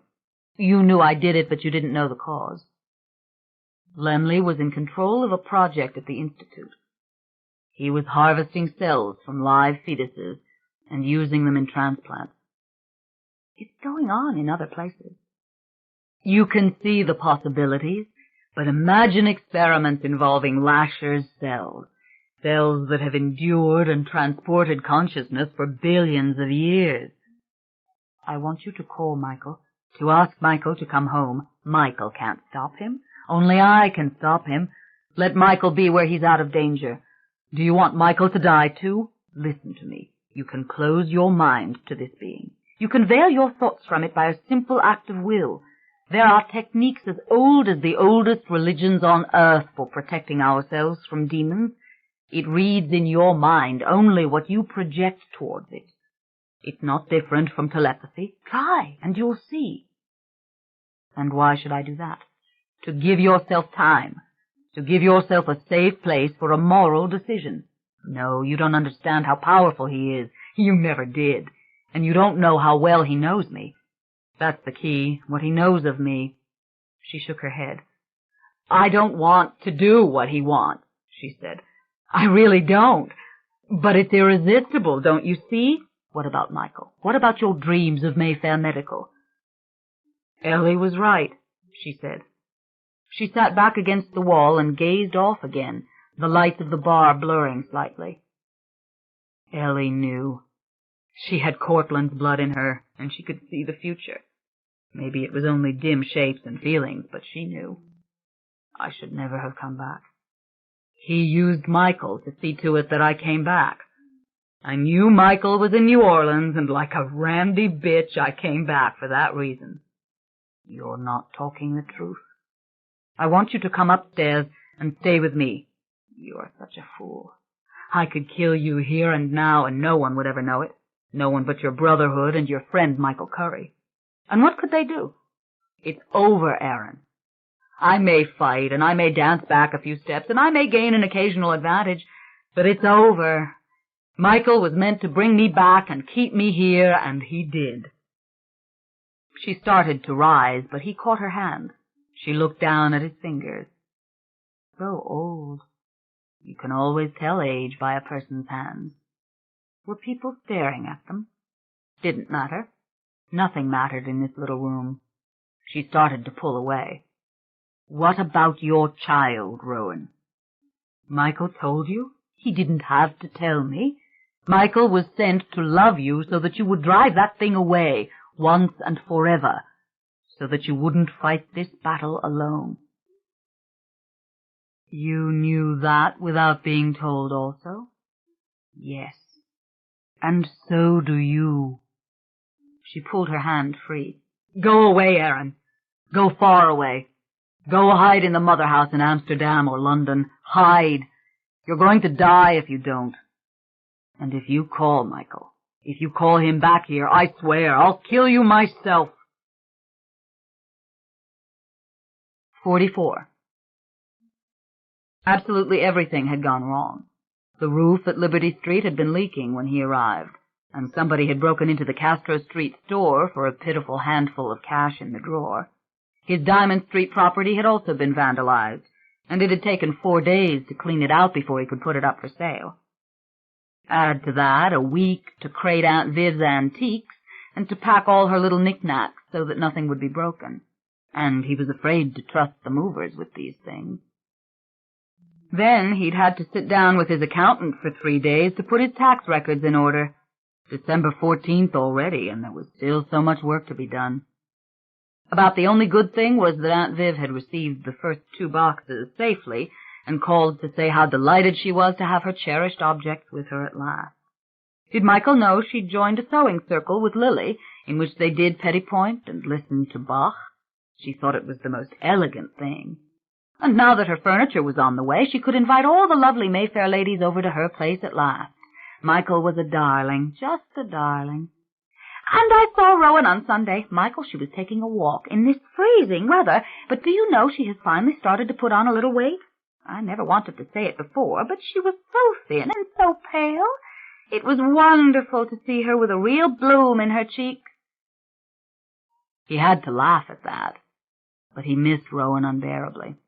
He had never planned to be gone so long. Every phone call only made it worse, the famous butterscotch voice driving him out of his mind. She was understanding about all the unforeseen catastrophes, but he could hear the worry behind her questions. And he couldn't sleep after the calls, smoking one cigarette after another and drinking too much beer and listening to the endless winter rain. San Francisco was in the wet season now, and the rain hadn't stopped since his arrival. No blue skies, not even over the Liberty Street hill, and the wind ripped right through his clothes when he stepped outside. He was wearing his gloves all the time, just to keep warm. But now, at last, the old house was almost empty. Nothing but the last 2 boxes in the attic, and in a strange way these little treasures were what he had come to retrieve and take with him to New Orleans, and he was eager to finish the job. How alien it all looked to him, the rooms smaller than he remembered, and the sidewalks in front so dirty. The tiny pepper tree he'd planted seemed about to give up the ghost. Impossible that he could have spent so many years here telling himself he was happy. And impossible that he might have to spend another back-breaking week taping and labeling boxes at the store and going through tax receipts and filling out various forms. Of course, he could have the movers do it, but some of the items weren't worth that kind of trouble. And then the sorting was the nightmare, with all the little decisions. "It's better now than later," Rowan had said this afternoon when he called. "But I can hardly stand it. Tell me, have you had any second thoughts? I mean about the whole big change. Are there moments when you'd just like to pick up where you left off, as if New Orleans never happened?" "Are you crazy? All I think about is coming back to you.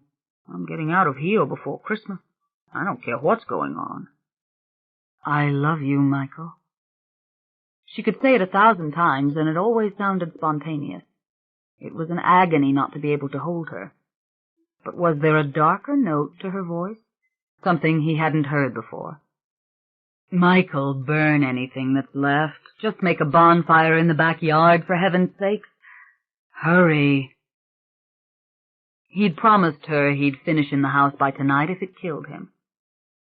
"Nothing's happened, has it? I mean, you're not scared there, are you, Rowan?" "No, I'm not scared. It's the same beautiful house you left. Ryan had a Christmas tree delivered. You ought to see it. It reaches the ceiling. It's just waiting there in the parlor for you and me to decorate it. The smell of the pine needles is all through the house." "Ah, that's wonderful. I've got a surprise for you. For the tree. All I want is you, Michael. Come home." 4 o'clock. The house was really truly empty now, and hollow, and full of echoes. He stood in his old bedroom, looking out over the dark, shiny rooftops, spilling downhill to the Castro district, and beyond, the clustered steel-gray skyscrapers of downtown. A great city, yes, and how could he not be grateful for all the wonderful things it had given him? A city like no other, perhaps. But it wasn't his city anymore, and in a way it never had been. Going home. But he'd forgotten again.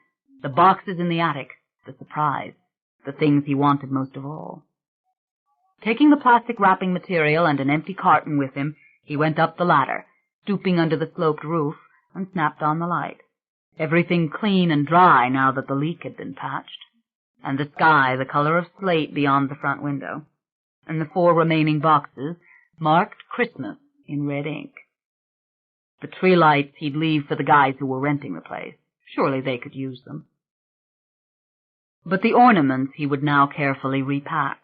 He couldn't bear the thought of losing a single one. And to think the tree was already there. Dragging the box over under the naked overhead bulb, he opened it and discarded the old tissue paper. Over the years he'd collected hundreds of these little porcelain beauties from the specialty shops around town. Now and then he'd sold them himself at great expectations. Angels, wise men, tiny houses, carousel horses, and other delicate trinkets of exquisitely painted bisque. Real, true Victorian ornaments could not have been more finely fashioned or fragile. There were tiny birds made of real feathers, wooden balls skillfully painted with lavish old roses, china candy canes, and silver-plated stars. Memories came back to him of Christmases with Judith and with Elizabeth, and even back to the time when his mother had been alive. But mostly he remembered the last few Christmases of his life, alone. He had forced himself to go through with the old rituals, and long after Aunt Viv had gone to bed, he'd sat by the tree, a glass of wine in his hand, wondering where his life was going and why. Well, this Christmas would be utterly and completely different. All these exquisite ornaments would now have a purpose, and for the first time there would be a tree large enough to hold the entire collection, and a grand and wonderful setting in which they truly belonged. Slowly he began work, removing each ornament from the tissue, rewrapping it in plastic, and putting it in a tiny plastic sack. Imagine First Street on Christmas Eve, with the tree in the parlor. Imagine it next year when the baby was there. It seemed impossible suddenly that his life could have experienced such a great and wondrous change. Should have died out there in the ocean, he thought. And he saw, not the sea in his mind suddenly, but the church at Christmas when he was a child. He saw the crib behind the altar, and Lasher standing there, Lasher looking at him when Lasher was just the man from First Street, tall and dark-haired and aristocratically pale. A chill gripped him. What am I doing here? She's there, alone. Impossible that he hasn't shown himself to her. The feeling was so dark, so full of conviction that it poisoned him. He hurried with the packing, and when at last he was finished, he cleaned up, threw the trash down the steps, took the box of ornaments with him, and closed up the attic for the last time. The rain had slacked by the time he reached the 18th Street post office. He'd forgotten what it meant to crawl through this dense traffic, to move perpetually among crowds on grim, narrow, treeless streets. Even the Castro, which he had always loved, seemed dismal to him in the late afternoon rush. He stood in line too long to mail the box, bristled at the routine indifference of the clerk, an abruptness he had not once encountered in the South since his return, and then he hurried off in the icy wind towards his shop up on Castro. She wouldn't lie to him. She wouldn't. The thing was playing its old game. Yet why that visitation on that long-ago Christmas? Why that face beaming at him over the crib? Hell, maybe it meant nothing. After all, he had seen the man that unforgettable night when he first heard the music of Isaac Stern. He had seen the man 100 times when he walked on First Street. But he couldn't stand this panic. As soon as he reached the shop and had locked the door behind him, he picked up the phone and dialed Rowan. No answer. It was mid-afternoon in New Orleans, and it was cold there, too. Maybe she'd taken a nap. He let it ring 15 times before he gave up. He looked around. So much work still to be done. The entire collection of brass bath fixtures had to be disposed of, and what about the various stained glass windows stacked against the back wall? Why the hell didn't the thief who broke in steal this stuff? At last he decided to box up the papers in the desk, trash and all. No time to sort things. He unbuttoned his cuffs, rolled up his sleeves, and began to shove the manila folders into the cardboard cartons. But no matter how quickly he worked, he knew he wouldn't get out of San Francisco for another week at best. It was 8 o'clock when he finally quit, and the streets were wet still from the rain and crowded with the inevitable Friday night foot traffic. The lighted shop fronts looked cheerful to him, and he even liked the music thundering out of the gay bars. Yeah, he did now and then miss this bustle of the big city, that he had to admit. He missed the gay community of Castro Street and the tolerance of which its presence was proof. But he was too tired to think much about it, and with his head bowed against the wind, he pushed his way uphill to where he'd left his car. For a moment he couldn't believe what he saw. Both front tires were gone off the old sedan, and the trunk was popped, and that was his goddamn jack under the front bumper. "Rotten bastards," he whispered, stepping out of the flow of pedestrians on the sidewalk. "This couldn't be worse if somebody had planned it." Planned it. Someone brushed his shoulder. "Eh bien, monsieur, another little disaster." "Yeah, you're telling me," he muttered under his breath, not even bothering to look up and barely noticing the French accent. "Very bad luck, monsieur, you're right. Maybe somebody did plan it." "Yeah, that's just what I was thinking myself," he said with a little start. "Go home, monsieur. That's where you are needed." "Hey!" He turned, but the figure was already traveling on. glimpse of white hair. In fact, the crowd had almost swallowed him. All Michael saw was the back of his head moving swiftly away and what looked like a dark suit coat. He rushed after the man. "Hey!" he shouted again. But as he reached the corner of 18th and Castro, he couldn't see the guy anywhere. People streamed across the intersection, and the rain had started up again. The bus, just pulling away from the curb, gave a belch of black diesel smoke.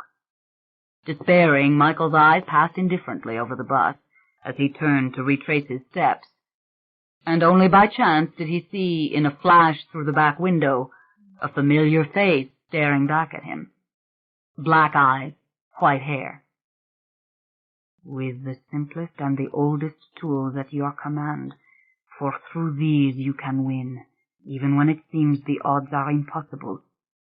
"Julia!" Unable to believe your senses, but trust what you know to be the truth, and what you know to be right, and that you have the power, the simple human power. "Yes, I will. I understand." With a sudden violent motion he was jerked off his feet. He felt an arm around his waist, and a person of great strength dragging him backwards. Before he could reason or begin to resist, the bright red fender of a car bumped over the curb, smashing with a deafening crunch into the light pole. Someone screamed. The windshield of the car appeared to explode, silver nuggets of glass flying in all directions. "God damn!" He couldn't regain his balance. He tumbled back on top of the very guy who'd pulled him out of the way. People were running toward the car. Somebody was moving inside. The glass was still falling out all over the pavement. "You okay?" Yeah, I'm okay. There's somebody trapped in there." The flashing light of a police car dazzled him suddenly. Someone shouted to the policeman to call an ambulance. "Boy, she nearly got you," said the one who'd pulled him away. Big, powerfully built black man in a leather coat, shaking his grizzled head. "Didn't you see that car coming straight at you?" "No." "You saved my life, you know it." "Hell, I just pulled you out of the way. It was nothing. Didn't even think about it." Dismissive wave of his hand as he went on, eyes lingering for a moment on the red car, and on the two men trying to free the woman inside who was screaming. The crowd was growing, and a policewoman was shouting for everyone to get back. A bus was now blocking the intersection, and another police car had pulled up. Newspapers were lying all over the sidewalk from the overturned box, and the glass was sparkling in the rain like so many scattered diamonds. "Look, I don't know how to thank you," Michael called out. But the black man was already far away, loping up Castro, with just a glance over his shoulder and a last casual wave of his hand. Michael stood shivering against the wall of the bar. People pushed past those who had stopped to stare. There was that squeezing in his chest, not quite a pain, but a tightening and the pounding pulse, and a numbness creeping through the fingers of his left hand. Christ, what actually happened? He couldn't get sick here, had to get back to the hotel. He moved clumsily out into the street and past the policewoman who asked him suddenly if he'd seen the car hit the light pole. No, he had to confess, he sure hadn't. "Cab over there." Get the cab. The driver could get him out of here if he backed up on 18th and made a sharp right onto Castro. "Gotta get to the St. Francis, Union Square," he said. "You okay?" "Yeah, just barely." It had been Julien who had spoken to him. No doubt about it. Julien whom he'd seen through the bus window. But what about that damned car? Ryan could not have been more obliging. "Of course we could have helped you with all this before, Michael. That's what we're here for. I'll have someone there tomorrow morning to inventory and crate the entire stock. I'll find a qualified real estate agent, and we can discuss the listing price when you get here." "I hate to bother you, but I can't reach Rowan, and I have this feeling that I have to get back." "Nonsense. We're here to take care of things for you, large and small. Now, do you have your plane reservation? Why don't you let me handle that? Stay right where you are and wait for my call." He lay on the bed afterwards, smoking his last Camel cigarette, staring at the ceiling. The numbness in his left hand was gone, and he felt all right now. No nausea or dizziness or anything major as far as he was concerned. And he didn't care. That part wasn't real. What was real was the face of Julien in the bus window, and then that fragment of the visions catching hold of him as powerfully as ever. But had it all been planned, just to get him to that dangerous corner? Just to dazzle him and plant him motionless in the path of that careening car? The way he'd been planted in the path of Rowan's boat? Oh, so engulfing, that fragment of memory. He closed his eyes, saw their faces again, Deborah and Julien, heard their voices. That you have the power, the simple human power. I do. I have it. I believe in you. It's a wall between you and him. And once again you reached down and you touched me at the very moment of his contrivance, as his carefully orchestrated calamity was taking place. I have to believe that, because if I don't, I'll go out of my mind. Go home, monsieur. That's where you're needed. He was lying there, his eyes closed, dozing when the phone rang. Michael. It was Ryan. Yeah. Listen, I've arranged for you to come back by private plane. It's much simpler that way. It's the Markham Harris Hotel's plane, and they're more than delighted to assist us. I have someone coming to pick you up. If you need help with your bags... No, just tell me the time. I'll be ready. What was that smell? Had he put his cigarette out? How about an hour from now? They'll call you from the lobby. And, Michael, please, from now on, don't hesitate to ask us for anything. Anything at all. Yeah, thanks, Ryan. Yeah, I really appreciate it. He was staring at the smoldering hole in the bedspread where he dropped the cigarette when he fell asleep. God, the first time in his life he'd ever done anything like this, and the room was already full of smoke. Thanks, Ryan. Thanks for everything. He hung up, went into the bathroom, and filled the empty ice bucket with water, splashing it quickly onto the bed. Then he pulled the burnt spread away, and the sheet, and poured more water into the dark, smelly hole in the mattress. His heart was tripping again. He went to the window, struggled with it, realized it wasn't going to open, and then sat down heavily in a chair and watched the smoke gradually drift away. When he was all packed, he tried Rowan again. Still no answer. 15 rings. No answer. He was just about to give up when he heard her groggy voice. Michael? Oh, I was asleep. I'm sorry, Michael. Listen to me, honey. I'm Irish, and I'm a very superstitious guy, as we both know. What are you talking about? I'm having a string of bad luck. Very bad luck. Do a little Mayfair witchcraft for me, will you, Rowan? Throw a white light around me. Ever hear of that? No, Michael. What's happening? I'm on my way home, Rowan. Now, just imagine it, honey. A white light around me, protecting me from everything bad in this world until I get there. You see what I'm saying? Ryan's arranged a plane for me. I'll be leaving within the hour. Michael, what's going on? Was she crying? Do it, Rowan. About the white light. Just trust me on this. Work on protecting me. A white light, she whispered. All around you. Yeah, a white light. I love you, honey. I'm coming home. 45.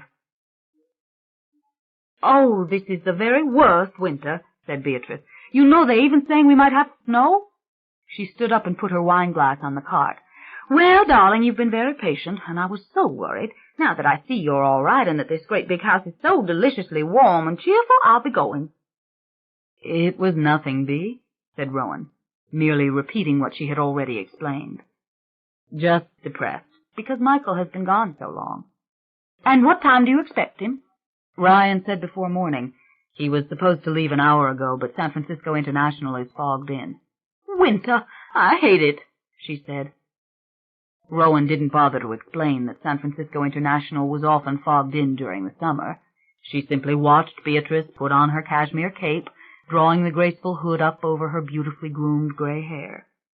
She walked Beatrice to the door. "Well, don't retreat in your shell like this. It worries us too much. Call me when you're down. I'll cheer you up." "You're wonderful," said Rowan. "We just don't want you to be frightened here. Why, I should have come over before now." "I'm not frightened. I love it. Don't worry. I'll call you sometime tomorrow. As soon as Michael gets in, everything will be fine. We'll decorate the tree together. You must come and see it, of course." She watched Beatrice go down the marble steps and out the gate, the cold air gusting into the hallway. Then she shut the front door. She stood quiet for a long time, her head bowed, letting the warmth seep around her, and then she walked back in the parlor and stared at the enormous green tree. Just beyond the arch it stood, touching the ceiling, a more perfectly triangular Christmas tree she'd never seen. It filled the whole window to the side porch, and only a small sprinkling of needles lay beneath it on the polished floor. Wild it looked, primitive, like part of the woods come inside. She went to the fireplace, knelt down, and placed another small log on the blaze. "Why have you tried to hurt Michael?" she whispered, staring into the flames. "I have not tried to hurt him." "You are lying to me. Have you tried to hurt Aaron, too?" "I do as you command me to do, Rowan." The voice was soft and deep, as always. "My world is pleasing you." She rested back on her heels, arms folded, eyes misting, so that the flames were softened into a great flickering blur. "He is not to suspect anything. Do you hear me?" she whispered. "I always hear you, Rowan." "He is to believe everything is as it was." "That is my wish, Rowan. We are in accord. I dread his enmity because it will make you unhappy. I will do only as you wish." But it couldn't go on forever, and suddenly the fear that gripped her was so total that she couldn't speak or move. She couldn't attempt to disguise her feelings. She could not retreat into an inner sanctum of her mind as Aaron had told her to do. She sat there shivering, staring at the flames.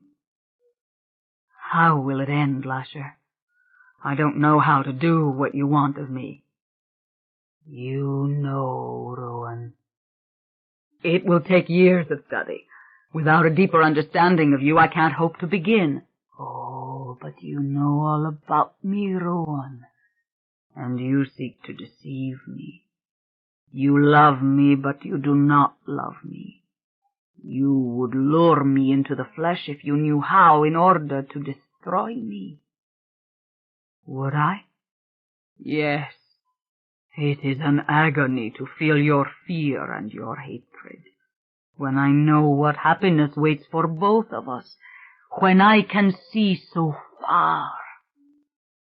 "What would you have?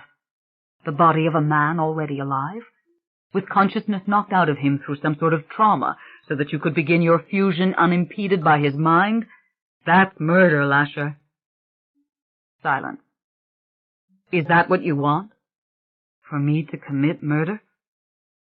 "Because we both know it could be done that way." Silence. "And I won't commit that crime for you. I won't kill one single living being so that you can live." She closed her eyes. She could actually hear him gathering, hear the pressure building, hear the draperies rustling as he moved against them, writhing and filling the room around her and brushing against her cheeks and her hair. "No, let me alone," she sighed. "I want to wait for Michael." "He will not be enough for you now, Rowan. It causes me pain to see you weep, but I am speaking the truth." "God, I hate you," she whispered.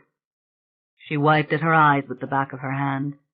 Through the blur of her tears, she looked at the huge green tree. "Ah, but you don't hate me, Rowan," he said, fingers caressing her hair, stroking it back away from her forehead, tiny fingers stroking her neck. "Leave me alone now, Lasher," she pleaded. "If you love me, leave me alone." Leiden. She knew it was the dream again, and she wanted to wake up. Also the baby needed her.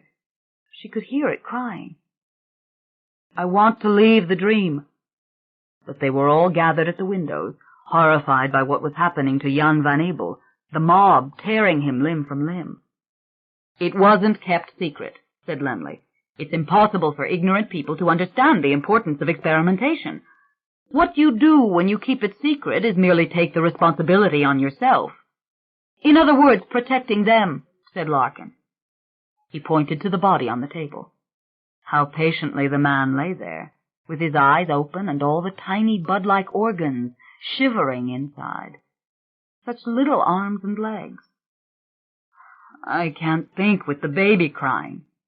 "You have to see the larger picture, the greater gain. Where is Peter? Peter must be frantic after what's happened to Jan van Abel. The Talamasca will take care of him. We're waiting for you to begin." Impossible. She stared at the little man with the truncated arms and legs and the tiny organs.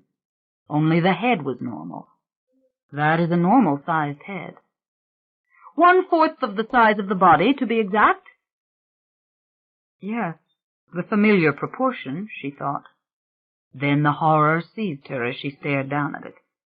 But they were breaking the windows.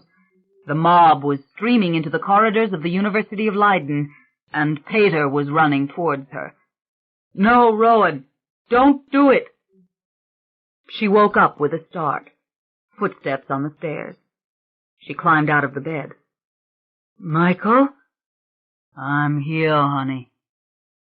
Just a big shadow in the darkness, smelling of the winter cold, and then his warm, trembling hands on her, roughened and tender, and his face pressed against her.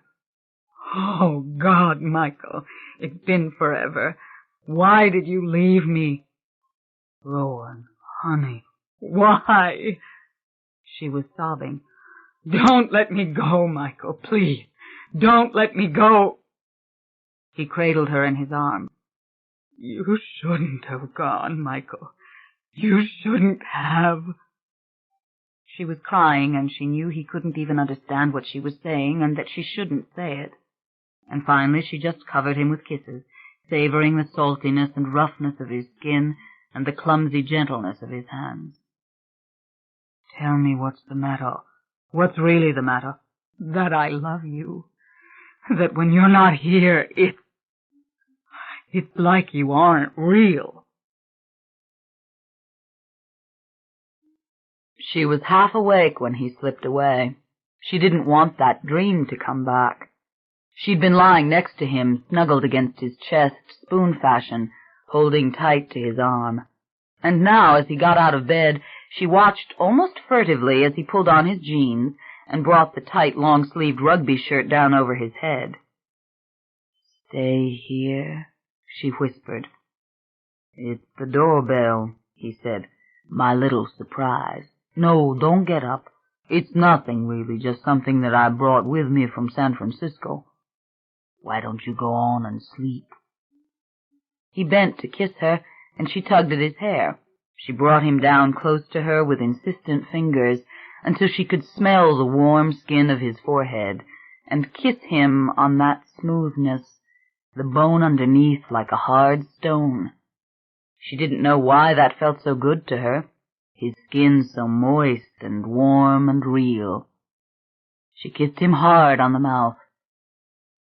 Even before his lips left her, the dream returned. "I don't want to see that mannequin on the table." "What is it? It can't be alive." Lemley was gowned and masked and gloved for the surgery. He peered at her from under his mossy eyebrows. "You're not even sterile. Get scrubbed. I need you." The lights were like two merciless eyes trained on the table. That thing, with its tiny organs and its big eyes.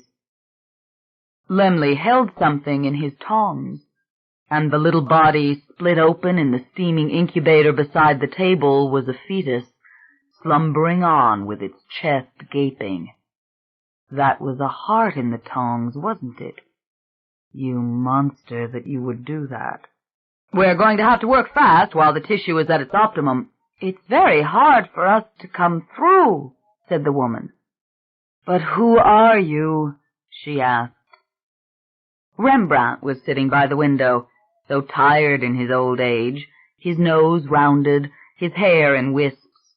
He looked up at her sleepily when she asked him what he thought, and then he took her hand in his fingers, and he placed it on her own breast. "I know that painting," she said. "The young bride." She woke up. The clock had struck 2. She had waited in her sleep, thinking there would be more chimes, perhaps 10 in number, which meant she'd slept late. But 2? That was so late. She heard music from far away. A harpsichord was playing, and a low voice was singing, a slow, mournful carol, an old Celtic carol about a child laid in the manger. Smell of the Christmas tree, sweetly fragrant, and of the fire burning. Delicious in the warmth. She was lying on her side, looking at the window, at the crust of frost forming on the panes. Very slowly, a figure began to take shape. A man, with his back to the glass and his arms folded. She narrowed her eyes, observing the process. The darkly tanned face coming into focus, billions of tiny cells forming it, and the deep glistening green eyes. The perfect replica of jeans and a shirt. Detailed, like a Richard Avedon photograph in which every hair of the head is distinct and shining. He relaxed his arms and came toward her. She could hear and see the movement of his garments. As he bent over her, she saw the pores in his skin. "So we are jealous, are we?" She touched his cheek, touched his forehead the way she had touched Michael, and felt the throb beneath it, like a body really there. "Lie to him," he said in a low voice, the lips barely moving. "If you love him, lie to him." She could almost feel breath against her face. Then she realized she was seeing through the face, seeing the window behind it. "No, don't let go," she said. "Hold on." But the whole image convulsed. Then it wavered like a paper cutout caught in a draft. She felt his panic in spasms of heat. She reached out to take his wrist, but her hand closed on nothing. The hot draft swept over her and over the bed, and the draperies ballooned for a moment, and the frost rose and turned white on the panes. "Kiss me," she whispered, closing her eyes, like wisps of hair across her face and her lips. "No, that's not enough. Kiss me." Only slowly did the density increase, and the touch become more palpable. He was tired from the materialization. Tired and slightly frightened. His cells and the other cells had almost undergone a molecular fusion. There must be a residue somewhere, or the minuscule bits of matter had been scattered so finely that they had penetrated the walls and the ceiling the same way he penetrated them. "Kiss me," she demanded. She felt him struggling, and only now did he make invisible lips with which to do it, pushing an unseen tongue into her mouth. "Lie to him." "Yes, of course. I love you both, don't I?" He didn't hear her come down the steps. The draperies were all closed, and the hallway was dark and hushed and warm. The fire was lighted in the front fireplace of the parlor, and the only other illumination came from the tree, which was now strung with countless tiny twinkling lights. She stood in the doorway watching him as he sat on the very top of the ladder, making some little adjustment and whistling softly to himself with the recording of the old Irish Christmas song. So mournful. It made her think of a deep, ancient wood in winter, and his whistling was such a small, easy, almost unconscious sound. She'd known that carol once. She had some dim memory of listening to it with Ellie, and it had made Ellie cry. She leaned against the doorframe, merely looking at the immense tree, all speckled with its tiny lights like stars, and breathing its deep, woodsy perfume. "Ah, there she is, my sleeping beauty," he said. He gave her one of those utterly loving and protective smiles that made her feel like rushing into his arms. But she didn't move. She watched as he came down off the ladder with quick, easy movements and approached her. "Feel better now, my princess?" he asked. "Oh, it's so very beautiful," she said. "And that song is so sad." She put her arm around his waist and leaned her head on his shoulder as she looked up at the tree. "You've done a perfect job." "Ah, but now comes the fun part," he said, giving her a peck on the cheek and drawing her into the room and towards the small table by the windows.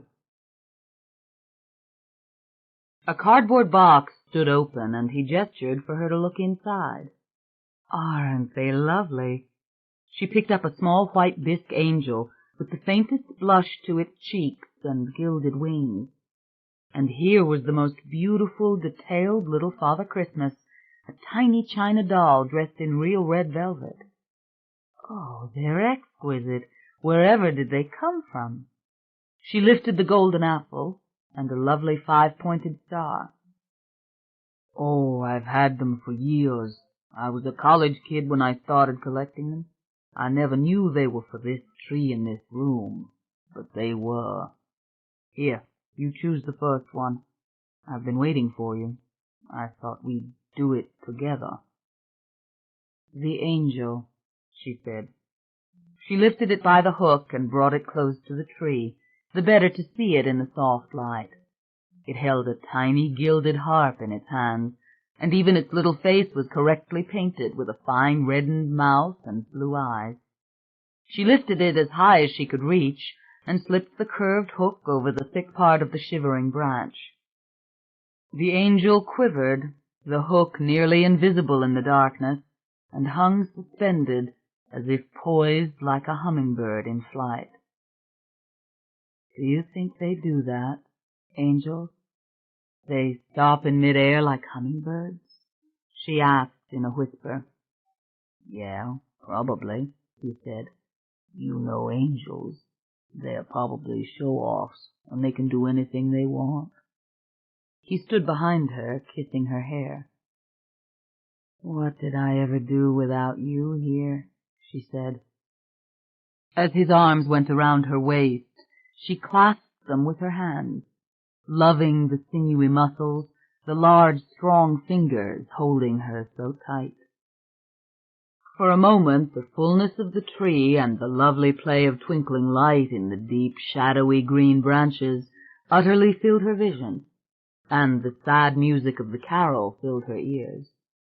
The moment was suspended, like the delicate angel. There was no future, no past. "I'm so glad you're back," she whispered, closing her eyes. "It was unbearable here without you. Nothing makes any sense without you. I never want to be without you again." A deep throb of pain passed through her, a fierce, terrible quaking that she locked inside her as she turned to lay her head once more on his chest. 46. December 23rd. Hard freeze tonight. Lovely when all the Mayfairs were expected for cocktails and carol singing. Think of all those cars sliding on the icy streets.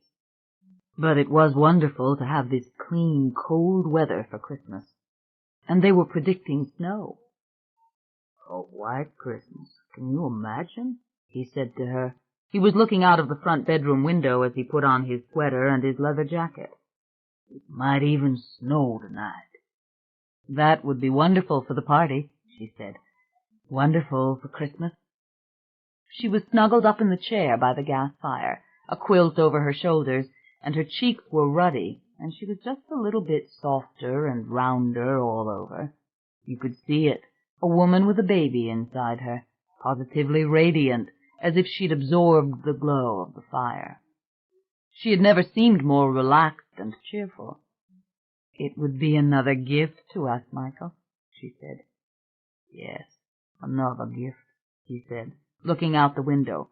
"And you know they're saying it's going to happen. And I'll tell you something else, Rowan. It was a white Christmas the year I left." He took the wool scarf out of the dresser drawer and fitted it inside his coat collar. Then he picked up the thick wool-lined gloves. "I'll never forget it," he said. "It was the first time I ever saw snow, and I went walking right down here on First Street. And when I got home, I found out my dad was dead." "How did it happen?" How sympathetic she looked, eyes puckering slightly. Her face was so smooth that when the slightest distress came, it fell like a shadow over her. "A warehouse fire on Chapatoulas," he said. "I never did know the details. Seems the chief had told them to get clear of the roof, that it was about to go. One guy fell down or something, and my dad doubled back to get him, and that's when the roof began to buckle. They said it just rolled like an ocean wave, and then it fell in. Whole place just exploded. They lost 3 firefighters that day, actually. And I was walking out there in the garden district, just enjoying the snow. That's why we went out to California. All the Currys were gone, all those aunts and uncles. Everyone buried out in St. Joseph's Cemetery. All buried from Lonergan and Sons. Everyone." "That must have been so awful for you." He shook his head.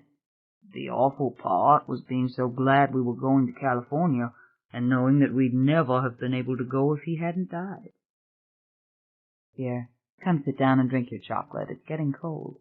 Bea and Cecilia will be here any minute. I have to get on the road, too many errands. Got to get to the shop, see if the boxes have arrived. Oh, I have to confirm with the caterers. I forgot to call them." "No need. Ryan's taken care of it." "He says you do too many things for yourself. He says he would have sent a plumber to wrap all the pipes." "I like doing those things," he said. "Those pipes are going to freeze anyway. Hell, this is supposed to be the worst winter in 100 years. "Ryan says you have to think of him more as a personal manager. He told the caterers to come at 6. That way, if anyone is early—" "Good idea. I'll be back before then." "Okay, I'll call you later from the store sometime, if you need me to pick up anything." "Hey, you can't walk out of this room without kissing me." "Course not." He bent down and smothered her in kisses, roughly and hastily, making her laugh softly, and then he kissed her belly. "Goodbye, little Chris," he whispered. "It's almost Christmas, little Chris." At the door he stopped to pull on his heavy gloves, and then he blew her another kiss. Like a picture she looked in the high-back wing chair, with her feet tucked under her.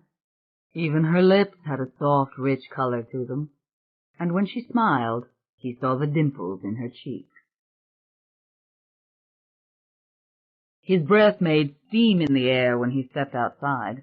It was years since he'd felt cold like this, so crisp, and the sky was such a shining blue.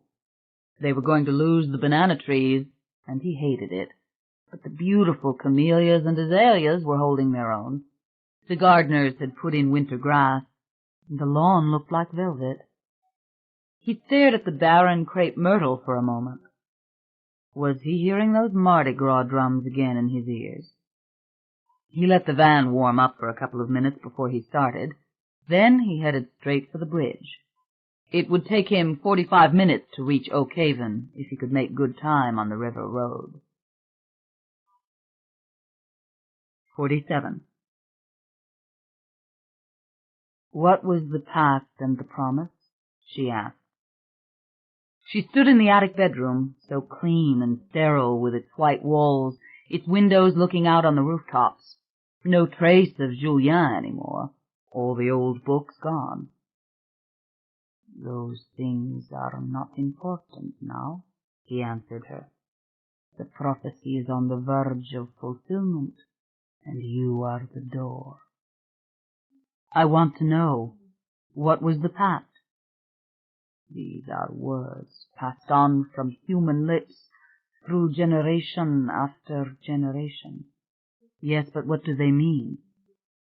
It was the covenant between me and my witch, that I should obey her smallest command if she should but bear a female child to inherit her power and the power to command and see me. I should bring all riches to her. I should grant all favors. I should look into the future, so she might know the future. I should avenge all slights and injuries, and in exchange the witch would strive to bear a female child whom I might love and serve as I had the witch, and that child would love and see me. And that child should be stronger than the mother, and moving towards the 13. Yes, in time I came to see the 13. Not from the beginning? No. In time I saw it. I saw the power accumulating and perfecting itself. I saw it fed through the strong men of the family. I saw Julien with power so great that he outshone his sister Catherine. I saw Cortland. I saw the path to the doorway, and now you are here. When did you tell your witches about the 13? In the time of Angelique. But you must realize how simple was my own understanding of what I saw. I could scarce explain. Words were wholly new to me. The process of thinking in time was new, and so the prophecy was veiled in obscurity, not by design, but by accident. Yet it is now on the verge of being fulfilled. You promised only your service over the centuries? Is this not enough? Can't you see what my service has wrought? You stand in the house which was created by me and my service. You dream of hospitals you will build by means of the riches brought to you by me. You yourself told Aaron that I was the creator of the Mayfair witches. You spoke the truth to Aaron. Look at the many branches of this family. All of their wealth has come from me. My generosity has fed and clothed countless men and women of the same name who know nothing of me. It is sufficient that you know me. You promised nothing more. What more can I give? When I am in the flesh, I shall be your servant as I am now. I shall be your lover and your confidant, your pupil. No one can prevail against you when you have me. Saved. What had being saved to do with it? The old saying that when the door was opened, the witches would be saved. Again, you bring me tired words and old fragments. Ah, but you remember everything. Trace down for me the origin of this idea, that the witches would be saved. Silence. The 13 witches would be upheld in that moment of my final triumph. In the reward of Lasher, their faithful servant, the persecution of Suzanne and Deborah would be avenged. When Lasher steps through the doorway, Suzanne shall not have died in vain. Deborah shall not have died in vain. This was the complete meaning of the word saved. You have now the full explanation. And how is it to be done? You tell me that when I know, you will know, and I tell you I don't. Remember your communication to Aaron, that I am living and of life, and that my cells can be merged with the cells of the fleshly, and that it is through mutation and through surrender. Ah, but that's the key. You were afraid of that surrender. You were afraid of being locked in a form from which you can't escape. You do realize, don't you, what it means to be flesh and blood, that you may lose your immortality, that even in the transmutation you could be destroyed? No, I will lose nothing, and when I am created in my new form, I shall open the way for you to a new form. You've always known. You knew when you first heard the old legend from your kinsman. You knew why there were 12 crypts and 1 door. You are saying that I can be immortal? Yes. This is what you see? This is what I have always seen. You are my perfect companion. You are the witch of all witches. You have Julien's strength and Mary Beth's strength. You have the beauty of Deborah and Suzanne. All the souls of the dead are in your soul, traveling through the mystery of the cells they have come down to you, shaping you and perfecting you. You shine as bright as Charlotte. You are more beautiful than Marie Claudette or Angelique. You have a fire in you that is hotter than Marguerite or my poor doomed Stella. You have a vision far greater than ever my lovely Anta or Deirdre. You are the one. Are the souls of the dead in this house? The souls of the dead are gone from the earth. Then what did Michael see in this room? He saw the impressions left behind by the dead ones. These impressions sprang to life for him from the objects that he touched. They are like unto the grooves of a phonograph record. Put the needle into the groove and the voice sings, but the singer is not there. But why did they crowd around him when he touched the dolls? As I have said, these were impressions. Then the imagination of Michael took them up and worked them as if they were puppets. All their animation came from him. Why did the witches keep the dolls, then? To play the same game. As if you kept a photograph of your mother, and when you held it to the light, the eyes seemed to fire with being, and to believe, perhaps, that the dead soul could be reached somehow, that beyond this earth lies a realm of eternity. I see no such eternity with my eyes. I see only the stars. I think they called to the souls of the dead through the dolls, like praying, as I told you, and to be warm with the impressions. Anything more is not possible. The souls of the dead are not here. The soul of my Suzanne went past me upwards. The soul of my Deborah rose as if on wings when her tender body fell from the battlements of the church. The dolls are keepsakes, nothing more. But don't you see? None of this matters now. The dolls, the emeralds, they are emblems.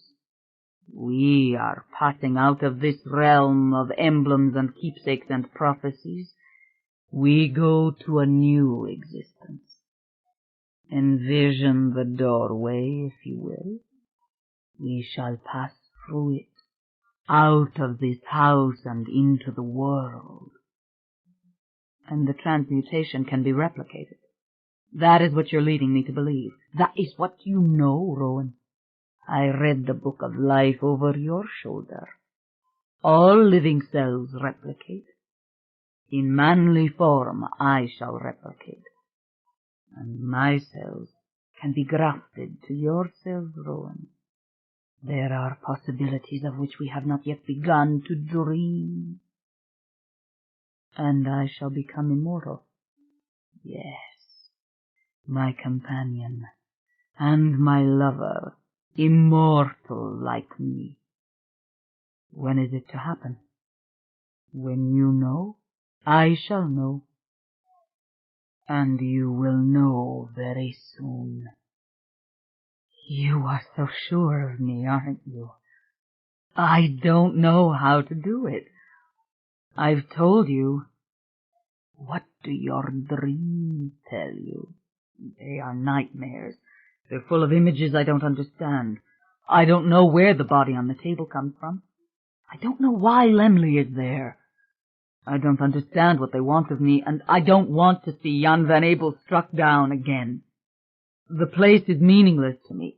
Calm yourself, Rowan. Let me calm you. The dreams tell you. But more truly, you will tell yourself finally. Out of the cauldron of your own mind will come the truth. No, back away from me. Just talk to me. That's what I want of you now. Silence. You are the doorway, my beloved. I hunger for the flesh. I am weary of my loneliness. Don't you know the time is almost at hand? My mother, my beautiful one, this is the season for me to be reborn. She closed her eyes, feeling his lips on the back of her neck, feeling his fingers tracing the length of her spine. There came the pressure of a warm hand clasping her sex, fingers slipping inside her, lips against her lips. Fingers pinched her nipples hurtfully and deliciously. Let me wrap my arms around you, he whispered. Others will come, and you will belong to them for hours, and I must hover hungrily at a distance, watching you, catching the words that fall from your lips as though they were drops of water to slake my thirst. Let me enfold you now. Give me these hours, my beautiful Rowan. She felt herself being lifted, her feet no longer touching the floor. The darkness was swirling around her, strong hands turning her and stroking her all over. There was no gravity any longer. She felt his strength increasing, the heat of it increasing. The cold wind rattled the panes of the window. The great empty house seemed full of whispers. She was floating in the air. She turned over, groping in the shadowy tangle of arms supporting her, feeling her legs forced apart and her mouth open. Yes, do it. How can the time be nearly at hand? She whispered. Soon, my darling. I can't do it. Oh, yes, you will be able to, my beauty. You know. You shall see. 48. The day was darkening and the wind was bitter as he got out of the car, but the plantation house looked cheerful and inviting, with all its windows filled with a warm yellow light. Aaron was waiting at the door for him, layered with wool under his gray cardigan, neck wrapped in a cashmere scarf. Here, this is for you, Michael said. Merry Christmas, my friend. He placed a small bottle wrapped in green Christmas paper in Aaron's hand. It's not a very big surprise, I'm afraid, but it is the best brandy I could find. That was very thoughtful of you, Aaron said with a little smile. "I'm going to enjoy it immensely, every drop of it. Come in out of the cold. I have a little something for you, too. I'll show you later. Come on inside." The warm air was delicious, and there was quite a large and full tree set up in the living room, and very splendidly decorated with gold and silver ornaments, all of which surprised Michael, because he hadn't known how the Talamaster would celebrate such a feast, if they celebrated such things at all. Even the mantels were decorated with holly, and a good fire was blazing on the large living-room hearth. "It's an old feast, Michael," said Aaron, anticipating his question with a little smile. He set the gift on the table. "Goes back long before Christ. The winter solstice, a time when all the forces of the earth are at their strongest. That's probably why the Son of God chose it as a time to be born." "Yeah, well, I could use a little belief in the Son of God right now," said Michael. "A little belief in the forces of the earth." It did feel good in here. It had the nice cozy feel of a country place after First Street, with its lower ceilings and simpler crown moldings, and the large deep fireplace, built not for coal, but for a real raging log fire. Michael took off his leather coat and his gloves, gave them over to Aaron gratefully, and stretched out his hands to warm them over the fire. There was no one else in the main rooms as far as he could tell, though he could hear faint sounds coming from the back kitchen. The wind beat against the French windows. Rimmed in frost, they were nevertheless filled with the pale green of landscape beyond. The tray with the coffee was waiting, and Aaron gestured for Michael to take the chair to the left of the hearth. As soon as he sat down, he felt the knot inside him loosen. He felt he was going to bawl. He took a deep breath, eyes moving back and forth over everything and nothing, and then, without preamble, he began. "It's happening," he said, his voice shaky. He could scarcely believe that it had come to this, that he was talking about her this way, yet he went on. "She's lying to me. He's there with her, and she's lying. She's been lying to me night and day since I came home." "Tell me what's happened," said Aaron, his face sober and full of immediate sympathy. "She didn't even ask why I came back so quickly from San Francisco, never even brought it up. It was as if she knew, and I was frantic when I called her from the hotel out there. God damn it, I told you on the phone what happened. I thought that thing was trying to kill me. She never even asked me what went down." "Describe it to me again, all of it." "Christ, Aaron, I know now it was Julia and Deborah that I saw in my vision. I don't have any doubt anymore. I don't know what the pact means or the promise, but I know that Julia and Deborah are on my side. I saw Julia. I saw him looking at me through the bus window, and it was the strangest thing, Aaron. It was as if he wanted to speak and to move, and he couldn't. It was as if it was hard for him to come through." Aaron didn't say anything. He was sitting with his elbow on the arm of the chair and his finger curled beneath his lower lip. He looked cautious, alert, and thoughtful.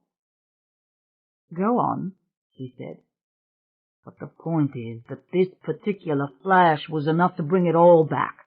Not that I remembered everything that was said, but I recaptured the feeling. They want me to intervene. They said something to me about the age-old human tools at my command. I heard those words again. I heard Deborah speaking to me. It was Deborah. Only she didn't look like that picture, Aaron. Aaron, I'll tell you the most convincing piece of evidence." "Yes." "What Llewellyn said to you.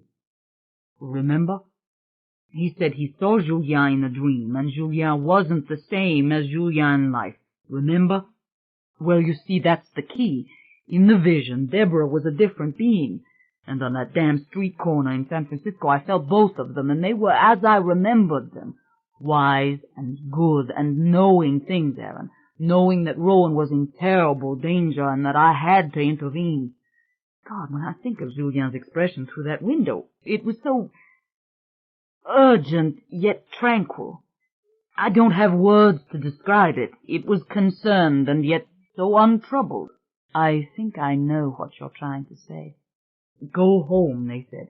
Go home. That's where you're needed. Aaron, why didn't he look directly at me on the street? There could be a lot of reasons. It revolves around what you said. If they exist somewhere, it's difficult for them to come through. It isn't difficult for Lasha, and that is crucial to our understanding of what's going on. But I'll come back to that. Go on. You can guess, can't you? I come home, private plane, limo, whole number, all arranged by Cousin Ryan as if I'm a goddamned rock star, and she doesn't even ask me what's been happening.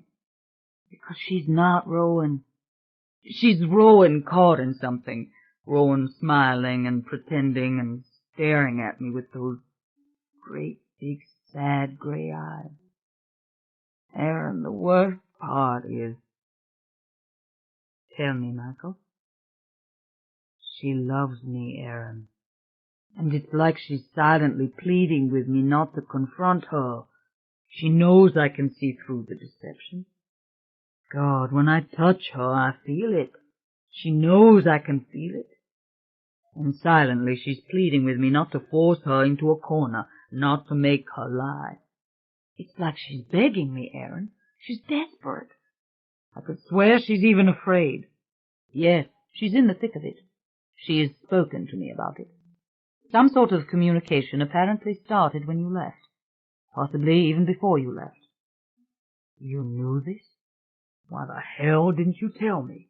Michael, we're dealing with something that knows what we're saying to each other even now. Oh, God. There isn't any place we can hide from this being, said Aaron, except perhaps in the sanctuary of our own minds. Rowan said many things to me. But the crux of it is that this entire battle is now in Rowan's hands. Aaron, there must be something we can do. We knew it would happen. We knew it would come to this. You knew before you ever laid eyes on me that it would come to this. Michael, that's just the point. She is the only one who can do anything. And in loving her and staying close to her, you are using the age-old tools at your command. That can't be enough. He could hardly stand this. He stood up, paced for a minute, and then wound up with his hands on the mantel, staring down into the fire. You should have called me, Aaron. You should have told me. Look, take your anger out on me if it makes you feel better. But the fact is, she forbade my contacting you with a threat. She was full of threats. Some of these threats were made in the guise of warnings, that her invisible companion wanted to kill me and would soon do it, but they were genuine threats. Christ, when did this happen? Doesn't matter. She told me to go back to England while I still had time. She told you this? What else did she tell you? I chose not to do it. But what more I can do here, I don't honestly know. I know that she wanted you to remain in California because she felt you were safe there. But you see, this situation has become too complicated for simple or literal interpretation of the things she said. I don't know what you mean. What is a literal interpretation? What other kind of interpretation is there? I don't get it. Michael, she talked in riddles. It wasn't communication so much as a demonstration of a struggle. Again, I have to remind you, this being, if he chooses, can be here with us in this room. We have no safe place in which we can plot aloud against him. Imagine a boxing match, if you can, in which the opponents can read each other's minds. Imagine a war where every conceivable strategy is known telepathically from the start. It ups the stakes, ups the excitement, but it isn't impossible. I agree with you, but it serves no purpose for me to tell you everything that Rowan said to me. Suffice it to say, Rowan is the most able opponent this being has ever had. Aaron, you warned her long ago not to let this thing take her away from us. You warned her that it would seek to divide her from those she loved. I did, and I am sure she remembers it, Michael. Rowan is a human being upon whom almost nothing is lost. And believe me, I have argued with her since. I have told her in the plainest language why she must not allow this being to mutate. But the decision is in her hands. You're saying, in effect, that we have to just wait and let her fight this alone. I'm saying, in effect, that you're doing what you were meant to do. Love her. Stay near her. Remind her by your very presence of what is natural and inherently good. This is a struggle between the natural and the unnatural, Michael. No matter what that being is made of, no matter what he comes from, it's a struggle between normal life and aberration, between evolution on the one hand and disastrous intervention on the other. And both have their mysteries and their miracles, and nobody knows that better than Rowan herself. He stood up and put his hand on Michael's shoulder. "Sit down and listen to what I'm saying," he said. "I have been listening," said Michael crossly. But he obeyed. He sat on the edge of the chair, and he couldn't stop himself from making his right hand into a fist and grinding it into his left palm. All her life, Rowan has confronted this split between the natural and the aberrant, said Aaron. Rowan is essentially a conservative human being, and creatures like Lasher don't change one's basic nature. They can only work upon the traits which are already there. No one wanted that lovely white dress wedding more than Rowan did. No one wants the family more than Rowan. No one wants that child inside her more than she. She doesn't even talk about the baby, Aaron. She hasn't even mentioned its existence since I came home. I wanted to tell the family tonight at the party, but she doesn't want me to do it. She says she's not ready.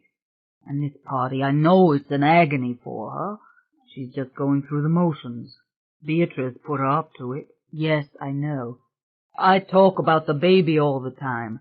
I kiss her and call it Little Chris, the name I gave it. And she smiles. And it's like she's not Rowan.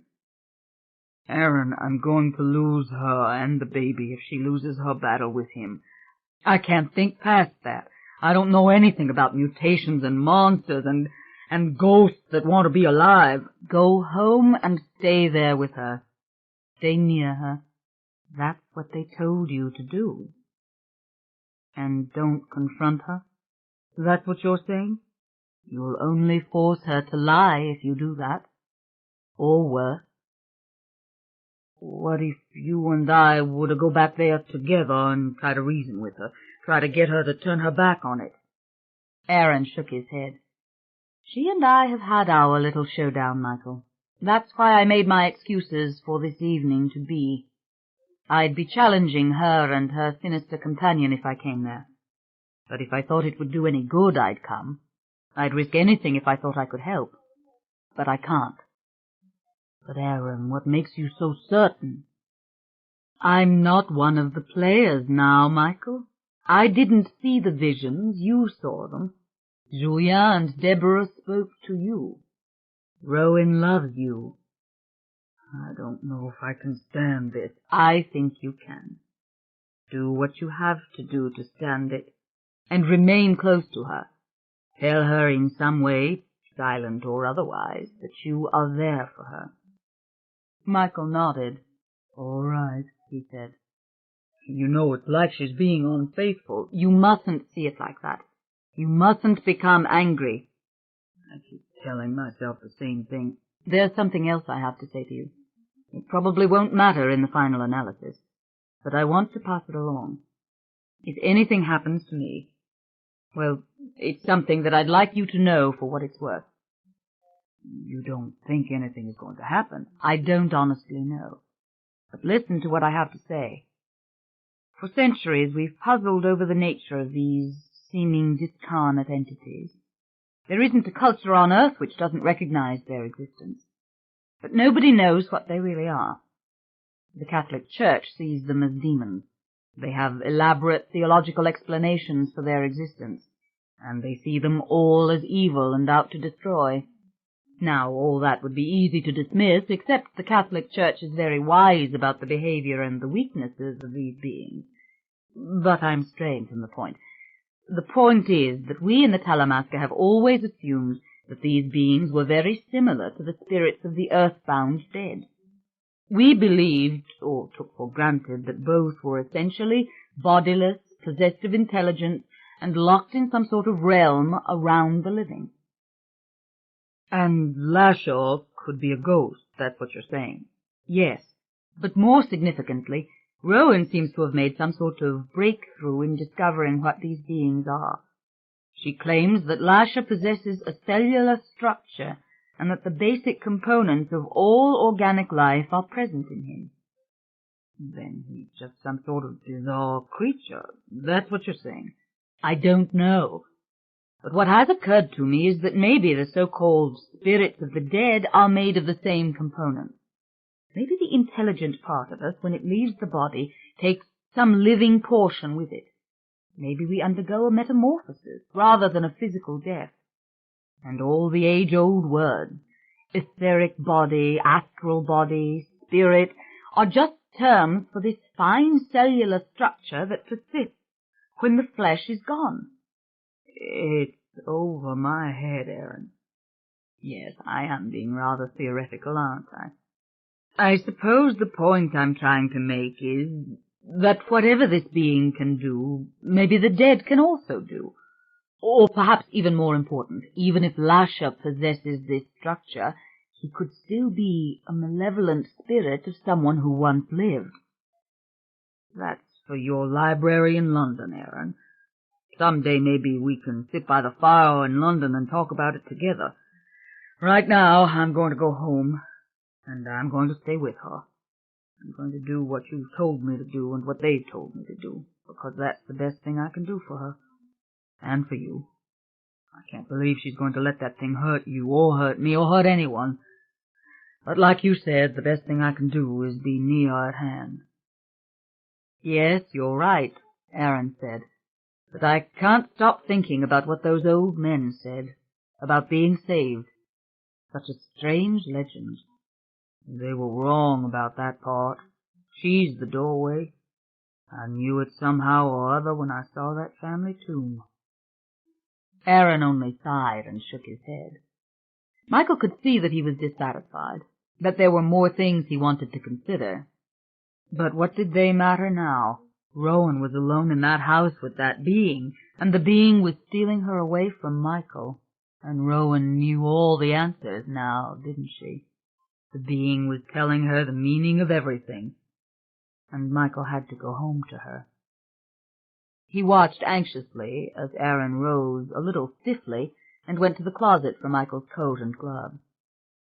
Michael stood in the entranceway staring at the Christmas tree, with its lights burning brightly even in the light of the day. "Why did it have to begin so soon?" he whispered. "Why now, at this time of year?" But he knew the answer. Everything that was happening was connected somehow. All these gifts were connected with some final denouement, and even his powerlessness was connected. "Please be very careful," said Aaron. "Yeah, I'll be thinking of you tomorrow night.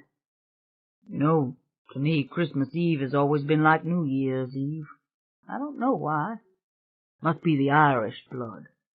"The Catholic blood," said Aaron. "But I understand."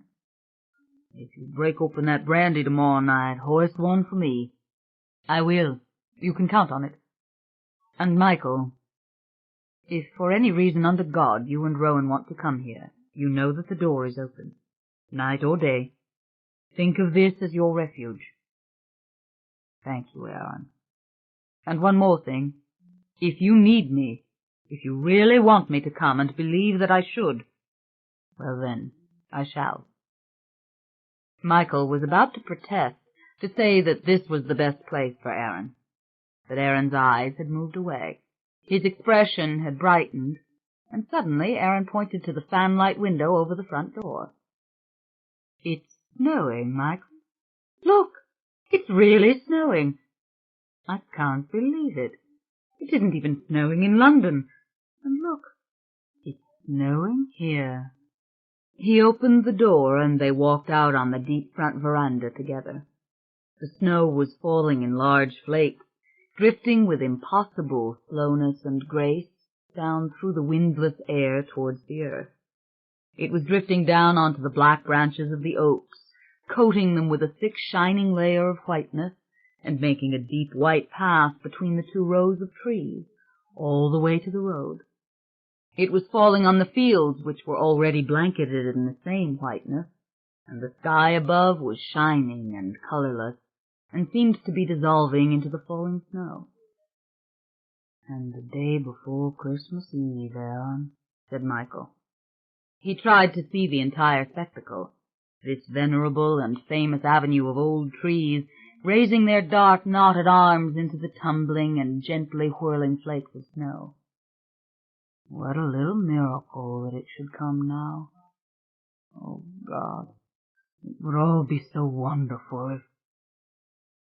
May all our miracles be little ones, Michael. Yes, the little miracles are the best, aren't they? Look at it. It's not melting when it hits the ground. It's really staying there. It's going to be a white Christmas, no doubt about it. But wait a minute, said Aaron. I almost forgot. Your Christmas present, and I have it right here. He reached inside the pocket of his sweater, and he took out a very small, flat package, no bigger than $50. Open it. I know we're both freezing, but I'd like it if you'd open it. Michael tore the thin gold paper and saw immediately that it was an old silver medal on a chain. It's St. Michael, the Archangel, he said, smiling. Aaron, that's perfect. You're speaking to my superstitious Irish soul. Driving the devil into hell, said Aaron. I found it in a little shop on Magazine Street while you were gone. I thought of you. I thought you might like to have it. Thank you, old buddy. Michael studied the crude image. It was worn like an old coin, but he could see the winged Michael with his trident over the horned devil who lay on his back in the flames. He lifted the chain, which was long so that he didn't have to unclasp it, and he put it over his head and let the medal drop down under his sweater. He stared at Aaron for a moment, and then he put his arms around him and held him close. Be careful, Michael. Call me very soon. 49. The cemetery was closed for the night, but it didn't matter. The darkness and the cold didn't matter. At the side gate the lock would be broken, and it would be very simple for her to push the gate back and then shut it behind her and move along the snow-covered path. She was cold, but that didn't matter either. The snow was so beautiful. She wanted to see the tomb covered with snow. You'll find it for me, won't you? She whispered. It was almost full darkness now, and they would be coming soon, and she didn't have much time. You know where it is, Rowan, he said, in that fine, subtle voice inside her head. And she did. That was true. She was standing in front of the tomb, and the wind was chilling her, passing right through her thin shirt. There were 12 neat little headstones, one for each vault, and above was the carving of the keyhole door. Never to die. That is the promise, Rowan. That is the pact that exists between you and me. We are almost at the moment of beginning. Never to die. But what did you promise the others? You promised them something. You're lying. Oh, no, my beloved, no one matters now but you. They're all dead. All their bones lying underneath in the frozen blackness, and the body of Deirdre, perfect still, shot full of chemicals, cold inside the satin-lined box. Cold and dead. Mother! She can't hear you, beautiful one. She's gone. You and I are here. How can I be the doorway? Was it always meant that I would be the doorway? Always, my darling. And the time has almost come. One more night you'll spend with your angel of flesh and blood, and then you'll be mine forever. The stars are moving in the heavens. They are shifting into the perfect pattern. I can't see them. All I can see is the snow falling. Ah, but they are there. It is the very deepest part of winter, when all that would be reborn sleeps safe in the snow. The marble felt like ice. She put her fingers into the letters Deirdre Mayfair. She couldn't reach the engraving of the keyhole door. Come now, darling. Come back to the house and the warmth. It's almost time. They're all coming. My children, the great clan of Mayfair, all my progeny, grown rich in the warm shadow of my wing. Back to the hearth now, beloved. But tomorrow, you and I shall be alone in the house, and you must drive your archangel away. And you'll show me how to be the doorway? You know, my darling, in your dreams and in your heart, you've always known. She walked swiftly over the snow, her feet wet, but it didn't matter. The streets were empty and shining in the grey dusk. The snow was so light now it seemed a mirage.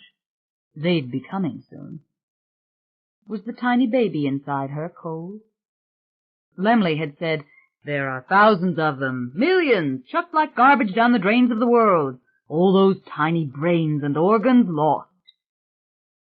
Dark, and all of them coming. Essential to pretend that everything was normal. She was walking as fast as she could.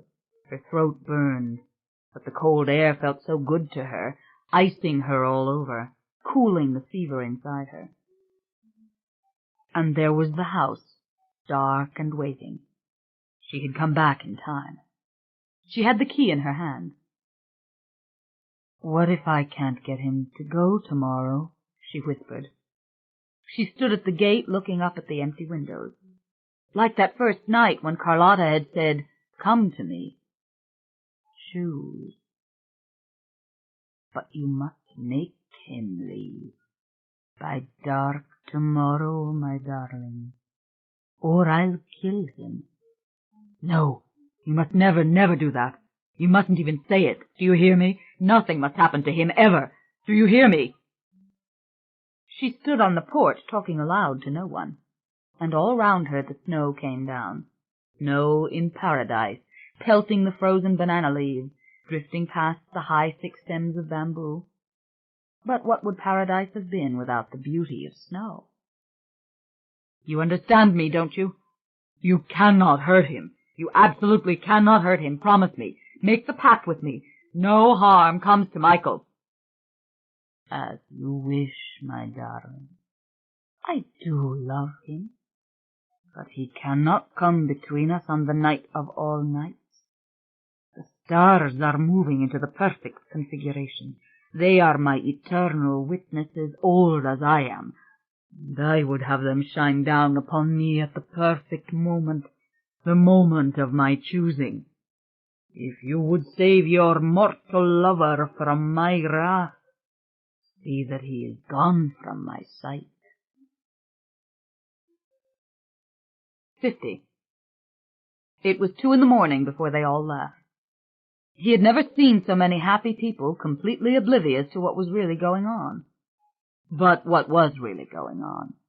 It was a great warm house full of laughter and singing, with its many fires burning, and outside the snow floating down, covering the trees and the shrubbery and the paths with luminous whiteness.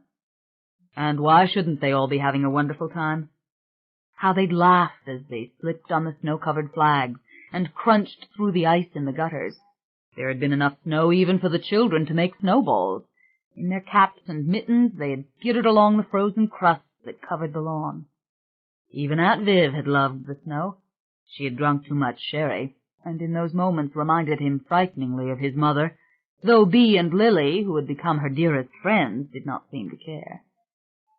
Rowan had been perfect all evening, singing carols with them at the piano, posing for the pictures before the tree. And this was his dream, wasn't it? Full of radiant faces and ringing voices, people who knew how to appreciate this moment. Glasses clinked together in toasts, lips pressed to cheeks, and the melancholy sound of the old songs. "So sweet of you to do this so soon after the wedding. All gathered like in the old days. Christmas the way it ought to be." And they had so admired his precious ornaments, and though they had been cautioned not to, they piled their little presents beneath the tree. There were moments when he couldn't stand it. He'd gone upstairs to the 3rd floor and climbed out on the roof of the north bedroom and stood near the parapet wall, looking towards downtown and the city lights. Snow on the rooftop, snow etching windowsills and gables and chimneys, and snow falling thin and beautiful as far as he could see. It was everything he'd ever wanted, as full and rich as the wedding, and he had never been more unhappy.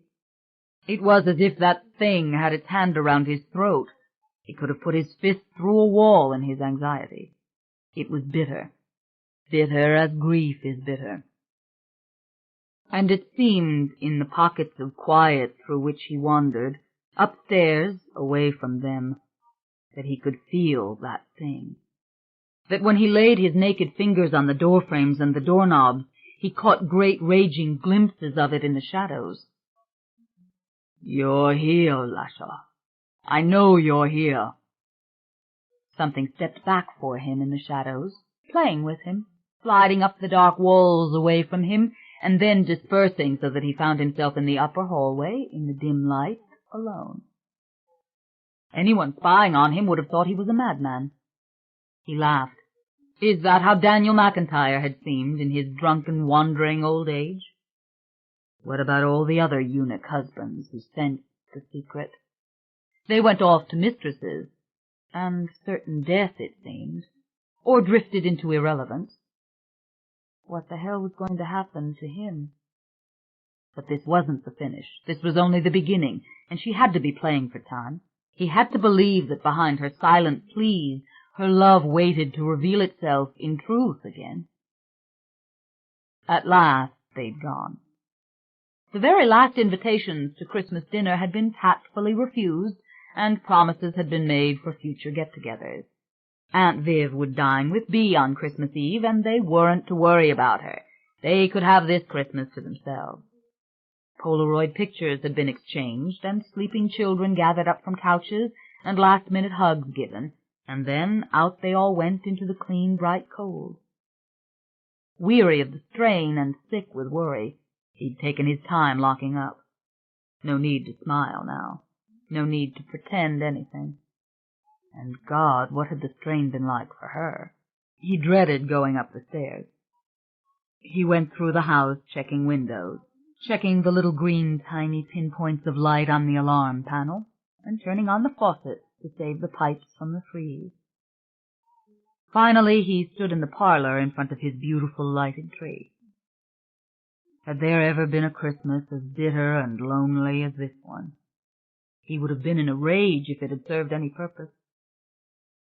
For a while he lay on the sofa, letting the fire burn itself out in the fireplace, and talking silently to Julien and Deborah, asking them, as he had 1,000 times tonight, what was he meant to do?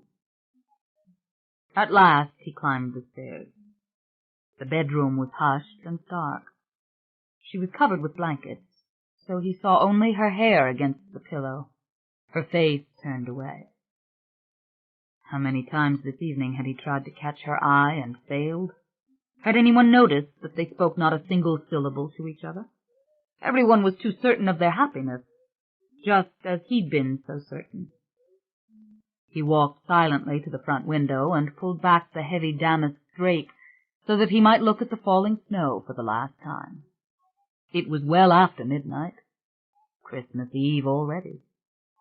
And tonight would come that magic moment when he would take stock of his life and his accomplishments, when he would shape in dreams and plans the coming year. Rowan, it's not going to end like this. It's only a skirmish. We knew at the beginning so much more than the others. He turned and saw her hand on the pillow, slender and beautiful, fingers lightly curled. Silently he drew close to her. He wanted to touch her hand, to feel its warmth against his fingers, to grab hold of her as if she were floating away from him in some dark, perilous sea. But he didn't dare. His heart was tripping, and he felt that warm pain in his chest as he looked back out into the snowfall. And then his eyes settled on her face. Her eyes were open.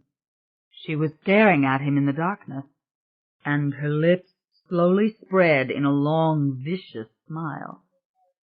He was petrified.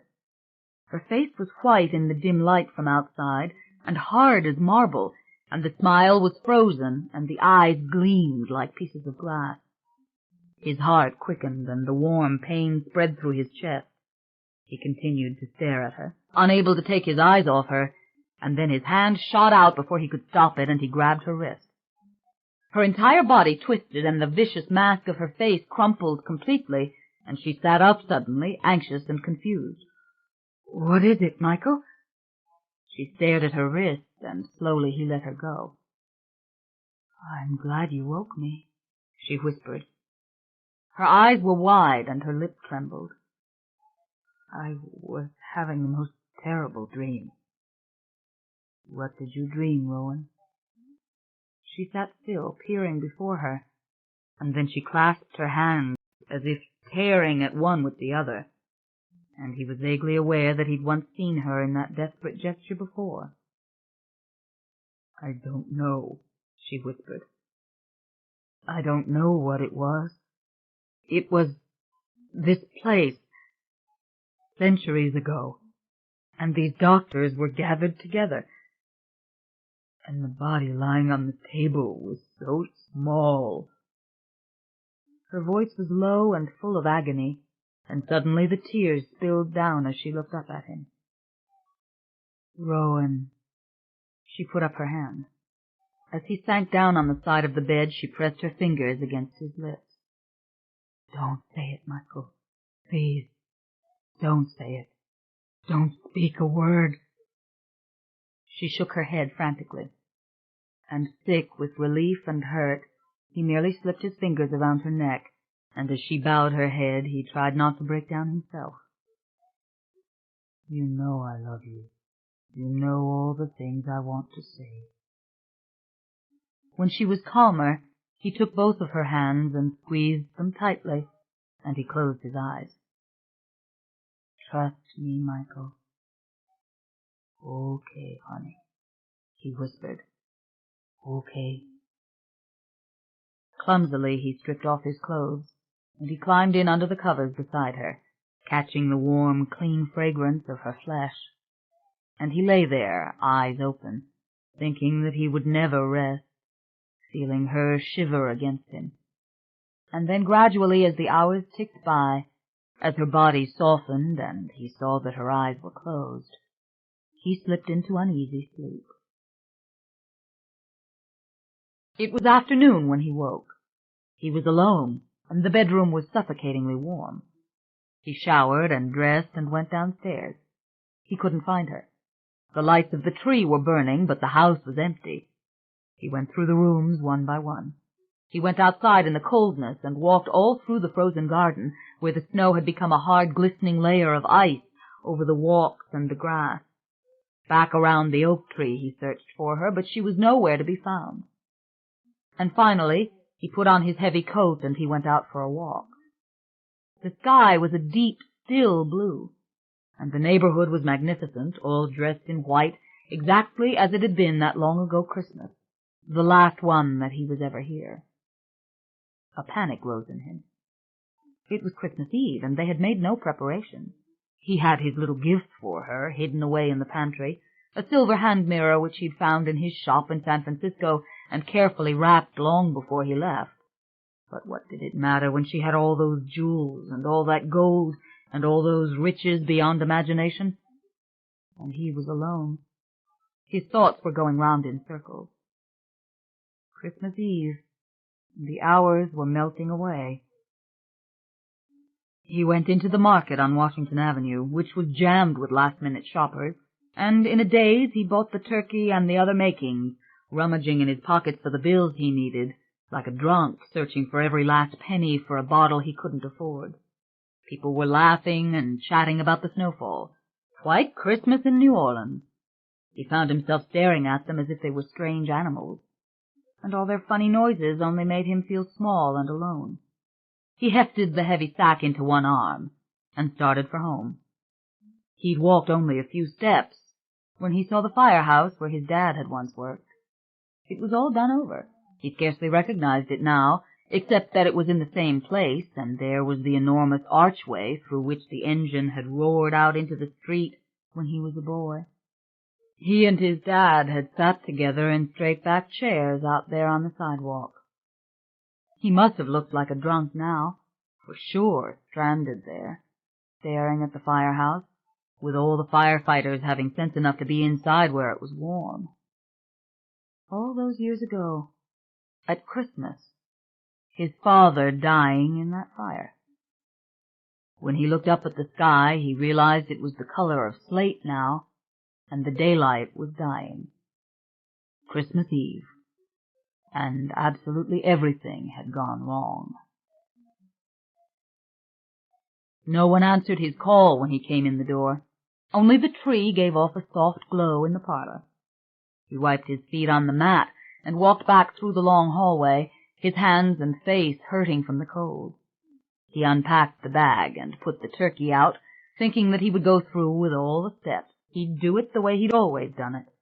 And tonight at midnight the feast would be ready, just at that hour when in the old days they'd be crowded into the church for midnight mass. It wasn't Holy Communion, but it was their meal together, and this was Christmas, and the house wasn't haunted and ruined and dark. Go through the motions. Like a priest who's sold his soul to the devil, going to the altar of God to say Mass. He put the packages in the cupboard. It wasn't too soon to begin. He laid out the candles. Have to find the candlesticks for them. And surely she was around here somewhere. She'd gone out walking too, perhaps, and now she was home. The kitchen was dark. The snow was falling again. He wanted to turn on the lights. In fact, he wanted to turn them on everywhere, to fill the house with light. But he didn't move. He stood very still in the kitchen, looking out through the French doors over the back garden, watching the snow melt as it struck the surface of the pool. A rim of ice had formed around the edges of the blue water. He saw it glistening, and he thought how cold that water must be, so awfully, hurtfully cold. Cold like the Pacific, on that summer Sunday when he'd been standing there, empty and slightly afraid. The path from that moment seemed infinitely long, and it was as if all energy or will had left him now, and the cold room held him prisoner, and he could not move a finger to make himself comfortable or safe or warm. A long time passed. He sat down at the table, lighted a cigarette, and watched the darkness come down. The snow had stopped, but the ground was covered in a fresh, clean whiteness again. Time to do something. Time to begin the dinner. He knew it, yet he couldn't move. He smoked another cigarette, comforted by the sight of the tiny burning red flame, and then, as he crushed it out, he merely sat still doing nothing, the way he had for hours in his room on Liberty Street, drifting in and out of a silent panic, unable to think or move. He didn't know how long he sat there.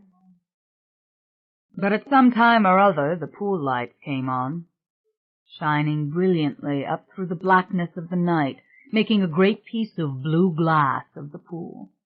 The dark foliage came alive around it, spattered with the whiteness, and the ground took on a ghostly lunar glow. He wasn't alone.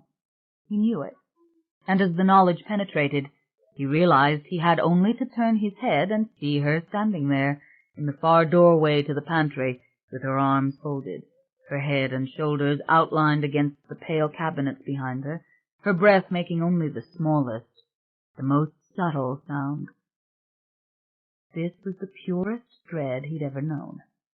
He stood up, slipped the pack of cigarettes into his pocket, and when he looked up, she was gone. He went after her, moving swiftly through the darkened dining room and into the hallway again, and then he saw her all the way at the far end, in the light from the tree, standing against the high white front door. He saw the keyhole shape, perfect and distinct around her, and how small she looked in it. And as he came closer and closer, her stillness shocked him.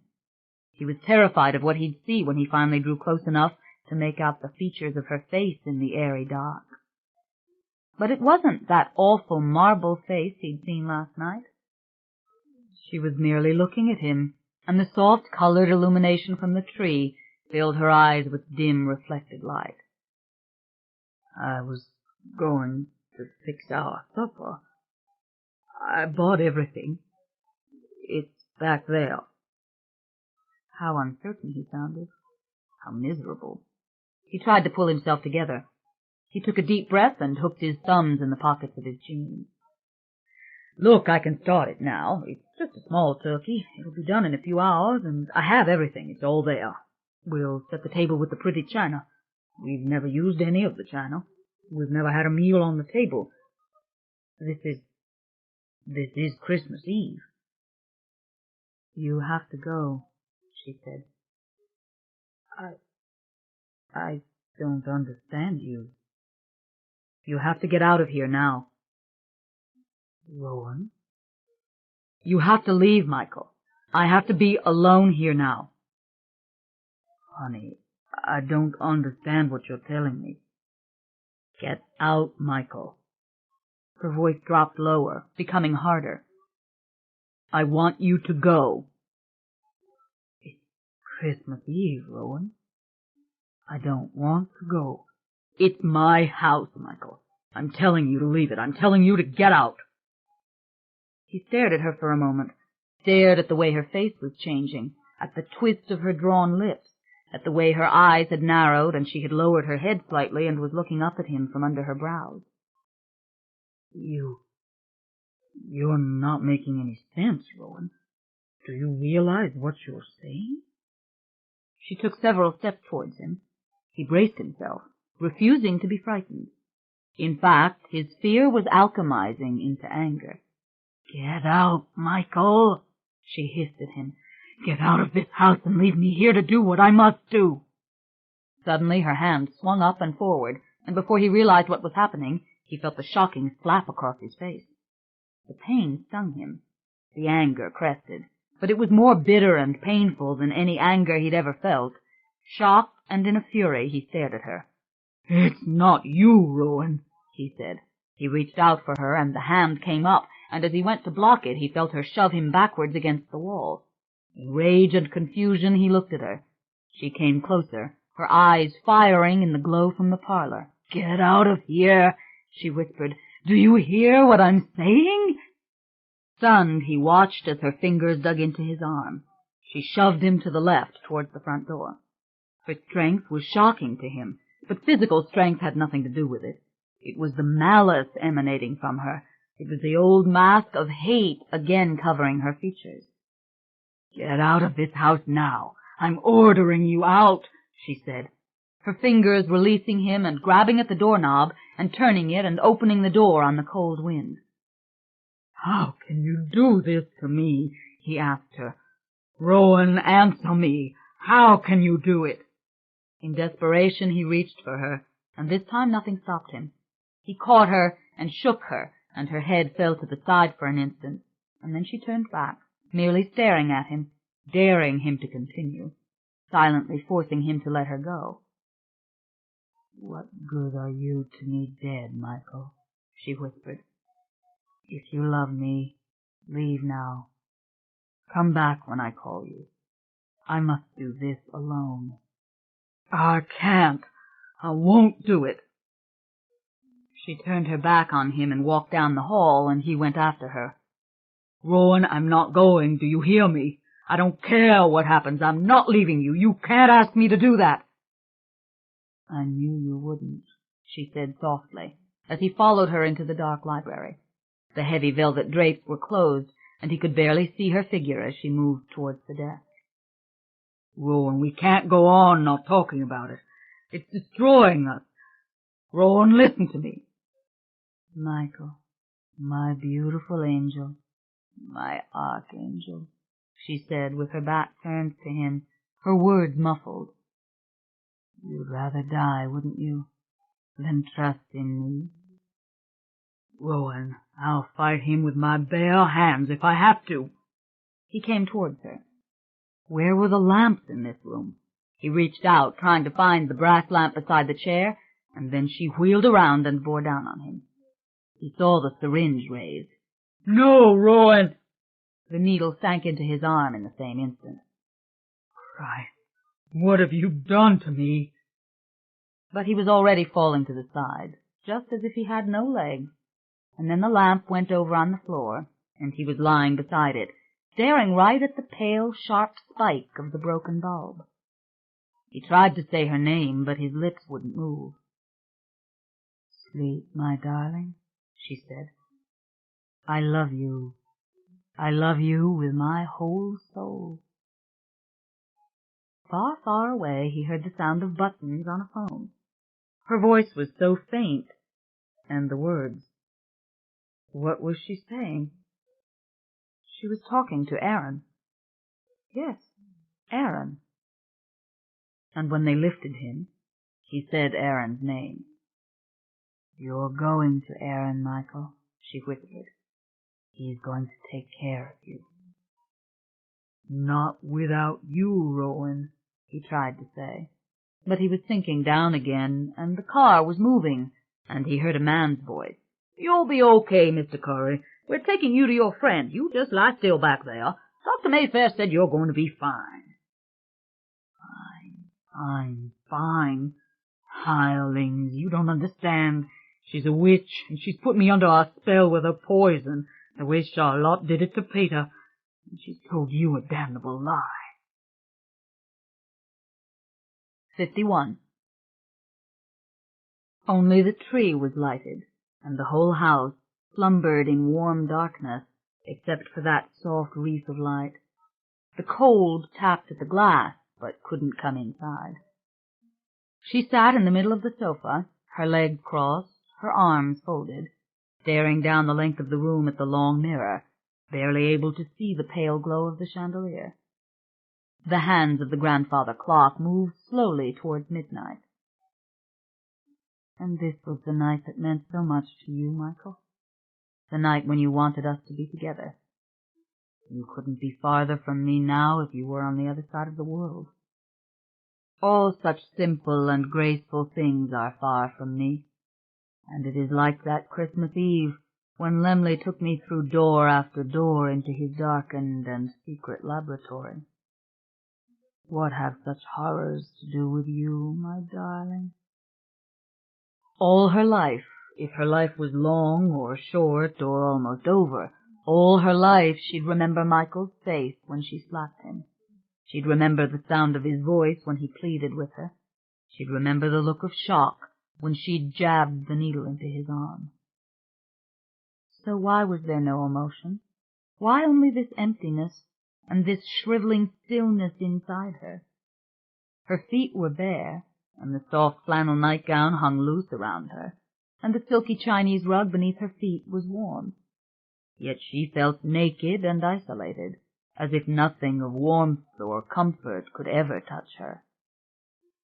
Something moved in the center of the room. All the limbs of the tree shivered, and the tiny silver bells gave off a faint, barely perceptible music in the stillness. The tiny angels with their gilded wings danced on their long threads of gold. A darkness was gathering and thickening. We are close to the hour, my beloved, to the time of my choosing. But you have a poet's soul, she said, listening to the faint echo of her own voice in this big room. My poetry I have learned from humans, beloved, from those who, for thousands of years, have loved this night of all nights. And now you mean to teach me science, for I don't know how to bring you across. Don't you? Haven't you always understood? understood? She didn't answer. It seemed the film of her dreams thickened about her, images catching hold and then letting go, so that her coldness and her aloneness grew harder and more nearly unbearable. The darkness grew denser. It collected itself into a shape, and in the swirling density she thought she saw the outline of human bones. The bones appeared to be dancing, gathering themselves together, and then came the flesh over them, like the light from the tree pouring down over the skeleton, and the brilliant green eyes were suddenly peering at her from his face. "The time is almost at hand, Rowan," he said. In amazement she watched the lips moving. She saw the glimmer of his teeth. She realized she'd risen to her feet, and she was standing very close to him, and the sheer beauty of his face stunned her. He looked down at her, his eyes darkening slightly, and the blonde eyelashes golden in the light. "It's nearly perfect," she whispered. She touched his face, slowly running her finger down the skin and stopping on the firmness of the jawbone. She placed her left hand very gently against his chest. She closed her eyes, listening to the heartbeat. She could see the organ inside. Or was it the replica of an organ? Shutting her eyes tighter, she envisioned it, its arteries and valves, and the blood rushing through it and coursing through the limbs.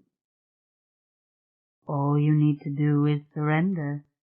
She stood staring at him, seeing his lips spread in a smile. "Let go," she said. "Don't you see? You've done it." "Have I?" he asked, the face working perfectly, the fine muscles flexing and releasing, the eyes growing narrow as the eyes of any human in their concentration. "You think this is a body? This is a replica. It's a sculpture, a statue. It's nothing, and you know it. You think you can lure me into this shell of minuscule lifeless particles so you can have me at your command? A robot, so that you can destroy me." "What are you saying?" She stepped backward. "I can't help you. I don't know what you want of me." "Where are you going, my darling?" he asked, eyebrows lifting ever so slightly. "You think you can flee from me? Look at the face of the clock, my beautiful Rowan. You know what I want. It is Christmas Eve, my darling. The witching hour is at hand, Rowan, when Christ was born into this world, when the Word was finally made flesh, and I would be born too, my beautiful witch. I am done with waiting." He lunged forward, his right hand locking on her shoulder, the other on her belly, a searing shimmer of warmth penetrating her, sickening her even as he held her. "Get away from me," she whispered. "I can't do it." She called upon her anger and her will, eyes boring into those of the thing in front of her. "You can't make me do what I won't do," she said, "and you can't do it without me." "You know what I want, and what I have always wanted. No more shells, Rowan. No more coarse illusions. The living flesh inside you. What other flesh in all the world is ready for me, plastic and adaptable and swarming with millions upon millions of tiny cells which it will not use in its perfection? What other organism has grown to 1,000 times its size in the first few weeks of its beginning, and is ready now to unfurl and lengthen and swell as my cells merge with it? Get away from me. Get away from my child. You're a stupid, crazed thing. You won't touch my child. You won't touch me." She was trembling as if her anger was too great to be contained. She could feel it boiling in her veins. Her feet were wet and slippery on the boards as she backed away, drawing on her anger, struggling to direct it against him. "Did you think you could trick me, Rowan?" he said, in that slow, patient, beautiful voice, his handsome image holding. "With your little performance before Aaron and Michael. Did you think I couldn't see into the depths of your soul? I made your soul. I chose the genes that went into you. I chose your parents. I chose your ancestors. I bred you, Rowan. I know where flesh and mind meet in you. I know your strength as no one else knows it. And you have always known what I wanted of you. You knew when you read the history. You saw Lemley's fetus slumbering in that little bed of tubes and chemicals. You knew. You knew when you ran from the laboratory what your brilliance and courage could have done even then without me. Without the knowledge that I waited for you, that I loved you, that I had the greatest gift to bestow on you. Myself, Rowan. You will help me, or that tiny simmering child will die when I go into it, and that you will never allow. God help me, she whispered, her hands moving down over her belly in a crisscross as if to ward off a blow, eyes fixed on him. Die, you son of a bitch. Die. The hands of the clock made their tiny click as they shifted, the little hand straight up in line with the big hand, and the first chime of the hour sounded. Christ is born, Rowan, he cried out, his voice huge as the image of the man dissolved in a great boiling cloud of darkness, obscuring the clock, rising to the ceiling, turning in on itself like a funnel. She screamed, struggling backwards against the wall. A shock ran through the rafters, through the plaster. She could hear it like the roar of an earthquake. No! God, no! In sheer panic, she screamed. She turned and ran through the parlor door into the hallway. She reached out for the knob of the front door. God help me! Michael! Aaron! Somebody had to hear her screams. They were deafening in her own ears. They were ripping her apart. But the rumbling grew louder. She felt his invisible hands on her shoulders. She was thrown forward, hard against the door, her hand slipping off the knob as she fell to her knees, pain shooting up her thighs. The darkness was rising all around her. The heat was rising. No, not my child. I'll destroy you with my last breath. I'll destroy you. She turned in one last desperate fury, facing the darkness, spitting at it in hate, willing it to die as the arms wound around her and dragged her down on the floor. The back of her head scraped the wood of the door and then banged against the floorboards as her legs were wrenched forward. She was staring upward, struggling to rise, her arms flailing, the darkness bubbling over her. Damn you! Damn you in hell, Lasher! Die! Die like that old woman! Die! She screamed. Yes, Rowan, your child, and Michael's child. The voice surrounded her like the darkness and the heat. Her head was forced back again, slammed down again, and her arms pinned, wide and helpless. You, my mother, and Michael, my father. It is the witching hour, Rowan. The clock is striking. I will be flesh. I will be born. The darkness furled again. It coiled in upon itself, and it shot downward. It shot into her, raping her, slitting her apart. Like a giant fist, it shot upwards inside her womb, and her body convulsed as the pain caught her in a great lashing circle that she could see, shining bright against her closed eyes. The heat was unbearable. The pain came again, shock after shock of it, and she could feel the blood gushing out of her and the water from her womb gushing onto the floor. You've killed it! You damnable evil thing! You killed my baby, damn you! God help me! God, take it back to hell! Her hands knocked against the wall, struggled against the slimy wet floor, and the heat thickened her, caught her lungs now as she gasped for breath. The house was burning. It had to be burning. She was burning. The heat was throbbing inside of her, and she thought she saw the flames rising, but it was only a great lurid blast of red light. And somehow she had managed to climb up on her hands and knees again, and she knew her body was empty. The child was gone, and she was struggling now only to escape, reaching out once more, desperately and in her fierce, relentless pain, for the knob of the door. "Michael! Michael! Help me! Oh, God! I tried to trick it. I tried to kill it. Michael, it's in the child." Another shock of pain caught her, and a fresh gush of blood poured out of her. Sobbing, she sank down, dizzy, unable to command her arms or legs, the heat blasting her, and a great raw crying filled her ears. It was a baby crying. It was that same awful sound she'd heard over and over in her dreams. A baby's mewling cry. She struggled to cover her ears, unable to bear it, wailing for it to stop, the heat suffocating her. "Let me die," she whispered. "Let the fire burn me. Take me to hell. Let me die. Rowan, help me. I am in the flesh. Help me, or I will die. Rowan, you cannot turn your back on me."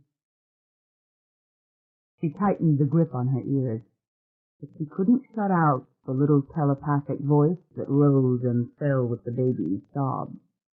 Her hand slipped in the blood, and her face fell down in it, sticky and wet under her, and she rolled over on her back, seeing again the shimmer of the heat. The baby screamed louder and louder as though it was starving or in agony. "Rowan, help me. I am your child, Michael's child. Rowan, I need you." She knew what she would see even before she looked. Through her tears and through the waves of heat, she saw the mannequin, the monster. Not out of my body, not born from me. I didn't.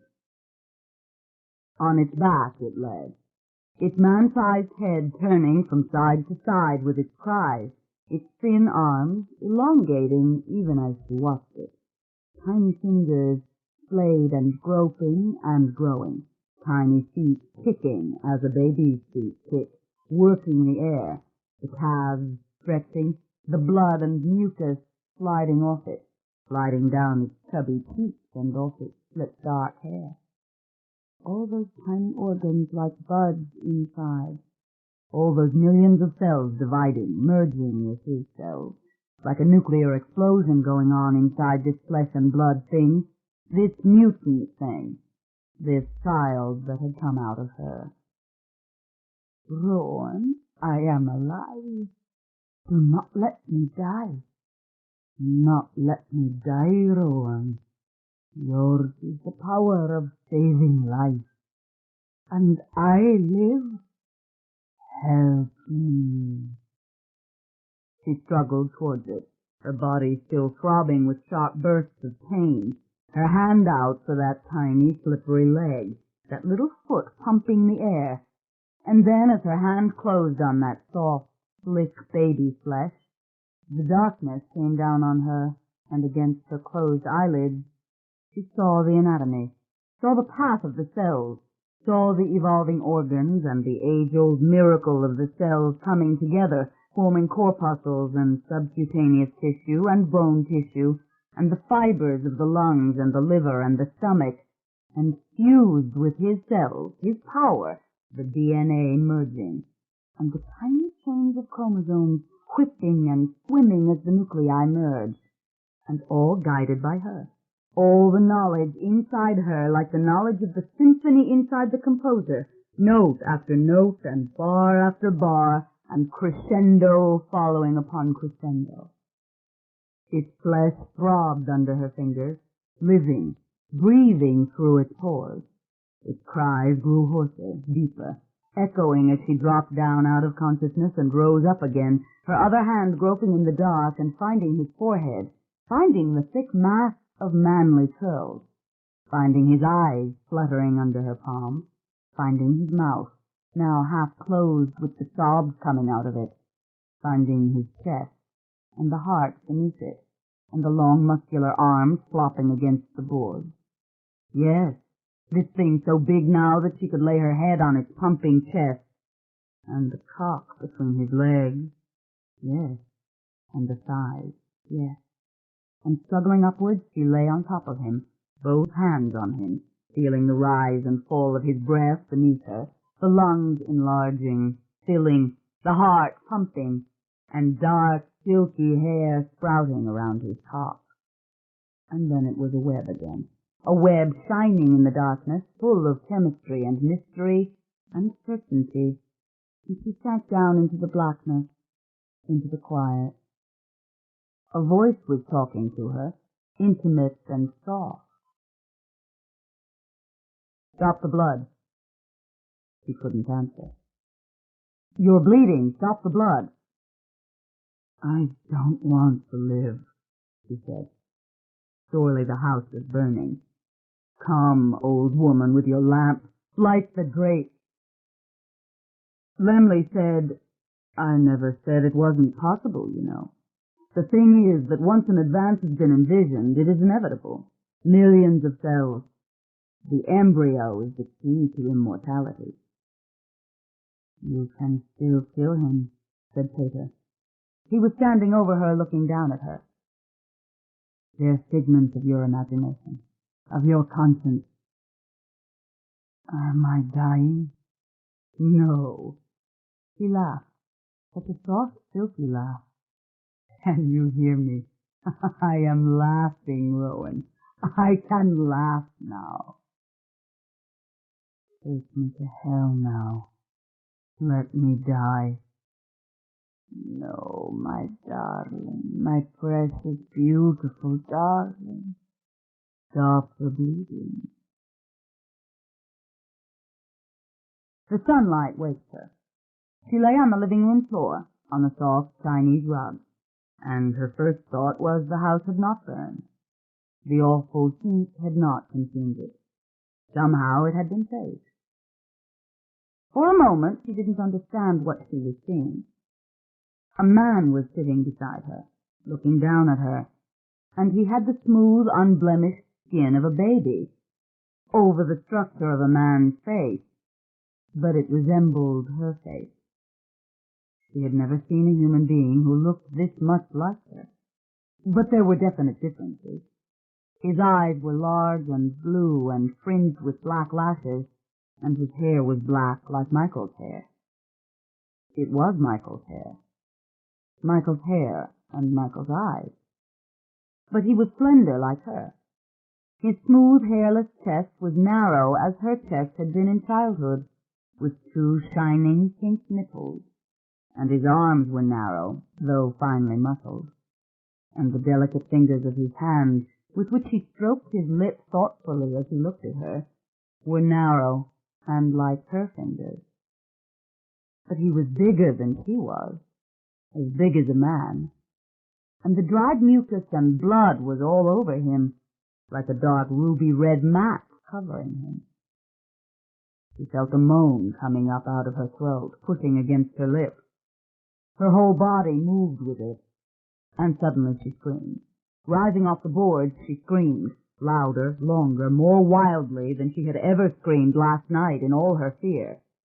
She was this scream, leaving herself, leaving everything she'd seen and remembered in total horror.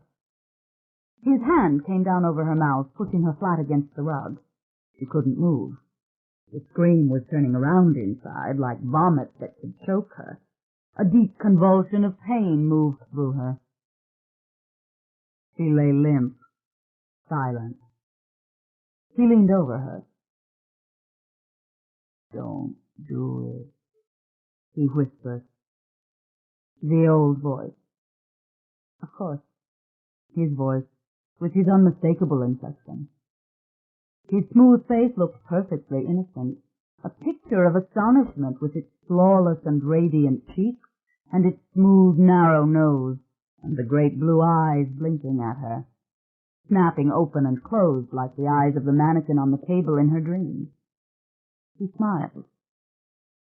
"I need you," he said. "I love you, and I'm your child."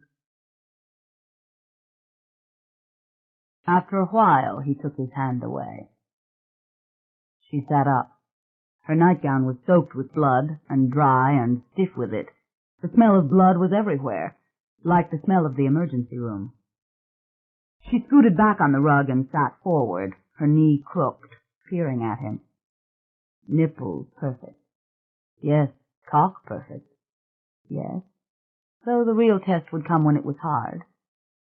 Hair perfect. Yes. But what about inside? What about every precise little interlocking part? She drew closer, staring at his shoulders, watching the rise and fall of his chest with his breath, then looking into his eyes, not seeing him look back, not caring if he did, just studying the texture of the flesh and the lip. She laid her hand on his chest and listened. The strong, steady rhythm coming from him. He didn't move to stop her as she laid her hands on both sides of his skull. Soft, like a baby's skull, able to heal after blows that would kill a man of 25. God, but how long was it going to be that way? She put her finger against his lower lip, opening his mouth and staring at his tongue. Then she sat back, her hands lying limp on her folded legs. "Are you hurting?" he asked her. His voice was very tender. He narrowed his eyes, and for just a second there was a little bit of mature expression in the face, and then it returned to baby wonder.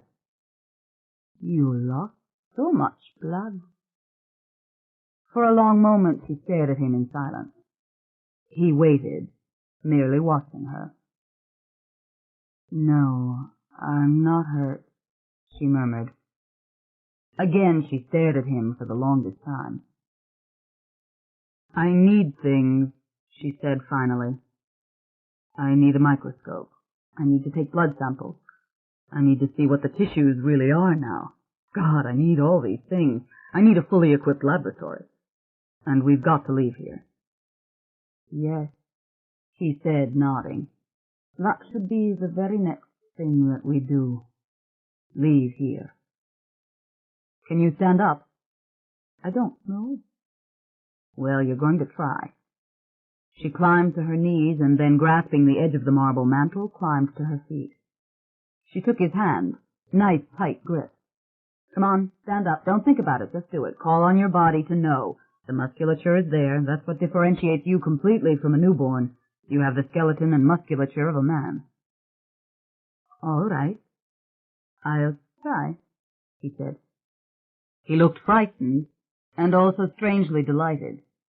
Shuddering, he struggled to his knees first, as she had done, and then to his feet, only to tumble backwards, catching himself from falling with one hasty back step after another. "Ooh!" He sang it out. "I'm walking! I am! I'm walking!" She rushed towards him and wrapped her arm around him and let him cling to her. He grew quiet, looking down at her, and then raised his hand and stroked her cheek, the gesture imperfectly coordinated, rather like a drunken gesture, but the fingers silky and tingling. "My beautiful Rowan," he said, "look, the tears are rising in my eyes. Real tears. Oh, Rowan." He tried to stand freely and to bend down to kiss her. She caught him and steadied him as his lips closed over hers, and that same powerful sensual shock passed through her that had always come with his touch. "Rowan," he moaned aloud, crushing her against him, then slipping backwards until she brought him up short again in her arms. Come, we haven't much time, she said. We have to find someplace safe, someplace completely unknown. Yes, darling. Yes. But you see, it's all so new and so beautiful. Let me hold you again. Let me kiss you. There isn't time, she said, but the silken baby lips clamped on hers again, and she felt his cock pressing against her sex, pressing into the soreness. She pulled away, drawing him after her. That's it, she said, watching his feet. Don't think about it, just look at me and walk. For 1 second, as she found herself in the doorway, as she was conscious of its keyhole shape and the old discussions of its significance, all the misery and beauty of her life passed before her eyes, all her struggles and all former vows. But this was a new door, all right. It was the door she'd glimpsed 1,000,000 years ago in her girlhood, when she'd first opened the magical volumes of scientific lore. And it was open now, quite beyond the horrors of Lemley's laboratory and the Dutchmen gathered around the table in a mythical lighting. She guided him slowly through the door and up the stairs, walking patiently, step by step, at his side. 52. He was trying to wake up, but every time he came near the surface he went down again, heavy and drowsy, and sinking into the soft, feathery covers of the bed. The desperation would grip him, and then it would go away. It was the sickness that finally woke him.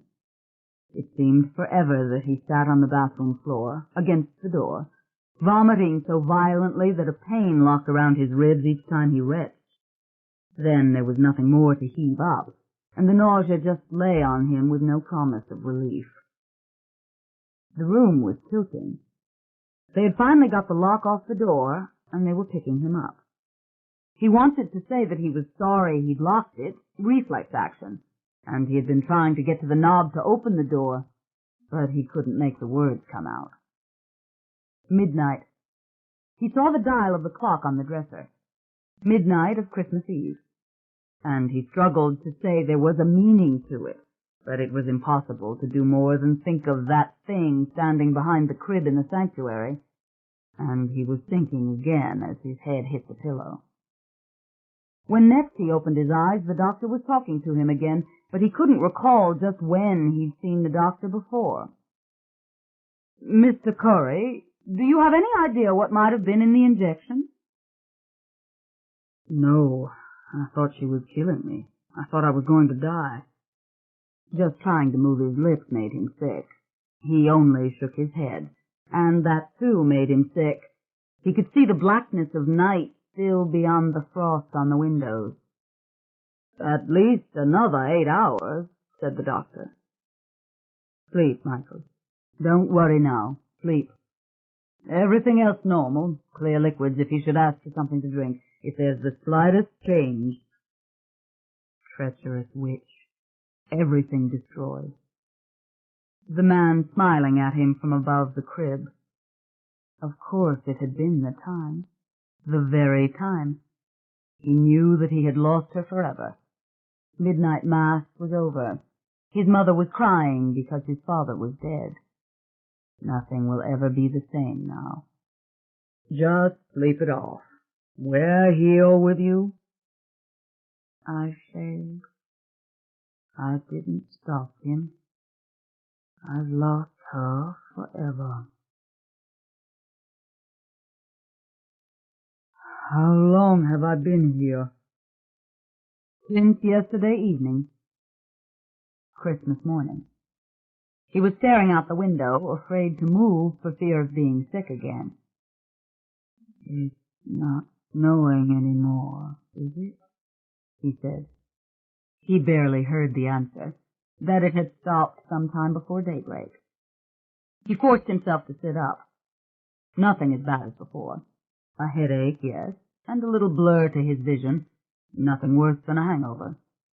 "Wait, Mr. Curry, please, let me call Aaron. The doctor will want to see you." Yeah, that would be fine. But I'm getting dressed. All his clothes were in the closet. Nice little traveler's kit under plastic on the bathroom vanity. He showered, fighting an occasional bout of dizziness, shaved recklessly and fast with the little throwaway, and then came out of the bathroom. He wanted to sink down into the bed again, no doubt about it, but he said, I gotta go back there. Find out what went down. I'm begging you to wait, said Aaron, to take some food, see how you feel. It doesn't matter how I feel. Can you give me a car? I'll hitch if you can't. He looked out the window. Snow still on the ground.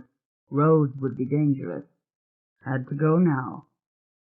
Look, I can't thank you enough for taking care of me like this. What do you mean to do? You don't have any idea what you'll find. Last night she told me that if I cared about you, to see that you didn't come back. Hell with what she said. I'm going. Then I'm going too.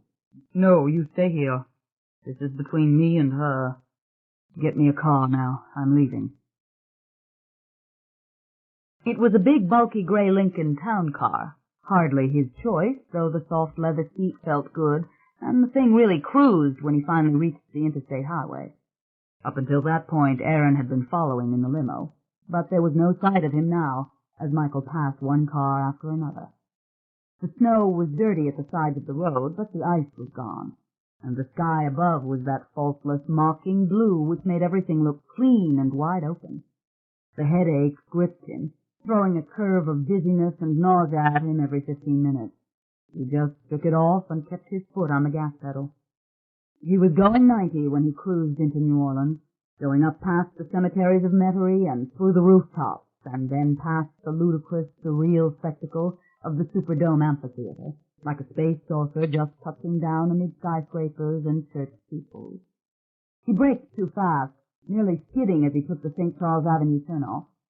Traffic crawled amid the frozen strips of soiled snow. Within 5 minutes he made the left turn onto First, and then the car skidded dangerously again. He braked and crept his way over the slick asphalt until he saw the house rising up like a somber fortress on its dark, shady, snow-covered corner. The gate was open. He put his key into the front door and let himself in. For a moment he stood stock-still. There was blood all over the floor, smeared and streaked, and the bloody print of a hand on the doorframe. Something that looked like soot covered the walls, thinning out to a pale grime as it reached the ceiling. The smell was foul, like the smell of the sick room in which Deirdre died.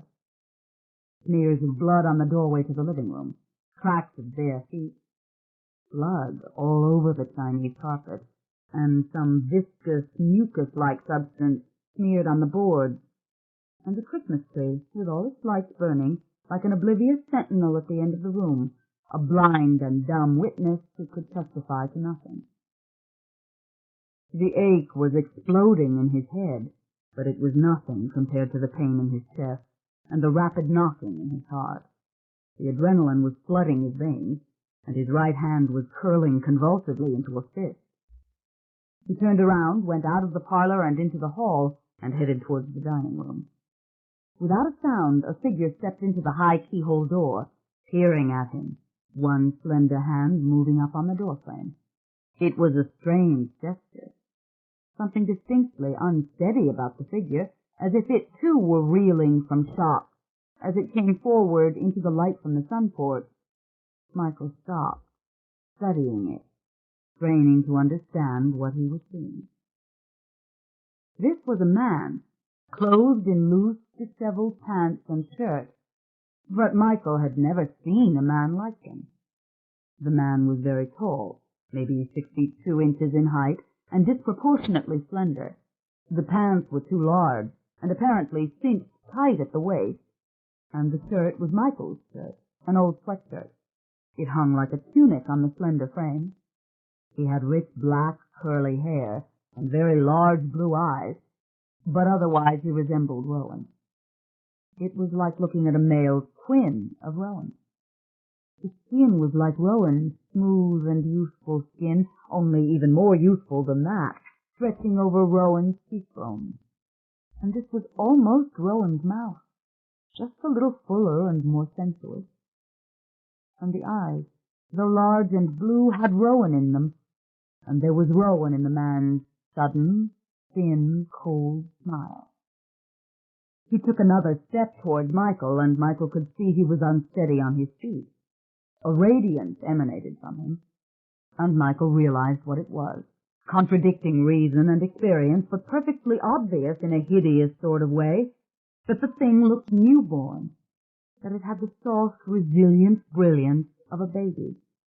Its long, thin hands were baby smooth, and its neck was baby smooth, and the face had no stamp of character whatsoever. Yet the expression on its face was no baby's expression. It was filled with wonder, and seeming love, and a terrible mockery. Michael lunged at it, catching it by surprise. He held its thin, powerful arms in his hands, and was astonished and horrified by the riff of soft, virile laughter that broke from it. Lasher, alive before alive again, back into the flesh, defeating you. Your child, your gene, your flesh and her flesh, love you, defeated you, used you. Thank you, my chosen father. In blind rage, Michael stood, unable to move, his hands clutching the arms of the being as it struggled to free itself, pulling loose suddenly with a great arching gesture, like a bird drawing back, made of rubber and steel, and flexing and freeing. A low shuddering roar came out of Michael. You killed my child. Rowan, you gave him our child. His cry was guttural and anguished, the words rushing together in his own ears like noise. Rowan! Away from him the creature dashed, crashing awkwardly against the dining room wall, again throwing up its hands and laughing. It thrust its arm out, its huge, smooth hand slamming Michael in the chest with ease and throwing him over the dining room table. I am your child, father. Step back. Look at me. Michael scrambled back onto his feet. Look at you. I'll kill you. He flew at the creature, but it danced back into the pantry, arching its back and extending its hands as if to tease. It waltzed backwards through the kitchen door. Its legs tangled, then straightened as if it were a straw man. Again its laughter rose, rich and deep and full of crazy merriment. The laughter was crazed like the eyes of the being, full of mad and uncaring delight. Oh, come on, Michael. Don't you want to know your own child? You can't kill me. You can't kill your own flesh and blood. I have your genes in me, Michael. I am you. I am Rowan. I am your son. Lunging again, Michael caught it and hurled it back against the French doors, rattling the panes. High up on the front of the house, the alarm sounded as the glass protectors tripped, adding its maddening peal to the mayhem. The creature flung its long, gangly arms up, gazing down at Michael in astonishment as his hands closed on its throat. Then it lifted its two hands in fists and slammed them into Michael's jaw. Michael's feet went out from under him, but hitting the floor, he rolled over at once on his hands and knees. The French door was open, the alarm still screaming, and the creature was dancing, pivoting and frolicking with a hideous grace towards the pool. As he went after it, he saw Rowan coming in the corner of his eye, rushing down the kitchen stairs. He heard her scream, Michael, stay away from him. You did that, Rowan. You gave him our child. He's in our child. He turned, his arm raised, but he couldn't kiss her. Frozen, he stared at her. She was the very image of terror, her face blanched and her mouth wet and quivering. Helpless, shuddering, the pain squeezing in his chest like a bellows, he turned and glared at the thing. It was skipping back and forth on the snow-covered flagstones beside the rippling blue water, pitching its head forward and placing its hands on its knees, and then pointing to Michael. Its voice, loud and distinct, rose over the shrilling of the alarm. "You'll get over it, as mortals say. You'll see the light, as mortals say. You've created quite a child, Michael. Michael, I am your handiwork. I love you. I have always loved you. Love has been the definition of my ambition. They are one and the same with me. I present myself to you in love." He went out the door as Rowan rushed towards him. He went straight for the thing, sliding on the frozen snow, tearing loose from her as she tried to stop him. She went down on the ground as if she were made of paper, and the whipping pain stung his neck. She had caught the St. Michael medal by its chain, and she had the broken chain now in her hands, and the medal fell into the snow. She was sobbing and begging him to stop. No time for her. He spun round, and his powerful left hook went up, bashing into the side of the creature's head. It gave another peal of laughter, even as the red blood spurted from the ruptured flesh. It tipped and spun around, slipping on the ice and careening into the iron chairs and knocking them askew. "Oh, now look what you've done. Oh, you can't imagine how that feels.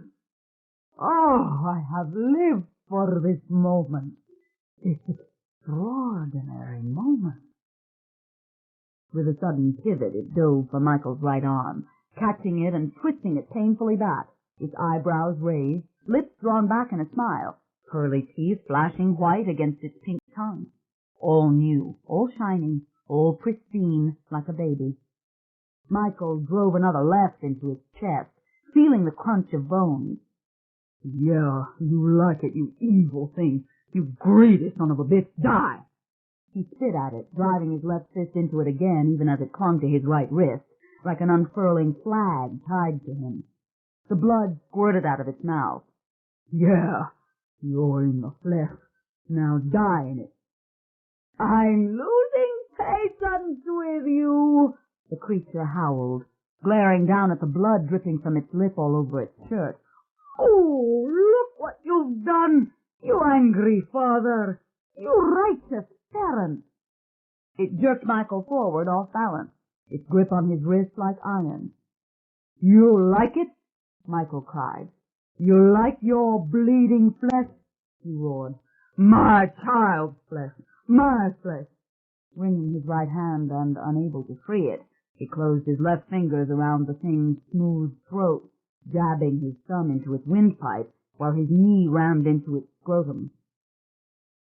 "Oh, she made you really complete, didn't she? Right down to the outdoor plumbing." In a flash he saw Rowan again, but it was the thing that knocked her down this time as it let go of Michael at last. She fell against the balustrade. The thing was shrieking in pain, the blue eyes rolling in its head. Before Rowan could get to her feet, it shot backwards, shoulders rising like wings, and then lowering its head, it cried, "You are teaching me, father. Oh, yes, you're teaching me well." A growl overrode the words, and it ran at Michael, butting him in the chest with its head, striking him one fine blow that hurled him off his feet and out over the swimming pool. Rowan gave a deafening cry, far louder and more shrill than the siren of the alarm. But Michael had crashed into the icy water. He sank down into the deep end, the blue surface glittering high above him. The freezing temperature shocked the breath out of him. He was motionless, scalded by the cold, unable even to move his arms, until he felt his body scrape along the bottom. Then, in a desperate convulsion, he started for the top, his clothes like fingers grabbing him and holding him down. And as his head passed through the surface into the blinding light, he felt another thudding blow and sank again, rising only to be held under, his hands up in the air, free in the air, clawing futilely at the thing that held him, his mouth swallowing gulp after gulp of cold water. Happening again, drowning again, this cold, cold water. No, not like this, not again. He tried to close his mouth, but the exploding pain in his chest was too great, and the water poured into his lungs. His hands could feel nothing above, and he could no longer see either color or light or even sense up from down. And in a flash he saw the Pacific again, endless and gray, and the lights of the cliff house dimming and vanishing as the waves rose around him. Suddenly his body relaxed. He wasn't struggling desperately to breathe or to rise, not clawing at anything. In fact, he wasn't in his body at all. He knew this feeling, this weightlessness, this sublime freedom. Only he wasn't traveling upward, not rising buoyant and free the way he had that long-ago day, right up into the leaden-gray sky and the clouds, from which he could see all the earth down there below, with its millions upon millions of tiny beings. He was in a tunnel this time, and he was being sucked down, and it was dark and closed, and there seemed no end to the journey. In a great rush of silence he plummeted, completely without will, and full of vague wonder. At last, a great flashing red light surrounded him. He had fallen into a familiar place. Yes, the drums. He heard the drums, the old familiar Mardi Gras cadence of marching drums, the sound of the Comus parade moving swiftly through the winter dark on the tired, dreary edge of Mardi Gras night, and the flicker of the flames was the flicker of the flambeau beneath the twisted elbows of the oak, and his fear was the all-knowing little boy's fear of long ago. And it was all here, everything he'd feared, happening at last, not a mere glimpse on the edge of dream, or with Deirdre's nightgown in his hands, but here around him. His feet had struck the steaming ground, and as he tried to stand up, he saw the branches of the oaks had gone right up through the plaster roof of the parlor, catching the chandelier in a tangle of leaves and brushing past the high mirrors. And this was really the house. Countless bodies writhed in the dark. He was stepping on them. Gray, naked shapes, fornicating and twisting in the flames and in the shadows, the smoke billowing up to obscure the faces of all those surrounding him and looking at him. But he knew who they were. Taffeta skirts, cloth brushing him. He stumbled and tried to get his balance, but his hand just passed right through the burning rock. His feet went down into the steaming muck. In a circle the nuns were coming, tall black-robed figures with stiff white wimples, nuns whose names and faces he knew from childhood, rosaries rattling, their feet pounding on the heart-pine floor as they came and they closed the circle around him. Stella stepped through the circle, eyes flashing, her marcelled hair shining with pomade, and suddenly reached for him and tugged him towards her. "Let him alone, he can climb up on his own," said Julien. And there he was, the man himself, with his curling white hair and his small, glittering black eyes, his clothes immaculate and fine, and his hand rising as he smiled and beckoned. "Come on, Michael, get up," he said, with the sharp French accent. "You're with us now, it's quite finished, and stop fighting at once." "Yes, get up, Michael," said Mary Beth, her dark taffeta skirt brushing his face, a tall, stately woman, hair shot through and through with gray. "You're with us now, Michael." It was Charlotte, with her radiant blonde hair, bosom bulging over her taffeta décolletage, lifting him, though he struggled to get away. His hand went right through her breast. "Stop it! Get away from me!" he cried. "Get away!" Stella was naked, except for the little chemise falling off her shoulder, the whole side of her head dripping with blood from the bullet. "Come on, Michael, darling. You're here now to stay, don't you see? It's finished, darling. Job well done." The drums were thudding closer and closer, battering at the keening song of a Dixieland band, and the coffin lay open at the end of the room with the candles around it. The candles were going to catch the drapes and burn the place down. "Illusion! Lies!" he cried. "It's a trick!"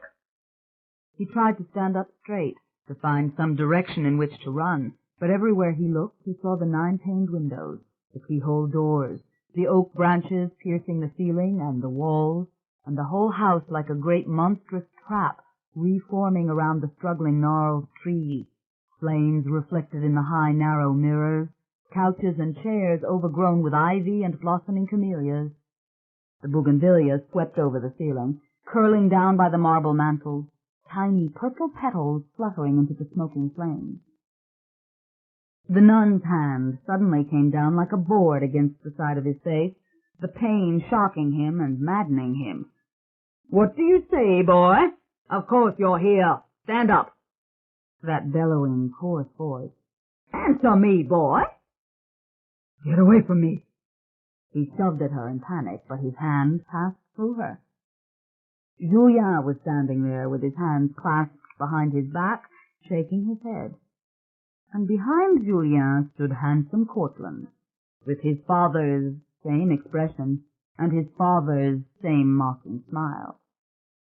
"Michael, it should be perfectly obvious to you that you have performed superbly," said Cortland. "That you bedded her, brought her back, and got her with child, which is exactly what we wanted you to do." "We don't want to fight," said Marguerite, her hag-like hair veiling her face as she reached out for him. "We're all on the same side, mon cher. Stand up, please. Come to us." "Come now, Michael. You're making all this confusion yourself," said Suzanne, her big simpleton eyes flashing and snapping as she helped him to his feet, her breast poking through the filthy rags.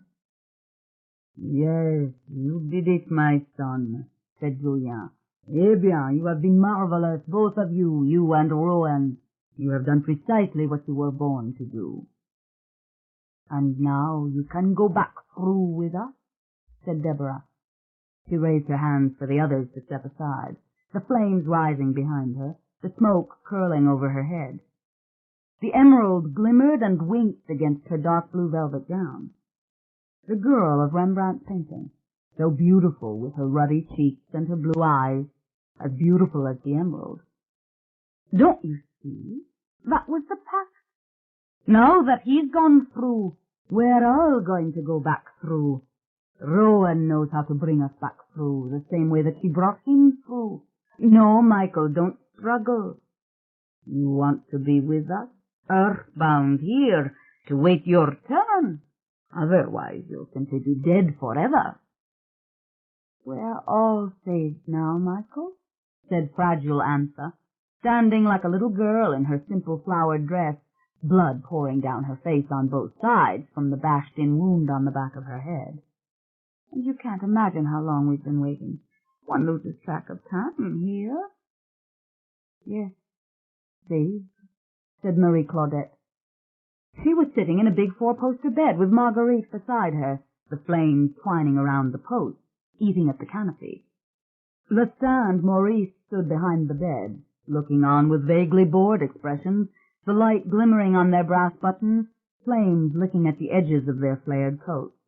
"They burned us out in Saint-Domingue," said Charlotte, holding the folds of her lovely skirt daintily, "and the river took our old plantation."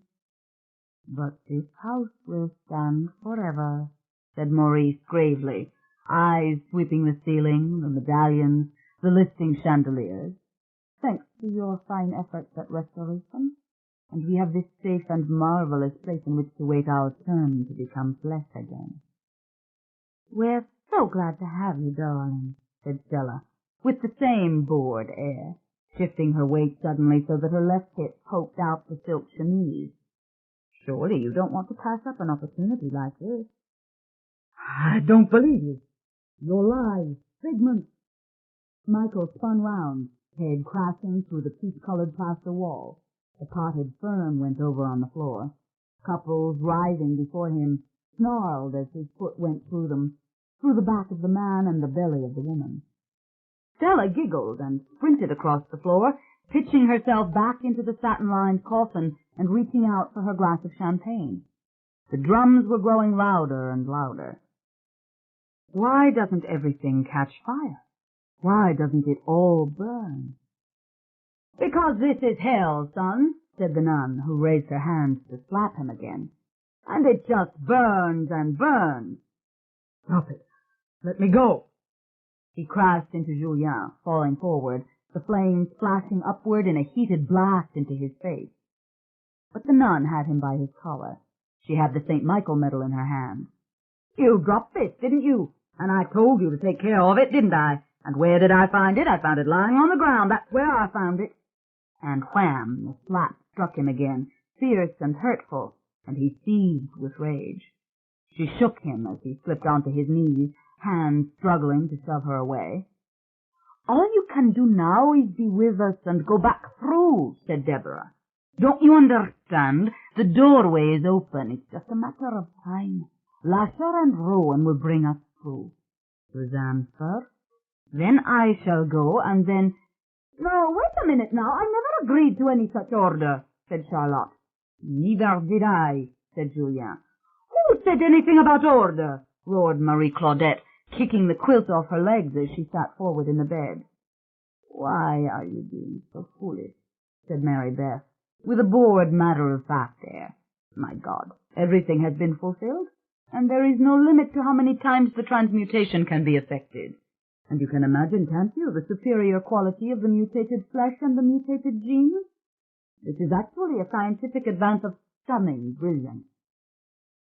All natural, Michael, and to understand that is to understand the essence of the world, that things are more or less predetermined," said Cortland. "Don't you know you were in our hands from the very beginning?" "That is the crucial point for you to understand," said Mary Beth reasonably. "The fire that killed your father," said Cortland. "That was no accident." "Don't say these things to me," roared Michael. "You didn't do that. I don't believe it. I don't accept it." "To position you exactly, and see to it that you had the desired combination of sophistication and calm, so as to command her attention and cause her to let down her guard."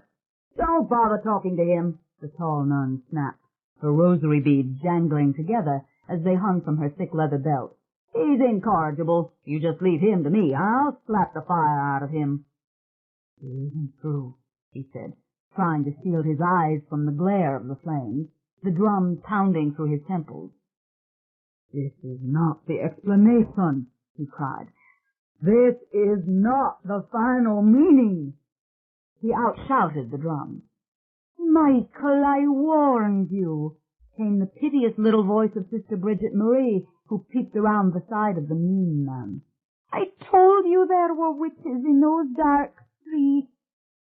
"Come here at once and have some champagne," said Stella, "and stop creating all these hellish images. Don't you see when you're earthbound you create your surroundings?" "Yes, you are making it so ugly here," said Antha. "There are no flames here," said Stella. "That's in your head. Come, let's dance to the drums. Oh, I have grown so to love this music. I do like your drums, your crazy Mardi Gras drums." He thrashed with both his arms, his lungs burning, his chest about to burst. "I won't believe it. You're all his little joke, his trick, his connivance." "No, mon cher," said Julien. "We are the final answer and the meaning." Mary Beth shook her head sadly, looking at him. "We always were." "The hell you are!" He was on his feet at last. He twisted loose from the nun, ducking her next slap, and gliding through her, and now he sped through Julien's thickening form, blind for a moment, but emerging free, ignoring the laughter and the drums. The nuns closed ranks, but he went through. Nothing was going to stop him. He could see the way out. He could see the light pouring through the keyhole door. I will not believe." "Darling, sink back to the first drowning," said Deborah, suddenly beside him, trying to capture his hand. "It was what we explained to you before when you were dead, that we needed you, and you did agree. But of course we knew you were just bargaining for your life, lying to us, you see, and we knew that if we didn't make you forget, you would never, never fulfill—" "Lies! Lasher's lies!" He pulled free of her.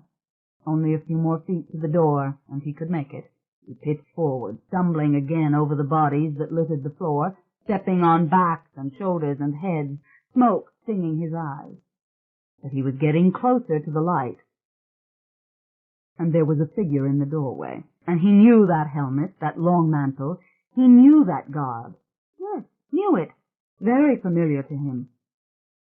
"I'm coming," he cried out, but his lips had barely moved. He was lying on his back. His body was shot through and through with pain, and the frozen silence closed around him. And the sky high above was that dizzying blue. He heard the voice of the man over him saying, "That's right, son. Breathe." Yes, knew that helmet and that mantle, because it was a firefighter's garb, and he was lying by the pool, sprawled on the icy-cold flagstones, his chest burning, his arms and legs aching, and it was a fireman bending over him, clapping the plastic oxygen mask to his face and squeezing the bag beside him. A fireman with a face just like his dad's face, and the man said again, "That's it, son, breathe." The other firemen stood over him, great shadowy shapes against the moving clouds, all familiar by virtue of their helmets and their coats, as they cheered him on with voices so like his father's voice.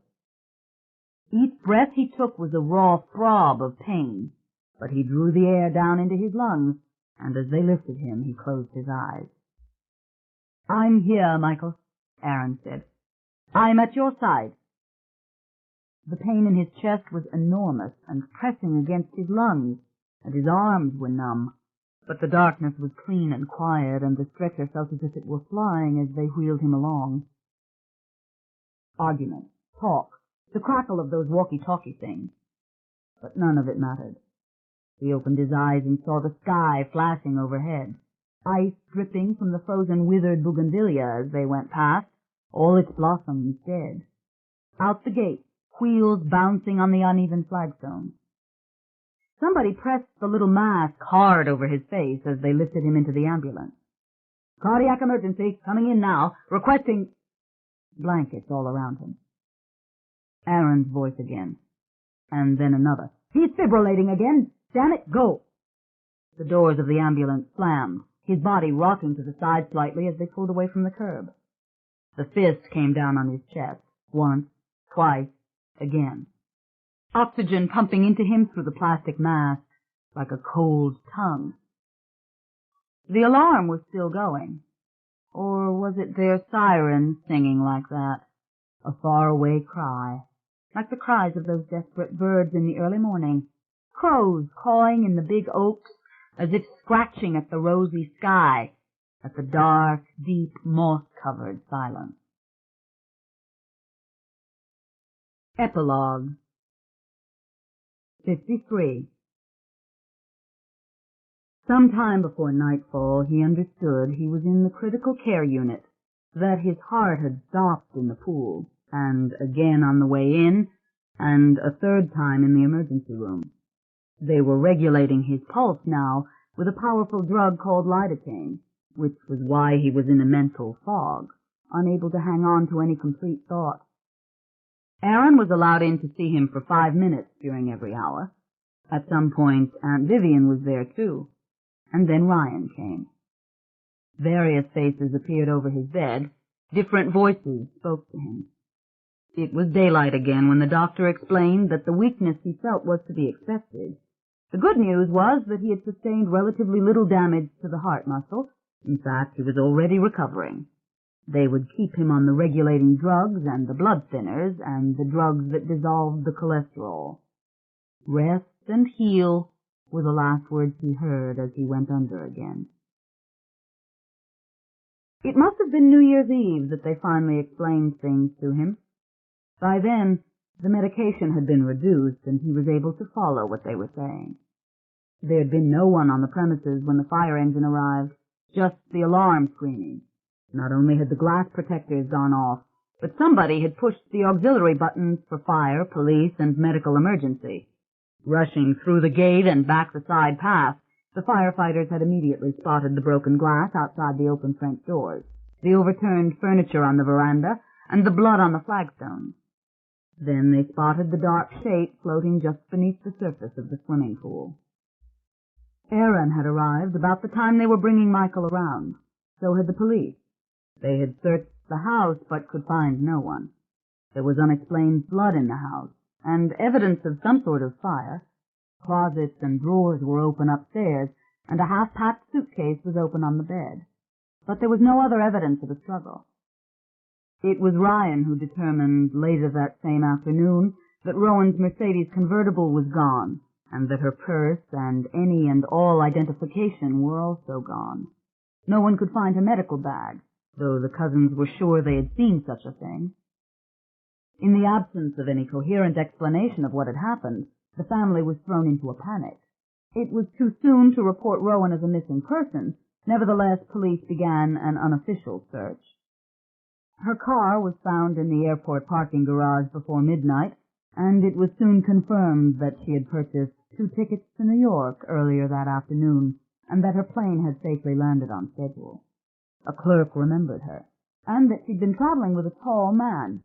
The stewardesses remembered both parties, and that they were talking and drinking during the entire flight. There was no evidence of coercion or foul play. The family could do nothing but wait for Rowan to contact them, or for Michael to explain what had happened. 3 days later, on December 29th, a wire had been received from Rowan from Switzerland, in which she explained that she would be in Europe for some time, and instructions regarding her personal affairs would follow. The wire contained one of a series of code words known only to the designee of the legacy and the firm of Mayfair and Mayfair. And this confirmed, to the satisfaction of everyone involved, that the wire had indeed come from Rowan. Instructions were received the same day for a substantial transfer of funds to a bank in Zurich. Once again the correct code words were used. Mayfair and Mayfair had no grounds for questioning Rowan's instructions. On January 6th, when Michael was moved out of the critical care unit into a regular private room, Ryan came to visit, apparently extremely confused and uncomfortable about the messages he had to relay. He was as tactful as possible. Rowan would be gone indefinitely. Her specific whereabouts were not known, but she had been in frequent touch with Mayfair and Mayfair through a law firm in Paris. Complete ownership of the First Street house was to be given to Michael. No one in the family was to challenge his full and exclusive right to the property. It was to remain in his hands, and his hands only, until the day he died, at which time it would revert, according to law, to the legacy. As for Michael's living expenses, he was to have carte blanche to the full extent that Rowan's resources allowed. In other words, he was to have all the money he wanted or ever asked for, without specified limit. Michael said nothing when he heard this. Ryan assured him that he was there to see to Michael's smallest wish, that Rowan's instructions were lengthy and explicit, and that Mayfair and Mayfair was prepared to carry them out to the smallest detail. Whenever Michael was ready to go home, every preparation would be made for his comfort. He didn't even hear most of what Ryan was saying to him. There was no need really to explain to Ryan or anyone else the full irony of this turn of events, or how his thoughts were running day in and day out in a druggy haze over all the events and turns of his life from the time of his earliest memories. When he closed his eyes, he saw them all again, in the flames and the smoke, the Mayfair witches. He heard the beat of the drums, and he smelled the stench of the flames, and he heard Stella's piercing laughter. Then it would slip away. The quiet would return, and he would be back in his early childhood, walking up First Street that long-ago Mardi Gras night with his mother, thinking, "Ah, what a beautiful house." Some time later, when Ryan had stopped talking and sat patiently in the room, merely studying Michael, a load of questions obviously crowding Ryan's brain, all of which he was afraid to voice, Michael asked if the family hated his being in the house, if they wanted him to relinquish it. Ryan explained that they did not hate it at all, that they hoped Michael would live in the house, that they hoped Rowan would return, that some sort of reconciliation could be effected. And then Ryan seemed at a loss. Embarrassed, and obviously deeply distressed, he said in a raw voice that the family just couldn't understand what had happened. A number of possible responses ran through Michael's mind. From a cool distance, he imagined himself making mysterious remarks that would richly feed the old family legend, obscure allusions to the 13 and to the door and to the man, remarks that would be discussed for years to come, perhaps, on lawns and at dinners and in funeral parlors. But it was really unthinkable to do that. In fact, it was absolutely crucial to remain silent. Then he heard himself say, with extraordinary conviction, "Rowan will come back." And he didn't say anything after that.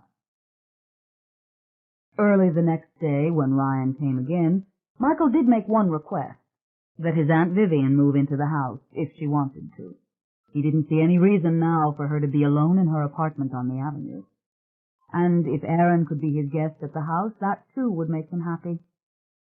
Ryan went into a long, drawn-out, lawyerly confirmation that the house was Michael's house, and that Michael need ask no one's permission or approval to implement his smallest or greatest wish with regard to things at First Street. To this Ryan added his own deepest concern that Michael call upon him for absolutely anything. Finally, in the silence which ensued, Ryan broke down. He said he couldn't understand where he and the family had failed Rowan. Rowan had begun shifting enormous sums of money out of their hands. The plans for Mayfair Medical had been put on hold. He simply couldn't understand what had happened. Michael said, "It wasn't your fault. You had nothing to do with it." And after a long time, during which Ryan sat there, apparently ashamed of his outburst, and looking confused and defeated, Michael said again, "She'll come back. You wait and see. It isn't over." On February 10th, Michael was released from the hospital. He was still very weak, which was frustrating to him, but his heart muscle had showed remarkable improvement. His overall health was good. He rode uptown in a black limousine with Aaron. The driver of the car was a pale-skinned black man named Henri, who would be living in the back garçonniere behind Deirdre's oak and taking care of everything for Michael. The day was clear and warm. There had been a bit of freeze again right after Christmas, and several inundating rains, but the weather was now like spring, and the pink and red azaleas were blooming all over the property. The sweet olive had regained all of its beautiful green leaves in the aftermath of the freeze, and a new bright color was coming out on the oak trees. Everybody was happy, explained Henri, because Mardi Gras was just around the corner. The parade would be starting any day now. Michael took a walk around the garden. All the dead tropical plants had been cleared away, but the new banana trees were already springing up from the dark, freeze-killed stumps, and even the gardenias were coming back, dropping their shriveled brown leaves and breaking out in dark, glossy new foliage. The bony white crepe myrtle trees were still bare, but that was to be expected. All along the front fence, the camellias were covered with dark red blossoms, and the tulip magnolias had only just dropped their great saucer-like blooms. The flagstones were littered with their large pink petals. The house itself was shining clean and in perfect order.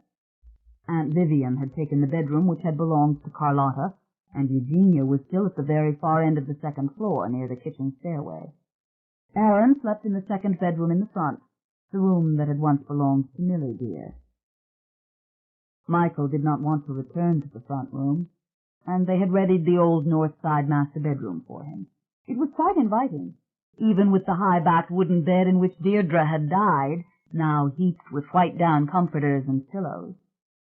He liked in particular the small north side front porch, on which he could go out and sit at the iron table and look out over the corner. For days there was a procession of visitors.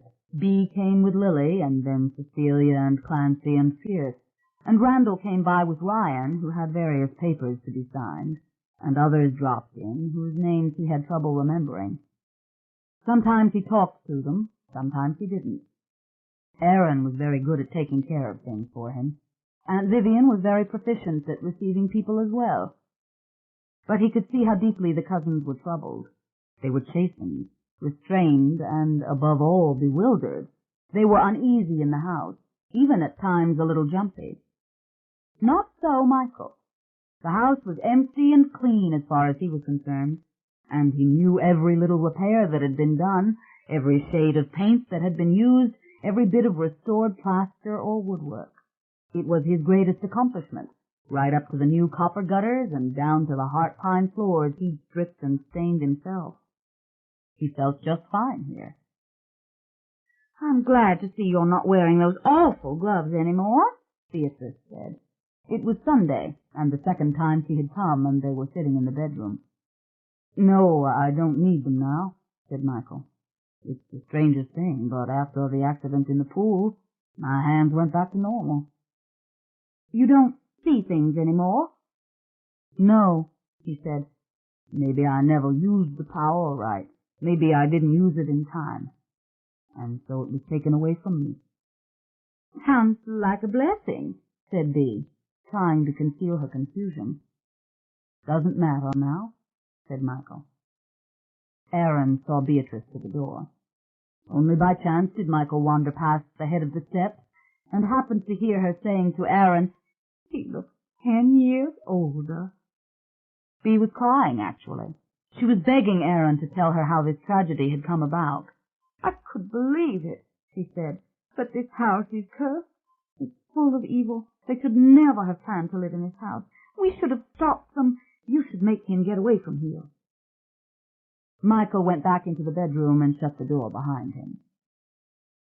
When he looked into the mirror of Deirdre's old dresser, he decided that Bea was right. He did look older. He hadn't noticed the gray hair at his temples. There was a little sparkle of gray mixed in with all the rest, too. And he had perhaps a few more lines in his face than he'd had before. Maybe even a lot of them, especially around his eyes. Suddenly he smiled. He hadn't even noticed what he put on this afternoon. Now he saw that it was a dark satin smoking jacket with velvet lapels, which Bea had sent to him at the hospital. Aunt Viv had laid it out for him. Imagine Michael Curry, the Irish Channel boy, wearing a thing like that, he thought. It ought to belong to Maxim de Winter at Manderley. He gave a melancholy smile at his image, with one eyebrow raised, and the gray at his temples making him look, what? Distinguished. "Eh bien, monsieur," he said, striving to sound to himself like the voice of Julien he'd heard on the street in San Francisco. Even his expression had changed somewhat. He felt he had a touch of Julien's resignation. Of course this was his Julien, the Julien he had seen on the bus, and whom Richard Llewellyn had once seen in a dream. Not the playful, smiling Julien of his portrait, or the menacing, laughing Julien of the dark, hellish place full of smoke and fire. That place hadn't really existed. He went downstairs, slowly, the way the doctor recommended, and went into the library. There had never been anything in the desk since it was cleaned out after Carlotta's death, and so he had made it his, and he kept his notebook there. His diary. It was the same diary he'd started to keep on his first visit to Oak Haven, and he continued to write in it, making entries almost every day, because it was the only place that he could express what he really felt about what had happened. Of course he had told Aaron everything, and Aaron was the only person he would ever tell. But he needed this quiet, contemplative relationship with the blank page in which to voice his soul completely. It was beautiful to sit here, only now and then looking up through the lace curtains at the passers-by who were headed up to St. Charles Avenue to see the Venus Parade. Only 2 more days until Mardi Gras. But the one thing he didn't like was that he could sometimes hear the drums in the quiet. That had happened yesterday, and he hated it. When he was tired of writing, he took his copy of Great Expectations off the shelf and sat down at the end of the leather couch near the fireplace and started reading. In a little while Eugenia or Henri would come, he figured, and bring him something to eat. And maybe he'd eat it, and maybe he wouldn't. 54. Tuesday, February 27th, Mardi Gras night. I will never believe that what I saw the second time was a true vision. I maintain now and always will that it was Lasso's doing. Those weren't the Mayfair witches, because they are not here, earthbound and waiting to pass through the door, though that might have been a lie he told them during their individual lives, and part of the pact which he used to gain their cooperation. I believe that as each one of them died, he or she either ceased to exist or attained a greater wisdom, and there was no intent to cooperate with any plan on this earth. If anything, attempts were made to thwart it. Such an attempt was made when Deborah and Julien came to me the first time. They told me about the plan and that I had to intervene, to subvert Rowan so that Rowan could not be seduced by Lasher and his deceptions. And in San Francisco, when they told me to go home, they were trying to get me to intervene again. I believe this because there is no other sensible explanation. I would never have agreed to do anything so evil as father the child by which that greedy monster could come through. And if I had even been privy to such a horror, I would have awakened not with a sense of zeal and purpose, but in an utter panic and with a deep revulsion against those who tried to use me. No, it was all Lasser's doing, that last hallucinatory vision of hellish, earthbound souls and their ugly, ignorant morality. And the tip-off, of course, and I don't know why Aaron can't see it, was the appearance of the nuns in the vision, for the nuns most certainly didn't belong there. And the drums of Comus, they didn't belong there either. They were from my childhood fears. The whole hellish spectacle was drawn from my childhood fears and dreads, and Lasher tumbled them all up with the Mayfair witches to create a hell for me that would keep me dead and drowned and in despair. If his plan had worked, I would have really died, of course, and his vision of hell would have vanished, and maybe, just maybe, in some life after, I would have found the true explanation. It's difficult to think about that last part, however, because I didn't die. And what I have now, for what it's worth, is a second chance to stop Lasher simply by being alive and being here. After all, Rowan knows I'm here, and I can't believe that every vestige of love for me and Rowan is dead. It doesn't check with the evidence of my senses. On the contrary, Rowan not only knows I'm waiting, she wants me to wait, and that is why she's given the house to me.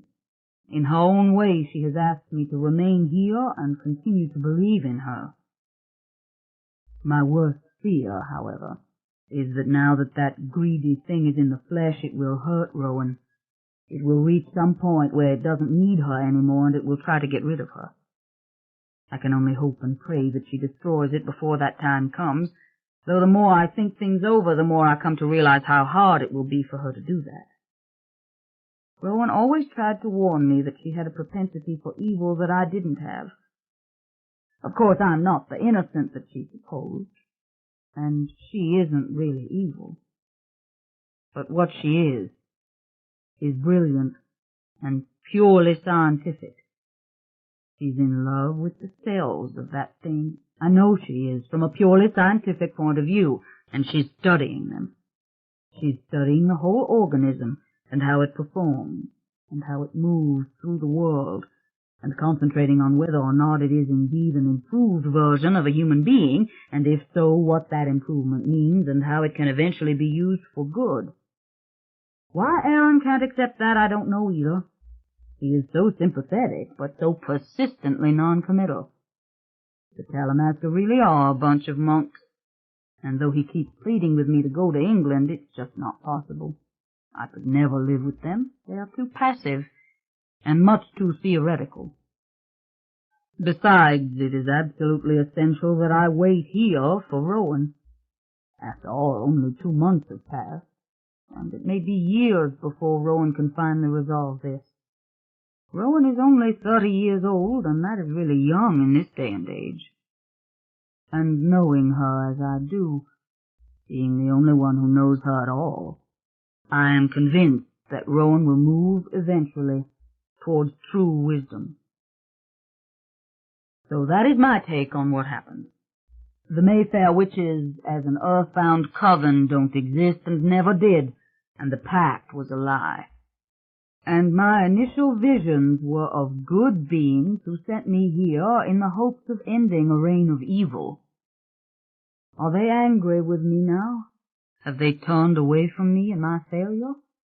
Or do they accept that I tried, using the only tools I had?